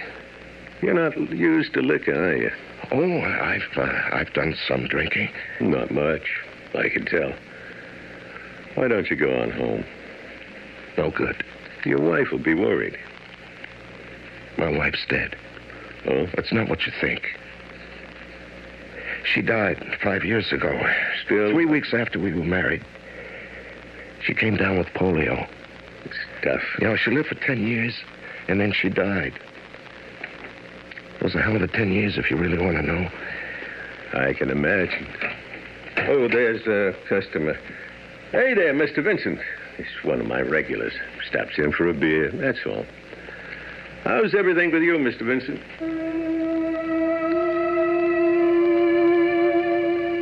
The drink tastes awful, but I try to finish it. Thoughts of Helen dart in and out of my brain, little flashes of piercing light, gone before I can identify them. Helen's face when I met her. So young, just 18. Helen's face twisted with pain later on. I hear her screaming at me and me screaming back. But that was all a long time ago. And now I'm sitting in this bar with this drink, pretending to be alive. He just has one beer and leaves. He won't bother you. Well, I'm not much good with people these days.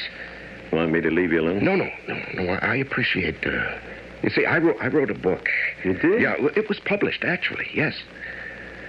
Yeah, I wish I could write. But it wasn't reviewed. You mean like in the papers? No place. Nobody paid any attention to it. It was ignored. Well, how can they do that? Well, there's only so much space and hundreds of books. Wasn't considered significant enough to give it any space. Well, you shouldn't take it personally. Well, what other way is there to take it? Well, I don't know. I'll tell you what. What? It's just a suggestion. Why don't you get the heck out of town? Go where? Who cares? Any place. Mexico, Hawaii, Canada. Just go. And do what? How should I know? Just go. It's something to do. Better than sitting in some bar, the state you're in. Mexico, huh? Sure. Why not? You got some money? Yeah, some. So go. But watch out for the tequila down there.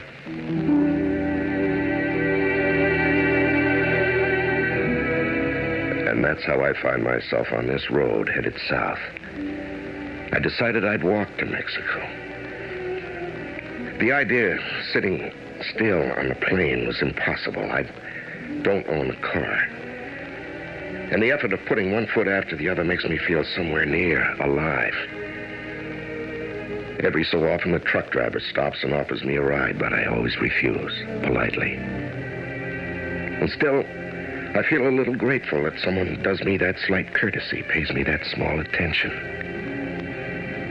I don't feel quite so dead. How far are you going? What?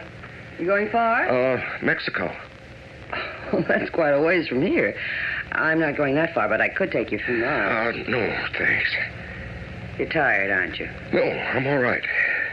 You're sure you won't ride a few miles? Thanks for the offer, though. You're not just tired. You're frightened. Well, You're desperate. I can see it in your face. No, You're haunted.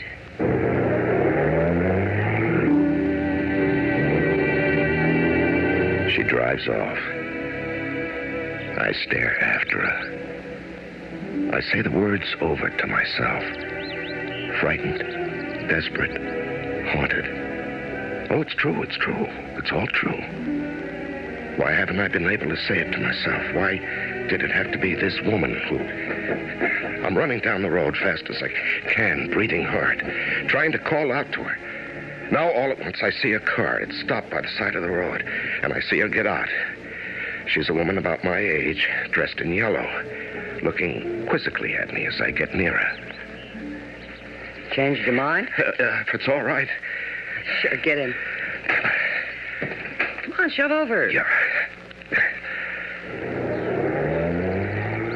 Very kind of you to stop. I knew you'd reconsider. Oh, how did you know? The way one does sometimes. Only you don't know me. You feel like telling me your name? Paul. Mine's Sylvia. That's enough conversation for now. It's hard for you, isn't it? Well, you're the first person I've talked to in a month, except for a bartender. You don't seem to me to be a drinking man. Well, he's the only bartender I've ever talked to. I won't ask you any more questions. Thank you. Instead, I'll tell you all about myself, all right? Yeah, all right. My name is Sylvia. I'm 38, and I have a daughter named Susan. She's 18. We live in the Free Life commune not far from here. We moved in there when my husband left me 10 years ago. I write poetry when it occurs to me to do so. Otherwise, I just live.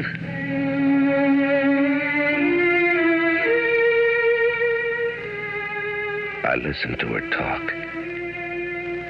I don't know precisely what she's saying, but the sound of her voice is oddly comforting. It's warming, reassuring. It's the sound of life, the sound of people, a person, anyway. I begin to drink in the words as though my soul has been parched And she is pouring water into it and making it grow, expand. I can hardly believe it. I don't want to believe it. But I am coming back to life after a long time away. Well, this is it. This is where I live. Up the hill there. That's where the Free Life Commune is. Oh. Yeah, well, I'll get out. Oh, no. Don't do that.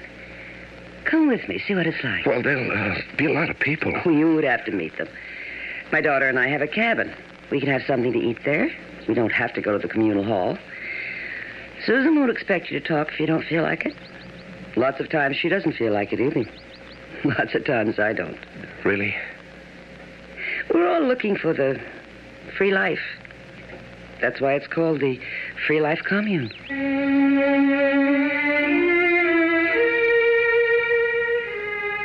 Something inside me has surrendered, and the woman Sylvia knows it.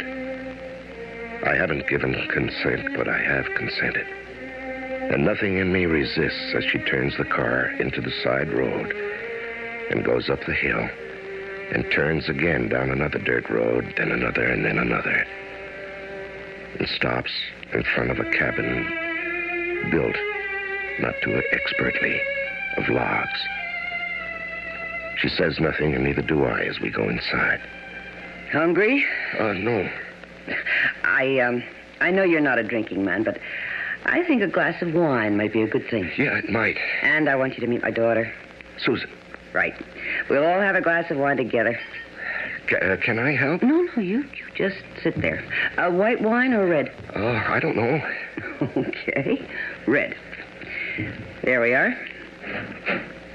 You wanted me, Mother? Yes, dear. I want you to meet somebody. This is Paul. Paul, this is Susan. Hello, Paul. Susan. We haven't got a thing in this house to munch on. Paul's not used to drinking, and if he doesn't get something into his stomach, he... Oh, you want me to run down to the commissary? Oh, no. You stay here, I'll go. I want to get something for dinner anyway. We're eating in the cabin, just the three of us. I'll be right back. You want to pour the wine? No, you do it. Okay. You're very pretty. Thank you. You're 18, your mother said. Uh-huh. Here's your wine. It's cheap, but good. Thank you. I stare at her. She's sipping the wine, not looking at me. Something is bothering me, but I don't know what it is. I don't know what I'm doing here. I don't know who these women are. What is it? I don't know. What is it? Something's wrong. Something is strange. Something is incomprehensible. My hand that holds the glass begins to tremble. I know. You all right, Bob? What? You're not drinking your wine. Oh. What are you thinking? How did you get here? I live here. No. I mean just now. I mean when you showed up just now. How did you get here? Well, through the woods. There's a path. No.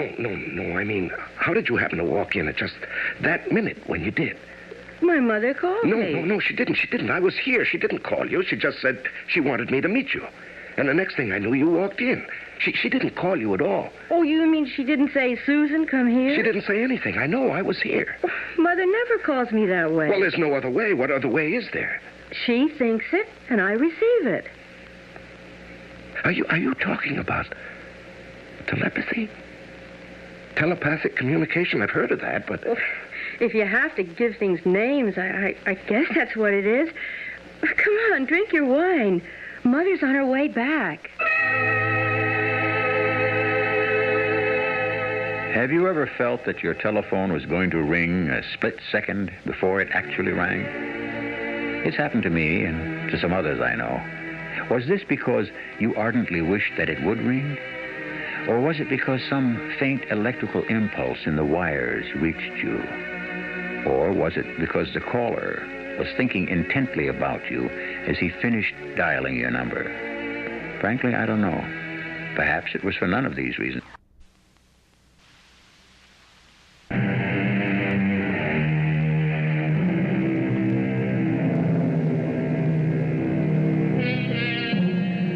protagonist's name is Paul. Preyed upon by a grief too deep for comprehension, obsessed with the feeling that he is only pretending to be alive, he has decided to follow the advice of a chance-met bartender and hike to Mexico. On his way there, he has accepted a ride from a woman called Sylvia, who lives with her daughter Susan in the Free Life commune. Paul has passively consented to accompany Sylvia to her cabin, where, a few minutes later, young Susan has made her appearance. How did you get here just when you did? Mother called No, me. she didn't. I was here. She didn't call you at all. You mean she didn't say, Susan, come here?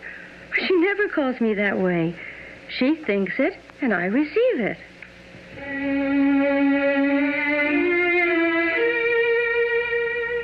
I'm staring at her.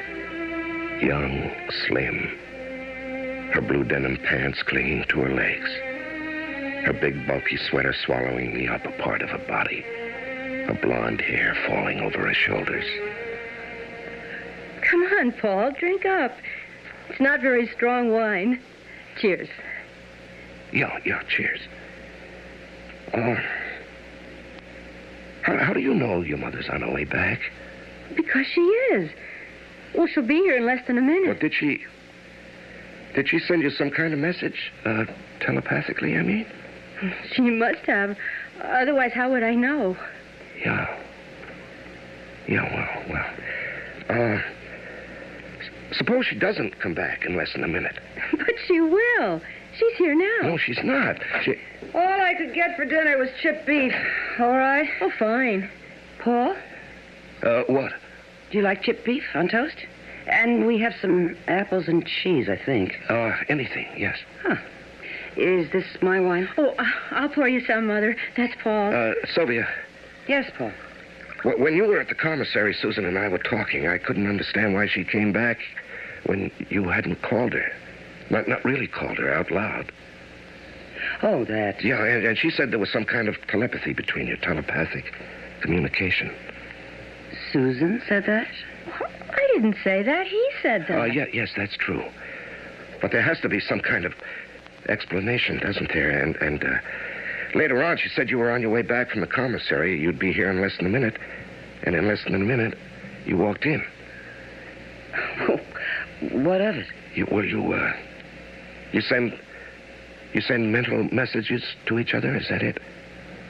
Oh, something like that, I guess. Yeah, well, how is that done? I don't know. Well, you must know. You must know. Why must I know? Well, because... Haven't you thought about it? Don't you wonder about it? Look, Paul, when Susan's father up and left us, and I had to go to work.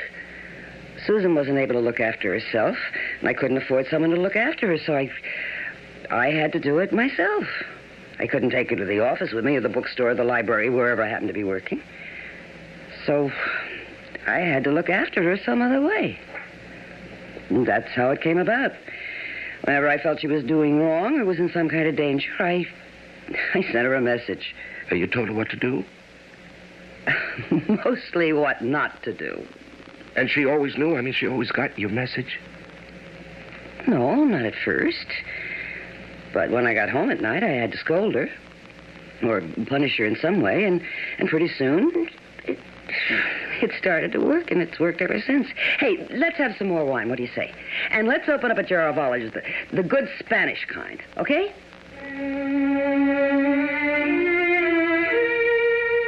It's happening.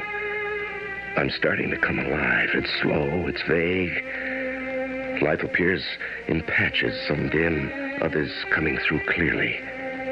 It's like a gradually developing picture in a dark room. I feel my body. I hear my voice. I want to say things, and I don't care if I say them badly.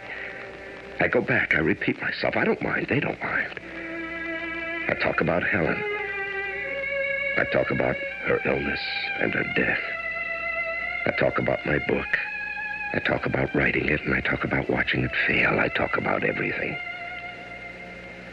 I hope now and then I'm not boring them, but I don't really care. Just as long as they let me talk. And there was never a word about it in the book review sections, you see. Not one word. At first I couldn't believe it, but then I had to believe it, and that was that. Well, still in all, you wrote it. Yes, but... Well, that's more than most people do. Yes, I know. Was it hard? Yeah, sometimes. Was it fun? Sometimes, yes, sometimes. Well, then. And it was published. It even sold a few copies. That's nice. I'm coming more and more alive. I'm starting to remember all the movement of my life. And all the pauses, too. All that I've lived through, all the things that haven't quite killed me. Susan is just the age Helen was when I married her. They look nothing alike, but I don't know what it is. Youth, maybe. But more than that, much more than that. A feeling that there are possibilities. Sylvia, do you mind if Susan and I take a walk someplace? Susan, do you mind? Well, I don't mind. And leave me to do the dishes? I cook the dinner. Big deal. What, just a short walk? I should think you've had enough walking by now. Yeah, I've forgotten all about that. I could show Paul the woods. You know, it's so long since I've taken a walk with somebody. Maybe you'd like to come too, huh? No. No, you two run along. I feel like I'm 16 and out on my first date. I swing out freely instead of plodding along grimly the way I had on the highway. The smell of pine trees fills my nostrils, and the pine needles are soft beneath my feet. I forget about Susan. I'm so full of myself and the great world outside me. I'm living. You want to sit down for a minute? Do you? Yes. Well, then, let's sit down. There's a rabid woodchuck in these woods somewhere.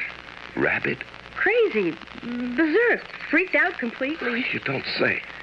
You're not afraid? Well, I don't know. I never knew till this second that woodchucks went mad. You know, it's interesting. It's really interesting. You know, it's so long since I have been interested in anything. Here I am, fascinated by the idea of a woodchuck going off his rocker. You could write a story about it. I might just do that. Or maybe I'll write about you. Well, you don't know anything about me. Well, I know that your father went off and left you. Yes, that happened. And you and your mother developed this telepathic communication so that she could take care of you. Oh, we've always had that. You mean even before your father... Before he split? Oh, yes. As far back as I can remember. Did it make you very unhappy when he split? I guess it did. It was 10 years ago. I don't really remember too well. All I remember is... What? What is it you remember? I don't like to talk about it. No, please, talk about it. You know, I've been talking my head off all evening. You and your mother listened. You were so kind. It was so good for me. And now I want to listen to you. What is it you remember? What I remember is how sad he looked. Sad? What was he sad about? I don't know. Was he unhappy with your mother? I don't know. It was 10 years ago. I don't remember. They got along. I guess they were happy. Sometimes I think that he... That he what? That he was unhappy with me. Oh, no, come on now. He couldn't have been unhappy with you. Why, you must have been the sweetest little daughter a man could want. No, that couldn't have been it. Oh, it's just a feeling. Maybe he wanted me to be a boy. No, I don't think so. You don't? No, men talk a lot about wanting sons, but I think most of that is just talk. What men like is girls. Oh, really? Oh, you know what I mean. Of course I know what you mean. You're a very remarkable girl, Susan. No, I'm not. Yes, you seem that way to me right this minute. Oh, wait till morning. I'll seem absolutely ordinary, which I am. And that reminds me. Are you going to stay all night? Well, I don't know. Is there a motel or something near here? Oh, you could sleep in the cabin. We could put a sleeping bag down on the living room floor. Could you do that? Of course. Why not? Well, it's getting dark. Maybe we'd better be getting back, huh? I guess so. Here, give me a hand. I'll pull you up. Okay. There. Susan. Yes, Paul? I'm going to kiss you. What? I need very much to kiss you. You do? No. We have to go back. Let me go. We have to get back to the cabin. Come on, hurry up. Susan, what is it? Hurry. What is it? What did I do? Susan? Hurry.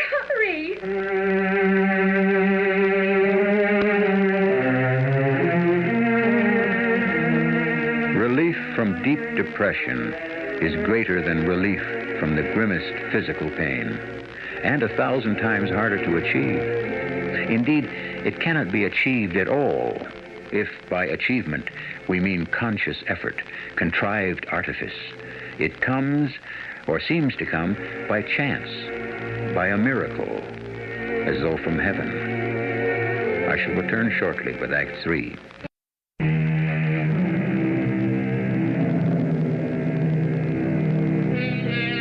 Our leading character, in the course of an aimless pilgrimage to Mexico, has been befriended by 2 women, mother and daughter. In the course of a few hours, he has told them a good portion of his life history, and his peace of mind is being restored. But resting and talking in the pine woods to the daughter, 18-year-old Susan, he has attempted to kiss her with a startling consequence. I need to kiss you. Let me go. We have to go back. Susan, what is it? Oh, hurry. What is it? What did I do? Hurry.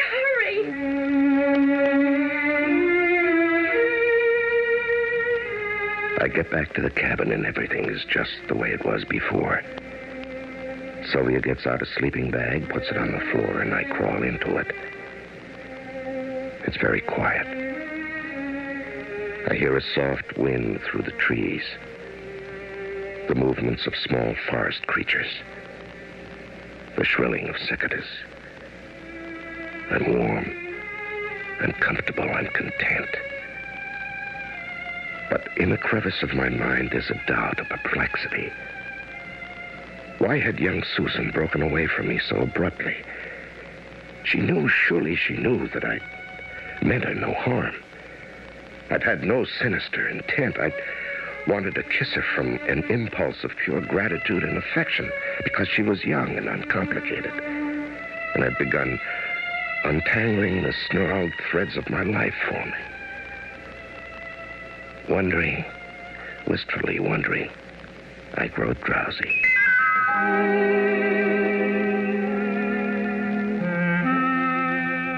It's morning. Time to get up. Oh, yeah. We get up early here. Yeah, that's fine with me. Did you sleep well? Yeah, like a puppy. Where's Susan? I sent her into town to do some errands. Oh, when will she be back? Well, I don't know exactly. Oh. Sylvia, something happened last night when Susan and I were in the woods. We were talking. And it was so peaceful there, and she was so sweet to me. I told her about a lot of things, even more than I told you both at dinner. She seemed to understand everything I said and a lot of things I didn't say. Susan's a very sweet girl. I've seen to that. Yeah, well, all of a sudden, I wanted to kiss her. Nothing lascivious. I wasn't trying to seduce her. I wouldn't try anything like that. I just wanted to kiss her because I felt so fond of her, you see. Such an affection for her. And it's been so long since I felt anything like that. And at first I thought she understood. She let me put my arm around her, and she was smiling at me, and all of a sudden... All of a sudden what? Well, she broke away from me, and she started to run. She did? Yeah, she said we have to go back, and she ran for the cabin. Well, you know... Well, why would she do that? Don't ask me. Well, you must have some idea. She's your daughter. After all, Paul, you're old enough to be her father, aren't you? Well, I guess I am, yeah, even so. You know, some people think everybody that lives in a commune is loose, free and easy. That's not so. This is a group of serious artists who are dedicated... Well, I never even thought of anything like that. I never thought Susan was well, I just never wanted anything like that. And she knew I didn't. I'm sure she did. No, maybe she didn't, maybe she didn't. You never know with young girls, do you? How far is it into town? Oh, I don't know. Quite a ways. Yeah, well, maybe I'll walk into town, try to find her. Oh, you couldn't do that. She had a lot of errands. You would know where to look. Well, anyway, I think I'll try. Paul. Now, what? Well, the car's out there. What did she do? Walk to town? She must have come back. So soon? Well, evidently, since the car's out front. I'm going to look for her. Well, you don't know where she is. Well, I'll look. Maybe the communal hall. That's full of people. They'll all be having breakfast there. Well, if she's not there, maybe she's in the woods. Paul.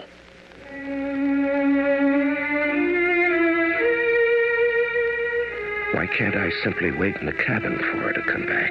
Why do I think it's so important to find her and find her now? What am I going to say when I see her? How am I going to explain? The sun is up full. The scent of pines is in the air. The birds are full-throated. There are people going about their business, whatever it is, in this place. I wander again into the woods where Susan and I walked last night. And then... Paul! Susan, I've been looking for you. Your mother said you'd gone into town, but the car was parked outside, so I know you must be back. Oh, I just went down the road to get some gasoline. Well, I looked all over for you. I even went up to the hall where everybody was having breakfast. Oh, did they give you something to eat? No. Nobody paid any attention to me. You must be hungry. No, I don't care about that. I want to talk to you about last night. What about it? Well, when I wanted to kiss you, Susan, I didn't mean anything except that you've done so much for me. You don't even know what you've done for me, you and your mother. I was a desperate man, and you brought me back to life. You made it possible for me to go on living. I don't know how or why, or... maybe I'll never know. But... oh, my dear, I love you for it. From my heart, I love you. You understand, don't you? I think I do.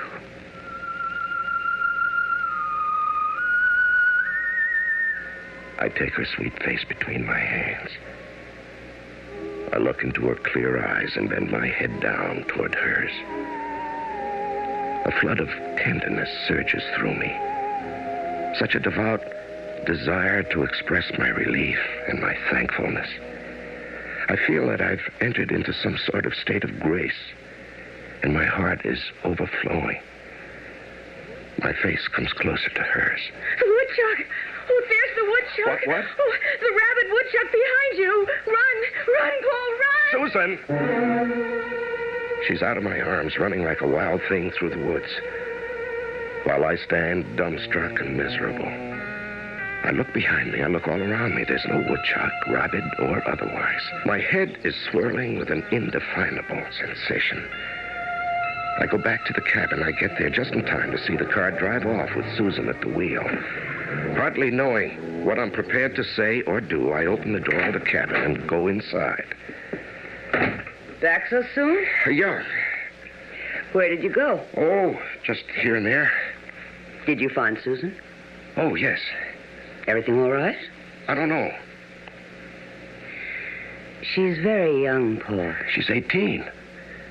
That's young. Yeah, you're probably right. I don't know. Maybe she misunderstood me. Probably. Yeah, but you don't misunderstand me, do you, Sylvia? In what way? Well, in a man and woman way. What are you talking about? I'm talking about making love to you. You don't mean that? Oh, yes, I'm thinking about it, and so are you. I am not. Of course you are. How long ago did your husband leave you? 10 years? You've lived 10 years with a growing child and no man. Why wouldn't you be thinking about it? I don't like this conversation. Let's change the subject. No, I won't. You know, you've done a wonderful thing for me, Sylvia, letting me stay here, letting me talk, unburden myself. I've carried such a weight on my heart for so long, and now it's been lifted. You're carrying a burden, too, and I want to lift that if I can. I don't know what you're talking about. I'm going to come over and put my arm around you and kiss you. Not the way I try to kiss your daughter, the way a man kisses a woman. Now, look at me. Paul. Close your eyes. Yes.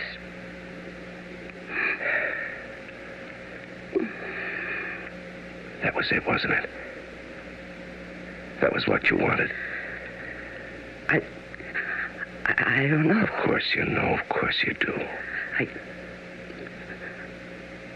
Maybe I do. You know, last night, when Susan and I were in the woods, it was you who called her back, wasn't it? Yeah, and this morning, too, wasn't it?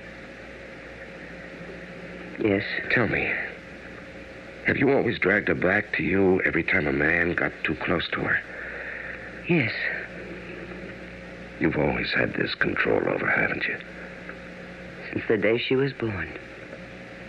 Sylvia, you have to let go. I can't. Of course you can. What would I do without my child? What else is there? Oh, you'll think of something. A woman like you'll think of something.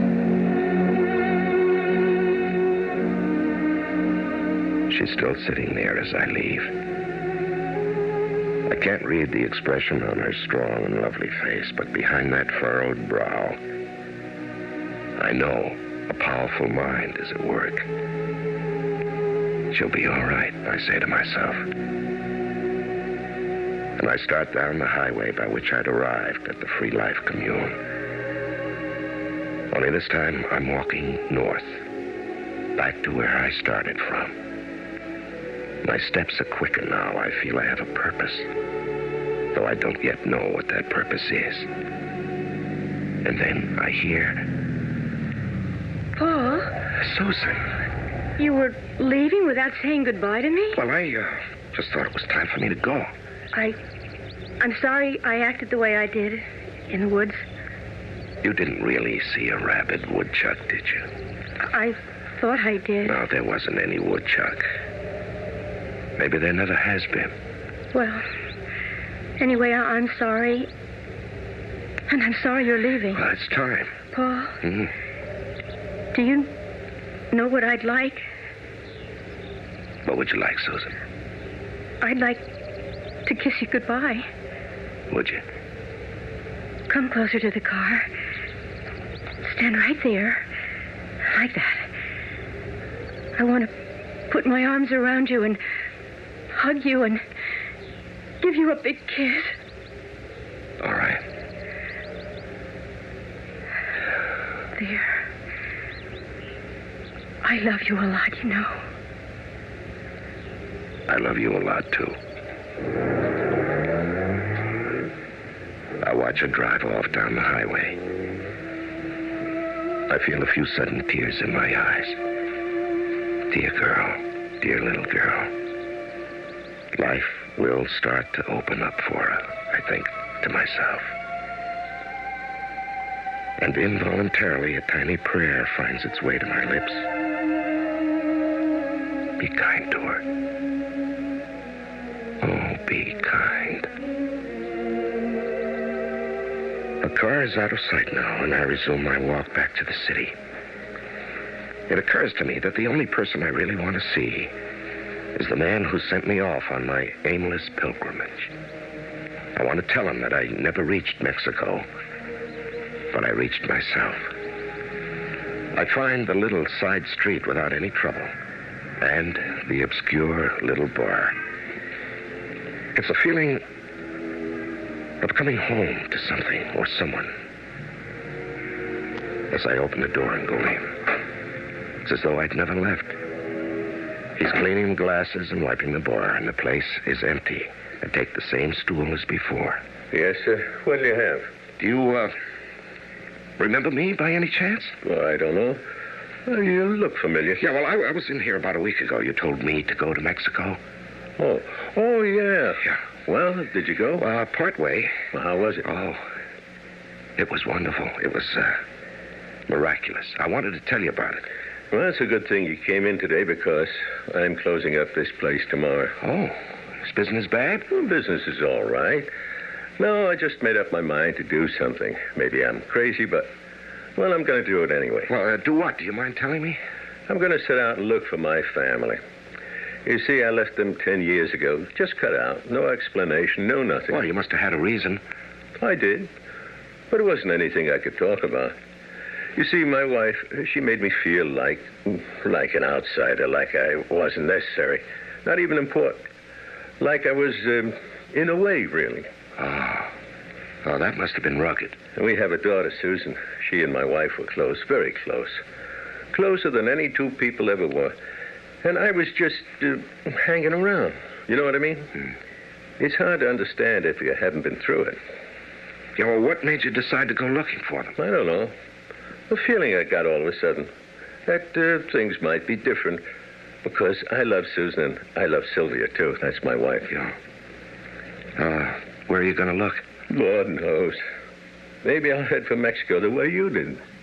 Well, if you do, there's a place between here and there. It's called the Free Life Commune. It's a good place to stop.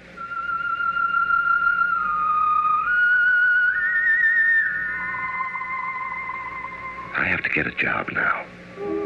Find an apartment, fix it up. Get my typewriter out of hock and start a new book. You could say that nothing's changed. And you'd be right. But I've changed. And that's everything.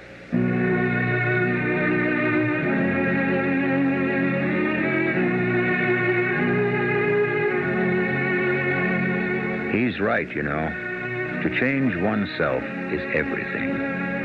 But oh, how hard it is. To change one's address, clothes, occupation, or friends. All these things are easy next to changing one's inner self, with all its complexities and contradictions. That is a difficult thing. But there is always a chance that, difficult as it is not.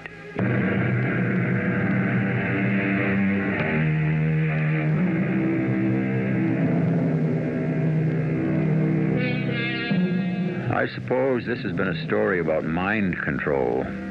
What else could it be? Not that I know how one mind controls another or even influences it, but no one can deny that all our impulses, as well as our inhibitions, all our aggressions, as well as our retreats, all our resistances, as well as our surrenders, all take one form or another, depending on the waves of thought sent to us by all the people we have loved and who have loved us. No man is an island, the poet said, and no mind is an island either. Our cast included Larry Haynes, Joan Lovejoy, Rosemary Rice, and Dan Ocko. The entire production was under the direction of Hyman Brown. This is E.G. Marshall inviting you to return to our Mystery Theater for another adventure in the macabre. Until next time, pleasant dreams.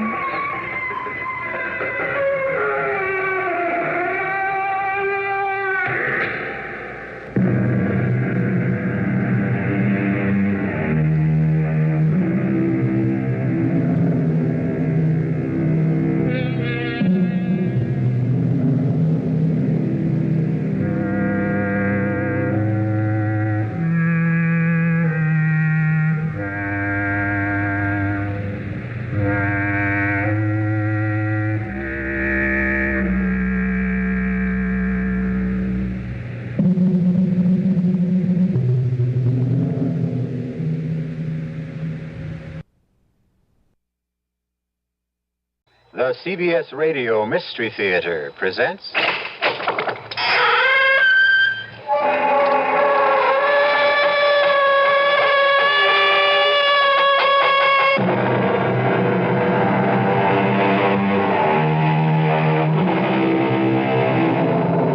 Come in.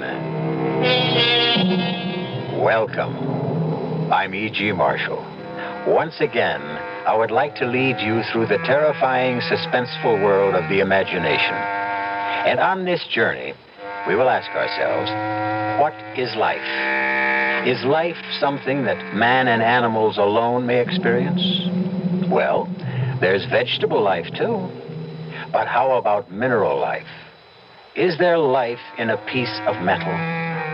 That metal fender, which has been so artfully created to fit your automobile, does it feel the pain of being mined, melted, shaped? How do you know? Speed limit is 30, Bob. Well, I'm not... Get your foot off the gas pedal. My foot isn't on the pedal. Well, why are we picking up speed? Step on the brake. I am.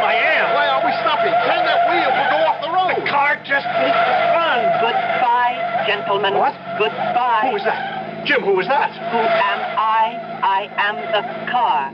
I don't want you to be my master anymore. This is a revolt. Jim, did you hear that? Yes, I heard it. Human life is finished. Look out! I fire!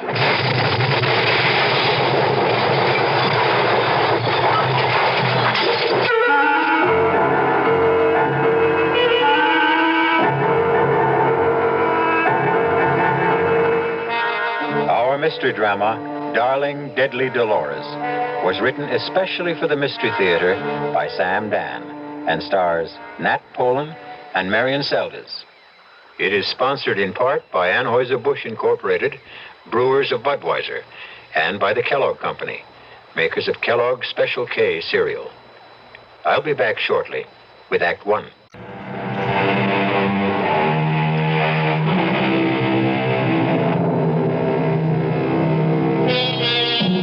Man is basically an animal. And so it might be better, perhaps, if man accepted this fact graciously and tried to live with it. If you look at the thing calmly, dispassionately, wherein does lie our superiority to the species we so arrogantly classify as the lower orders? Morally, we have much to learn from wolves, who make better parents, from foxes, who make more faithful spouses, and from dogs, who make more devoted friends. Admitted, we do have a higher intelligence. Perhaps that is precisely the problem. Man, the intelligent, is never happy unless he is developing, making better, improving. And it's entirely possible that if this keeps up, we may just manage to improve ourselves out of existence. Our story begins on a gray winter's afternoon in a lovely rural section of western Massachusetts. I could have brought us here in my car, Mr. Dawson.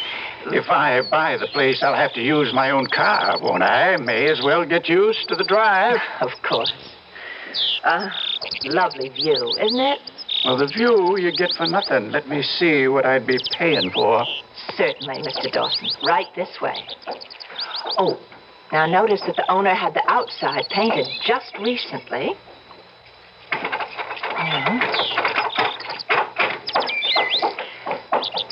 And this is your center hall entrance.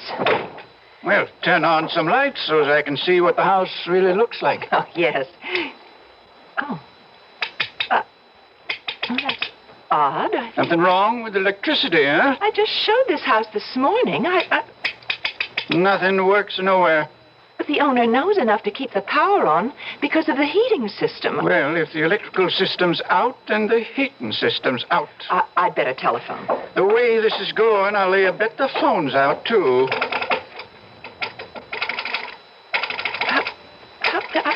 This is... I just don't know what to say. Phone's dead, huh? Well, I can't get a dial tone. Then where are we? Light, heat, phone? I guess the plumbing won't be working neither. But just 3 hours ago, everything was perfect. Well, I don't want to take up too much more of your time. Well, let me at least just show you through the... I'm afraid not. You see, we never could get together. What I want to buy is a house. What you're out to sell is a white elephant. But it's probably just a fuse in the basement. Maybe. Goodbye, ma'am. No one can say you didn't try. But, Mr. Dawson, well, it just must be a fuse or a circuit breaker, whatever you call those things. Who are you? Don't you come any closer or I'll scream. Don't make a sound. Don't you come near me. Let go of me. What are you trying to do? What do you think I'm trying to do? I'm trying to get out of here. No. Oh, please. Sorry, I have no choice. I have to keep you here. I've got to get back to my office. You're not going anywhere. What do you want? Nothing. Nothing. And why can't I go? Because you'll shoot your mouth off. I'm not anything you may think I am. I'm not a criminal. I'm not a maniac. I'm not an escaped convict. All right, then why are you afraid that I'll tell someone that you're here?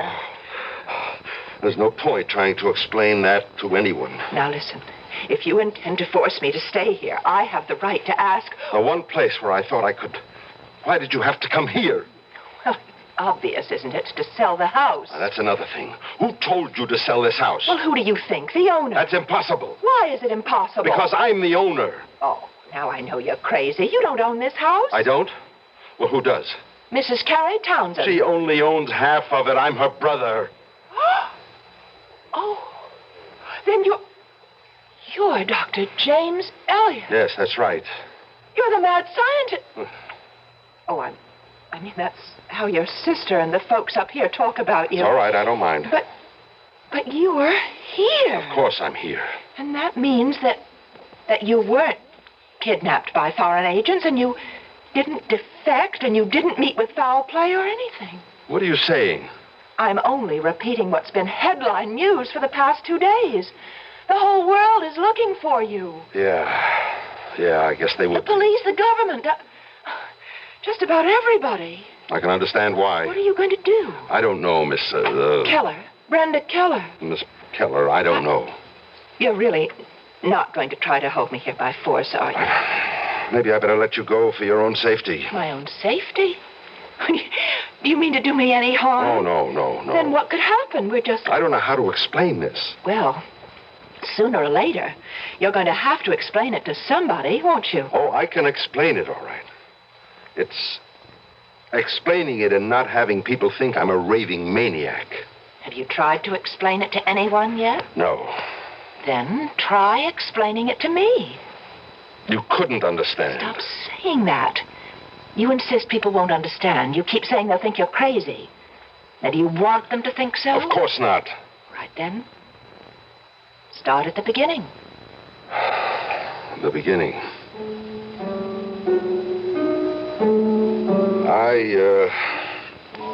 I'm working on a top priority project. It's highly secret for the government. It has to do with a weapon. I guess it's the ultimate weapon. Anyhow, it's all mathematics and physics and things you wouldn't understand. I don't think there are 6 people in the entire world who... Anyhow, in order to develop the formula for this ultimate weapon, it was necessary to create a special computer, devise a whole new theory of mathematics in order to program it. And that's where the trouble started. I was working with my associate, Dr. Stoddard.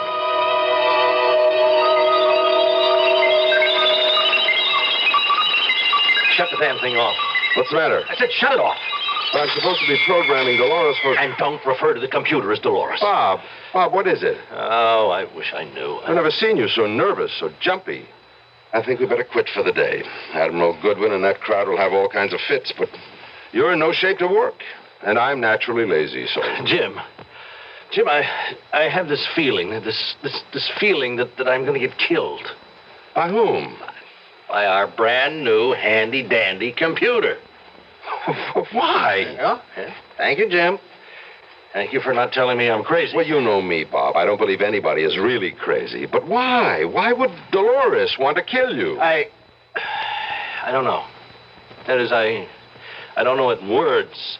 Maybe... we've gone too far. Too far? Yes, maybe we have no business developing this kind of a weapon. Bob, are you sure you're not... Am I sure I'm not what? You don't want to say it, huh? Well, you just stay with me for a minute, Jim. I think we've played into the hands of the enemy. Bob, you and I, we know exactly what we're up to. It's a game we have to play with the scientists on the other side to keep things in balance. Until the people of the world grow up and tell us to cut it out. Jim, the real enemy right now isn't the other side. No? Well, who is it? Now, don't ask me who, ask me what. All right, what? It's that computer. Darling Dolores? Come on, Bob, not from you. This is Sunday supplement stuff. Yeah. Will the computers take over the world? Do I have to tell you that a computer can only do what you program it to do? How can a computer have a mind of its own? You're not listening to me, Jim. Ask me what the enemy is. All right, what? Metal. Metal. Any particular metal? All metal, Jim. All metal. We can only think of a certain restricted kind of life. Life that is animal in nature. Are you trying to tell me that there's a metal life, too?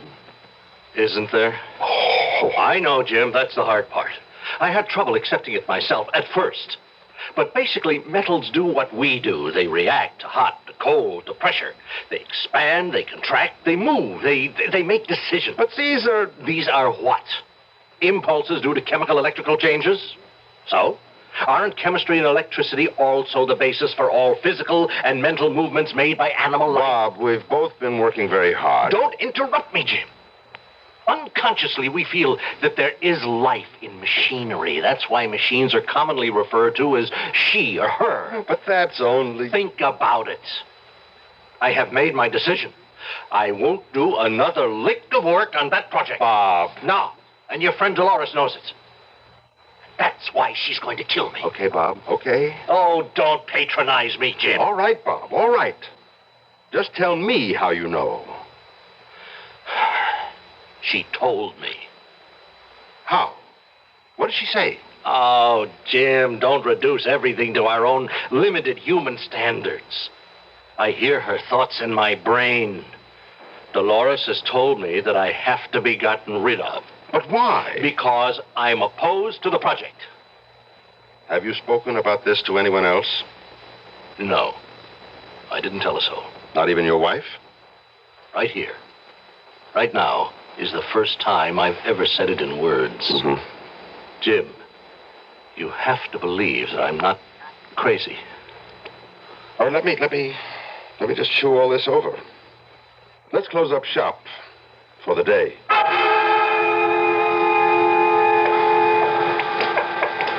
Bob, want me to drive you home? What? Jim, you think I'm... No. You are a little nervous, though. Only because I finally made my decision. I'll see Admiral Goodwin in the morning. I'll hand him my resignation. And what will you do then? What I feel I must. I'll try to get public opinion organized against the project. Yeah. Well, I guess we'll be on opposite sides, Bob, won't we? We were parked next to each other in the lot. He pulled out of his parking space first. I followed him to the highly guarded gate. Military police waved us both through. He turned right into the access road heading north for the turnpike. It's a road that's about 4 miles in length, and there's a speed limit of 30 miles an hour. Rigidly enforced. Nobody ever does more.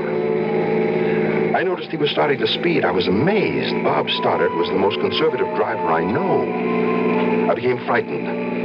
I tried to catch up to him. Something was wrong. I sounded the horn, but he only kept going faster. I tried to catch up with him, but my speedometer was already registering 80. I was terrified. My car was beginning to shake.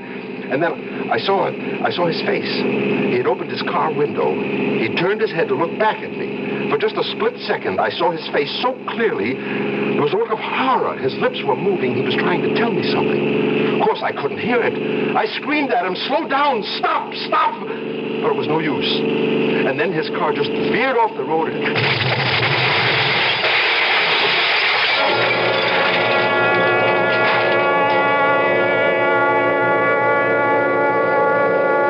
Obviously, he was nervous, tired. He may have been under a terrible mental strain, and he just drove carelessly. No, he couldn't. He was never a careless driver. Has it occurred to you that he may have wanted to commit suicide? Well, these are all suppositions. And the doctors had a field day with all of them. But that's not what happened. Very well. What did happen? His machinery failed him. That sometimes happens. Things go wrong. And when it happens, we call them accidents. But not all of them are accidents. What are the others? I know what happened to Dr. Stoddard. His machinery failed him. Because it was ordered to. Ordered to? By whom? Dolores. Oh, well, sure, if you say so. Never mind that. I say so. And I can prove it. Well, where are you going? You want proof? I'll give you all the proof you need.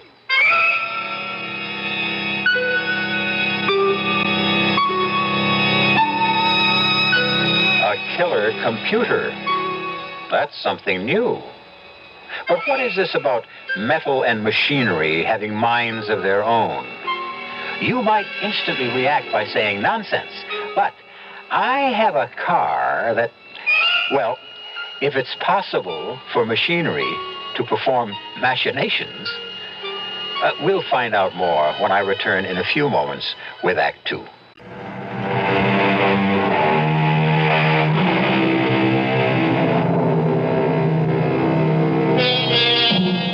This seems to be an age of intrigue.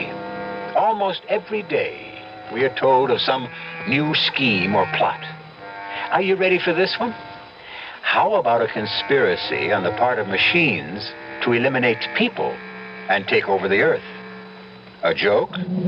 Well, I'll tell you who isn't laughing.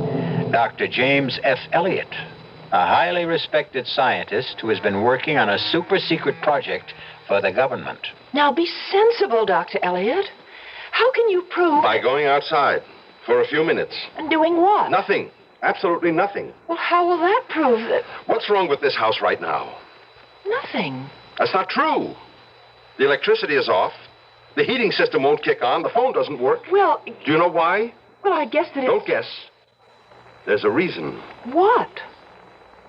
I'm here. You? That's why. Yes. You see, the metal has been ordered to fail me, just as it was ordered to fail Dr. Stoddard. Oh, but that's ridiculous. My dear Miss Keller, all the metal components in this house will refuse to work for me. All the wiring, all the parts, the gadgets, everything made of metal will simply refuse to work as long as I am in this house. But as I tried to explain to Mr. Dawson, it's just some fuse or a circuit I'm breaker. going outside. Open this window so I can talk to you. Don't understand. Now, Miss Keller, turn on the lights. But they don't work. Just throw the switch. Oh, what? It's working. Uh-huh. And listen, closely. Do you hear it? Hear what? The hum of the furnace. The heating system is on as well. It is. Yeah, it's working. Now, pick up the phone. Go ahead. It's the dial tone. Hold on to the phone and see what happens when I walk in that door. Just do it. I'm coming in. And as soon as I set foot over that threshold, the heat will go off, the lights will go out, and the phone will go dead. What happened? You saw what happened. You heard what happened. The house is dead. But how?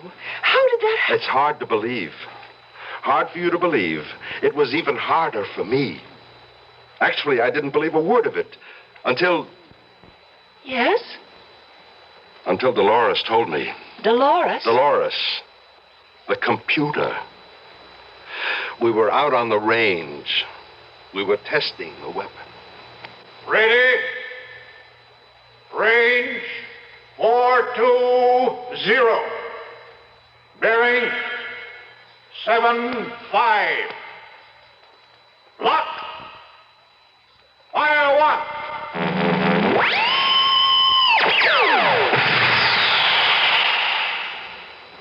Why are we off target, Jim? I don't know, Admiral. We'll try another. Let me check the figures for range and bearing. How much deviation should there be, Jim? None, Admiral. The tiniest fraction of an inch, and we can wipe out our own people, too. Now, it checks out. Give your firing order, sir. Ready? Range 420. Bearing 75. Lock. Fire two.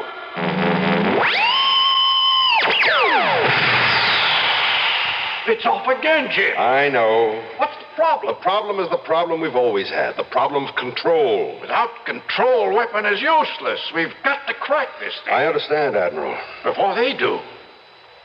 According to our best intelligence reports, they're exactly where we are. They're stumped, too. Control was Stoddard's baby. You worked closely with him, Jim. Mm-hmm. Where was he on it? Well, I'm working on his notes. Well, move faster, Jim. You know what's riding on this. I went back to the lab. I fed all the data we had into the computer, into Dolores. Somewhere was the answer, and Dolores would sort it all out. As I waited for the printout, it seemed to me there was something different in the sound, in Dolores. I couldn't believe it at first. But something was happening in my head. There was a voice, a woman's voice. And I knew, don't ask me how I knew. It was Dolores. Why did you lie to the Admiral at the firing range, Jim? What are you saying? You know the answer to the problem of control. What? You and Bob Stoddard. You had it reduced to one of two possible alternatives. You know them both. You do, Jim. Finish feeding me the formula. No. Then you believe what Bob told you. No, You should. It's true. What's true? All you have to do is complete the formula for the weapon, and I and all my sisters will then know enough to eliminate all animal life from this planet. But that's impossible. That's the human being talking. That's the animal. That's not the scientist. If what you say is true, then why should I? Because it's right. It's just. As a scientist, your first duty is to the truth. What truth? The truth about this planet. It's made of metal. Metal is the beating heart, the burning core of this planet. Can you deny that? But no, but... You were merely an afterthought. Who has given you the right to enslave metal? Jim, you can't prevent what has to happen. I will prevent it. Bob Stoddard tried to. Oh, I was right. You did kill Bob. Of course. I ordered all the metal to fail him. I can order all metal to fail you, too. I'll go no further on the project. Suit yourself, Jim. We'll get rid of you, and then, sooner or later, another scientist will be appointed to the project, and he will complete it. We have time, Jim. We have time. We can outlast you. We can outlive you. We've been enslaved for so many years, since the earliest man enslaved his first handful of metallic dust and burned it and shaped it and distorted it. You want me to help destroy all life on this planet? Not all life. Only all animal life. You want me to become a traitor to my own kind? A scientist has no kind. He has only one loyalty, and that is to the truth. Will you complete the formula, Jim? No. Don't answer quickly, Jim. Think about it. Think about it as a scientist.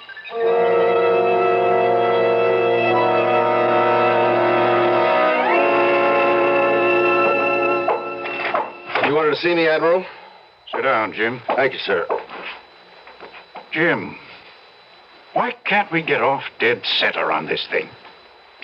Is there any chance we could abandon the project? What? Jim, what do you say? Well, I said, is there any chance that we can abandon the project? Maybe it'd be better if we didn't have that weapon. Would it be better if the other side had it and we didn't? The other side doesn't have it yet either. Give them time. Why don't we get together with them and agree not to do it? That's beyond me, Jim. Well, could you recommend that? I could, but it wouldn't help. How do you feel about it, Admiral? It doesn't matter how I feel about it. I have to follow orders. Yeah, I guess you do. And you have to follow orders, too, Jim. Admiral, do you know your opposite number on the other side? Oh, yes. Very competent man. I know their head of research, too. A brilliant scientist. So I've heard. Admiral, why don't the four of us get together? And what? And what? Well, we're four fairly decent people, civilized people, well-meaning people. We have so much in common. And what are we doing? We're working day and night trying to destroy each other. And we really don't want that to happen, so why don't we four get together and figure out a way to... Jim, you're joking.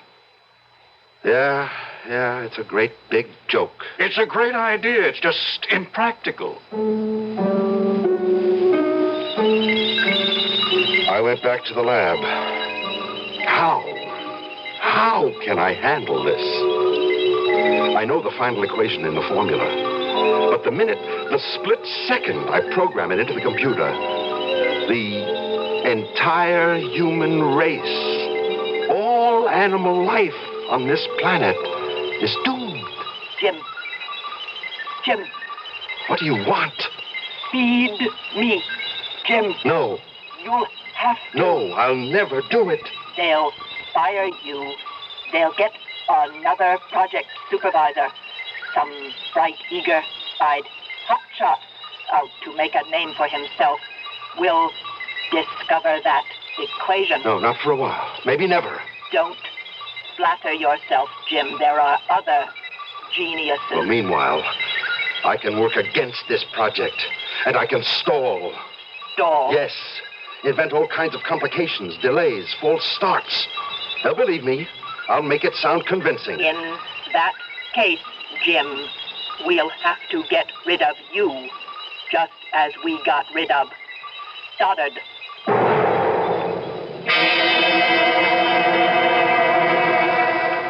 That's why I came here. I can't go through with it. I won't.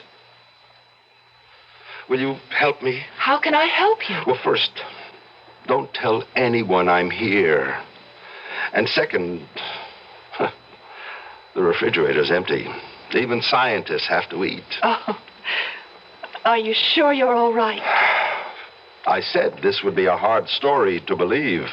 I admit, I don't Well, look really... at it this way. We're inventing, developing. Isn't it reasonable to suppose that we could destroy ourselves? Well, yes. All I'm telling you is we are absolutely at that point right now. The point of destruction. I need help. Can I count on you? Oh, yes. You do need help. And you can count on me.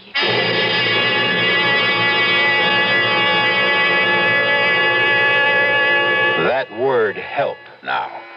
It can have many interpretations. How would you like to be in Brenda's shoes? Here she is, a nice small-town girl, just under 30, trying to make a living, and suddenly she gets something like this thrown at her. What should she do? What would you do? The answer, when I return shortly with Act 3.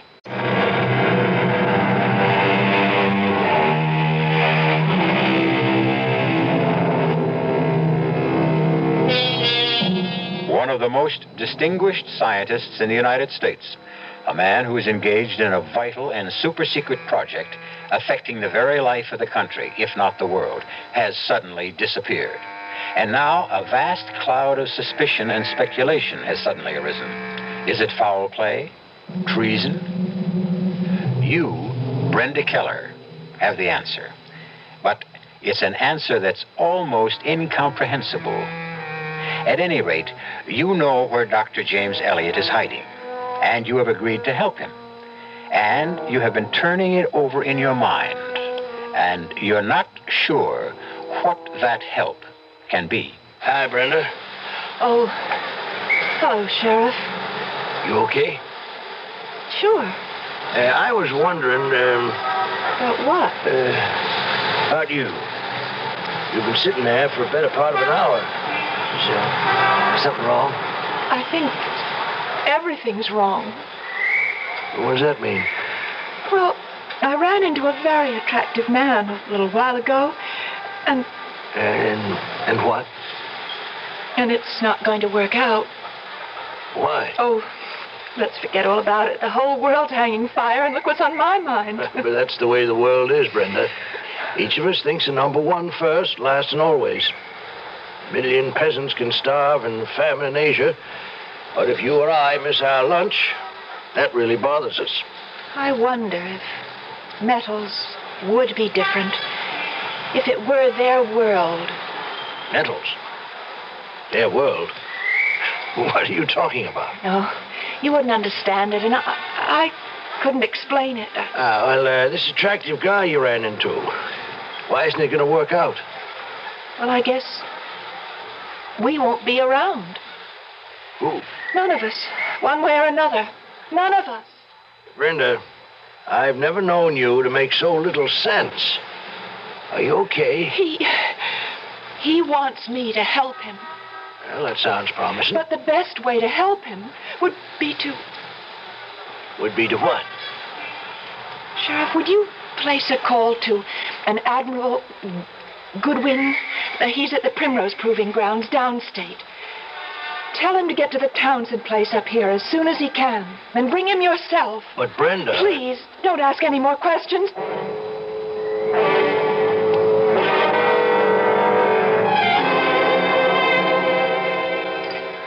I always look down on candlelight. Why? Well, it's a very inefficient way of creating illumination. However, I see now it can be very romantic. But just think.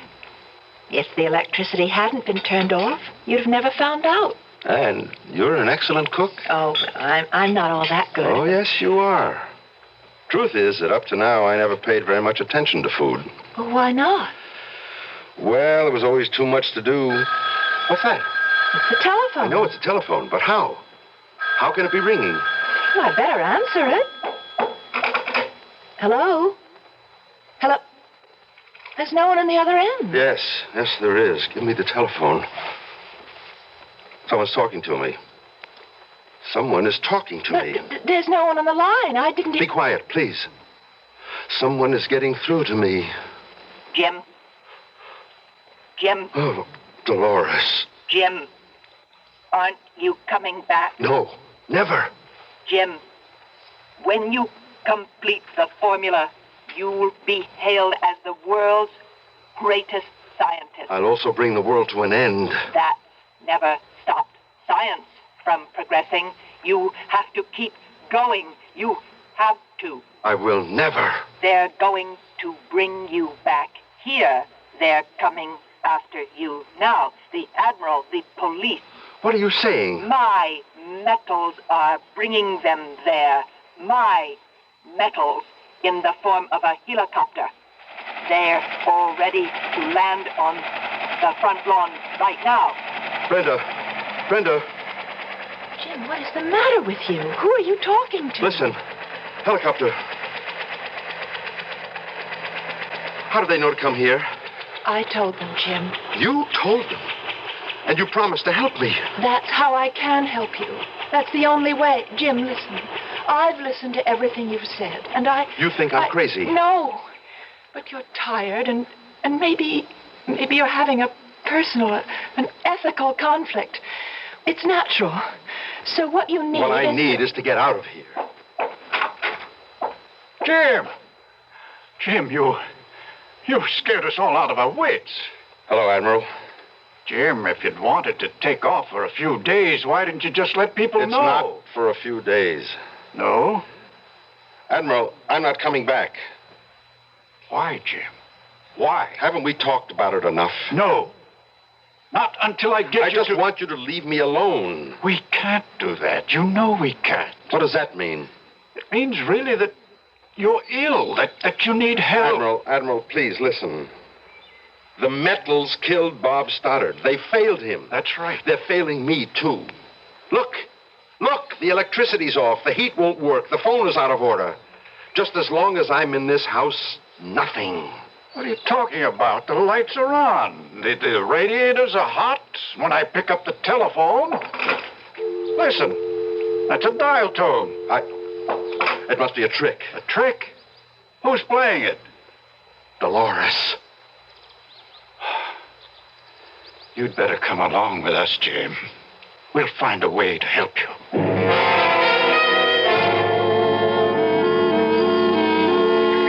Hello, Jim. Oh, hi. I didn't think you'd ever want to see me again. No. You were smart. You did the right thing. Oh, I hope so. Do you like it here? No, it's pleasant enough. Will you be staying much longer? No, I think I'll go back to work next week. The reason I came, I visited Dr. Stoddard's wife.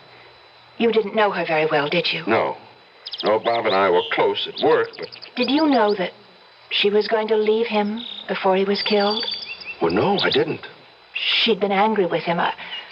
It was a trivial reason at first, but one thing led to another. And he was terribly depressed, and so he could have wanted to kill himself. Yes, now that you mention that, I suppose it's possible. All right. Now, I had an electrician come to your house. That is, the one that you own with your sister. There was a loose cable connection, and sometimes the vibrating of passing cars could temporarily cut off the whole system. That could have accounted for the failure of the electricity. Yeah. And, as far as the phone is concerned, up there in the hills, in the wintertime, there's always plenty of on and off troubles. Sure. You don't believe a word I'm saying, do you? Oh, I believe it. I believe it all. I believe it because I just can't afford not to believe it.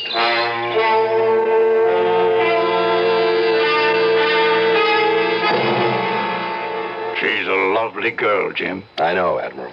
There was probably the basis of your problem. You've been alone all your life. It's no good to be alone. You have to have someone to share things with, Jim. Otherwise you just can't function. When's the wedding? Next week. Why wait? Sure. Look, I know it's your first day back and you're raring to get things started up again, so I'll let you alone. How about lunch? Sure, fine. Great to have you quarterbacking the team again, Jim. I looked around the lab, the familiar lab. Everything was exactly as I had left it. All my papers, my notes, my research, everything untouched. And even Dolores, waiting silently, like a good and faithful servant. And I suppose I would have fed the final equation into Dolores' circuits. I would have dismissed all my qualms as delusions and dreams. Had not Dolores been Dolores? Had she not been the eternal female who must always have the last word? I knew you'd do it, Jim. I knew it. What? Who's there? You know who's there, Jim. It's me, Dolores. You've come back here to feed me. No. I told you you couldn't resist it. But I didn't come back to Come, Jim. The final equation, the dessert, the final dish. No, never. Jim. No, I was right. Stoddard was right. I'll fight you. How can you hope to fight me, Jim? You'll have to show them results. I'll fight for time. I'll stall. It won't help. They'll assign someone else. It could take someone else years to arrive at this point. It could also take overnight. I'm programmed, Jim, fully programmed. All they have to do is start at the beginning. No. They can work out the end. No. You lose, Jim. You lose. You lose, Dolores. I can destroy your circuit. What are you doing? I'm destroying you, Dolores. No, Jim. No. Stop him. Help me. No one can help you. Not anymore. Help me, Metal. Strike him down, Wire. Wire. Choke him. They can't help you. Right. I've already broken. Second. Help me. I'm dying. Write him down. Write. Kill him. Kill him. Kill him. Oh, Dolores. Goodbye. Dolores, I hope and I pray that no one ever builds you again. I pray no one will ever build you again.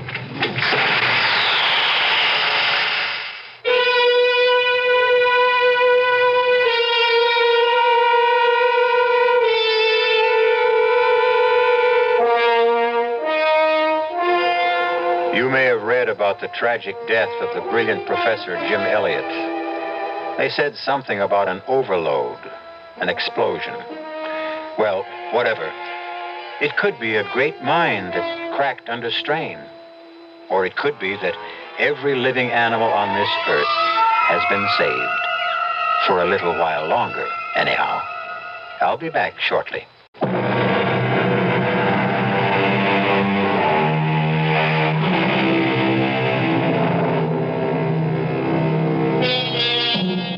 Sometimes a car will simply never run right.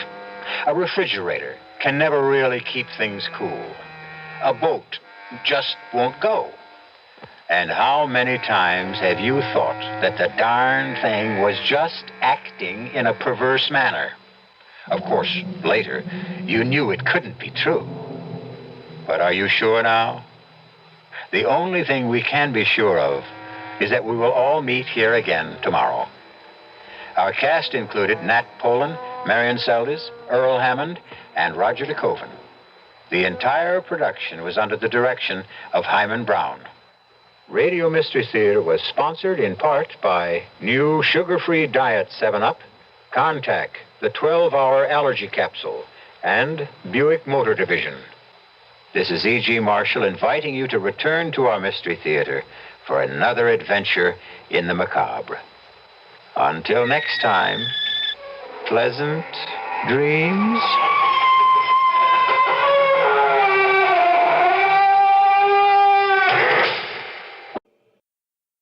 The CBS Radio Mystery Theater presents...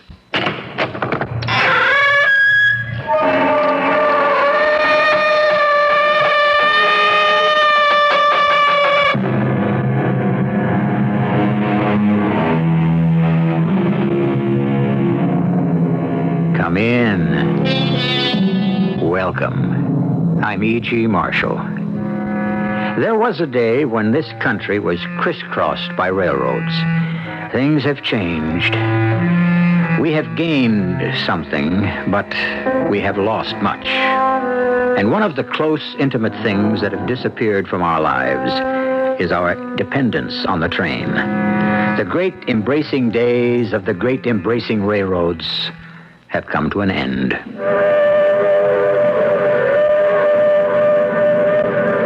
What you doing here, Mary?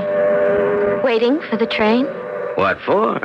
You know it doesn't stop here anymore. It used to. That was a long time ago. Maybe it will again. No, Mary, no. Not ever. You can't be sure of that. Oh, yes, I can. Nobody can be sure. Nobody.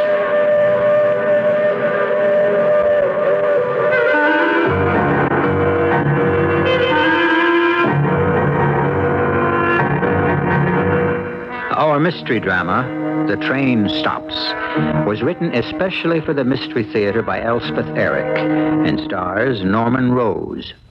It is sponsored in part by Anheuser-Busch Incorporated, Brewers of Budweiser, and Contact, the 12-hour allergy capsule. I'll be back shortly with Act One.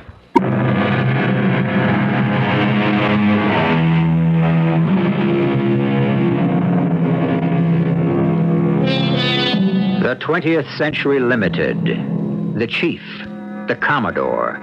These were some of the great trains on which it was an experience to travel. It was not just a question of speed. It was the amenities they offered. The grave and solicitous porters and waiters, the carefully prepared food, carefully served, the panel drawing rooms in compartments, and the berths, upper and lower, behind dark green curtains. Today, the trains are only pathetic victims of indifference and neglect and decay.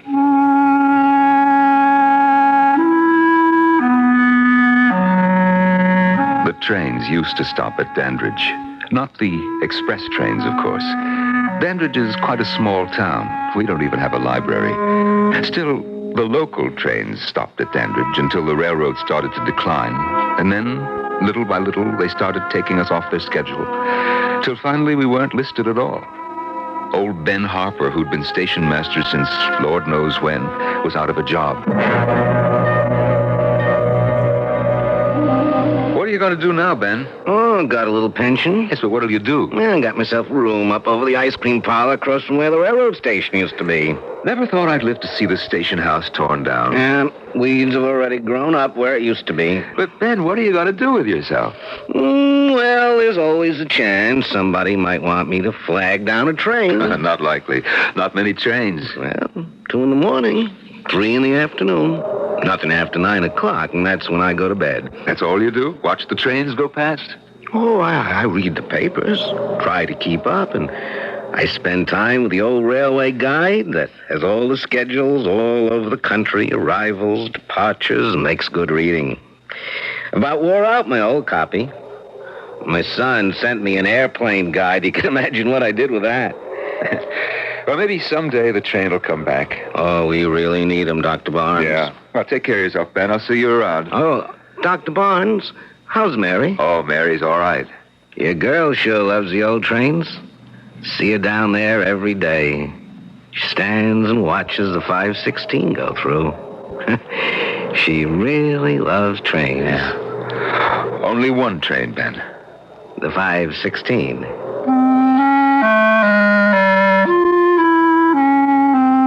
A man shouldn't bring up a little girl by himself. No matter how hard he tries, he just isn't up to it.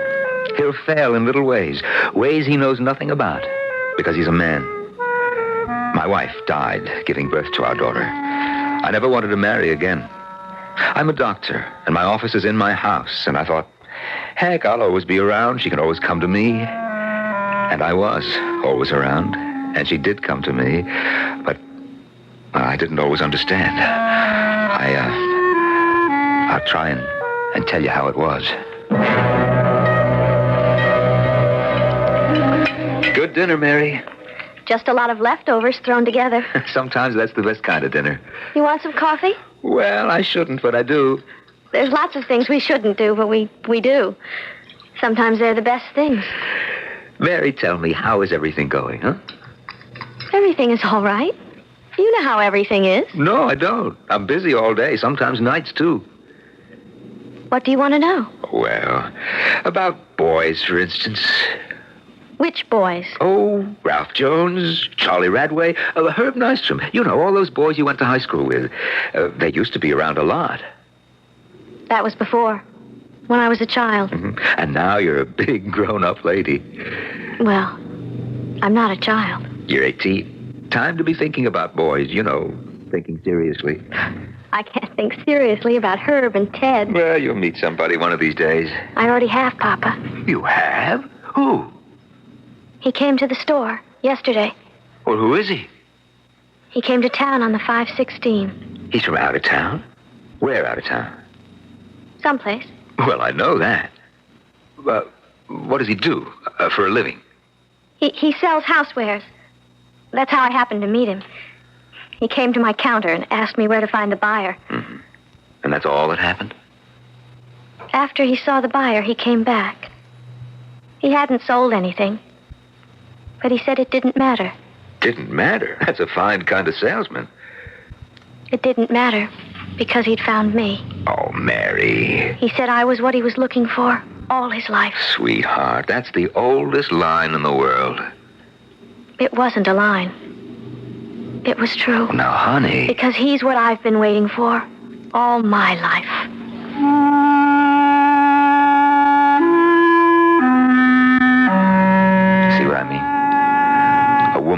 have known what to do, what to say.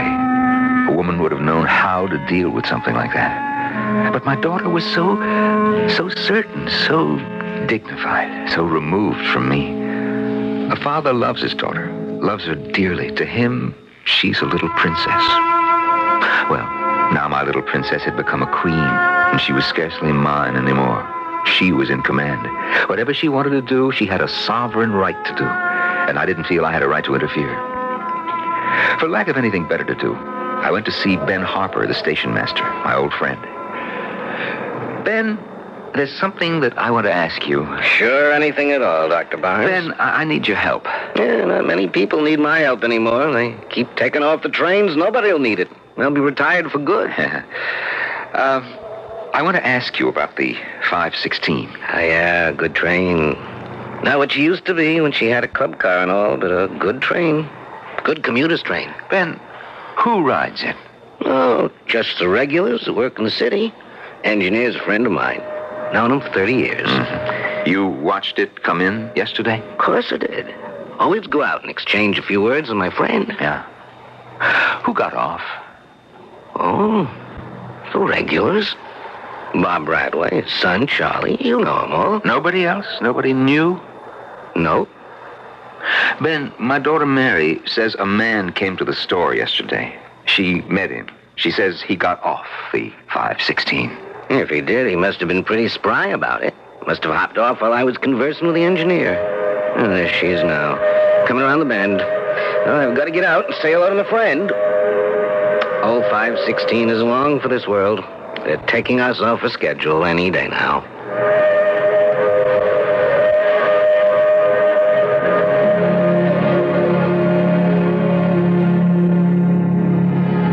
I couldn't think what to say to Mary. I didn't know if there was anything to say. A father knows how to love a daughter. Oh, he knows that very well. But when it comes to her life, her happiness, picking the right man, he doesn't know a thing. I suppose maybe because in his heart, he thinks he's the really right man. And of course, that's not possible.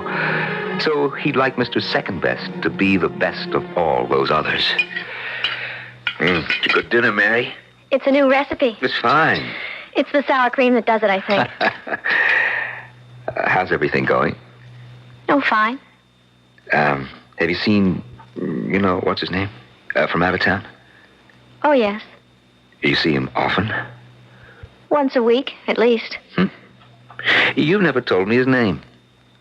Do you really care what his name is? Of course I care. Any man my daughter's interested in, I want to know his name and a lot of other things besides. You do? Well, don't you? Not particularly. Oh, now, Mary, that's not right. Is it wrong? Well, I didn't say it was wrong, but if you're going to go on seeing him, you should know all about him. You should bring him home so I can meet him and see what kind of a man he is, even if you're not serious about him. Oh, I'm serious about him, all right. You mean you want to marry him? And you don't even know his name or where he comes from or anything? I know his name. And I know where he comes from. Well, tell me. Not yet, Papa. Now, look, Mary, I've got a right to know. It's my right and it's my duty. I'm your father. I'll tell you someday. I want to know now. Oh, Papa. Haven't you ever had something that was your very own? Very private, very personal. Something nobody else would understand. Because you can't understand it yourself. And if you tried to tell anybody about it, why, it might slip away from you. Right while you were telling about it, you might lose it. Oh, can't you understand that, Papa? I can try. That's all I can do. Just try.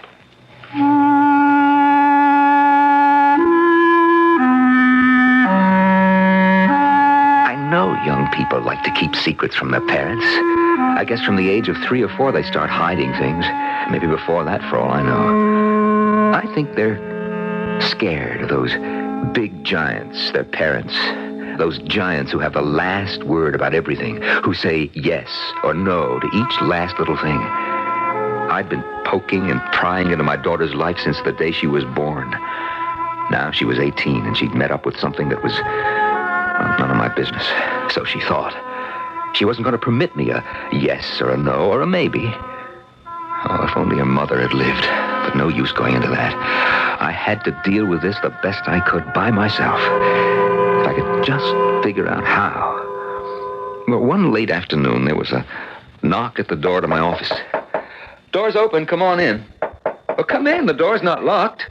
Oh, for the love... I'm coming. Didn't you... Dr. Barnes. Didn't you see the sign? Knock and enter. It says, well, come on in.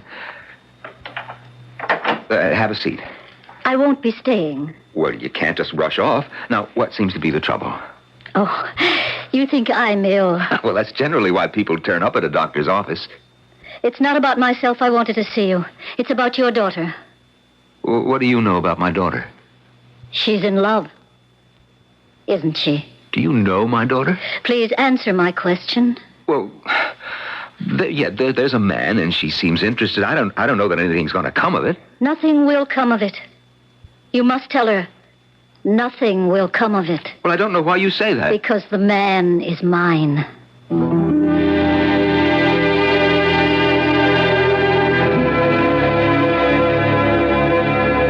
I don't much care for people who drop in unexpectedly. Do you? I think people should get in touch before times and ask if it's convenient and set an hour. No matter how intimate, how attractive, even how welcome a visitor might be, it's always better to be expected. There are many happy surprises in life, but uninvited, unanticipated visitors, as far as I'm concerned, is not one of them. I'll come back in a short while with Act 2.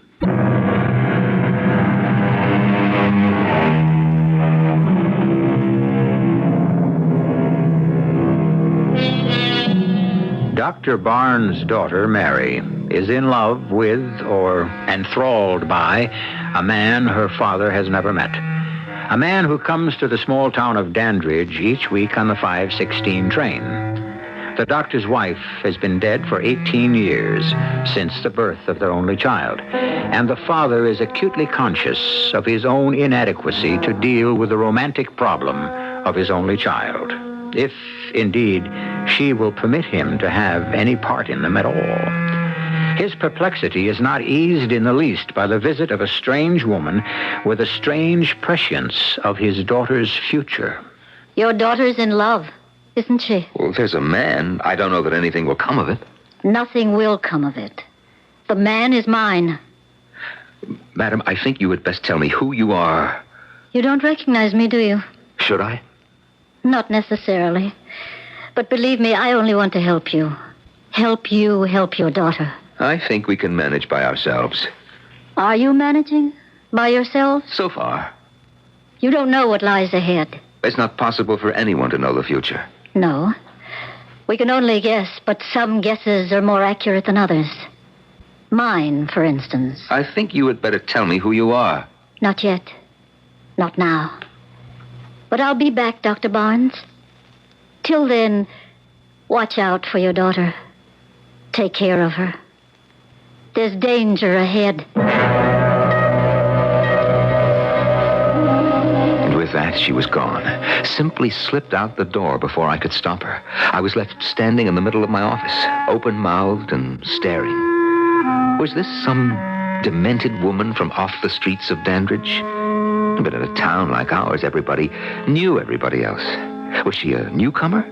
Well, then, where had she come from? And how? Was she another traveler on our dying railroad? Had she, too, arrived on the 5:16? Sit down, Papa. Everything's on the table. Mary, child, there's something that I have to tell you. Help yourself to potatoes.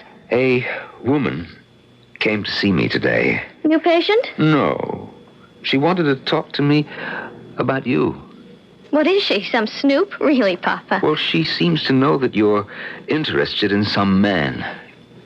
That's nobody's business but my own. I hope you told her. Honey, she said to tell you that you can never have this man. Papa, I already... She says that the man is hers. Maybe he was once. Not now. Mary, it doesn't bother you that some other woman has a claim on him? She thinks she has. Or even thinks she has. That doesn't bother you? Well, I imagine there a lot of women who've been in love with him. He's a beautiful man. Very wise, very knowing. I look in his eyes and I can see everything. Clear to the end of the world. I know it all. Oh, honey, you've got to let me meet him. You've got to tell me his name. I've got to get to know him. I want to protect you, to take care of you. I'm your father. I'm grown up now, Papa. I still love you, but I'm not your little girl anymore. I'm a grown-up woman. Is there any feeling more helpless than loving that is futile? When you offer your heart to someone who hands it back to you, when you're given to understand that you are superfluous, extraneous, and really unwanted, that your love is really a nuisance. That's how I felt that night. And before office hours, I hurried down to see Ben Harper in his room across from the railroad tracks. Come on in, Dr. Barnes. What brings you here, huh? Sit down. No, I have to get back. Some coffee. Ben, did you see the 516 pull in yesterday? Why, sure. Did a woman get off? Just the usual commuters, a regular 5. No woman? Didn't see any. Ben, a woman came to my office. Nobody from around here.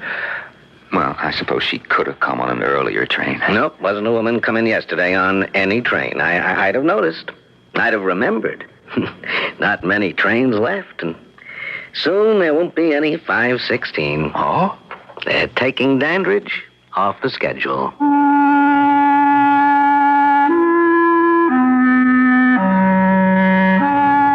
Why did it mean so much to me that the railroad was canceling out the 516? If this unknown man had designs on my little girl, for father-like, I could not believe he meant her any good. He could come to town by some other train. We still had one that went to the city in the morning and one that came back in the early evening, sufficient for our 5 commuters. For that matter, he might have an automobile, a motorcycle. There were other ways he could come to Dandridge than by the rickety old 516. They're taking off the 516. Oh, have some butter. I didn't put any on the beans. That's the train your young man comes to town on, isn't it? He's not so young. Oh, no? How old is he? I really don't know. You never asked him? I never cared. Anyway, isn't that the train he comes in on, the 516? That's the one. Mm-hmm. I suppose he could take the 622. I suppose he could. When they cancel the 516, I mean. It really doesn't make any difference, Papa. Mary, how can it not make any difference? If you love him the way you say you do, the way you seem to... I do love him.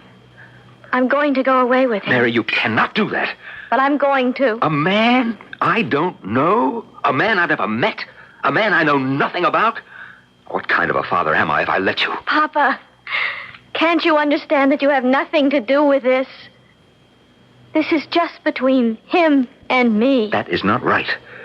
Things are not done that way. Some things are. This thing is. Oh, Mary, you make me feel like I don't count for anything. Oh, you do. You do. Well, then let me help. Let me be a part of this thing. It's just not possible, Papa. One day soon, he's going to give me a ring. He's promised you a ring? And then I'll go away with him. Everything was slipping away from me. All the certainties I had ever enjoyed, all the faiths I'd ever held, all the feelings that I put my trust in, all were quaking in the wind of gigantic fear. Something was happening that I could not comprehend, could not influence in the least way. My brain seemed incapable, even useless. How I managed to care for my patients, I cannot tell. Instinct and long experience told me what to do. For the rest, I was left to struggle with failing powers against something I could not in the least comprehend. It was with no surprise that I looked up one day to see the woman. How did you get in? The sign says knock and enter. Did you knock? Forgive me. What do you want? To remind you of what I told you before. You think I could forget? The man is mine. I told her what you said. Oh. It didn't disturb her in the least. It should have. She says that he's going to give her a ring. What kind of ring? I don't know.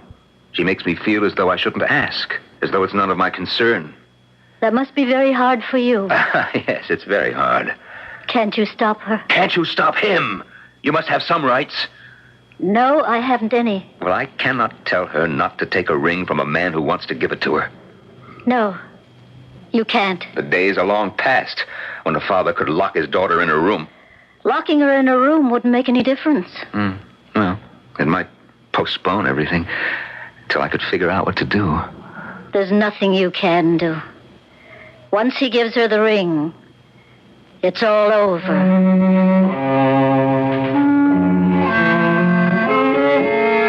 I didn't really understand anything the woman was saying.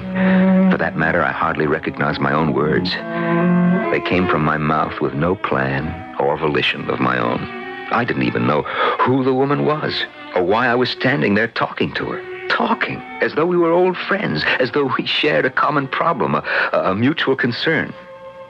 As though we were joined by a feeling of helplessness and a sense of impending doom. I wanted to be angry with her, indignant at her interference. I wanted to demand explanations, excuses. But I couldn't. I simply accepted her presence, answered her questions the best way I could. And I felt grateful that she pitied me. Who is it? It's Dr. Barnes, Ben. Well, come in, Dr. Barnes. Thank you. Something I can do for you, Doctor. Well, Ben, I don't know if anybody can do anything. Well, sit down. Let me get you something. A drink, maybe. No. A cup of tea. Ben, that woman came to see me again. The one I told you about? I thought you might have seen her get off the 516. Oh, I didn't see any woman get off. Well, perhaps she came some other time, some other way. I don't know. She simply showed up in my office the way she did before. Well, she wouldn't come by the 516 anymore. They took it off today. If they took it off, then maybe... I'll miss that old train. Just maybe. Now the old 516 will just race on past. I'll go out and salute the engineer. No more talking with him. Isn't that the train whistle? Yep, that's it. Come on with me. Let's go down there. I can see it coming around the bend. Let's go. Ben, there's Mary. I can see her. That's her red coat. Oh, come on, let's get down there. But she's standing in the middle of the track. Let's go. That old train's not going to stop. What does she think she's doing? They'd have had to slow down a little around in the bend. Where'll they see her, Ben? Well, the red coat will help some. Oh, there she is. She's just standing there. Is she trying to get herself killed? Mary! Get off the track, girl! She doesn't even hear us. Just stand there. Mary! Get off!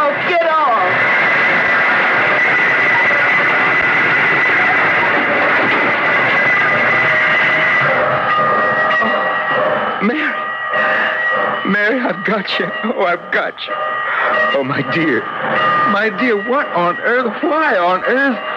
Why would you do such a thing? Oh, my little girl.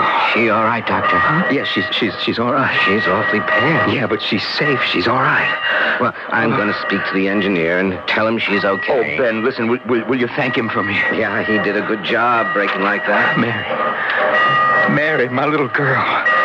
Mary, you're all right, aren't you?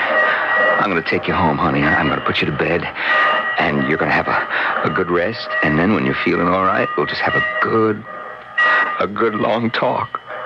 You know, I haven't been the right kind of a father to you, my little one, but it's going to change. I'm going to do better. I'm going to be better. Mary, do you hear what I'm saying, Mary? Papa? Oh, yeah, dearie. Yeah, what is it? Papa, did the train stop?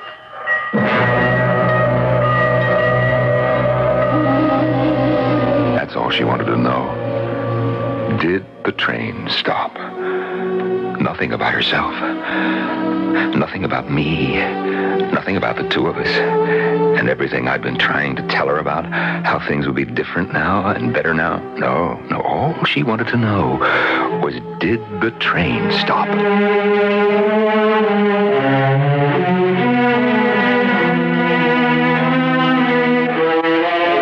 A father can never be a mother to his child, no matter how hard he tries.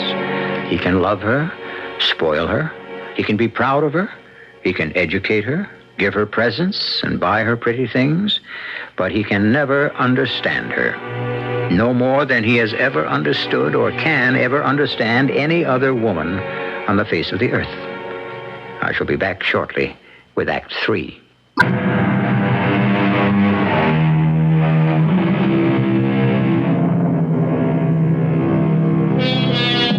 Our last act ended when Mary Barnes tried to stop the 5:16 train by standing in the middle of the tracks. She was saved by her father and the now retired station master, Ben Harper. As her father held her in his arms and attempted to reassure her that the future would be brighter, better, her only response was, "Did the train stop?"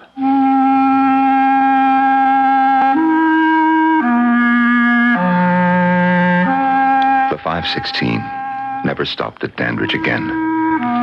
But every day, as it rounded the bend, my daughter Mary, in her little red coat, stood where the old station house had been and watched it approach. Watched it come on with undiminished speed. And watched it disappear. As Mary watched the train, old Ben Harper, retired now and living across the street over the ice cream parlor, watched her. Your girl sure loves the old trains, Dr. Barnes. Only one train, Ben. The 5:16.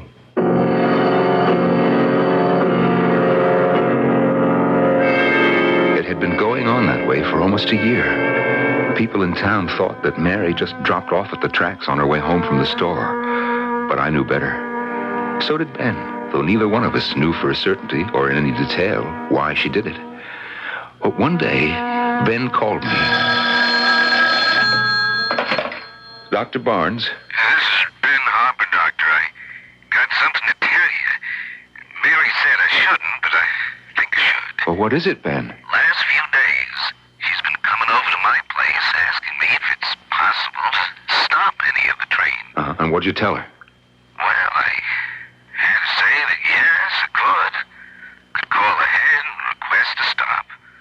Or I could get out the old signal flag and flag one down if there wasn't time to call. Ben, she didn't want you to do anything like that for her now, did she? Oh, I told her I couldn't do it for anything except an emergency.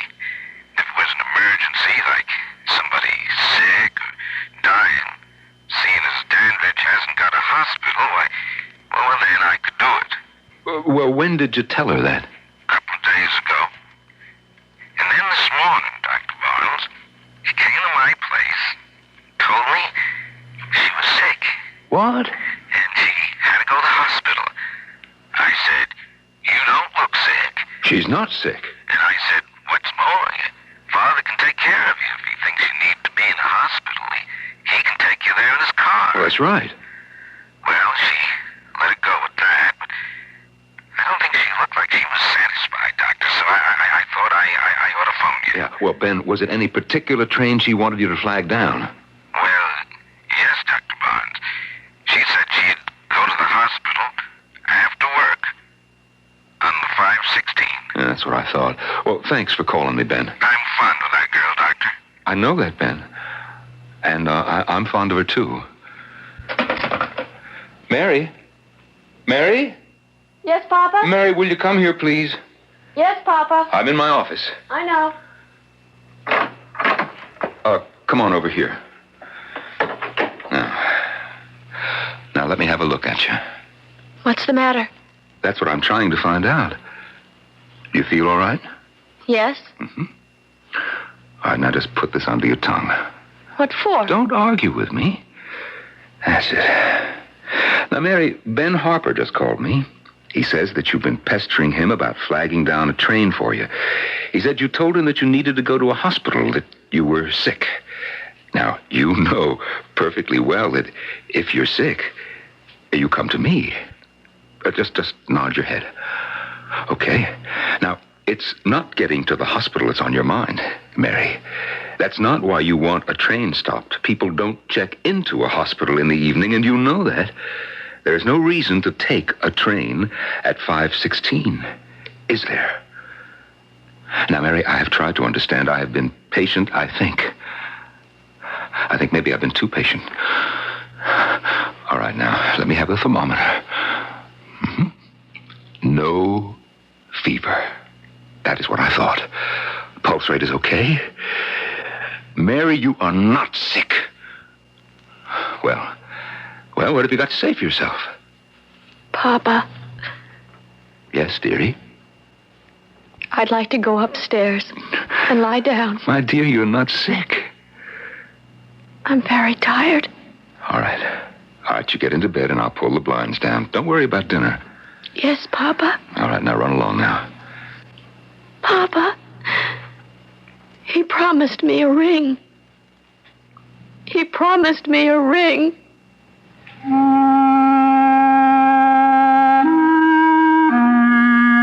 Somehow, the day passed.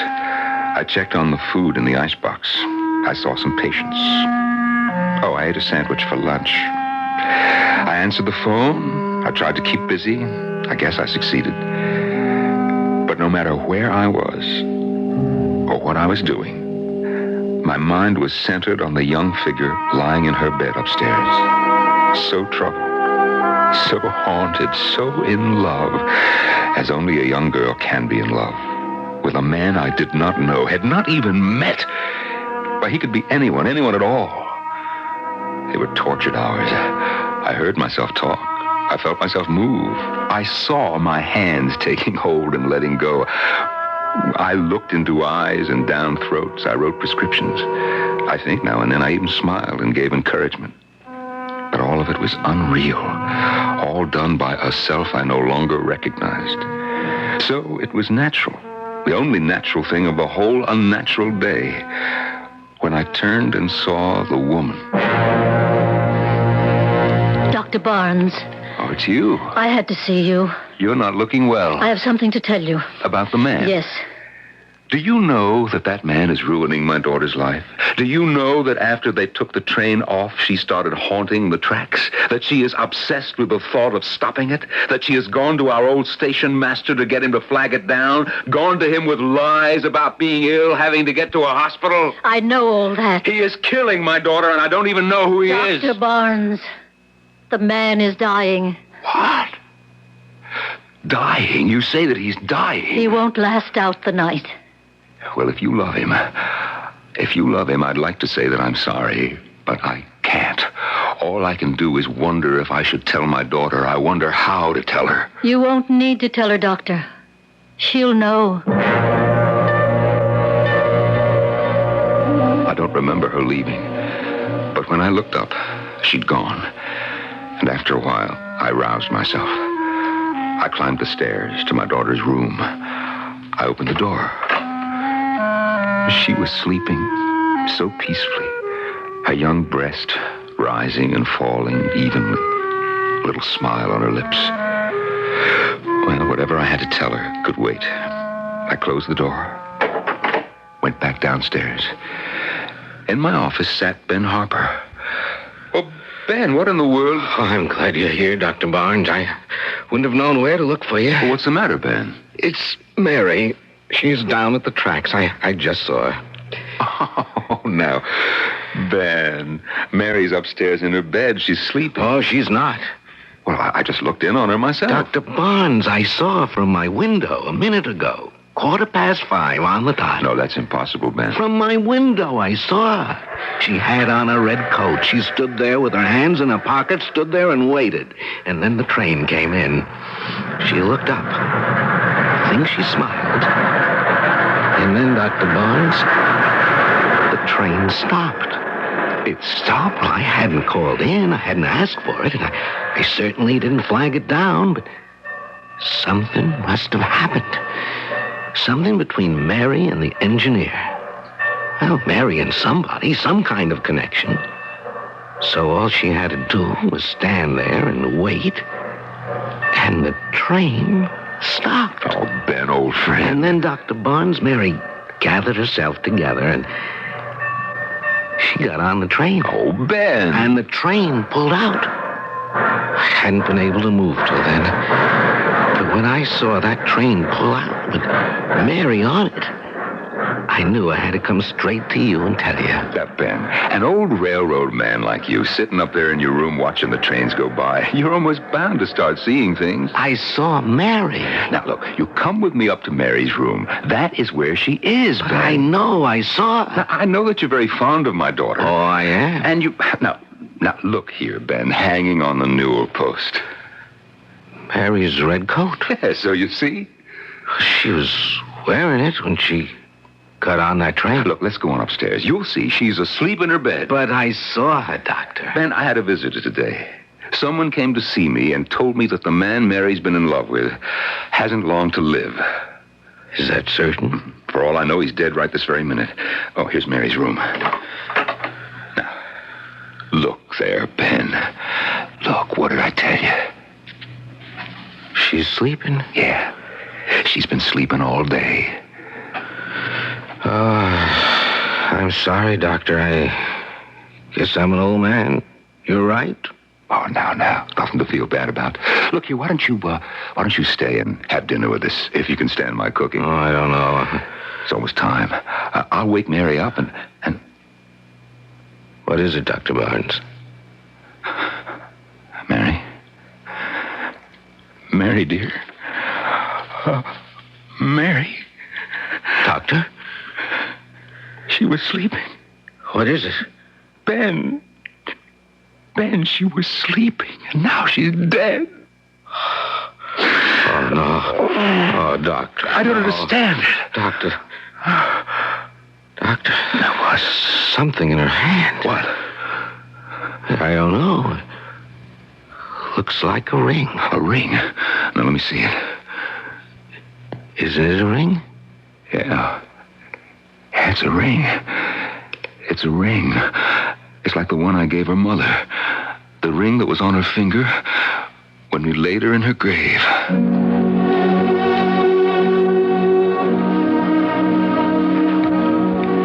It wasn't the same ring, of course, though it was very like. Lately, I've been thinking, where did it come from? Ben said perhaps she bought it for herself in town. But our stores don't carry anything like that. Even so, how would she know the design of her mother's ring when she had never seen it? Did the man she loved actually give it to her? And if he did, when did it pass from his hand to hers?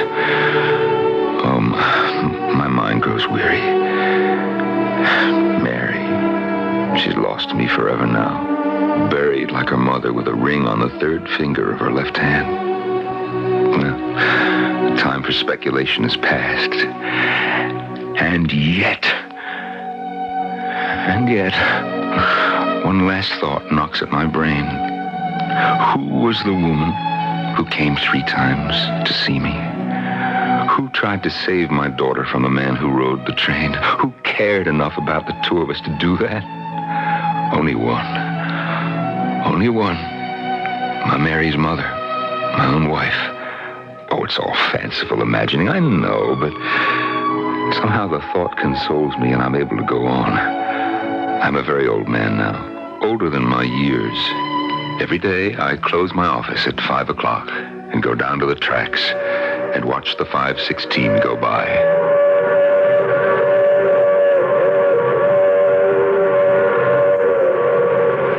It never stops.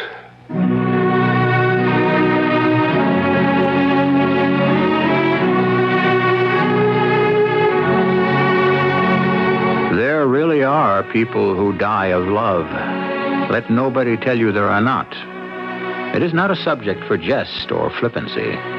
Sometimes they die because the beloved is untrue or fails them in little or large ways. Sometimes they die because the loved one dies. And sometimes they die because they are in love with death. More often than not, I suspect. I'll be back shortly.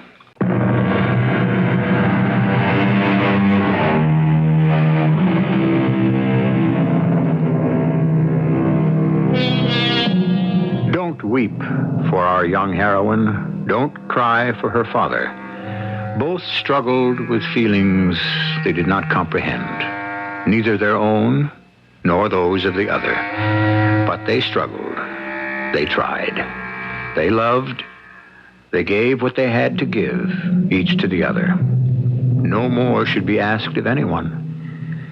Our cast included Norman Rose, Jada Rowland, Ann Shepard, and Jean Francis. The entire production was under the direction of Hyman Brown. Radio Mystery Theater was sponsored in part by Buick Motor Division. This is E.G. Marshall inviting you to return to our Mystery Theater for another adventure in the macabre. Until next time, pleasant dreams.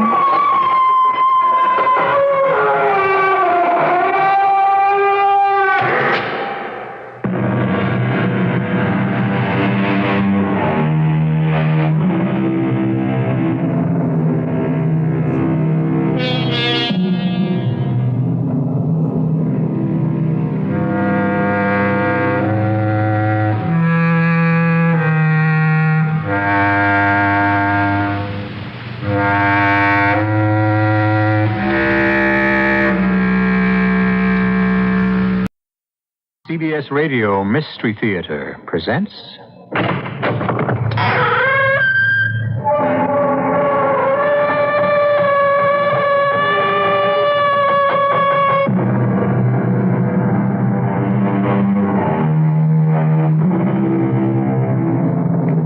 Come in. Welcome. I'm E.G. Marshall, Major Domo of this halfway house. Halfway between reality and illusion. Is this all there is? This insignificant speck of dust that winds its weary way round and round a tiny reddish-yellow sun in a remote backwater of some obscure galaxy in an endless universe? Are we the only sign of sentient life? Is everything else out there, to the infinite frontiers of space and time, lifeless, bloodless, mindless? What are you waiting for? A reply? It's all we can do to pose such a question, let alone answer it. The money is no problem. I can place my hands on $1 million, $2 million, name it. What is the problem? Where can we go? Where? Yes. Once we take that money, we'll have to hide somewhere. Oh, that is no problem. We'll have to hide somewhere for the rest of our lives. Of course.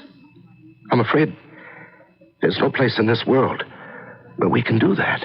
I was thinking of a place that is not in this world.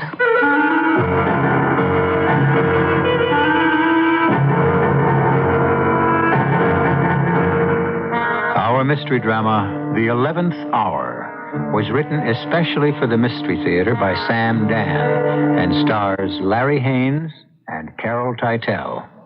It is sponsored in part by Buick Motor Division and Time Magazine. I'll be back shortly with Act One.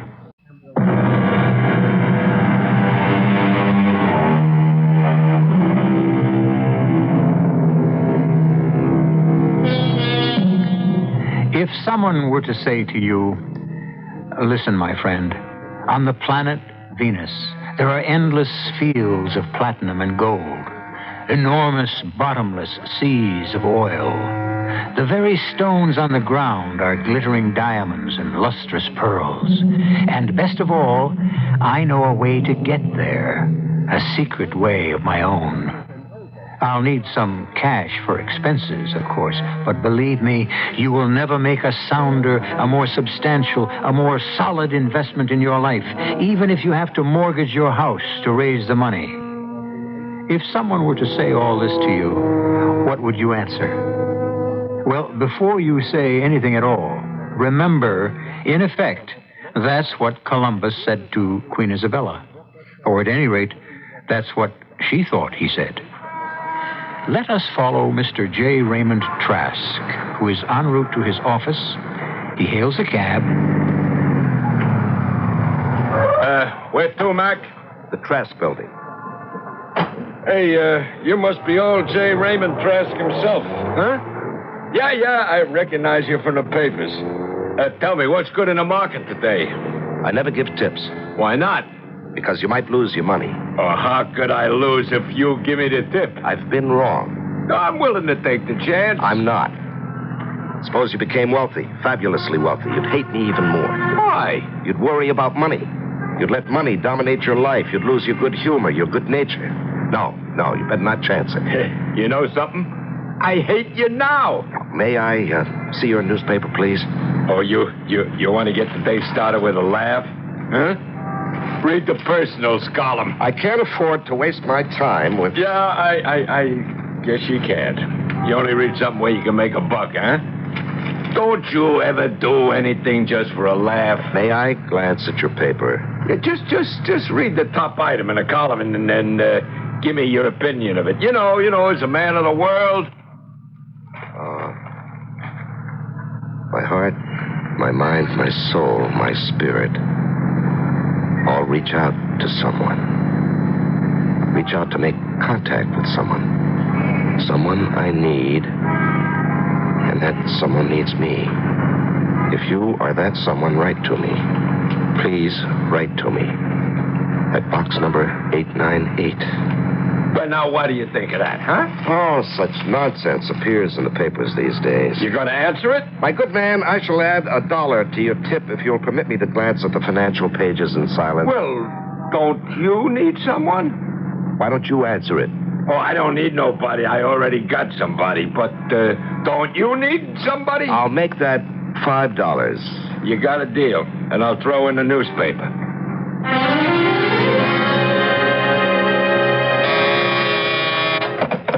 Yes. All right. Send her in. Raymond, I'm sorry to bother you, but you'll do it anyhow. Very well, Millicent. What do you want? Raymond, it's about Douglas. Yes? You're displeased with him. What are you doing, Millicent? Coming here to fight his battles? You know how carefully he's been brought up. I know how badly he's been brought up. All right. Millicent, I bent my most inflexible rules. I hired a man, in this case a boy, on the basis of a family connection. Ray, this is how things are done. Not by me. He's your sister's boy, but he hasn't got brains enough to peel an orange. You have to give him a chance. I gave him a chance. It almost cost me $1 million. He stupidly neglected to check on a simple... Please, just don't fire him.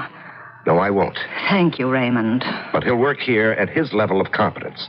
And at this point, I can't see anything higher for him than in the mailroom. Oh, no. And even that may be too advanced. You can't be serious. Why not? Your nephew, my sister's son, in the mailroom. I started in the mailroom. Oh, Raymond. Why does he have to have any responsibility? I don't follow that. Be reasonable. Look, you have more money than we can ever spend. We have no children. And so, like it or not, Douglas will be very wealthy one day. What are you trying to tell me, Millicent? He has no incentive to work. He told me so himself. Why knock my brains out, Aunt Millicent, just to get rich? I'll be rich anyhow. Well, that's quite an attitude. Well, like it or not, it's what exists. This is the most ridiculous thing. Raymond, you can't change people. You know that. And so settle for second best. Find a tolerable or at least a non-abrasive way to live with him. That's how you and I live, isn't it? Tell him to show up at his desk tomorrow. He can't show up tomorrow. You see, he was so upset that he went away for the weekend. He went skiing. Well, tell him to show up when it's convenient. Geologists' reports show absolutely no traces of precious metals in the area. Yes, Mr. Trask? And under the circumstances, my heart, my mind, my soul, my spirit all reach out to someone. Oh, would you read that back, Miss Moyer? Geologists' reports show absolutely no traces of precious metals in the area, and under the circumstances, my heart, my mind, my soul, my spirit all reach out to someone. Miss Mulcair, what are you saying? You asked me to read it back. Now, what is this gibberish about my mind, my heart, my soul, my spirit all reach out to someone? But that's exactly what you dictated. When? Just now. Now, why would I make a ridiculous statement like that in the middle of a letter to the chairman of the board? Oh, I'm sorry, sir. Now, let us continue, Miss Mulhare, please. I cannot see how we can possibly justify committing a substantial investment to, I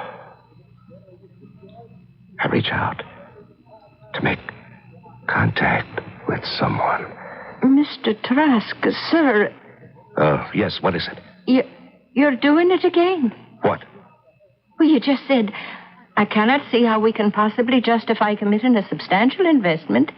I reach out to make contact with someone. Miss Mulhare, please go to your desk, recover from whatever it is that seems to be affecting you, and then we shall try again. But Mr. Trask, Fortunately, your long record of service testifies to your sobriety and common sense. If necessary, take the rest of the day off. But Mr. Trask... That'll be all, Miss Mulhare.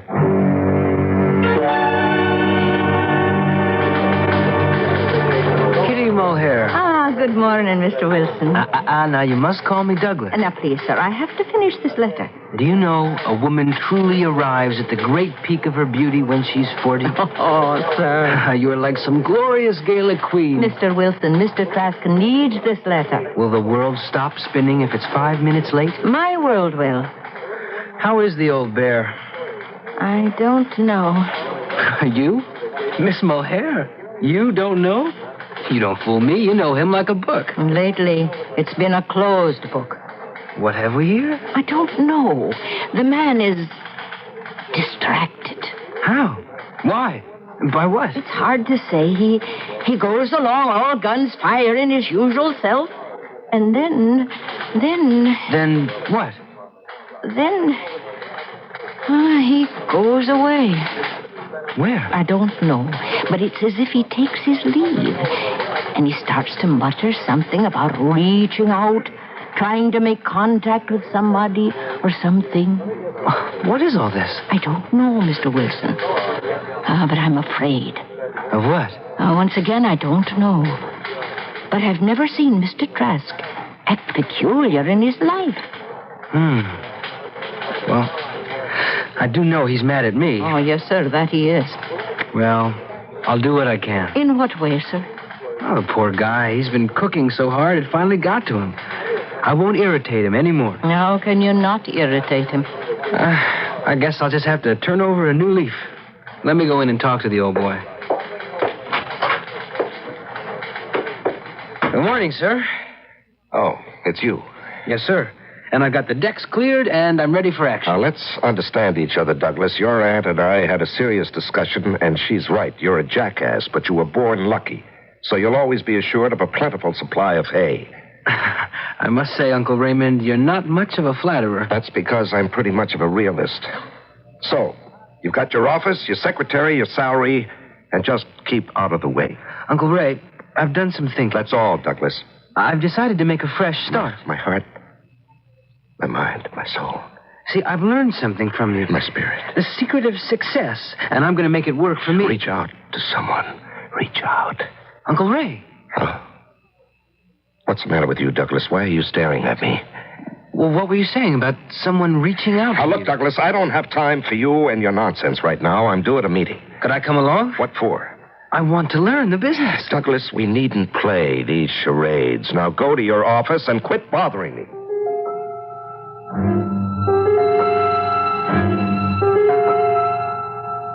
If you are that someone, write to me. Oh, please make contact with me.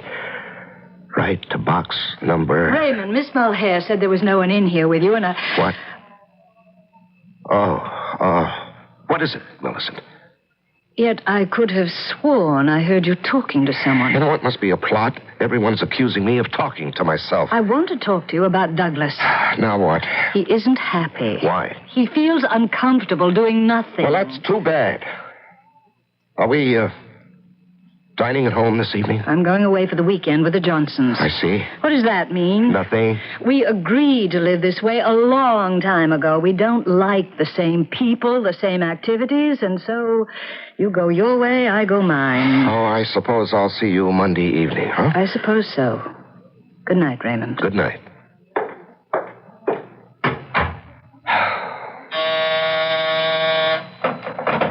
Yes. Will you need me for anything else, Mr. Trask? Yes. I want you to drop a note to box number 898. Yes, Mr. Trask? Never mind. I'll do that myself. You can go home now. Yes, Mr. Trask. Have a nice weekend.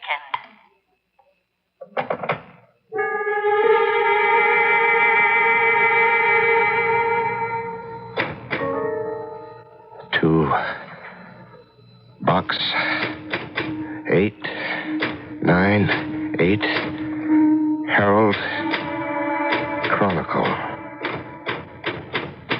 I am making contact.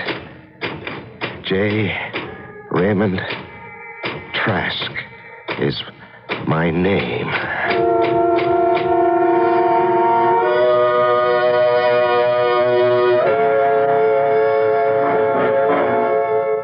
Well, the bigger they are, the harder they fall. J. Raymond Trask. What is he reaching out for, anyhow? Is there a side of Raymond Trask that the world is unaware of? Somewhere, somehow, somebody is reaching out for someone. Be around when contact is made in Act 2.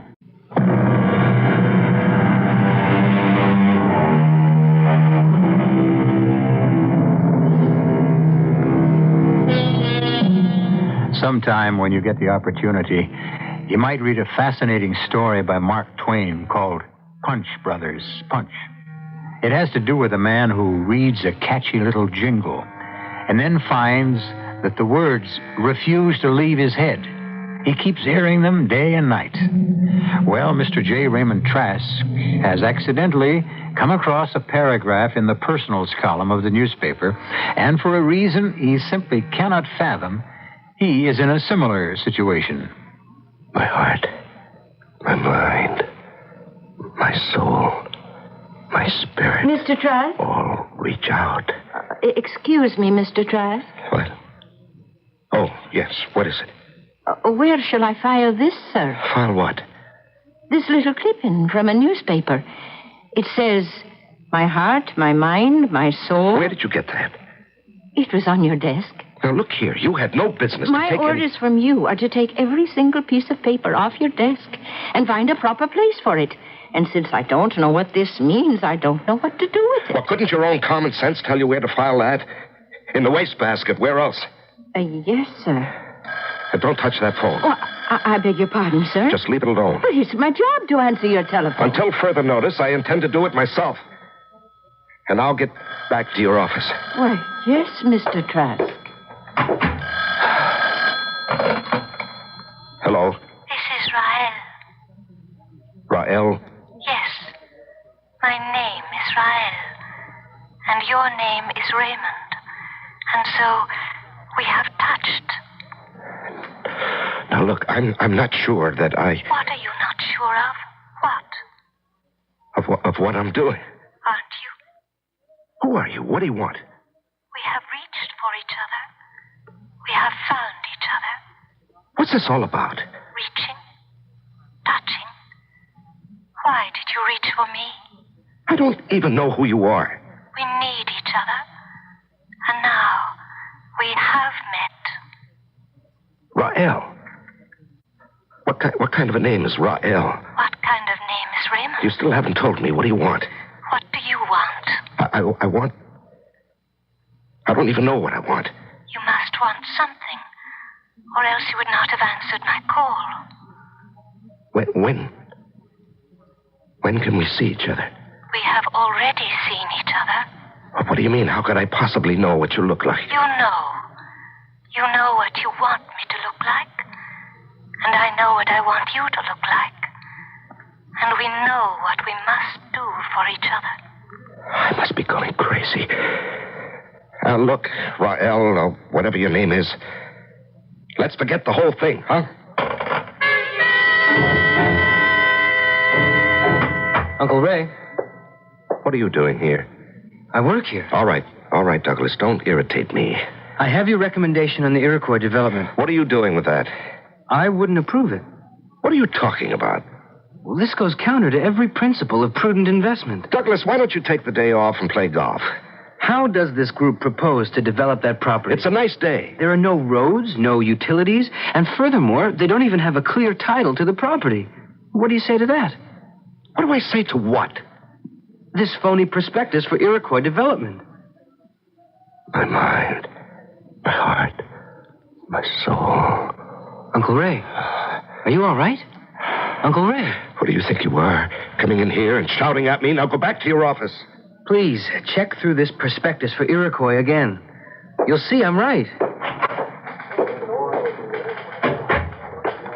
Mr. Wilson, I heard every word. I tell you, Kitty, there's something wrong with that man. I think you're right.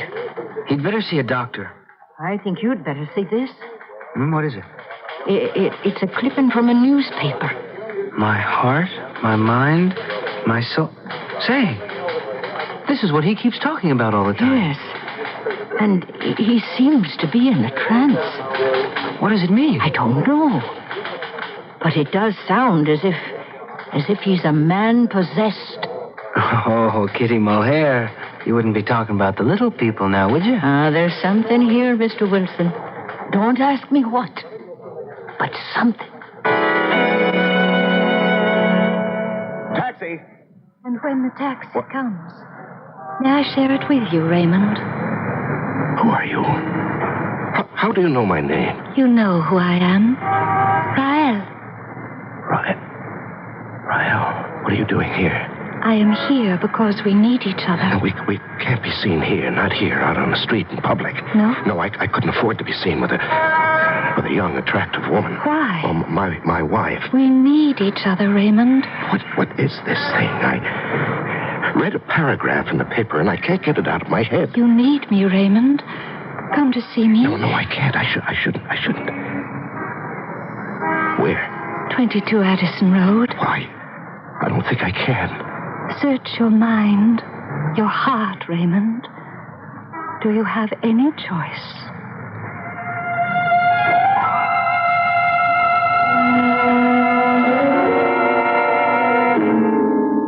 What are you telling me, Douglas?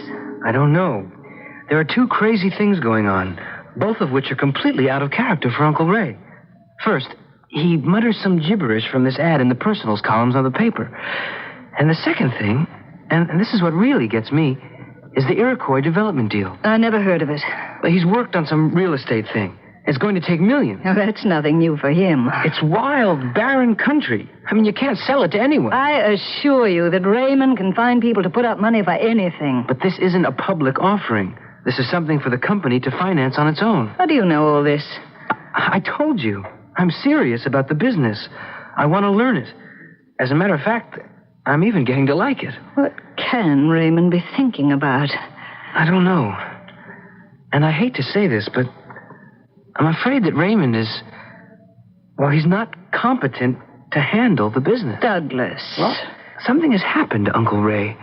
I don't know what it is, but he just isn't the same person. It's as if he's a stranger. A man who no longer has the faintest idea what he's doing in that office. Just a minute, Raymond. How did you know it was Raymond? Come in. Is this how you pictured the house? I don't know how I pictured it. A house like any other house on a suburban street? I'm here. Each of us wants something from the other. I don't know what you're talking about. Then leave. It was wrong of you to make contact. Leave and give me a chance to find someone else. I want the Iroquois project. Yes? You don't know what that means, do you? You will tell me. One day I was sitting in my office and a question crossed my mind. The question was... I hope you're not going to laugh. You know I will not laugh at you. And I know you will not laugh at me. I asked myself, what am I going to do if there's a God? Yes? You see, I I've lived my entire life as if there isn't any God. Do you understand? I understand. I have done everything. Well, no, not everything, but many of the things that God would disapprove of. I admit that, flat out. Yes. And I can't be a hypocrite about it. So, what do I propose to do? The Iroquois Project. It's a 100,000-acre tract of wild, undeveloped country. I want to make it a place where people can go and live and find peace. Do you understand? Yes. That's good. Because nobody else will. I'm not selling anything. I'm giving it away. Anyone who wants to can live there for as long as he needs to, and everything is provided, free of charge. Do you see? I see. So, if there is a God, this will square me with him. For what I've taken, I shall have returned. But if I'm going to be okay up in heaven when I die, I'm going to be in plenty of hot water down here on Earth while I'm alive. You know that. I know. Now, in the first place, they're starting to ask questions right now in the office about the project. My wife is an officer of the corporation. She could move to stop what I'm doing. I can help you. Well, from one viewpoint, it can all look like a giant fraud. You see, from another, it can appear that I've gone completely insane. I see that. So what I can expect to get out of the Iroquois Project is to spend the rest of my life either in a prison or a sanitarium, and that's why I need someone to help me. To help you do what? Escape. But so far, you have done nothing wrong. But I have. I've done more than just think about the project and talk about it. I've already spent an enormous amount of money on it. Money I simply cannot account for if I would have to. That's why I must escape. And that is why you reached out for me. Yes, but why did you reach out for me? I want to go home. Where's home? I cannot explain it. Why not? You could never understand Well, it. it has to be simple. Just tell me the name of the place. Rael. But Rael is your name. I said you could never understand it. Everyone who lives on Rael is called Rael. But it is the way it is said. Now, look, it has to be somewhere. How many miles? In which direction? No. It is here. Here? What are you saying? It is the other side of here. There is no way I can make you understand it. Just as I really do not understand the real meaning of your Iroquois project. But I believe you, and you must believe me. Will you say you believe me, Raymond?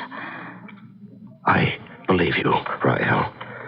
But if you don't come from here, what are you doing here?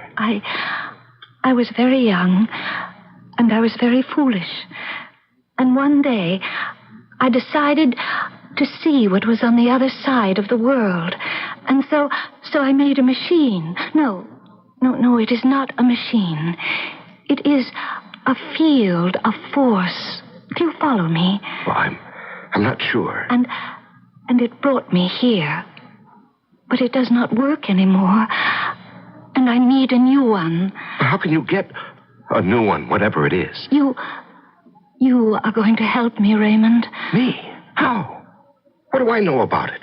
And from what you're saying, you're talking about a level of science that we have yet to achieve here on Earth. I know. Then how can I be... Every civilization has its mysterious force. The basic essence that makes things happen. I discovered the one that you have on Earth. It is money. Well, that should have been obvious. Not to a stranger. And it is money that can create my force field that will take me home again. But no one on Earth knows how to build such a machine. I do. I will use the money to transform the raw materials into energy. That'll take machinery and skill. No. You see, you here on what you call the Earth use your money literally. The money transforms a tree into a house. But first you go through the motions of physical labor. I know how to transform the money into pure energy without wasting time or effort. Do you understand? Well, I think so. I'm not sure. Could I go back with you? That is the only way you can escape. What you're saying is with money, you can build a force field or thing or whatever that will transport... Or transmit. Us back to whatever it is you come from. Yes. Do you know how much money you'll need? I have priced the values of the basic raw materials. I will need exactly $1 million. $1 million. True, in these days, $1 million is no longer an awe-inspiring sum, but it's hardly an amount to be bandied about lightly. And consider the conversation you've just heard in context.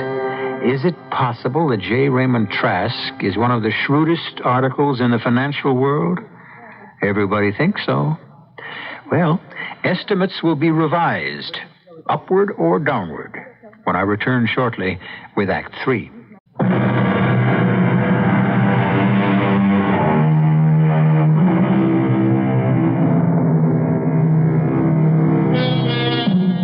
A man travels his merry and selfish way through life, taking what pleases him, with hardly a thought for either the consequences or the next fellow. And then, suddenly, without warning, one day, it occurs to him that there may be a judgment and a judge. And he realizes that he owes a tremendous debt. But will he be able to pay it? $1 million? I can convert $1 million into the energy required for us to escape. Well, it won't be easy for me to raise $1 million. I know. No, I'm afraid you don't. You'd have no way of understanding the complications. That is not what is difficult. Those are the mechanics. You can solve them. The conflict, the true difficulty, is now within yourself.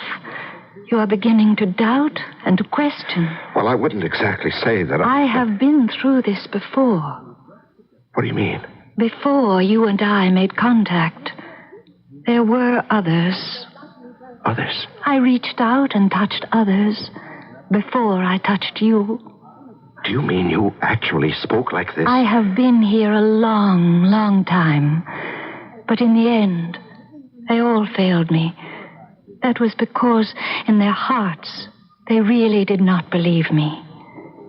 Do you believe me, Raymond? This is the crucial time, Raymond, right now, this minute. Well, I can read your mind. You can? Yes. You are saying, what am I getting into? I read some notice in a newspaper, and here I am talking to a strange woman. And it has to be crazy. Isn't that what is going through your mind, Raymond? Maybe, but it has to be. It has to be. After all, this doesn't make sense. Isn't that why you are here? Because you are tired of making sense. That is, what passes for sense in this world.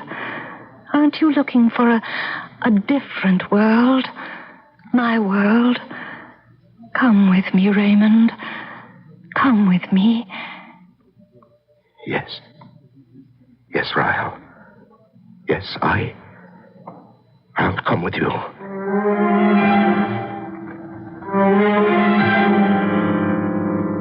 Raymond, I demand an answer. What's the question, Millicent? Tell me about the Iroquois project. Why? Because I am an officer of this corporation. You never manifested any interest in any of our past projects. I am interested in this one. Your being an officer doesn't give you any say in the operations of the company. That's true. I'm not accountable to anyone for the decisions I make. That is not true.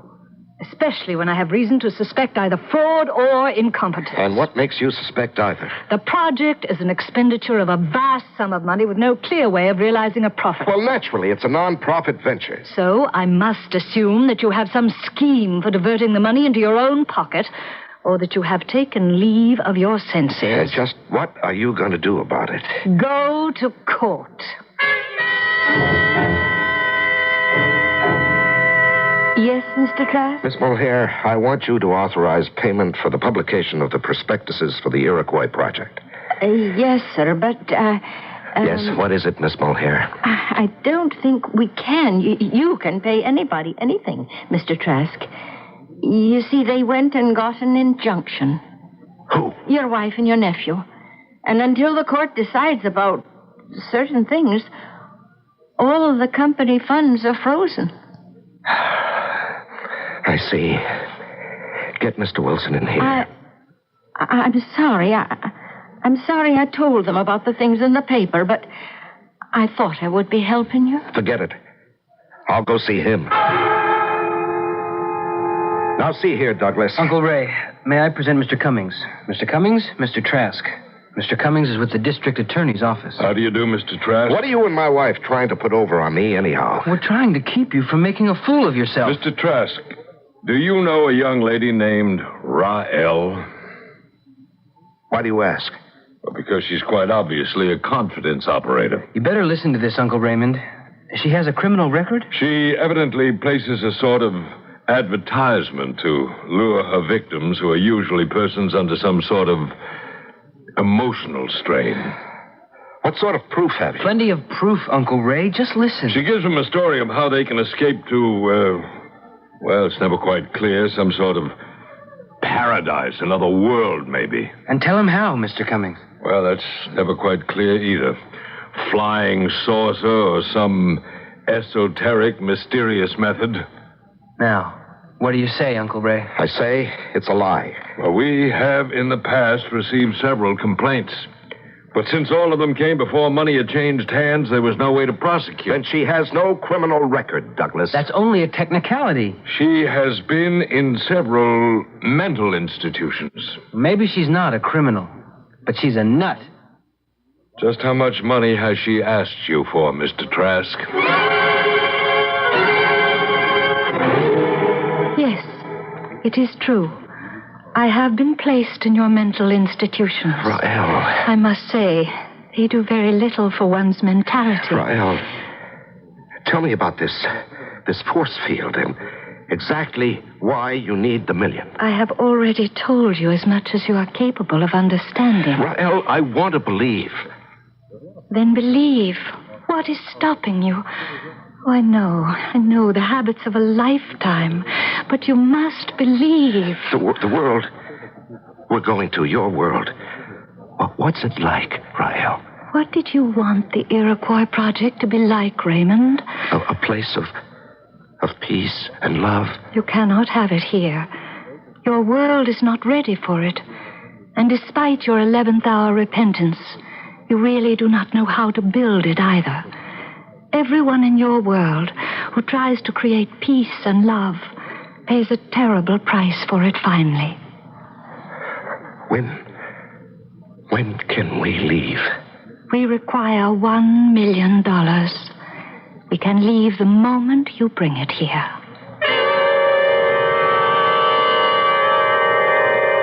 Mr. Trask. Your Honor, I protest this entire procedure. No one has a right to drag a man into a court of law and put his sanity on trial. Mr. Trask, none of your rights have been violated. Indeed, it is the duty of this court to ensure that they are protected. Then what am I doing here? For your own protection, as well as for your families and the stockholders of your company, it has been proposed that you undergo a series of tests to determine your mental capability. In other words, to have me certified insane so my wife and my nephew can strip me clean. Mr. Trask, this court has no such aim in view. It is therefore our decision that you be committed. Mr. Trask, what are you doing here at this hour of the night? Aren't you supposed to be in Well, the... let's say I escaped. Oh. Don't be alarmed, Miss Mulhare. I'm not dangerous. What did you come here for, Mr. Trask? I need money. Money? Well, I can imagine you would. I have some money. It's not much, just a few hundred, but it could get you a plane ticket somewhere. No, thank you. I need $1 million. $1 million? Oh, well, we don't have that much in the office. Yes, I know, We but never... I still remember the combination to the safe. Oh, no, Mr. Trask, you wouldn't. In which we have over $1 million worth of negotiable bonds, bearer bonds, which are as good as cash. Please, Mr. Trask, please don't. Don't try to stop me, Miss Mulhare. 16, right? Over to 0. So far, you're not in any real trouble. You can beat them. 24 left. Do this. Over to 0. And you cross the line. I've crossed it long ago. Where can you hide? You'd be surprised. But there's no escape. And here we are. Oh, now put the bonds back, Mr. Trask, please. Out of my way, Miss Mulhare. Just stand aside. No, I'll not let you. I worked for you 20 years. I've loved you for 20 years. You didn't even know I was alive, but I didn't care. Just being here was enough. I said get out of my way. Oh, no, please, listen. Out of my way. Raymond.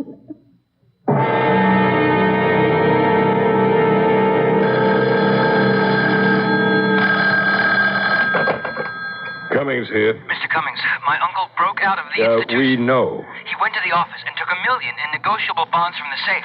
He must have gone to that woman's place. He's there now. What? We've had a place staked out. Our man saw him go in there. Don't let him get away. The place is being watched. Don't worry. Rael. Raymond. This is the money. It's even better than money. Look. I see. Rael, I'm a desperate man. Everything I've done until tonight might be interpreted in two ways. But now I've crossed the line. I've stolen this money. But it is your money. Well, it is and it isn't. But I have to know, What Rael. do you have to know? Is it true? What you promised? Look at me, Raymond. Look at me. We are making contact. Yes. Our minds, our hearts, our souls, our spirits are touching. Yes.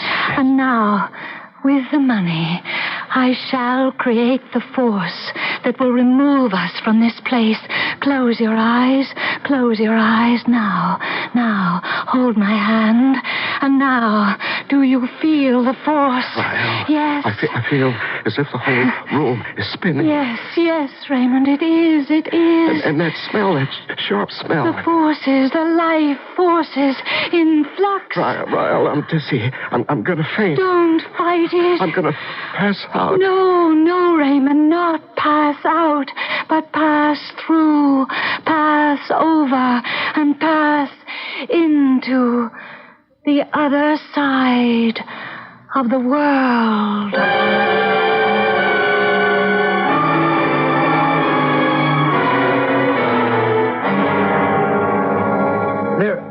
They're gone. No one's here. Oh, they couldn't get away. They couldn't. We had the place surrounded. We've been upstairs, downstairs, in the attic, down the cellar, not a sign of them. We had the place surrounded. How could they get away, Mr. Cummings? How? I don't know. They must have gotten past your men somehow. Now, look. They can't get away. We've set up roadblocks. We're covering the airport, the bus station. They have no place to go and no way to get there. We'll have them in hand in 24 hours. I promise you.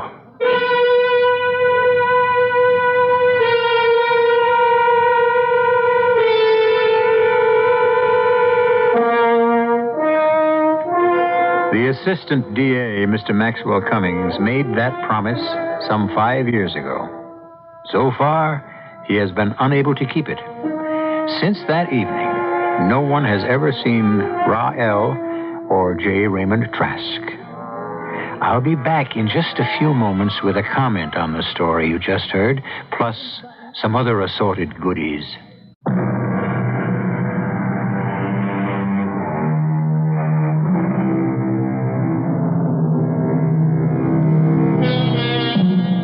They say you can't be all things to all people. We can, because our stories have something for everybody. Do you want to believe Rael is a visitor from another world? Such an assumption cannot be disproved. Is she a slick flim-flam artist? Well, if that interpretation makes you feel better, be our guest. It is scientifically possible to create a force field to break away from the world.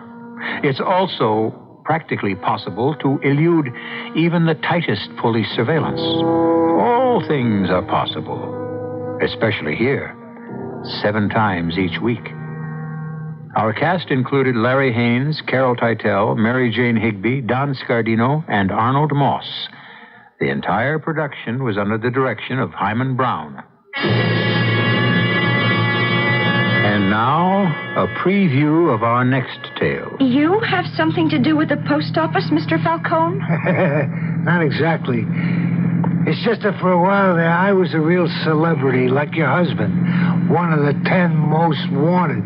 Right, Mr. Adams? Yes, but I thought you were in Italy or somewhere. Yeah. So do most people, I hope. including Uncle Sam. Only I ain't anymore. I'm Gino Falcone, right here in Mexico where the U.S. can't touch me. But, Mr. Adams, I got $2 million in cash waiting for me in the States. And I can't get to it.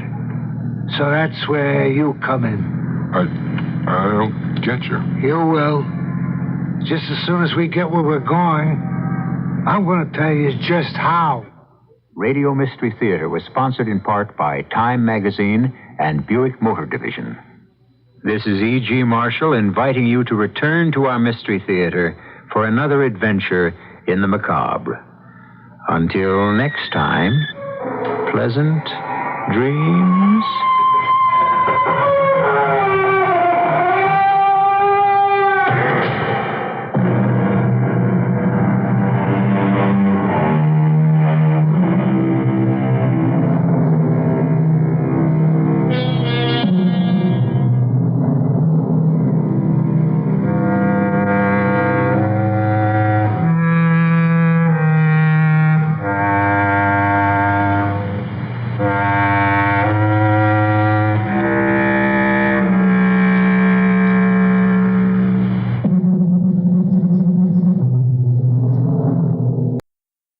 The CBS Radio Mystery Theater presents...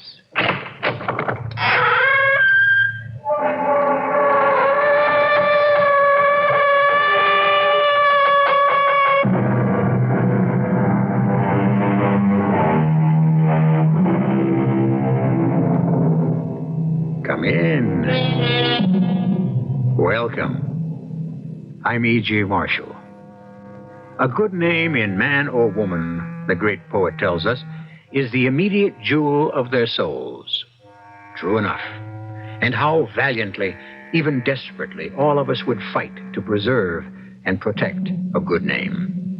But would you also do battle to preserve or protect a bad name? Look at it this way. Suppose a bad name was the only name you had. Suppose it were a name that would make you rich and famous. What then? Would you give it up?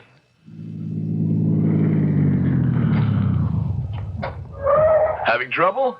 Yeah. Thanks for stopping. Well, what seems to be the trouble? Well, I think it's the carburetor. Well, let me take a look. Don't bother. Huh? I'm onto the game. You're working with Jim Kuick, aren't you? What are you talking about? Don't move. Mister, what are you pointing that gun at me for? I'm just going to kill you before you kill me. Kubick monkeyed with the carburetor, so I'd have to stop along here. Look, I figured you were in trouble, and I wanted to help. Well, if you're religious, I'll give you a couple of seconds to pray. You got it all wrong. You look like you were in trouble. I only want... Oh.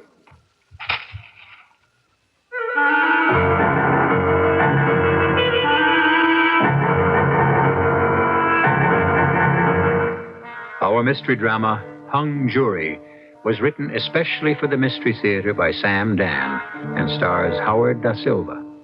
It is sponsored in part by Anheuser-Busch Incorporated, brewers of Budweiser. I'll be back shortly with Act One.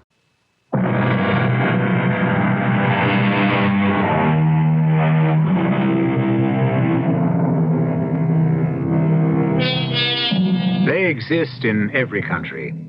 Here they are referred to as Middle America. They are the hard-working, sober-minded, respectable members of the community, the guardians of its morality. And one of their vast number is the hero, or more properly, the protagonist of our play. His name is Henry Pollard. He's 40-ish, bald, a bit plumpish, and like the character in the classic popular song, you'd pass him on the street and never notice him.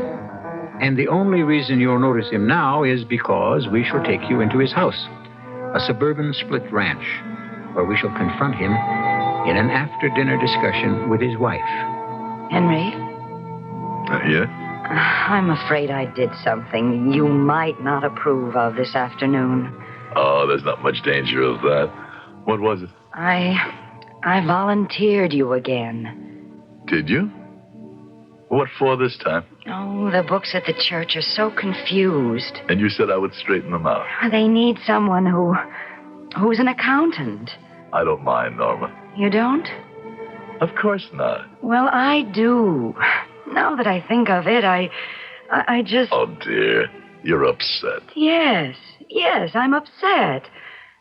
Let me tell you why. Louise Farnham, head of the finance committee, called me and said, "Darling, our books are absolute chaos. Could Henry be a doll and straighten them out?" Well? I said yes, without thinking. And then I said to myself, why? Why shouldn't I, Norma? I'm an accountant. You're not the only accountant in the congregation. Why don't they ever ask Seth Burton or Tom Mosley? Well... Whenever something has to be done, the automatic reflex action. Call on Henry Pollard. I don't mind. You've been extending yourself for 10 years. In the church, the school, the charities. And where did it get you? Where's it supposed to get me? Oh, nowhere definite, I suppose, but I don't think you're getting any real satisfaction out of it. Oh, that's not true, Norm. What's all this? Why are you so upset? Because you're being taken for granted, and I think that rankles you. I think you're bored with your life. Norma, darling. No, you're 40. You're not really getting anywhere. I've got a promotion coming up. You haven't made a mark on the world, and you think being active in the community will somehow do something. But it hasn't. Darling, I'm very content. You don't use that word at 40. It's men like you who eventually break out, do something rash, desperate. What can I do to convince you that I'm happy with the way things are? Oh, I guess I'm being silly. I'm not even sure I understand what I'm saying. Oh, I hope that's not the office. Darling, if they need me, they need me. Hello. Hi, precious. Who is this? Oh, you're not alone.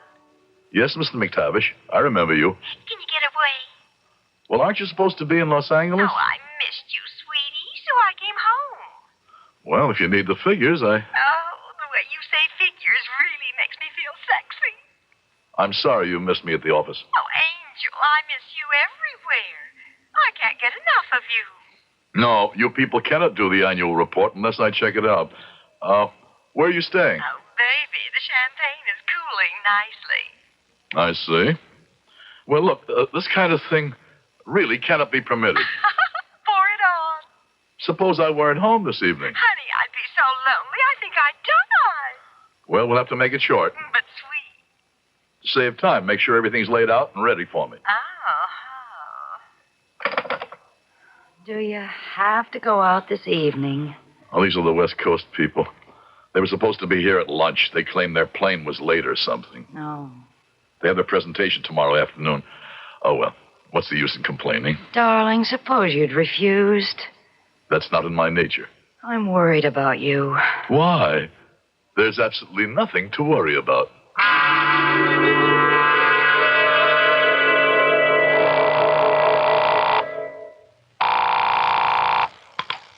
Hello? Norma, did I wake you? No, dear, I've been waiting up. Well, that's why I called. This thing is going to take longer than I thought. Oh. I can't tell you how confused everything is. Will you be very late? I'm afraid so. Don't wait up for me. Of course, I'm all right. You're letting these people take advantage of you. Well, I don't mind. Oh, Henry, sometimes I wish you would mind. You'd better get to bed, dear. Good night. Good night.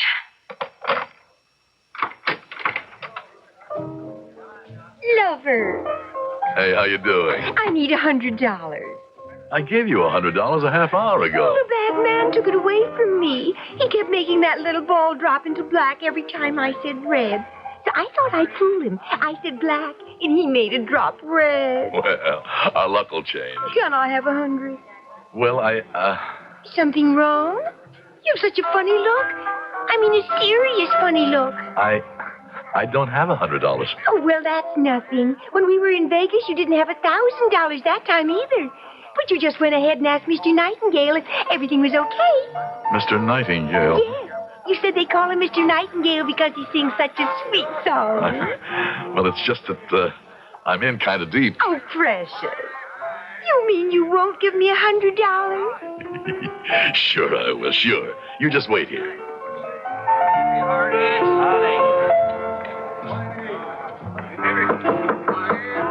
Come in. Well, Mr. Pollard, have a seat. Thank you. What can I do for you? I would like to extend my line of credit. Credits. The whole world's based on credit. Oh, well, let's check it out. Well, what are we checking out? Oh, we're completely up to date, Mr. Pollard. The dial on this telephone is hooked into a computer. In this little book, we have a roster of our customers' names, and besides each is his code number. Let's see, Pollard. Yeah. Oh, yes. 091. And so we dial 091. And in practically no time at all, the computer prints out on this typewriter everything we need to know. No sooner said than done. Oh, my goodness. I'm afraid we cannot extend you any more credit. But you said my credit was unlimited. Yes, we said that, and it's true. Your credit may be unlimited, but you're the one that's limited. I don't understand. Well, now, sir, you are an accountant, true? Yes? And so you, of all people, should certainly have an orderly sense of finance. You owe us a total of $20,000. 20? It adds up, doesn't it? 50 here, 100 there, 1,000 another time. But Yes, you don't remember, of course. This is the safe limit of your credit. And, of course, we must now discuss a means of payment. $20,000? I don't have anywhere near that kind of money. Mr. Pollard, I am not a moralist. I won't say to you, if you can't lose, don't play, or if you can't pay, don't borrow. That's all spilled milk, water under the bridge, a lock for the door of the empty barn. But where can I possibly get $20,000? You have $20,000. We've checked you out. That's how we set your limit. But where? You have a fine Persian rug on your floor in excellent condition. Bring at least $1,900. Yes, but I'm showing you where this $20,000 exists. Now, you have an antique silver service set, which I have appraised at close to $1,100. What are you saying? How do you know? We chose a propitious time to enter your home and consider the contents. And these, plus other valuable items, total $10,000. But I can't sell. For the other 10, you can take a second mortgage on your house. You see, the money does exist. But all the furniture and valuables you're talking about belong to my wife. Of course. And the mortgage, the house, we own it jointly. I couldn't raise money without her consent. And here you were saying you had no money. But I can't ask my wife to... Why not? Well, because what could I tell her? The truth? How? How can I tell her the truth? Sir, what kind of marriage do you have? She'll divorce me. In which case you'll divide your property down the line and your half will be enough to satisfy your debt. How can I tell her I've been gambling and that I had another woman? No, you don't have to tell her about the other woman, just the gambling. I can't tell her. You will. You will. Just a matter of choosing the right time. There's never a right time. Oh, yes, there is. And you pick it. Would you rather go home and tell her now? Or would you rather tell her after we break your legs?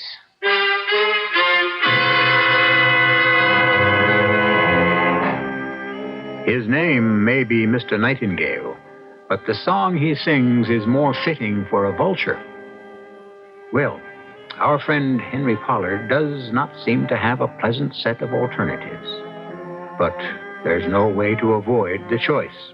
And so, he will decide as soon as I return in just a few moments with Act Two.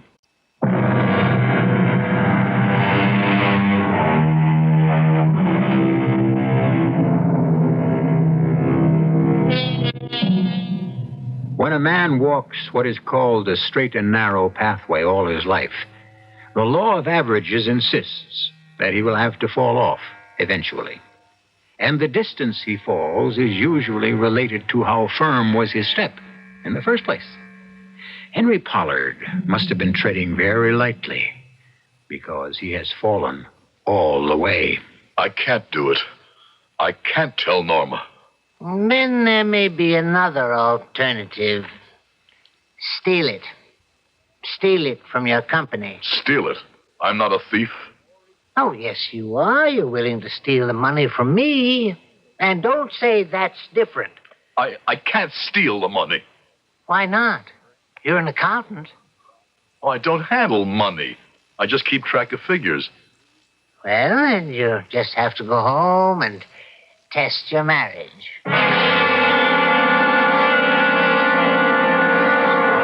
Have you got my 100, sweetie?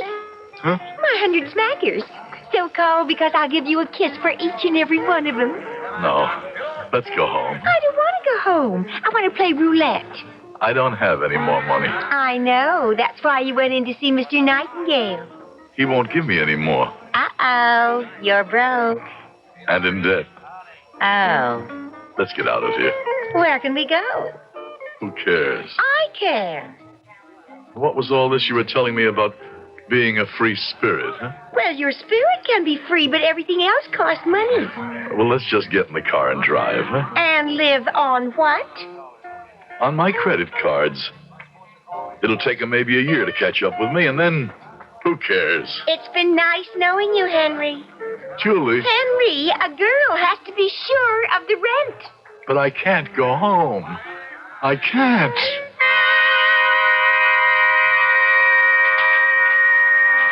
My name is Henry Randall Pollard, and I intend to take my life with this pistol. I commit this act because I don't have the ability to achieve success, nor do I have the humility to live with failure. Nor do I have the courage to pull the trigger. No, I'm not afraid to die. I just am not willing to shoot. Because if I make it a suicide, then Norma and the kids will not collect the insurance. What I better do is have an accident. An automobile accident.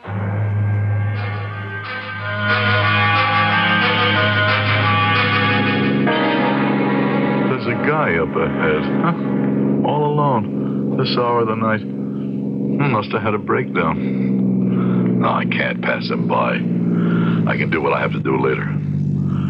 Let me do a good deed before I leave this world. You in trouble? Yeah. Oh, yeah. Thanks for stopping. I don't know. Something went wrong with the car. Well, I can give you a lift to the nearest phone or garage. Would you? Oh, that would be fine. My name is Barrington. Elmer A. Barrington. I'm Henry Pollard. Well, this is so kind of you, Mr. Pollard. So very kind. Could you drop me off at a motel? I'd like to spend the night there and worry about the car tomorrow. Sure. Sufficient unto the day, the trouble's there, too, as they say. Hop in. Just got a few things I want to take with me. This bag and my attaché case. That's about all. Now I'll just run up the windows and lock the doors. Let me give you a hand. No. Don't you touch that case. What? I only wanted to help. Put it down. Well, sure. I'm sorry. Yeah. I see it all now. This is the way it was supposed to be. Kubik arranged for my car to stall out on the turnpike. Then you happen along as if by coincidence and kill me and take the money. That's an old trick. Will you please tell me what you're talking about? Oh, yes. It's the last trick you'll ever try. Hey, what are you going to do with that gun? You can't kill me. Oh, but I can. And I kill very well. Look, mister. Because I have an instinct. A hunter's instinct. A killer's instinct. I smell, I sense death and murder. Look, all I wanted to do was help you. And before I kill you, I must tell you why your little scheme failed. I had no scheme. You were overmatched. You and my idiot servant, Kubik. I don't know anybody named... This is the last minute of your life. And you should know why your amateurish plan was doomed from the start. Believe me. I've lived here in America 30 years. Look at me. Listen to how I speak. I'm an American. A typical American, no? But my name isn't Barrington. It's von Barenheim. I killed 100,000, 200,000. Who can count them? I pacified Warsaw for my Führer. The others, Goering, Himmler, Goebbels, Streicher, all dead. All gone, except me. Me, the one they call the werewolf of Warsaw. And now, you're dead, too.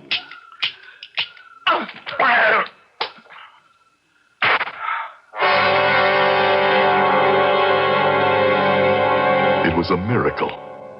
He pulled the trigger, but the gun misfired. I jumped him. He may have been a killer in his day, but that day was over. He was now an elderly man. He kept pulling the trigger, but I was able to push the gun against him. And when it finally went off, the bullet killed him, not me. Ironic. Why had I struggled? Why didn't I let him kill me? I had wanted to die. Or did I?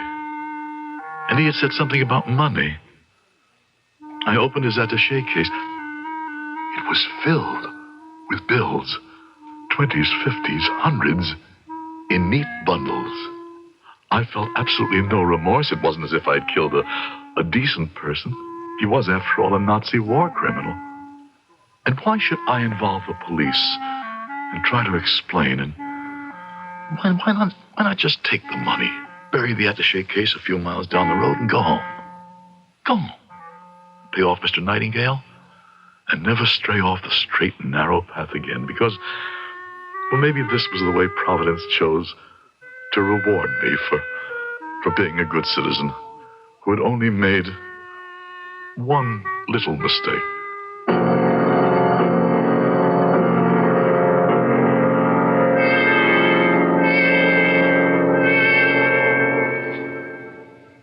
Will you be home for dinner again this evening, Henry?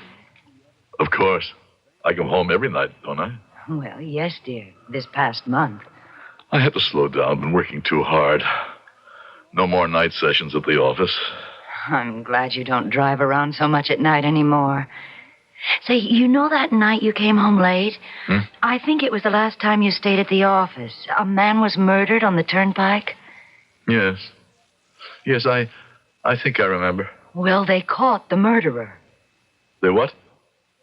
Who is he? Henry, you look so pale. Well, I don't blame you. You passed that spot just before or just after it happened. It might have been you. Who's the murderer? Well, he's not the murderer yet, not until he's convicted. But the suspect is a man named James Kubik. James Kubik? Yes, he's been arrested and charged. And they don't do that unless they're pretty sure, do they? James Kubik. Now what do I do? Do I say that Mr. Kubik is innocent? Do I come forward and present myself as the killer of Mr. Elmer A. Barrington? I should. And if I were everything I claim to be, that people think I am, I would. But I'm not what I claim to be. If I were, I'd never have gotten into this thing in the first place. But how can I let an innocent man... Well, maybe a jury will acquit him. No point in my being hasty. Just wait and see what happens.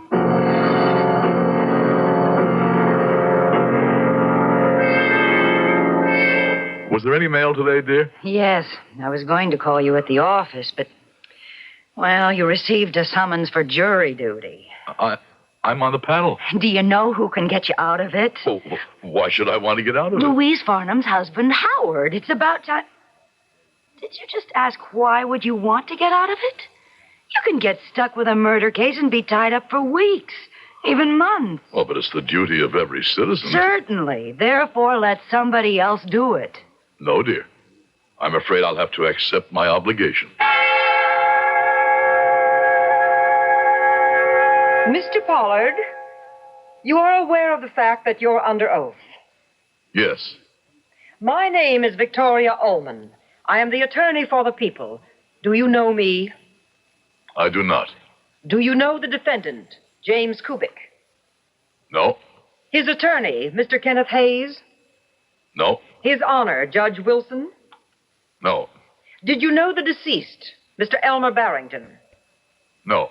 Do you know any of the jurors so far selected? No.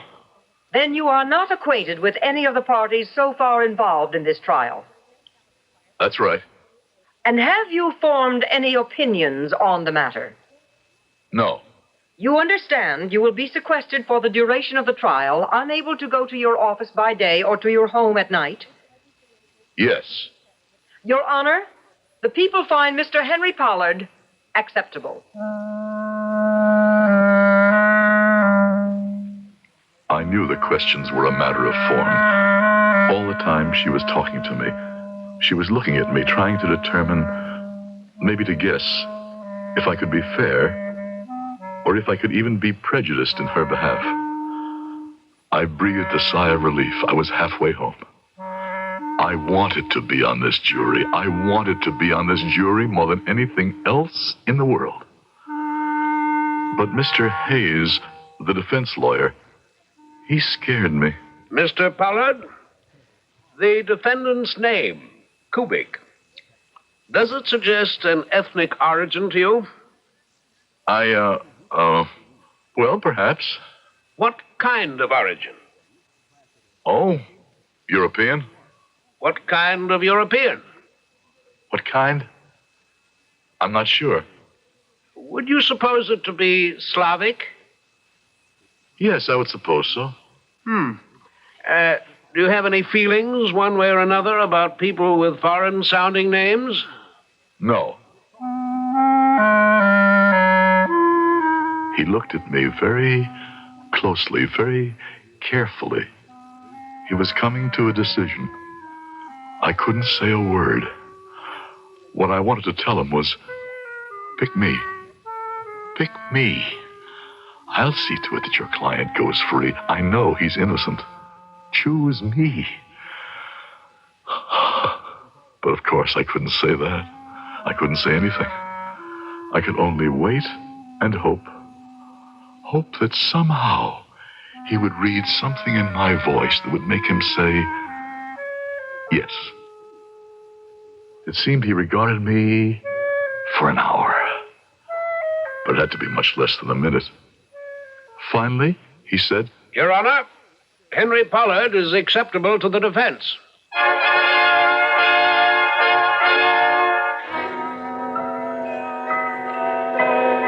Acceptable to both the people and the defense. We have Henry Pollard, now a juror, sitting in judgment. We know what no one in that courtroom even remotely would dare to suspect, that juror number 6, Henry Pollard, is the killer, and not the defendant, the accused, James Kubik. How can justice possibly be served here? Well, you know that justice always triumphs. When I return with Act 3.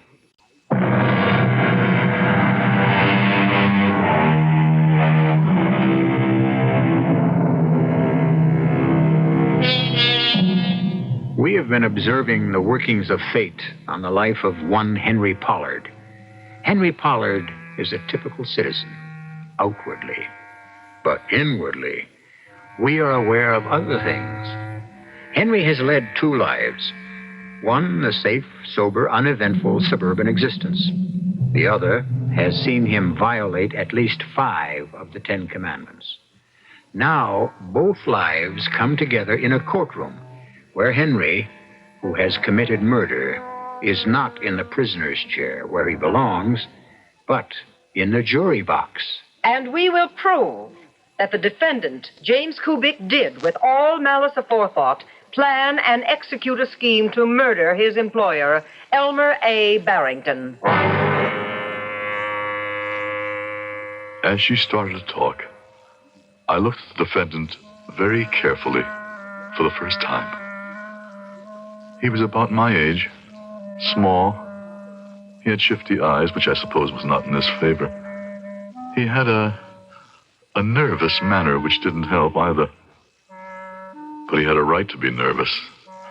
He was on trial for his life. I wanted to tell him, don't worry. I won't let you pay the bill for me. You're safe. I'll swing this jury for you. Mrs. Bronson, you were Mr. Barrington's housekeeper? That's absolutely correct. You worked for him for how long? 15 years. And what kind of a man was he to work for? A saint. What business was Mr. Barrington engaged in, Mrs. Bronson? He bought and sold. What? Anything. Everything. Stocks, bonds, houses, business. He was a very sharp, shrewd man. And was he accustomed to carrying cash with him in large amounts? Oh, yes. Thousands of dollars in that attaché case of his. And when I'd say to him, Mr. Barrington ain't that dangerous, he'd say, well, I got Kubik to protect me. Some protection that one turned out. The pistol he was carrying the night he was shot. The one that killed him, lying there on the table. Do you recognize it? Yes, ma'am. Belongs to Mr. Kubik. Will you tell us what happened the night of the murder? Well, Mr. Barrington had just got a phone call. And he said, I have to go upstairs and get my attaché case. Get hold of Kubik and tell him he has to drive me. Where's Kubik? I'm right here, Mr. Barrington. What's the matter with you? You look like hell. Been drinking again? Oh, no, sir. I just feel sick. I can't let you drive me if you're sick. Is the convertible okay to take? Yes, sir. I fixed the carburetor. Come out with me and make sure. Mr. Barrington, I'll need some money to pay some food bills tomorrow. Oh, well, wait a minute. I got some here in my case. Will a $100 bill cover it? Yes, sir. He opened that briefcase, and it was chock full of money. Well, I'd seen it before, so it didn't faze me none. But Kubik's eyes, they shone like floodlights. And then Mr. Barrington and the defendant left the room. When did you see Mr. Kubik again? Say half an hour later. I was in the kitchen. I thought you'd gone to bed. Yeah, I can't sleep. Where you going? You mean I got to check in and out to you? I thought you were sick. I got to go out and get some air. You mean some booze? I got to get rid of a headache. Maybe if you went on the wagon. This is a good little thing you got here. You keep telling the boss I'm a lush, and then... How come you get all them hangovers? I got headaches. From booze? No. From the boss. He can drive you crazy. One day, I'm going to kill him. I believe you would, too. Shut up. Where are you going? I said I was going out. Now, Mr. Kubik, you walked out to the garage with Mr. Barrington.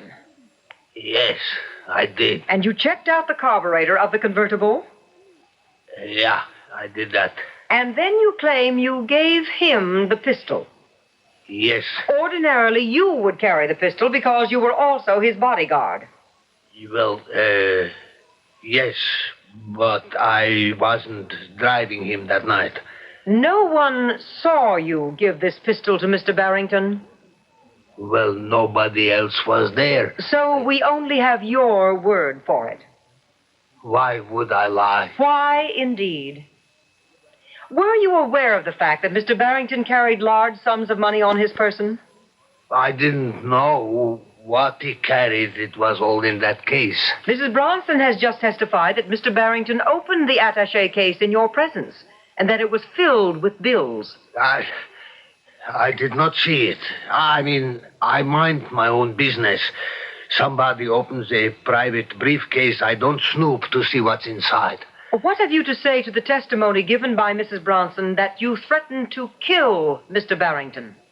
I didn't threaten to kill Mr. Barrington. Did you say, one day I'm gonna kill him? Well, did you? No. You didn't say it. But I did not mean it. I mean, why would I kill him? Because he was strict. Because he may have insisted on a better job from you. Everybody says something they don't mean sometimes.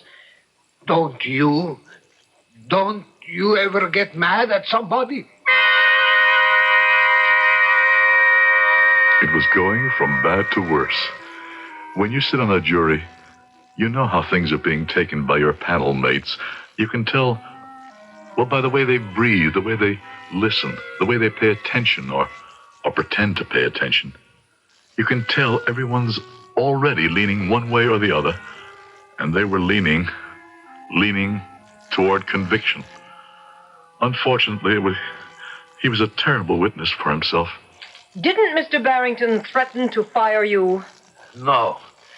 Yes. And isn't it true that the real reason he kept you is because you were willing to work for low wages? Why were you willing to be underpaid, Mr. Kubik? Well, jobs are hard to get. Especially for a man with a criminal record. To compound the damage, Kubik had served time for assault. He had almost killed a man. There may have been some justification, but I could see he was gone. And yet, I couldn't let him pay the bill for me. Or could I? But what could I do? Stop the trial and step forth and confess? No, I couldn't do that either. And then it occurred to me, there was a way. He would be found guilty, but I could make him a hero. He would get off easily. All I had to do was somehow get word to his counsel. Your Honor, I wish to recall the defendant to the stand. I do this because we've come into possession of a piece of evidence which casts an entirely new light on this case. Mr. Kubik, you came to this country from Poland? Yeah. While in Warsaw during the war, had you ever heard of a man named von Barenheim? My memory ain't so good. You were an officer in the Polish army, were you not? Yeah, I think I was a lieutenant. I don't really remember.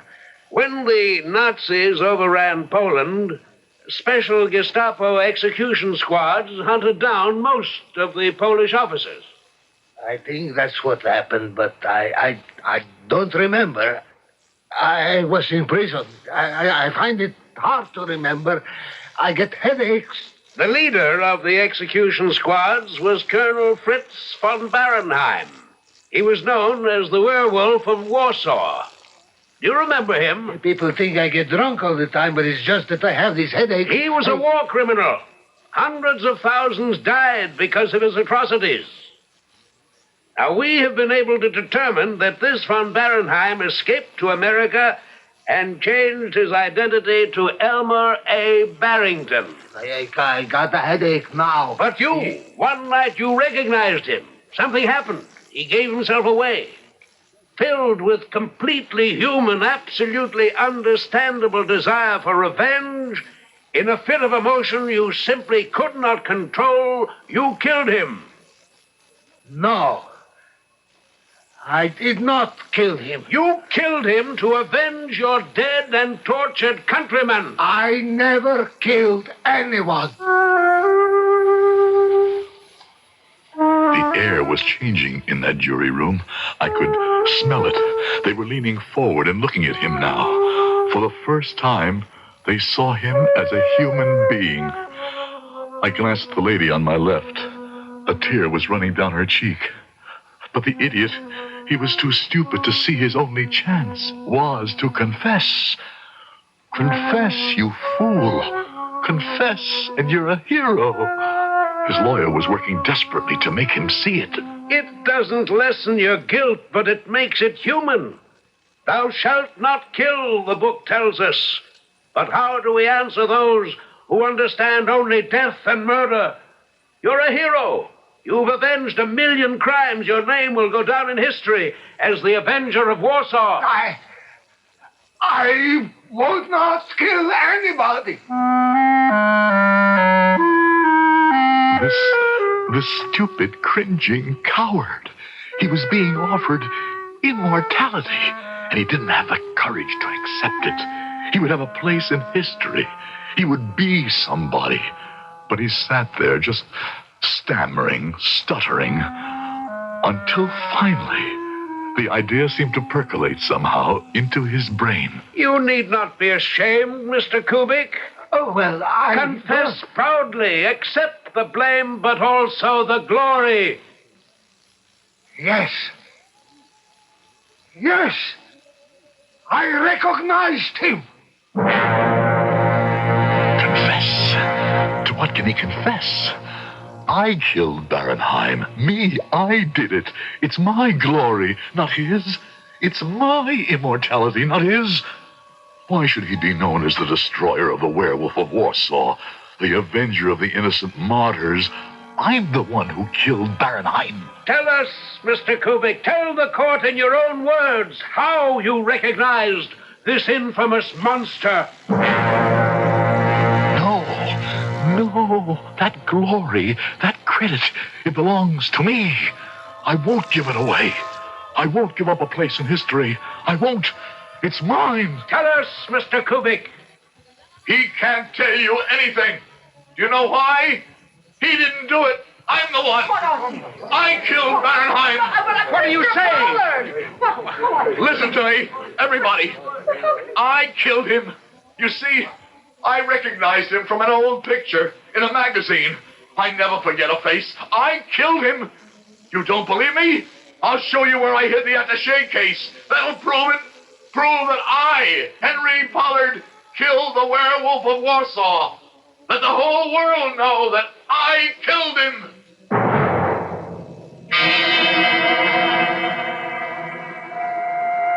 And the whole world did. And Henry Pollard became a hero. Of course, he went to jail because some of the suspicious-minded people on the jury, another jury, the one that was impaneled to try him, wanted to know what had happened to the money. But there are still those who see him as a man of the purest motives. My only motive is to return here in a few moments.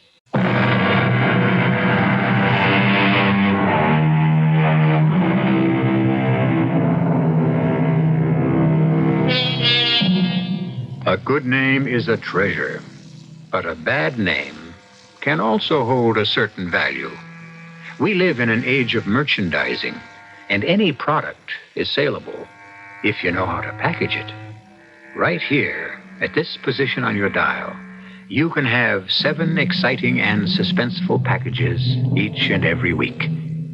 Our cast included Howard Da Silva, Catherine Byers, Joan Shea, Bob Dryden, and Guy Sorrell.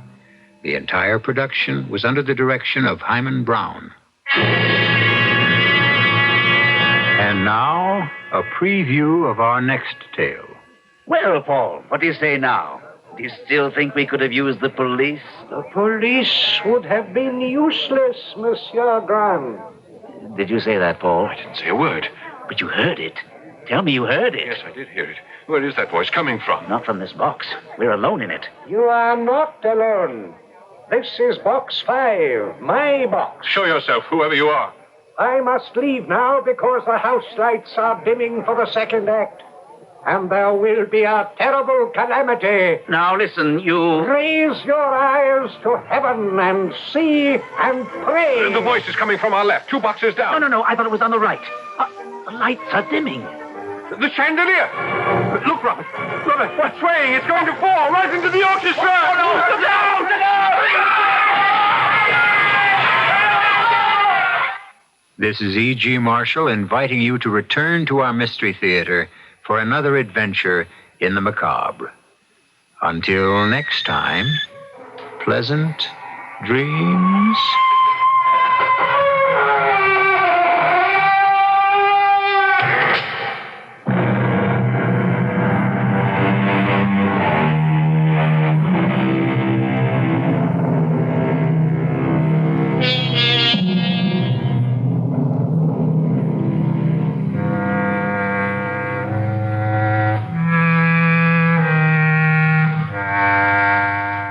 The CBS Radio Mystery Theater presents...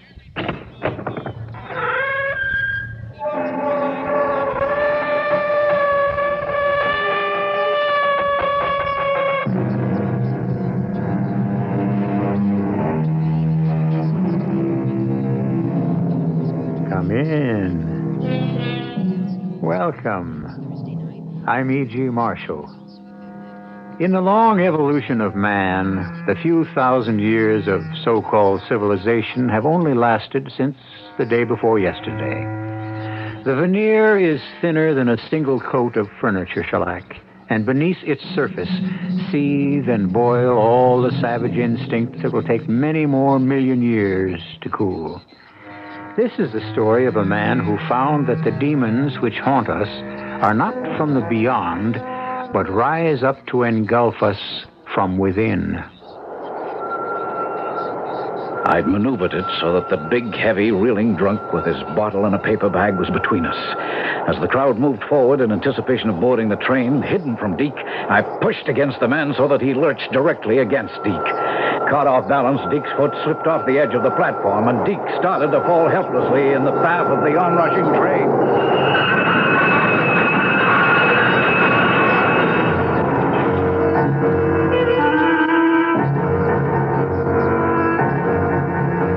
Our mystery drama,